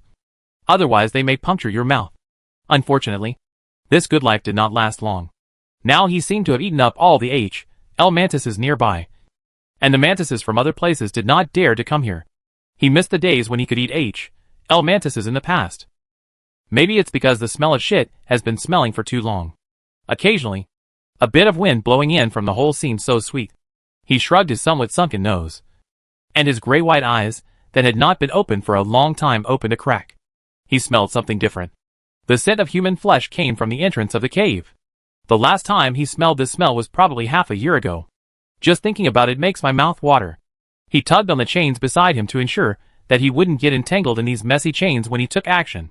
The sound concentration effect in the cave was so strong that he could even hear the clear footsteps. For a crypt lord, his eyes are almost unable to see, and their function is probably just to make him appear to have an extra noble organ compared to ordinary cavemen. But his sense of smell and hearing are 10 times better than those of H. Lowndes. He can clearly hear sounds coming from several kilometers away, and can distinguish gaps and subtle smells. His heartbeat was accelerating uncontrollably. In order to wait for this meal, he had been squatting in this cold, damp and smelly cave for half a year. When he was excited, his whole body couldn't help shaking violently. Of course, he also knew very well that the humans who could come here were all powerful warriors. Even a powerful crypt lord like it had to be extra careful if he wanted to deal with them. Otherwise they might escape. For him, the next time he wants to taste a human head, he might have to wait for a year. But next time, there is a chance that a group of dwarves will come. A trace of longing appeared on the face of the crypt lord. He had stayed in this cave with no day or night for so long that he had even forgotten the time. He was looking forward to having visitors delivering food, which was probably one of the few he had. One of the fun. Looking at this aging body, he didn't know how long he could live. As a lord of the H.L. realm, he was chained here like a dog by the demon lord, and lived a life worse than a pig or a dog. This kind of punishment is more cruel than death. So he is not afraid of death at all, and even looks forward to it. That clear sound of footsteps. They came in. In the next second, the crypt lord dived into the mud in the center of the cave. Only a few bubbles emerged from the mud. Guidam was walking at the front, carrying a bag of insect-repellent powder in his hand. This powder, which was mainly made of sulfur powder, was sprinkled on the ground, and the black bugs on the ground immediately began to run away. The cave space is very large, and old Heyman also described it in great detail before. There is a crypt lord locked inside. The biggest reason why this crypt lord is able to survive till now is that he huddles in the cave all day long and refuses to come out easily. Death Ridge is filled with H.L. mantises, making it impossible for some exploration teams to penetrate deep into the valley. It's okay during the day, but at night, these H.L. mantises pose a great threat to the exploration team under the cover of darkness. In addition, although Death Ridge is considered a neutral zone, it has always been surrounded by demon legions. There are only a few mountain passes in the Green Empire that border Death Ridge. Once a large-scale cavalry team is discovered entering Death Ridge, demon warriors will also leave from the fortress. Run out. Therefore, the several H.L. lords suppressed in Death Ridge are all alive and well. There are exploration teams here every year trying to hunt the demon lord, but not many can return to the fortress safely. Most of the expedition teams that were able to escape unscathed basically had the intention to retreat when they were close to the edge of Death Ridge. Now they are catching up with the demon army to retreat to the south of Death Ridge. At this time, they are in a window period. It was only on the recommendation of old Heyman that Dak entered the Death Ridge area to hunt this crypt lord. The main reason that made old Heyman recommend it was the leather of the crypt lord and Cerberus king that Suldak took out. He originally wanted to give these high-grade magic skins to old Heyman in exchange for some unidentified ones. Black magic crystal, ready to buy the second-level magic pattern structure for Andrew and Samira. When old Heyman saw the high-grade leather on these H.L. lords, his eyes immediately went straight. After questioning Serdak's experience in detail, I found out that Serdak had the ability to hunt these low-level lords, and then recommended this cave to him. Serdak held a shield and followed the two-headed ogre. They had all received the blessings of insight, hegemony, and blessed body last night. Not only were they able to see clearly in the cave, vision, physical fitness, and resilience have all been enhanced exponentially. The Gerda shield held by Serdak in his right hand is blessed with 3 magical effects: Blessed Shield, Holy Shield, and Ancient Oath. This cave is slightly inclined downward at an angle of 20 degrees. The team walked nearly 50 meters into the cave and completely lost the light coming from the entrance of the cave. The rocky floor in the cave is uneven and full of broken stones, making it difficult to walk. Serdak and the two-headed ogre walked at the front, looking very cautious. Wait! I feel it! It's inside! Samira's face was covered with a black scarf. Naturally, she was not trying to hide her face at this time. She was probably smelled by the stench in the cave. Surdak touched the broadsword at his waist, pulled it out decisively, held it in his hand, and said, "Ready to fight." After saying that, he stood in front of Gulaitum. When he first met Surdak's team, Gary Decker had always felt that the two-headed ogre was just a human shield. On the battlefield, a body as powerful as the ogre had a natural advantage. It wasn't until she integrated into the team that she discovered that the composition of the team was actually somewhat different from what she expected. The real human shield was Surdak. Seeing him raise the shield in his hand, Gary Decker couldn't help but want to laugh. She twitched the corners of her mouth and glanced at Samira beside her. This half-elf beauty was still worthy of respect. She holding a sharp bow in one hand. There was a trace of bloodlust in his eyes. That was the killing intent left in his eyes after a long period of killing. Gary Decker was curious about how many enemies Samira had killed before her eyes were filled with blood. Just when Gary Decker was about to look forward, he suddenly found a woman wearing a black magic robe standing so quietly next to Samira. She was wearing a magic robe, but Gary Decker didn't find out when she showed up. Samira turned her head and glanced at Gary Decker, but did not introduce them to each other. The woman in the black magic robe wore a mithril mask on her face. At this time, she whispered, "The Crypt Lord usually has the same strength as the 5th level peak monster at worst. But can prisoners on the battlefield have such strength? The strength is still unknown." Her voice was much more beautiful than Samira's, and she not only wore a mithril mask on her face, but also a hood on her head. Gary Decker felt the faint breath on her body, but there were no wings behind her. "I can only bury my doubts in my heart." Surdak waved his hand casually and continued walking deeper into the cave. The bottom floor of the cave is a circular cave of nearly 1,000 square meters. On the edge of the cave wall, you can see a ceiling stone tablet made of spar. 6 thick iron cables extend from all directions into a huge mire pool. The team stood in the huge cave and looked at the mire pool. Everyone had the same thought at this moment. Is this Crypt Lord stupid enough to hide in this mire? Chapter 1179 Crypt Lord. The cave is full of skeletons. Everyone stopped at the entrance of the cave. Before they fully walked in, they saw mud bubbles rising out of the swamp. Brainflower, the good brother of the two-headed ogre, lit a ball of fire and was about to throw it into the swamp and explode it to see if he could blast out the thick-skinned Crypt Lord. Before the fireball was thrown, it was stopped by Soldak on the side. Then Surdak took out a dozen oak barrels from his magic belt bag. These oak barrels were filled with black gunpowder, which was left over from the last bombing of the demon army. Surdak connected the fuse of the oak barrels tightly. The captain then ordered Gulaitum to throw the oak barrel into the mire pool. He also called on all the members to retreat outside the cave. Surdak never thought that the Crypt Lord would be so cowardly and actually hide in the mire pool before the team entered the cave. But he didn't expect that the Crypt Lord was too excited and worried that his duck would fly away. He didn't dare to run out too early for fear of scaring the expedition team away early. Gulaitum almost opened his arms and threw all the dozen oak barrels into the mire pool of the cave. Then he held Soldak around his waist with one hand and rushed outside with rapid strides. He also knew that in such a semi-enclosed cave, even an oak barrel sunk into the mire would have an astonishing shock after exploding. So running out of the cave is the safest option. Bart, who was guarding the entrance of the cave, saw all the team members running out of the cave. He thought that the team met a big demon that they couldn't afford to mess with inside the cave. When he saw that Surdak and the two-headed ogre didn't follow him out immediately, he asked Andrew urgently, "Where are Soldak and Gulaitum?" "In the back. Let's move back a little further and get out of the way of the cave." Andrew has several blasting experiences and knows the power of the explosion. At this time, Gulaitum and Surdak also ran out of the cave.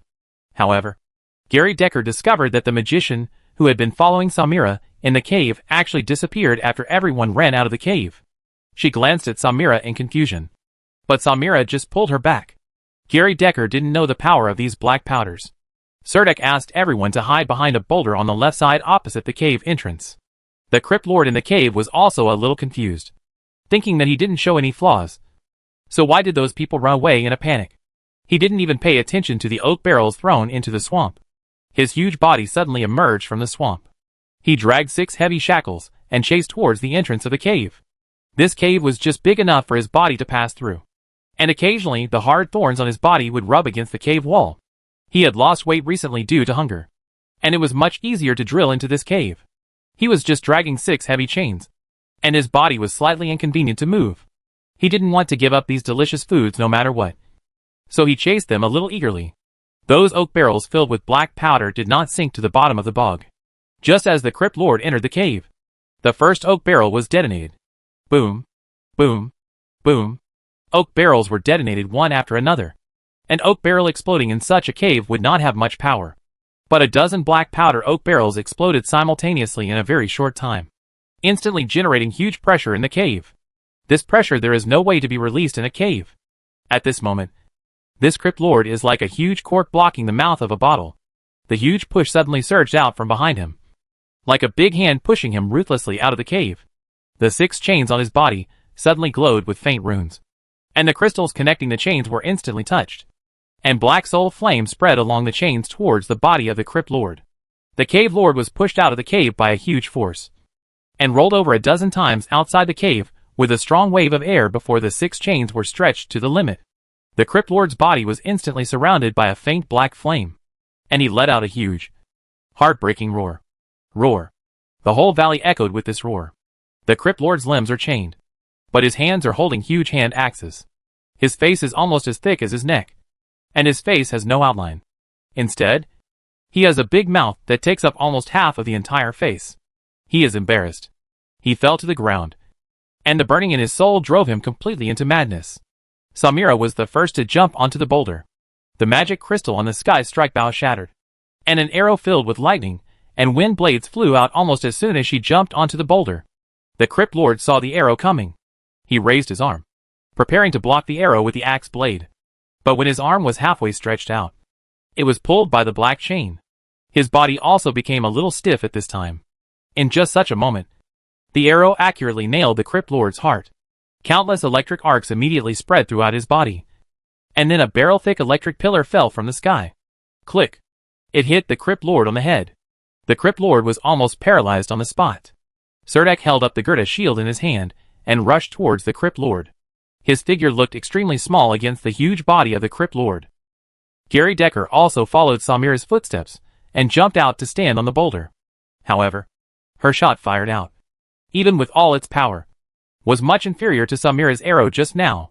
Gulaitam and Andrew followed Serdek and rushed forward from the front. Bart gritted his teeth and followed. At this time, everyone rushed forward, and he couldn't retreat. But then he discovered that Serdek's shield exuded a layer of holy light. The moment he rushed up to meet the Crypt Lord, he happened to meet the Crypt Lord with all his strength. A layer of sacred light emitted from the surface of the shield, and a humanoid shadow seemed to appear behind the shield, overlapping with Serdek, and actually blocked the Crypt Lord's full blow. Even though Serdek's body was split open by the Crypt Lord's axe, he did not suffer any substantial damage under the protection of layers of shields. However, Andrew and the two-headed ogre took advantage of this opportunity, and each attacked the Crypt Lord with all their strength. A huge face appeared behind Andrew. His whole body was ignited with flames, and bolts of lightning surrounded Andrew's body. After running forward for a few steps, he jumped high, raising the 2 axes in his hands almost simultaneously above his head. The moment he jumped up, the face behind Andrew completely merged with him. Andrew's body swelled up as if it had been inflated, and came down with countless thunderbolts of lightning, just hitting the left shoulder and neck of the Crypt Lord. The power of a second-level warrior is the ability to connect to external forces. Andrew's full force slashing also introduces the power of countless lightning and flames. Immediately, a 3-foot-long wound was cut on the Crypt Lord's shoulder. Purple blood poured out from the wound, immediately covering the Crypt Lord's body. The two-headed ogre followed Andrew, and when Andrew's body fell, he hit the Crypt Lord's head hard with the big stick in his hand. The ancestor behind Gulaitam disappeared instantly, and the big stick in his hand was completely bent. The Crypt Lord did not expect that at the same time that his soul was being burned, he would encounter a ruthless attack from this human team. His full blow was blocked by the knight's face shield, and he immediately fell into a passive situation of being beaten, especially the full blow of the two-headed ogre. The big stick in his hand actually has the power to shake the soul. It almost dispersed the soul of the Crypt Lord, who was being tortured by the soul fire. Bart was behind everyone in the team. He first saw Andrew jumping high, then saw the two-headed ogre leaping, and then it was his turn. Bart muttered, "These crazy people!" Then he jumped up high and swung the giant sword in his hand towards the Crypt Lord's neck. The sharp blade struck the Crypt Lord's neck. Bart only felt a strong rawness on the Crypt Lord's neck. His arms erupted with streaks of magical light. and his sword also erupted with dazzling brilliance. He resisted the strong feeling of discomfort, and pushed the double-edged sword in his hand. When the sword blade cut through the last bit of adhering flesh on the other side of the Crypt Lord's neck, the Crypt Lord's entire head flew into the air. Bart's feet were firmly planted on the ground, and the giant sword in his hand regained its flexibility. The purple blood on the blade was steaming with burning flames. The huge body of the Crypt Lord seemed to have lost all strength, and was piled on the ground like mud. The chains wrapped around his body also lost all spirituality at the same time. Surdak, Andrew, Gulitum and others almost all turned to stare at Bart. Great job, Bart! Andrew strode up and punched him hard on the shoulder. Hey, I really do have you. The two-headed ogre also came up to praise him. At this time, Surdak began to use holy light to extinguish the black fire on the body of the Crypt Lord. Andrew also started to chop off the Crypt Lord's limbs with a big axe. The Crypt Lord was dismembered. Bart was still standing there in a daze. He didn't even understand how a Crypt Lord, whose strength was equivalent to that of a level 3 powerhouse, was so easily killed with a full blow from everyone in this team. Already? Andrew, don't do whatever you want and don't cut there. Surdak's scolding came from the side. Bart felt that this team collected the loot so quickly that they almost didn't wait for the corpse to get cold before starting to skin it. The skinning knife, wrapped in the holy light, peeled off a thick layer of leather completely without any hindrance. Watching Surdak's skillful skinning techniques, Bart secretly sighed in his heart. Is there anything else that Surdak can't do? Chapter 1180 Trophies. The body of the Crypt Lord was quickly dismembered. Fortunately, Surdak found another life magic pattern of nourished by the earth on the body of the Crypt Lord. This life magic pattern is the whole body, the most valuable thing about the Crypt Lord. In order to peel off the complete magic pattern of life, Surdak cut the other leather into extremely small pieces. The team rested in this canyon for a night. After cleaning up the body of the Crypt Lord, Surdak and the team members once again entered the cave where the Crypt Lord lived. A huge quagmire had been formed in the cave. It was a deep pit, and almost all of it was stuck on the stone walls and ceiling of the cave. In a corner deep in the cave, Andrew also found a pile of bones. Under the mud, there were piles of white bones. The two-headed ogre rummaged through the bones, then turned around and said to Surdak, There are human bones and dwarf bones. This Crypt Lord has eaten a lot of people. Surdak was holding a lantern in one hand and was holding a water bag, pouring the water on the crystal stone tablets on the edge of the cave wall. There were 6 crystal stone tablets in the cave. The carved holes on the stone tablets were tied with heavy ropes. The black chain is not only engraved with complicated runes, but also burns with a faint soul flame. Since there are the bones of the expedition team, I guess they should have left something behind, and we'll look for them again. Surdak kicked an animal bone away from his feet and ordered. It can be seen that this Crypt Lord has a very wide diet and eats almost anything. And the large mud pit in the center of the cave should be his big bed. The cave was filled with a suffocating smell of mud, like a septic tank that had been stagnant for many years, and was covered with all kinds of black bone residue. He originally wanted to remove the 6 chains that tied the Crypt Lord. Go back and see if you can sell it for a little money. After entering the cave again, I discovered that the 6 crystal tablets deep in the cave seemed to be more valuable. But the crystal tablets were filled with a thick layer of soul flames. Even if the holy light spell fell on them, it would only make the flames slightly weaker. After a while, there was no way to extinguish it.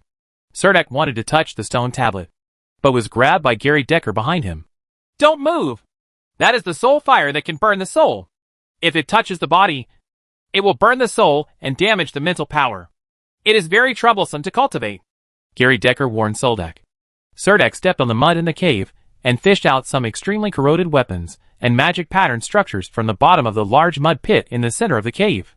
There were even some rotten money bags. When dozens of round, unidentified magic crystals came out.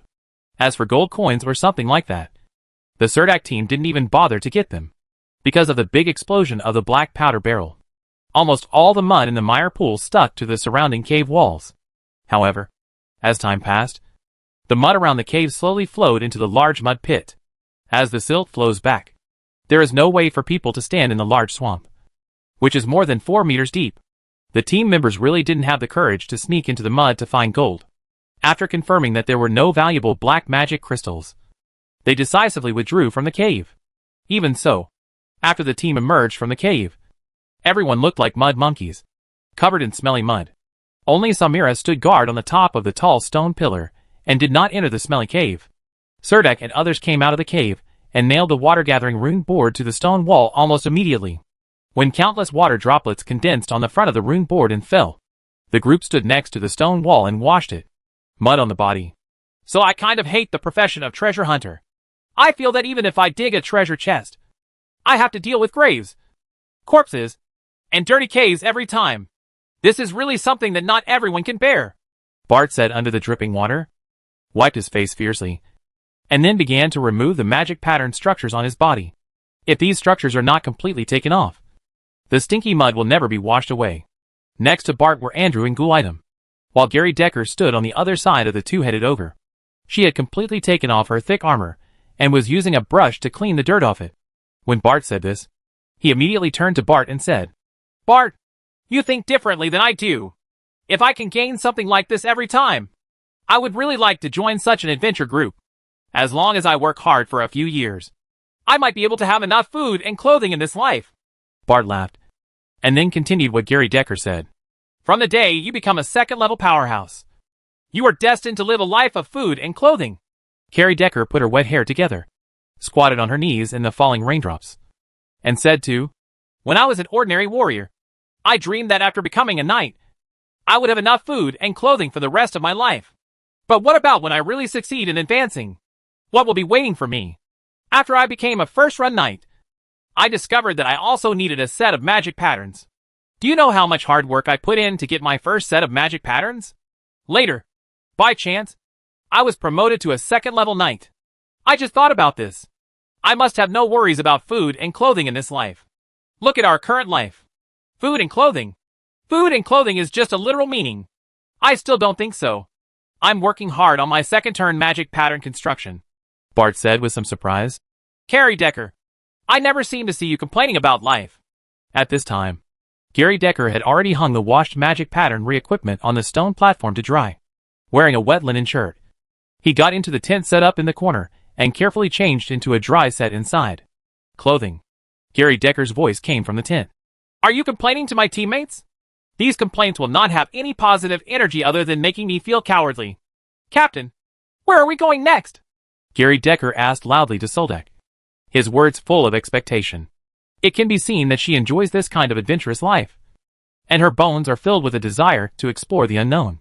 Serdek replied, Of course we will continue hunting. We have just come out, and no one was injured. It is impossible to go back now. The information old Heyman gave me is more than just such a cave. I will set the first hunting date. Here. It's just because it's right on the edge of Death Ridge and easier to hunt.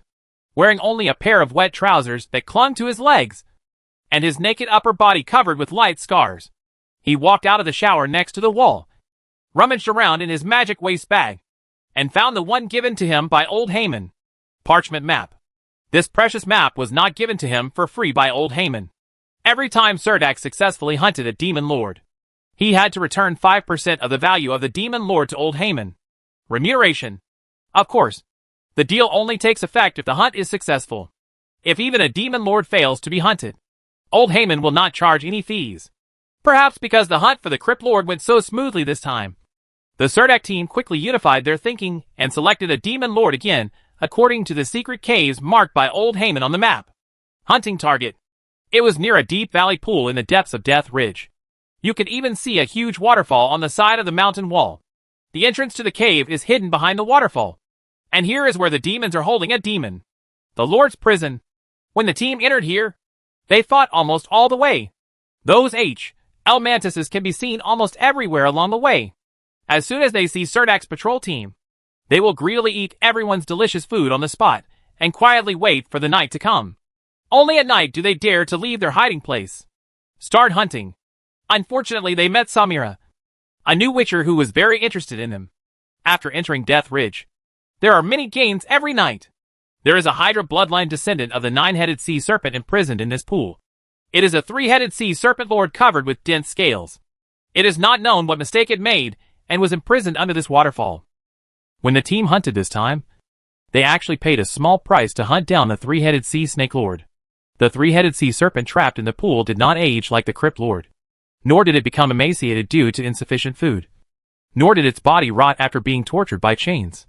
It was in the cell behind the waterfall. Life is not bad. except for being locked up and losing freedom. At least the food supply is normal. Moreover, this three-headed sea serpent possesses the bloodline of ancient monsters. When Andrew fought this three-headed sea serpent, after every head he cut off, 2 heads grew quickly at the place where the head was cut off. After all 3 of its heads were chopped off, the three-headed sea snake suddenly had 6 heads. Andrew was also in an overly aggressive charge, and one of his thighs was bitten by a head of a three-headed sea snake. If Aphrodite hadn't appeared in time to make the three-headed sea snake fall into charm, Andrew would have been killed on the spot. It was torn into 2 pieces by the sea snake. However, the team finally succeeded in killing the three-headed sea serpent under Aphrodite's prompts. Every time a head is cut off, Good Brother Nhor's fireball and Gary Decker's large lead bullet will immediately bombard the wound of the three-headed sea snake, killing the 2 heads that are about to be born. Kill it in the bud. It wasn't until he completely killed the three-headed sea snake that Serdek discovered that he had obtained 3 heads and 3 high-level magic cores when he counted the loot. Moreover, this three-headed sea snake also has complete life magic patterns on its body. The skin of this sea snake is also of much better quality than the leather of the Crypt Lord. The surface is also covered with dense scales. You can tell at a glance that it is a valuable commodity.